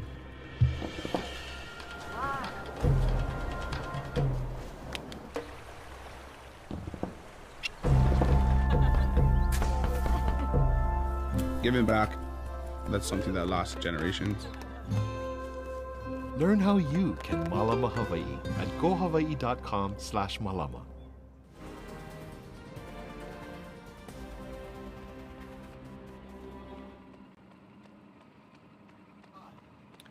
And here we are looking down on our venue here in Kailua Kona, Hawaii. This is the 2024 VinFast IRONMAN World Championship. And here in studio, Didi Griesbauer, Marinda Carfrey, and I, Michael Lovato, are watching this incredible action continue to unfold. 357 off the bike. We think Laidlow is going to take it out. Next thing you know, he's walking. We've got Longa back in front. And that's just the tip of the drama iceberg. We've got so much going on behind. We've got Didi running numbers on the Ironman Pro Series. We've got Rudy Von Berg trying to hold that podium spot. Cam Wurf being one of the best runners on the day. So much action, Marinda. It's going to be, at the end, hard to pick the favorite moment. We're going to Matt with Matt. Oh. And I'm here with Matt Hansen, who, again, like Leon Chevier, we might have doubted. He was pretty far back, riding by himself hard on the way back from Hawaii, and kind of getting dropped by groups, bridging up to different people, but kind of a lonely day for Matt Hansen. But Matt Hansen doing Matt Hansen things, and it's inclusive of looking great running and running down lots of dudes. He is running down a ton of guys, and right now, guys, he's in 12th. He's got Bradley Weiss just in front of him, another athlete in between him and top 10, but I would not put my money on anybody but Matt Hansen to run himself into the top 10 in these last few miles. And very important, talking to him before the race, he said he wasn't thinking about the points at all during this race, but I bet right now he's thinking about them a little bit because he's putting himself in a really good position. Some of the athletes that were able to jump him and were like, oh man, Matt's got extra races, he's not going to score any more points in Kona. He's going to score more points if he finishes within 32 minutes of the top athlete across this finish line. Right now I saw him about half that, 15 minutes. And at least two of those athletes that didn't have scores, that wanted big scores today, Matthew Marquardt and Arnaud Guillot, are not in this race at all. Gregory Barnaby is, off the top of my head, the athlete that is going to be in front of Matt and gain some points. But the defense that Matt's putting up to not lose too many to an athlete like Gregory Barnaby is really putting him back in that driver's seat that he's occupied for a lot of the season in the point series. And outside of that, I do believe Matt Hansen is also just thinking about Kona. And right now I see two athletes. Looks like Bradley Weiss has passed the athlete in front of him. I want to say it was Koolhaas. I'm probably wrong. I am wrong, actually. That is not Koolhaas. Maybe Antonio Benitez Otero. So those two athletes within sight, I'd guess 300 meters from Matt Hansen, and that's going to be it for those guys. It looks like they're even slowing more. So Matt Hansen going to run himself in a top 10 before we get to the big hill before Palani. Matt Hansen holding strong in the lead of the point series. Back to you guys in the studio.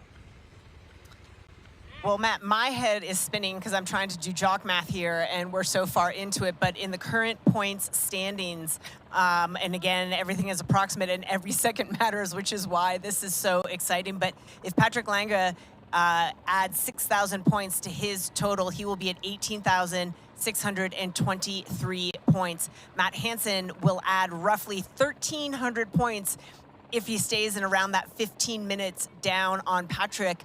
He will add 1,300 because he will get 5,100-ish points, but that only erases a 3,800 point score, so net of 1,300, which would bring him to 18,100 points. And Bradley Weiss is getting the full benefit of all of his points total. So again, if he gets about that 5,100 points, he'll be at 17,600 points as well. So many moving parts here, so many exciting numbers to crunch. And let's just say it's going to be tight at the top of the leaderboard.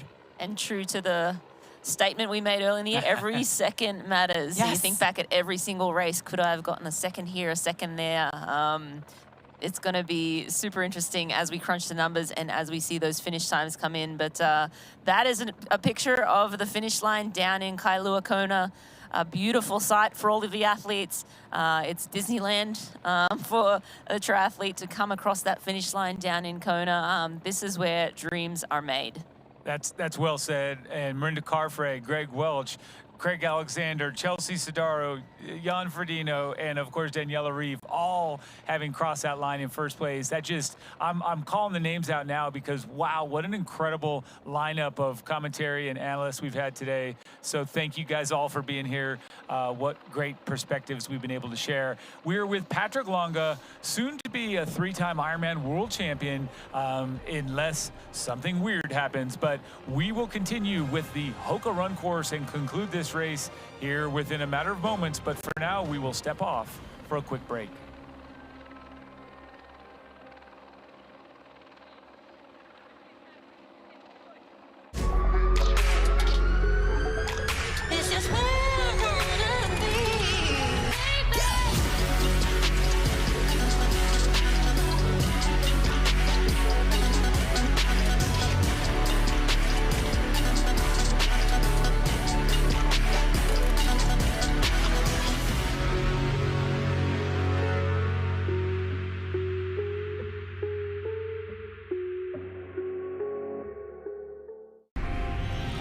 Elevate your EV expectations and explore the open road with the VinFast VF8. Stay powered with over 100,000 charging stations nationwide.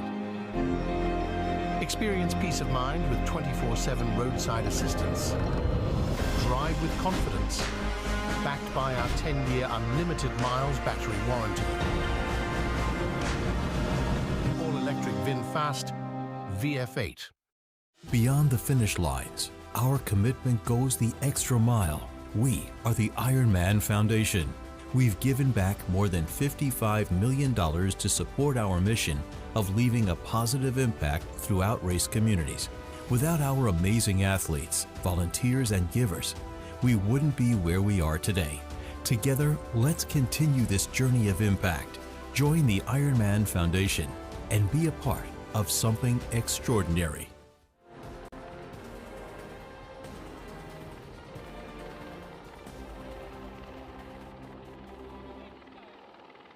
And we're back here exactly where we left off with Patrick Longa from Germany, just floating along with really picture-perfect form. He does have the ability to dial this race in extremely well.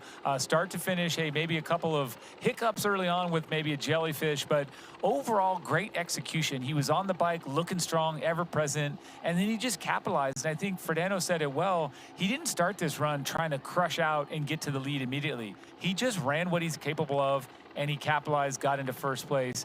I just think he looks so good, so smooth. I'm not sure, I haven't done any of the math yet, but course record on the run could certainly be in jeopardy here today, and the overall course record as well. Overall course, he's got a lot to run for. Run course record, overall course record, series points. The more time he puts into his competition, the more likely he is to move into that top slot. So just so much on the line here for Patrick Longa. It is the perfect time to have the perfect race, and he is executing beautifully. Didi. So let's just talk about those records. The run course record 2:36:15 by Gustav Eden in 22. The overall course record 7:40:23 also by Gustav Eden back in 22. Let's throw it down to Matt, who's with Cameron Worth, who's making moves.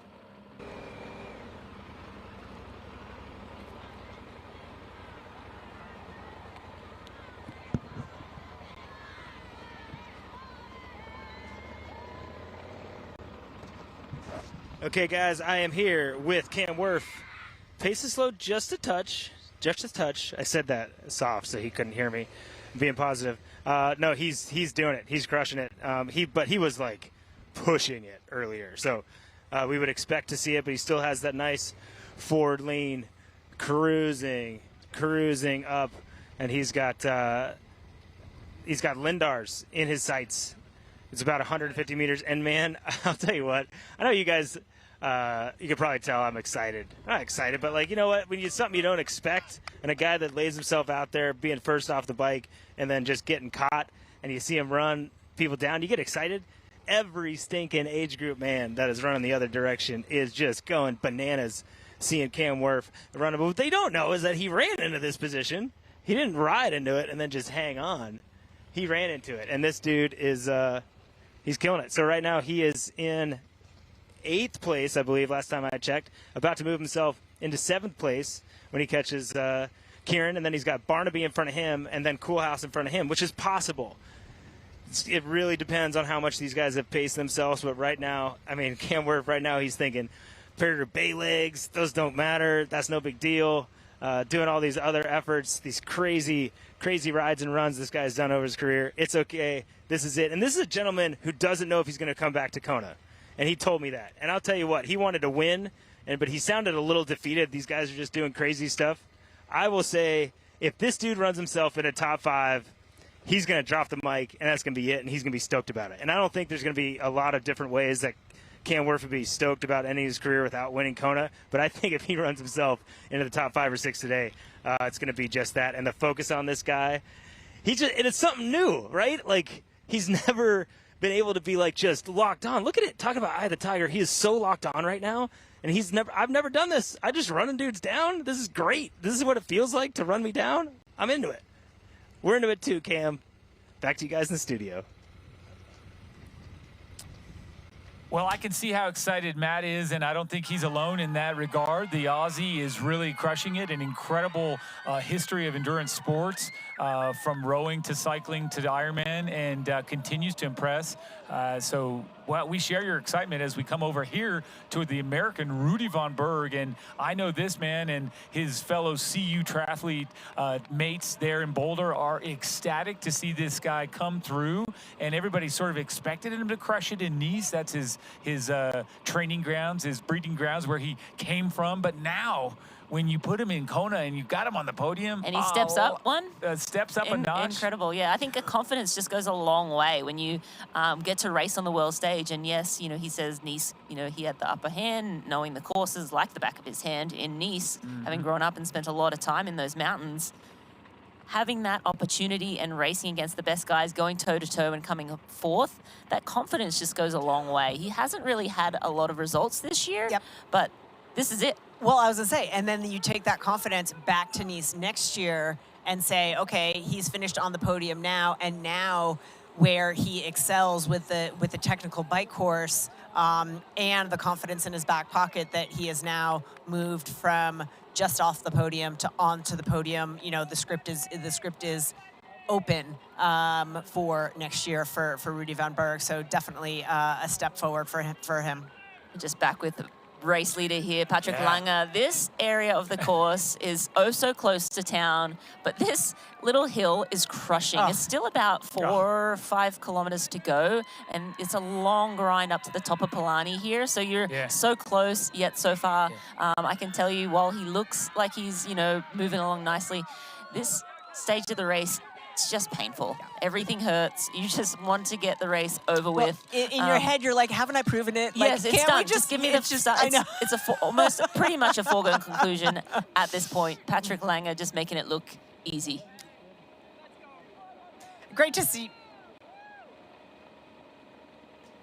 Great to see the camaraderie out on the course, to see the age group men heading outbound on the Queen Ka'umanu Highway, just absolutely going nuts for who is likely to be our eventual champion. Fires them up, gives them something a little spring in their step, that they've gotten to witness this as they watch the pro men coming back into town as they head out to do battle in the lava fields. Well, there's just so much history here, and Rennie, you referenced that hill as being so hard. That is the 1989 Mark and Dave Hill, mile 24. You make a move where the move gets made on you, and it's so hard.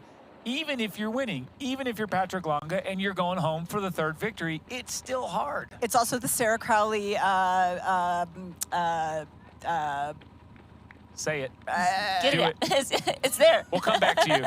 A lot of battles on that 24-mile mark, but nonetheless, I think that it comes back to what Fradeno said and what Rennie's saying is, you come in here and you're beaten to a pulp. Your legs hurt, your feet hurt, your mind hurts. Everything wants to stop and rest at the finish line. And you have to go up a hill to be treated with a crushing downhill right after, which hurts worse. And then you're not even there. You can hear and see the finish line. You still have to go all the way out on the Kuakini to Hualalai, turn right, and then come back to Ali'i. You're not even close. I do have to say, though, the race is over once you get to the top of that hill. Yes, running downhill on those quads, maybe the super shoes change that. Maybe it doesn't hurt as much anymore, but usually running downhill at the end of a marathon, painful. Less painful because there's going to be so many crowds there, and the race is over. And you've seen athletes. I remember Pete Jacobs getting to the top of that hill and just the fist bump in the air, like, yes. And the crowd carries you home. You're almost on cloud 9. Yes, you still have a bit of running to go, but honestly, this is the toughest bit right here that he's in right now. As soon as he gets to that top of the hill, he can let himself float down the hill, enjoy the crowds, and enjoy that finish line. Yeah, I mean, we have seen some battles still play out at the bottom of the hill and beyond. But yeah, for the most part, that's where he can start to enjoy it, and becomes, once you get to the bottom of that hill, it's a minor inconvenience to run the extra mile or so that you have at the finish line, but at least it doesn't hurt quite as much. I can tell you it doesn't hurt quite as much if you're winning. Yeah. I think that's the missing link, because I'm sitting here listening to you people say this, and I'm like, that thing hurts. But either way, this man on camera has put on an absolute clinic from step 1 of the Hoka Run course. He is floating up this hill. He just did it. You know, he came in here, sure, second in Nice, we all kind of thought, oh, nice, that could be a little swan song for him. But no, he said, I'm coming back. I will win in Kona again. This has been just a day for this man. And I'll say a clinic from the time he set foot into the bay this morning. I mean, outstanding swim from him to be, in the top 4, I think, out of the water. And then so smart and measured on the bike. You know, that was a threat for him, that they, you know, the sort of the Uber bikers threw attacks at him, but he stayed in that group, didn't do too much damage to himself, and to your point, has just been magical since hitting 2 feet on the marathon. Rennie? And a little birdie told us, Tim O'Donnell earlier, that Patrick Langer back in around 17, 18 was saying, I think I can go 7:30. And everyone was like, no way, that can never happen. Believe it, achieve it. There you go. And so you have to have that belief in your mind for it to eventuate. Obviously, conditions play out. The race itself played out perfectly for him, and he paced himself well. But to have that time in your mind, and then, you know, it's going to be 7:30 and change. How much change remains to be seen. But just a phenomenal performance all around from Patrick Langer. Yeah, you're spot on. It should be, I mean, depending how much celebration and depending on what you guys said, if it's true or not, if it really hurts at the end there. But but either way, a couple kilometers, we saw him go in 7:27. We saw him go through the 40K mark. And so 2.2 kilometers to go, it's going to be it's going to be under the course record. And we are all going to be witness to that. Now, back with Magnus Ditlev, this is the man that truly, many of us, myself included, was saying, shame, wasn't his day, didn't ride well, got dropped, not himself, and he has fought his way back into second place. He's having a great run. Yeah. He's going to finish with his best time here in Kona. He's going to be positioned to also have that confidence for Nice and Kona coming up. Yeah, that's what I was going to say, Michael. What sort of confidence does that give an athlete like Magnus? Like, he nailed the bike, came back from the death, to race this well at the end of the race. What mindset or confidence does that give him moving forward? Well, you know what it is. It tells me he now knows. You guys are talking about running from the front. Everybody has their style, winning from the front. He now knows he can do it on the run if the bike's not the best. Didi, what do you think? You know, my thought, and it's sort of irrelevant, but I think so many people are just so happy for Magnus. He's just a likable guy. I mean, he's just got an easy manner about him, and sort of a laid-back personality, which you don't think of someone who's so ferociously competitive. But I think a lot of people just cheering for the human being, just a really, really nice and likable guy. For sure. Didi, we're 7:29.25, 40.8 kilometers in. That course record, smashed. Gone.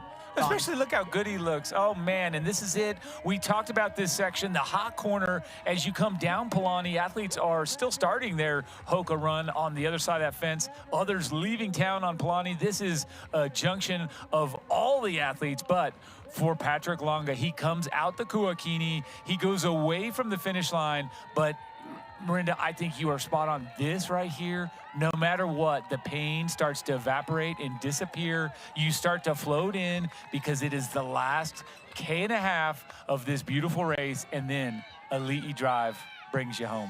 You know, and I did say earlier that, you know, the top of the hill, the race is really over, but yes, it is, as Dee Dee's point, it is an inconvenience to run out the back. I always felt like just keep switched on, keep your mind in the game until you turn on to Lead Drive, because truly that is the beautiful banyan tree you come over, and then all of a sudden you see all your sponsors, your people are down there. It's just the most wonderful experience coming around that corner, seeing your people, seeing the joy in their face. And that's sometimes better than the joy you have for yourself, just seeing the people who have invested in you, who have helped you, who have seen you do all the hard days, who have supported you all those years.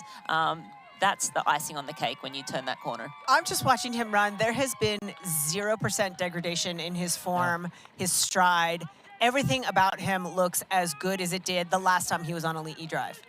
That's true. That's very true. Well said and good observation. Look at all these folks that are giving him that extra energy, that extra mana, that love, the aloha. They're passing him through here as he comes to one of the last two turns, and then he'll get to hear the magic words as he's crowned a 3-time Ironman World Champion. The gift of winning here, really the gift we should start with of being here and then competing, finishing, much less being first place. Wow. And so much talk, you know, in the race about the young bucks, you know, the Norwegians and the Sam Laidlows, and it's a young man's sport now, and that experience doesn't matter. But boy, did it pay dividends for him today. The poise and the patience and the mindset just all day long. All day long, yeah. And we go take a look back at Magnus Didliff now. He's making that final ascent up to Palani and back with Rudy Bonberg. This traffic light sort of marks the start of that grinder uphill. But yes, back to Patrick Lange. Not enough positive words can be said about this man and what he has done today. Again, resetting that record, the record books. Will it be a run course record? I think so as well. So snatching all of those records from all those before him at 39 years of age. Again, just poetry in motion. Yes, and he's got to weave in and out of some of this traffic that's outbound on the beginning, but he's got that record on his mind, right? He's like, I don't want to take the longer line. I want to take the shorter tangent. Yep, it's no problem now. A slight downgrade here on Hualalai before he gets onto what I would say is triathlon's most famous road, Ali'i Drive, because it has that finish line, it has that draw, it has that banyan tree that you mentioned, Rennie, and guess what? This is the time when you get to soak it all up. It is all about Patrick Lange and his support crew, his family, his ohana as he comes home. Wow, what a day. What a day. It does not look like he will get that run course record. He's at 2:35.27 now, so a little bit of time. So I just hope he goes and enjoys that finish line. The overall course record, for sure. But that is the historic turn. He's like, nope, too early to take a... Too small a flag. Too small. I need the big one. I need the big boy. But this turn here, he's going to come underneath the banyan tree, down the magical Hoka runway to the finish chute. These last moments will be etched in his memory for the rest of his life. 3rd time champion here. He came so close last year, right? And that really, a guy of his stature with all of that vertical in Nice is really a course for him. Came up a little bit short, but wow, what a day today. That's right. And folks all over the world have been here witnessing this with us. The folks at Island Breeze bringing him home in style with the Kona culture and the Kona flair, the Hawaiian aspect, always very close to our Ironman hearts. And here is Patrick Lange. He has always been an emotional athlete. The highs of high, the lows of lows. He wears his heart on his sleeve. Today is no exception. And this, folks, is the crowning moment as we will say the words for our 2024 VinFast Ironman World Champion. It will be Patrick Lange. In the final moments here, The crowd will be building and building as you get along. Standing room only. He's like, give it to me. I want to hear your voices. Magical moments here for Patrick Lange. Hard fought, you get to 39, you don't know if you could do it again, and boy, what a magical day. And there you go. Thumbs up, arms in the air. The champion today, your VinFast Ironman World Champion, Patrick Lange. Look at that time. 7:35:53. A new course record here in Kona, and he is pumped. That is it right there. You know, he was definitely a part of the conversation, but I don't think a lot of people were picking him for the win. Maybe a podium in his, you know, what could be his final hurrah here. Scott Deroux. Oh, boy. Yeah, he is fired up. That is what it's all about right there. And take a look at that Wahoo Element Rival official run split, 2:37:34 for Patrick Lange. What a time.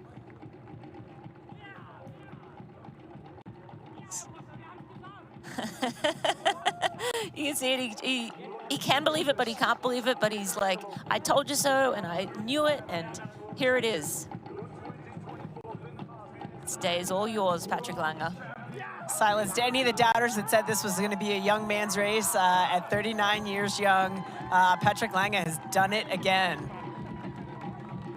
He's going to break some rib cages down there with the strength of some of those hugs he's given out. Yeah, Greg's hurting. Amazing, what a day. And with utmost respect and admiration for the tradition, Patrick Lange takes his finish line accolades.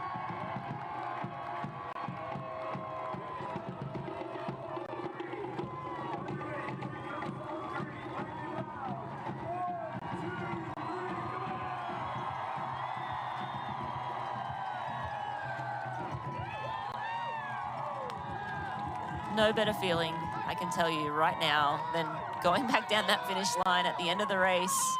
Yes, his legs hurt. Yes, he's tired, but this moment, nothing better. It's everything right there. Third time to do this. Is it better, equal? Where does that compare to 1 and 2? You know, I think this one is very special. Winning your first one, almost a surprise, and wow, I did it. Defending, also very hard, but it's been a little while between drinks. Sure. And as we've said, a lot of, not doubt, he's always been in the conversation, but not top of most people's minds when they say, who's going to win the Ironman World Champs? Patrick Lange was not the name that people were saying. No. Podium, yeah.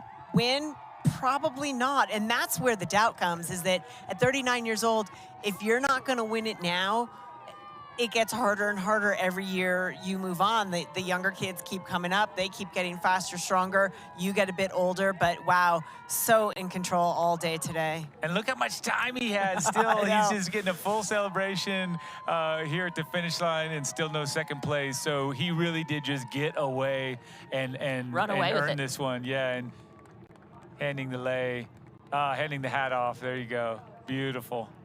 What year was it he proposed at the finish line? I That think was it was Patrick, 18. yeah. That was number 2, I think. Yeah. This is it right here.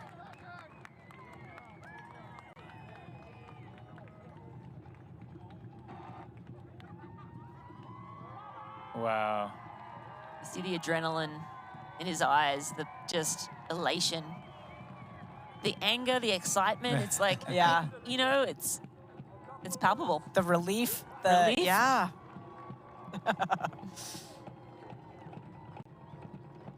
What a day. We await our second place finish. Magnus Ditlev, he's now down on Kuakini. He'll make a right-hand turn, and then he will get to enjoy that beautiful finish line down on Ali Drive.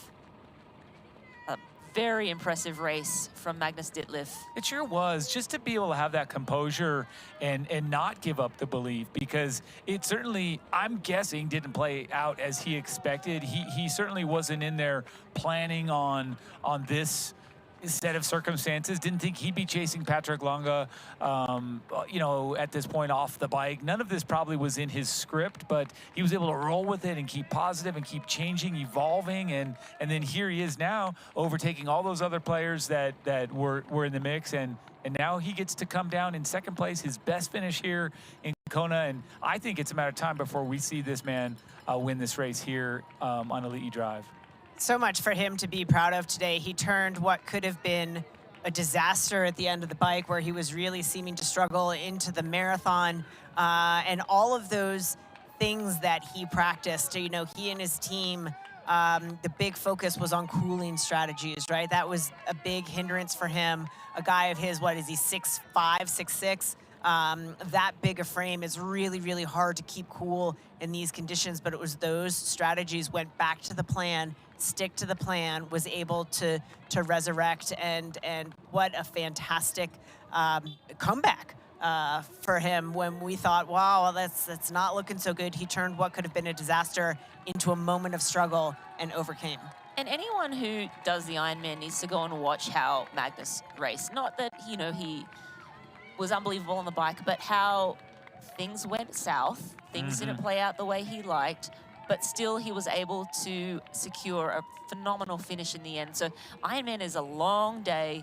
Things can happen. You might be thinking you're down and out. We certainly were thinking maybe Magnus is down and out, but he showed us that, nope, here I am. I can still run. I am a solid swim, bike, and runner, and I'm going to get it done today.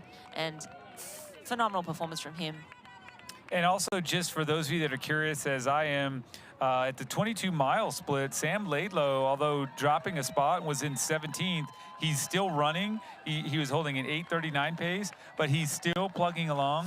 He's still moving, and so Sam Laidlow, that is also good, worthy mention, heart of a champion there. He will get to claim that course record when he gets of the bike, when he gets across the line. But important to say, he's still fighting it out. He's still fighting it out. And Matt Hansen has a lot to celebrate. He is inside of the top 10. And as you're pointing out, Rennie, the unfortunate part is that he has dropped another 2 minutes. So every second matters. Again, it's going to make it harder for him to hold on to the point series. But what a way to celebrate his first top 10 if he can hold on to it. And it's got to be, I mean, What a year. Again, and not one of the younger guys. Yeah. 39 years old as well, I believe, 38, 39. So later in his career, a phenomenal season he's put together to be on top or close to the top of the Ironman Pro Series. First top 10 here in Kona. Just phenomenal. Congrats to him as well. But let's take the moment down to Magnus Ditlev, who's about to enjoy his moment. Vice champion, runner-up to just an extraordinary Patrick Lange, but an equally extraordinary day for Magnus Ditlev. Without a doubt, congratulations go to the Danish athlete here, getting some high fives as your runner-up for the VinFast Ironman World Championship, Magnus Ditlev.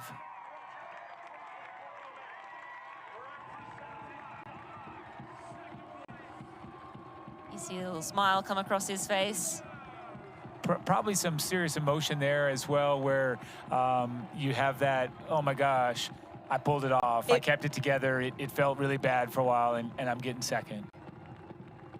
He was threatened for a while. It was daunting, and he overcame. And he's completely Shelled. drained, which is exactly how you want to finish this race, with that 100% effort, the tank drained.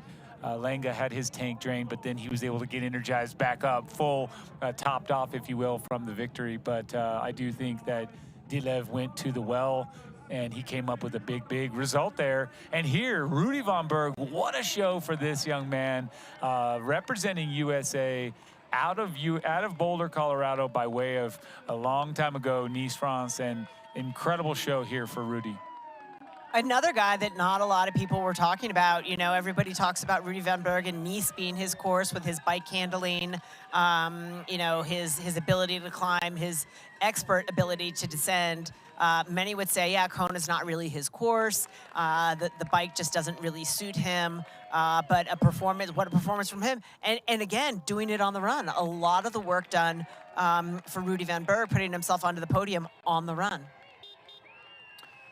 And again, 31 years old, so you factor him into that kind of mix. He's not the youngest youngster. He's not the 20-something-year-old anymore, but he's still on the upward curve of his Ironman career. And I think that we were talking about it earlier. Wow, it is just a great confidence boost. 4th in Nice, now 3rd here, and then going back to Nice next year on a course that really suits him. This one obviously suits him well, but I think we're going to see more movement up the podium here for Rudy von Berg.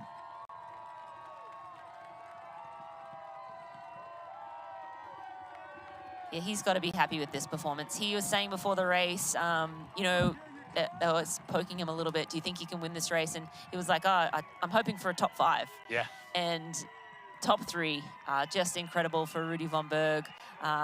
Another step towards possibly winning this race someday.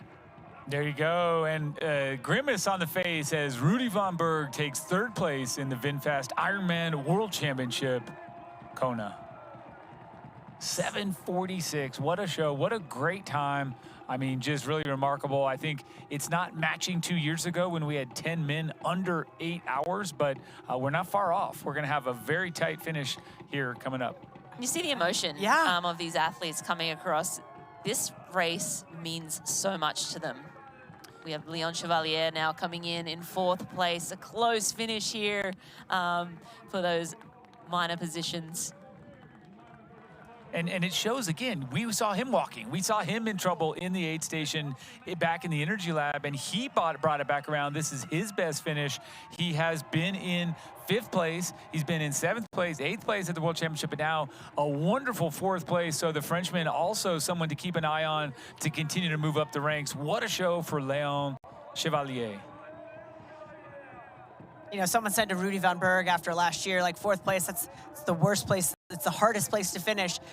Again, I took issue with it because I was like, it's not actually bad. Yeah, it hurts to be off of the podium, but extraordinary performance for Leon Chevalier. I think it's a hard place in the Olympics, but I think if you're in the hardest place would be dead last. So what have you got, Or Rennie? not at all. Mina Koolhaas now bringing it in for 5th place. Another athlete, maybe wasn't talked about as much. He was an early leader with Sam Laidlow in the swim, hung in there all day on the bike. He is completely spent. The tank is empty, and that's what we expect to see in Kona. And just when I said we won't see 10 under top 8, actually we 10 under 8 hours, we probably will because we've got 5 under 8, 750. So I'll just retract that erroneous statement now. Yeah, because here we go, continuing to roll through. We're going to see all these men and perhaps more. I think Matt said top 15 under 8 hours. Well, let's see. Here we go. It's Gregory Barnaby now coming in 6th place. A phenomenal race for Gregory as well, and he looks super happy. The Italian, right? Not many Italians we've seen with a presence in the top 10 at the Ironman World Championship. So historic for Gregory Barnaby. He was top 10 last year, but moving up. Yeah, he might be the first. You know, I'll have to dig that up, but I don't recall any of the Italians in the top 10 in Kona or in the Ironman World Championship. Here we are, and he's hobbled, of course. Yeah. We love it. I think it's what we enjoy seeing is that pain, that suffering, that good job well done, and it's I think an appreciation that athletes have around the world. Say, hey, that guy or that gal, they did their best. They gave everything here. Emptied the tank. And emptied the tank. Yep, that's it. So good stuff. There's that wonderful shot of everything. Some athletes are still leaving at the outset of their journey of the Hoka Run course, starting out now 26.2 miles ago. You can see athletes finishing their VinFast bike course on the left side of the screen. And of course, our champions, our top 10 coming across the line here on the right side and getting all that love from the finish line. 5 in, 5 to go here for our top 10. 6 in, 4 to go. So thank you very much. Cam Worth will be the next athlete. Kieran Linda's a very close battle there, actually, at the last split. That was only 5 seconds in it. Worth and Linda's. I imagine Worth passing Linda's, but close between those two. Oh yeah, I've got 7th. I've got Worth in front. Out to 20 seconds. So Cam Worth in 7th. He is the next athlete we are looking at. The 2024 VinFast Ironman World Champion coming across that finish line today in race record time, 7 hours and 37 minutes on the Wahoo Element clock today. Patrick Langer, what a phenomenal race, the race of your life. I always said that my best day is yet to come. Nobody believed in me, and this is the day. This was a perfect day. Absolutely perfect. Mahalo, thank you. Thank you to all of you out there. You've been great, and again, this is for my mom. 47 minutes on the swim, 4:06 on the bike, and a 2:37 run for a new race record of 7 hours and 37 minutes. Patrick, you executed the perfect race today. Your strategy was right on target. You were right there in the swim at 4th place. You got off the bike and you saved enough energy to destroy the field. Yeah, in the end, I was, just let the gap go open, push my watts, focus on myself, because I know in town, because of all the corners, I will maybe catch them. And yeah, amazing. I cannot believe it. In all of our years of watching the finish line here at the VinFast Ironman World Championship, we have never seen the raw emotion of a champion that came out today like you, Patrick. It was incredible. Just hang on 1 second as we have our next athlete coming across the line here today, Cameron Worth from Australia.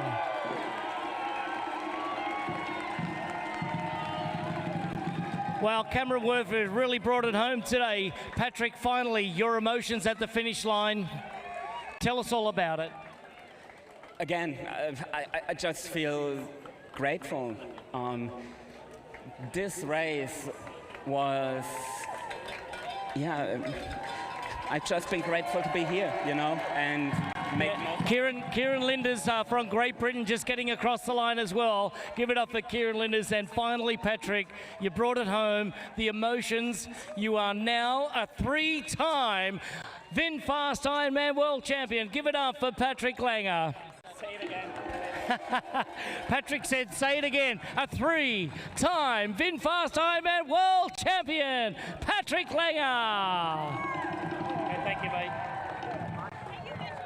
Thank you, Patrick. Come on over here. Magnus Dietleff now standing by in 2nd place. And Magnus, I don't know if you can get up that well or not at the moment, but we'll have you come on over here. The body's nice and sore at the moment, but Magnus Dietleff, you had a great patient race today. 1 minute, 31 seconds down, coming out of the water. You clawed your way back into the competition and you were down at 1 minute and 39 seconds, but it went back out the other way. At 5 miles into it, you were running a little bit scared, a little bit slow at the time, but you managed to compose yourself and come back. You must be so proud of your runner-up position.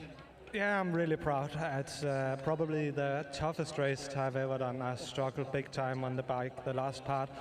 And I didn't even know I would be able to finish when I entered T2. I was in such a bad space. But I'm so proud of my team for helping me out. I wouldn't be able to do that without them. And also, the mental fight today was beyond anything I've ever done before. Okay, as we see our next athlete coming on to the finish line here, let's give it up for Christian Hogenhaug from Denmark. Magnus, just finally, last question here before we let you get off and continue the rest of your day. A great close on the run here. How tough was it out there today? Yeah, it was really tough. It's hard to describe. It's the hardest day of my life by far. I struggled the entire run, and I'm so happy that I managed to keep my head in the game and put one foot in front of the other. All right, give it up for Magnus Dietleff, 2nd place at the VinFast Ironman World Championship. Now we'll be talking to Rudy Von Berg from the USA. Come on over, Rudy. And Rudy looks a little bit tired right now. Thank you very much for Magnus. Very hard to get up there. So Rudy Von Berg, come on over, Rudy. Ladies and gentlemen, give it up for 3rd place from the USA, Rudy Von Berg.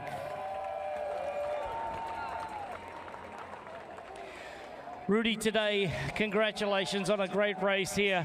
You clawed your way back into the race here. A very patient ride today. You were one of the leaders in the chase group as we now welcome in our next athlete, Matt Hansen, USA. So Rudy, give us an idea on just how tough that was out there today. Congratulations on your third place.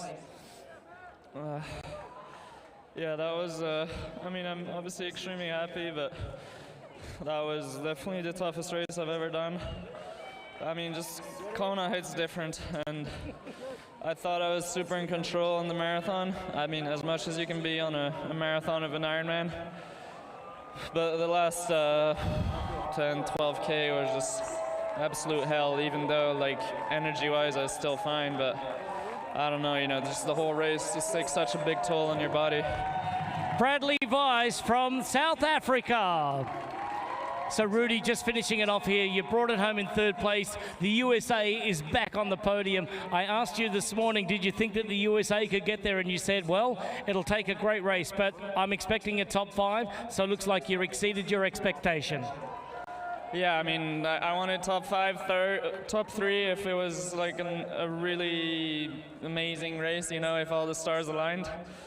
And yeah, I mean, I don't have that many words, honestly. I'm just extremely happy about that. I mean, you mentioned the bike earlier.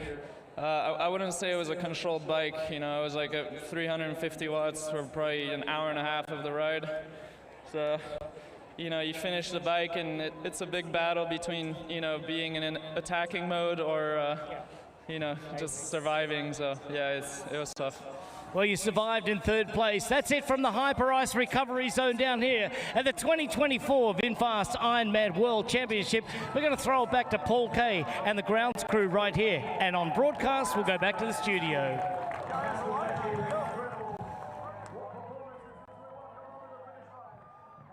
Thank you so much. Whoa, that podium was worked. Except for Patrick, he seemed okay. But otherwise, what a show. You guys, we're gonna come back and we're gonna see a little bit more action, a little bit more wrap up, a little bit more, so don't go away, but we do have to take a quick break. That was our Hyperice Recovery Zone, the interview straight from these champions' mouths, but please stay with us. We promise we will be right back.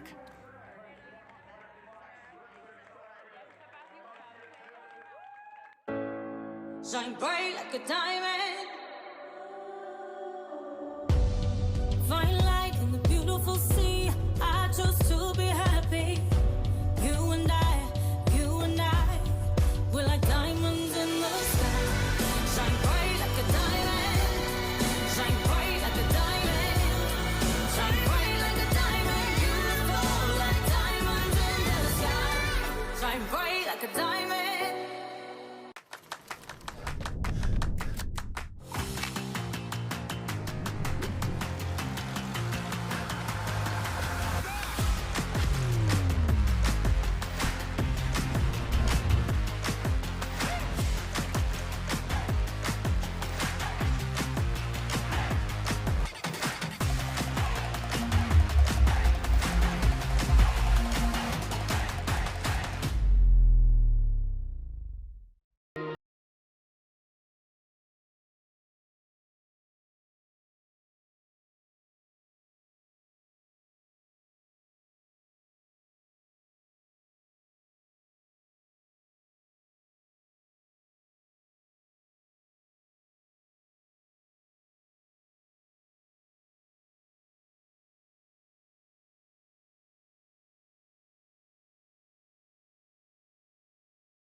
VinFast Ironman World Championship is brought to you by VinFast, Boundless Together, and by Breitling, aspire for the ultimate finish line reward. We were just looking at some results, and the top 15 indeed has gone under 8 hours, and we're watching as 16 also Jonas Hoffman making it under 8 hours in 7:59:31. So historic for the course record being broken, historic for another 3-time champion, and historic in that we have 16 athletes all under that 8-hour barrier that took so many years to break, but now it just seems to be routine. So congratulations to these athletes that have already come across so quickly.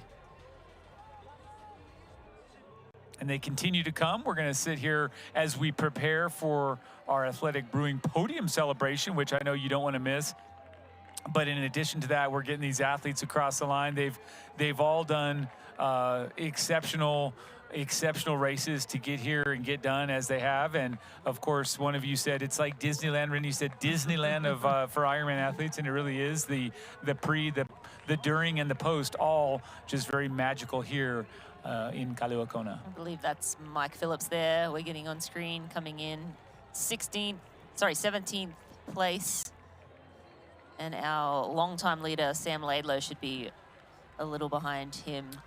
And that's great to see again. I feel very encouraged when I see athletes of that stature getting it done in a form that was not in the script at all. You're thinking, no, at no point will I be having to walk or run a 5-minute+ kilometer pace. And when you do that, I think there's just massive respect from your peers, massive respect from the age groupers on course, the spectators, the volunteers, the organizers, and us here at the booth. Everyone just really loves to see an athlete fight through and get it done. It's the hardest thing to do when things have slid sideways off the plate.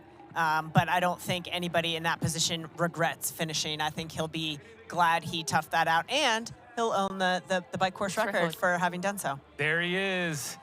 Our defending Ironman World Champion from Nice gets home with a brand new bike course record of 3 hours, 57 minutes. And Sam Laidlow representing his team, his country, and everyone in fine fashion here, getting it done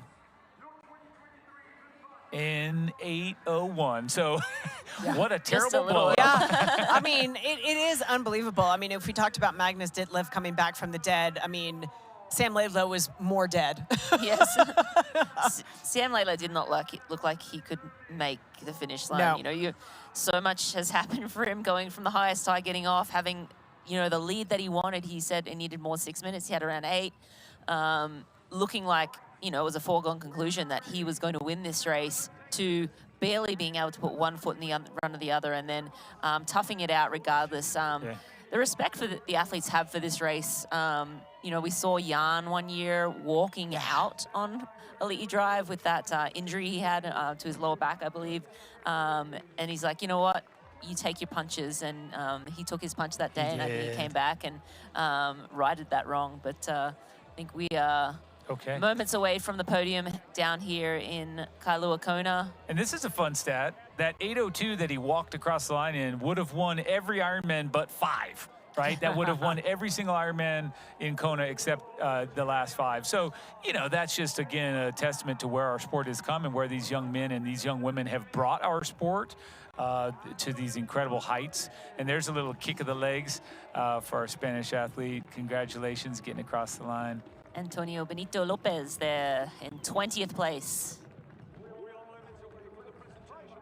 And as we prepare ourselves for the Athletic Brewing Podium presentation, we encourage you all to sit here and enjoy as these athletes get to celebrate in style here in Kona.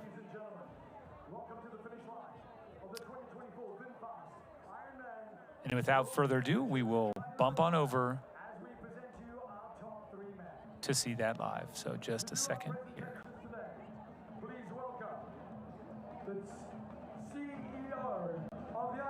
I have to wonder, you see Patrick Lange there with his head in his hands.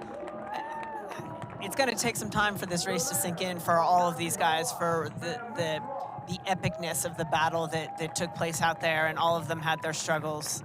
Well, and the emotion is, it's not, emotion is a funny thing, right? You're feeling it all. So you're crying, you're sad, you're happy for all the reasons. And also you're completely tapped out. Right. And so the emotional vulnerability is just amplified. And so I love it. It's, to me, just brilliant. You watch him taking that moment as we try to get Rudy up out of the chair.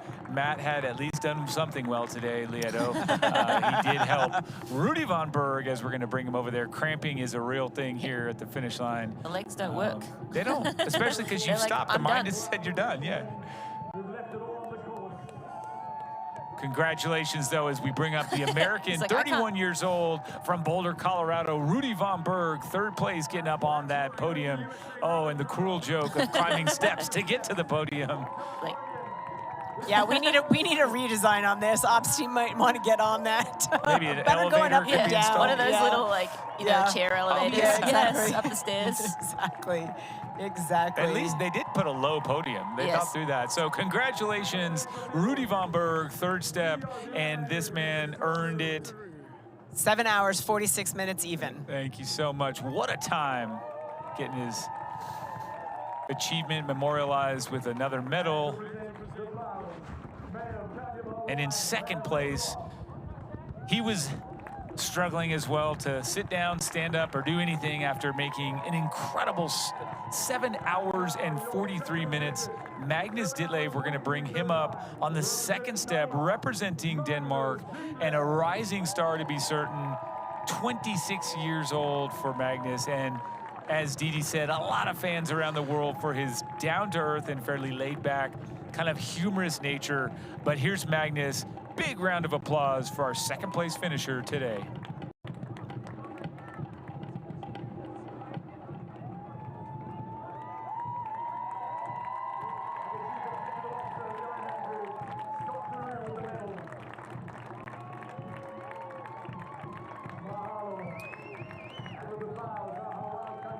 And what a backdrop there, the calm waters of Kailua Bay, and everybody started the day there not knowing what was in store, and now we're back here full circle with the stories written for these professional athletes.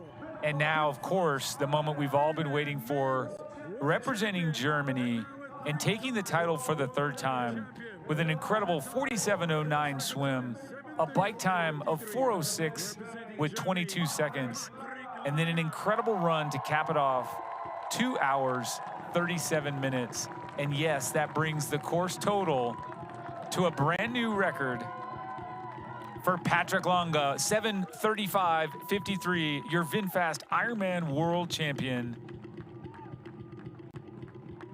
What a day, Patrick Longa. He said it really was the perfect day. I guess the third time is the charm. There you go. Scott Deroo with the champion's medal. Patrick Longa with so many world championships. And accepting his medal from the CEO of Ironman Group, Scott Deroo. A warm embrace at the finish, a nice handshake now, but there's your podium. Patrick Longa in first, Magnus Ditlev in second, and Rudy von Berg in third. Let's put those flowers high in the sky. Let's hear your applause. 1, 2, 3, come on. Another record-breaking day in Kona, Hawaii. What will they do next? I was going to say, where does it end? 6 hours and 27 minutes. Fast forward. But a great show as we look to conclude the Athletic Brewing Podium celebration. These guys get to truly celebrate. And if there's no beer, there's no celebration. So big smiles and arms up. What a day. And I think they have really shown that. The boundaries, they've meant to be pushed. The barriers meant to be broken. And I know that next year the women are going to come back here to Hawaii and do the same and just put those old records to shame and to bed. So stay with us. We'll be right back. Just going to take a quick break before we wrap our show. Rudy von Berg, third place. Come on, let's get that applause. The feed is everything you need to fuel your workout. Hydration, bars, gels, chews, high-performance supplements. We even have breakfast shakes. Ready for your ride? Totally. Let's go.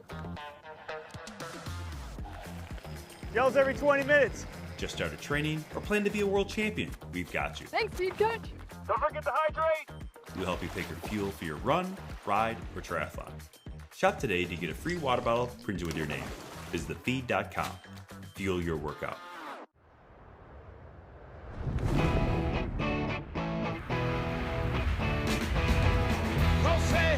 Can't speed now. Hey, Chris, come here, watch me now. Ah,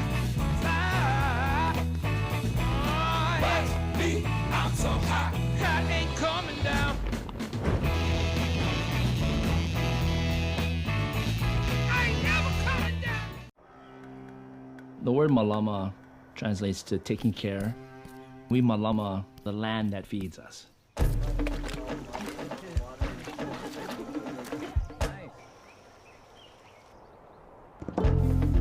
All of that energy that's being put in the ground gets transferred into food. It allows us as a people to thrive as well. Learn how you can malama Hawaii at gohawaii.com/malama.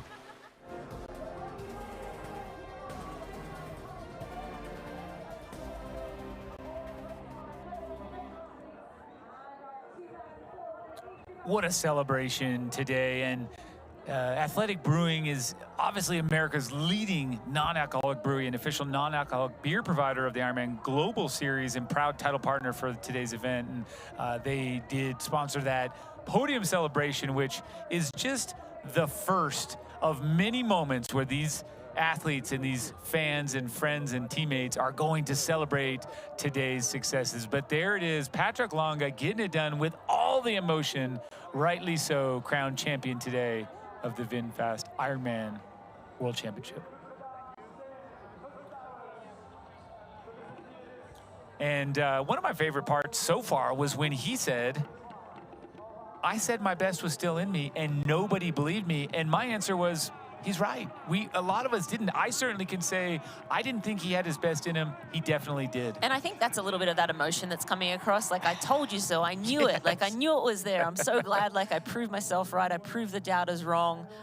Elation and just, yeah. I mean, it's hard to believe when you've been as great as he has been for so long. And the fact that, as you said, Rennie, it's been a while. Like, it's been a while since he stood on top. He's come close. It's pre-COVID, right? Yeah, like a lot changed pre and post-COVID. And so to come back and then still be on top and then to go a new course record, a man that has stood the test of time, that's for sure. And then great emotion here for our second place finisher from Denmark. This was the hardest race of his life. And thank goodness he said that, because if anything else had come from his mouth, I would have been shocked, because it showed. The guy put everything out there. Let's have a look here at our finish standing. 7:35.53 for the German Patrick Longa. And he did get 6,000 points in the Ironman Pro Series. Second place, Magnus Ditlev. Third, Rudy von Berg. And then what about 4th through 10th, Didi? Yeah, Leon Chevalier, Mino Koolhaas in 5th, Gregory Barnaby in 6th, Cameron Worf running his way into 7th. And Matt Hansen with that 4,863 points in 10th place. Great stuff today. And how about this? We can take you right into our Ironman Pro Series standings. Now, at the top, Patrick Longa, displacing the American Matthew Hansen with Bradley Weiss, Matthew Marquardt, Gregory Barnes, Christian Hogenhoud, Hoffman, Callan, Schuster, and Peterson taking the top 10. What a day for the Ironman Pro Series. And I'll tell you this, folks, it has been an amazing day. Thank you so much for watching the VinFast Ironman World Championship men's race in Kailua, Kona, Hawaii. You can watch on-demand race replays in the U.S. and Canada on Outside Plus. For those not in U.S. and Canada, watch it on-demand on the proseries.ironman.com. The next broadcast for the Ironman Pro Series, Sunday, December 1st. Ironman 70.3 Western Australia Asia Pacific Championship. Coverage begins at 5 a.m. Australian Western Time. For those in North America and Europe, coverage begins on, of course, Outside TV in the U.S. and Canada, globally on proseries.ironman.com, DAZN, and L'Equipe Live. And now, for our entire team, alongside Didi Griesbauer, Marinda Carfrey, I'm Michael Lovato. We will see you next time.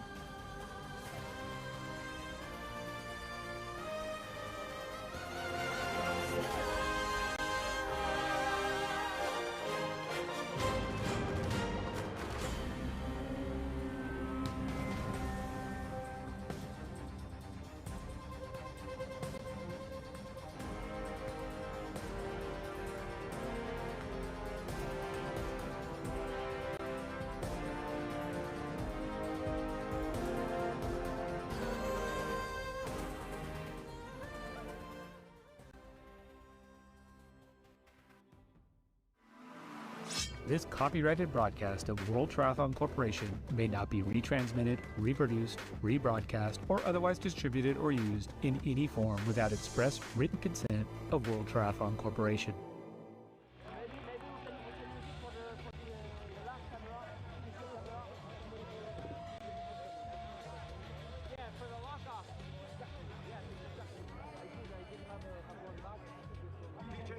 World Championship DJ on the wheels of steel.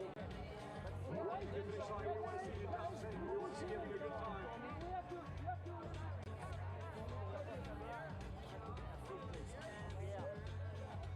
Up top.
It is rock and roll.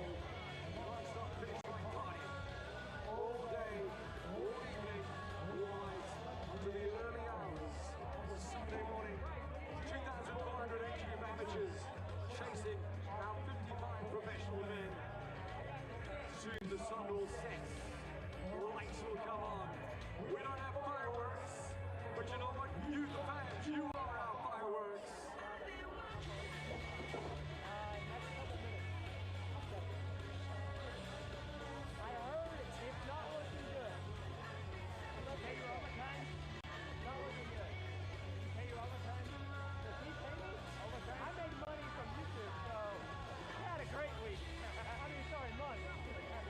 Everybody up and down the lead drive. You are my advanced warning system. When I see you applauding,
was using water gels and water bars when I did my Ironman 70.3. Now, the easy consistency of the water gels, it doesn't taste too sweet. And those GI products, those hydrogels are the best.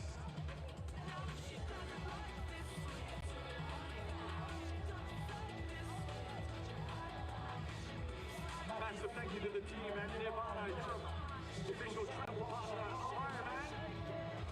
As we welcome from Denmark, Daniel Beckegaard. Hey Daniel. Daniel Beckegaard from Odense in Denmark. Tillykke Daniel. Good to have you back on the mountain car for the VinFast IRONMAN World Championship. Daniel Beckegaard been struggling with back problems. Wasn't able to do the volume of training he wanted, but he's on the finish line. He respected the course. Tillykke Daniel.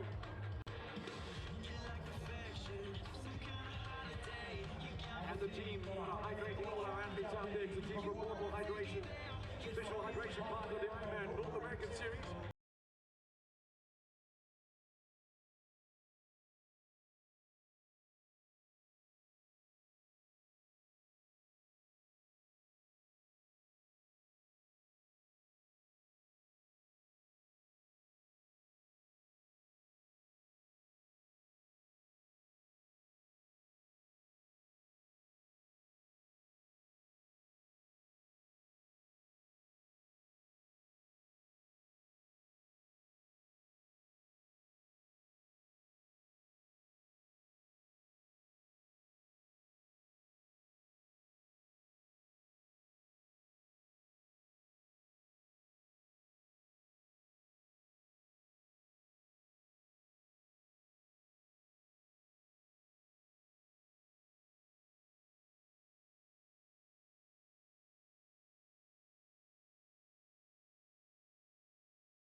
From India, and you volunteering. Mahalo, we love you. Our volunteers come from all around the world, all across the USA, 38-mile Ironman finisher, and here he is volunteering. That is the spirit of Ironman. That is the spirit of Aloha.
would see a big flag of Denmark on the finish line.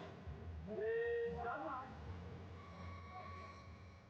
The white tickets at the finish line. The Danes have a good fly on that one. We're very organized with the capital of Denmark. It's Kona.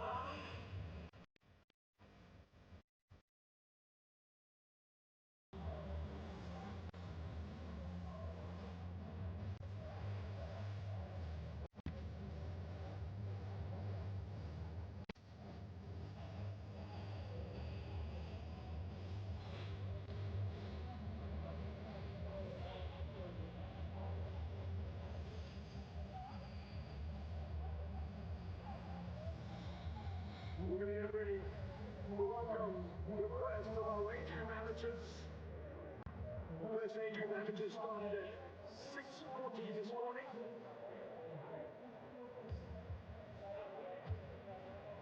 And the last Adrian manager starting at 7:40. We will welcome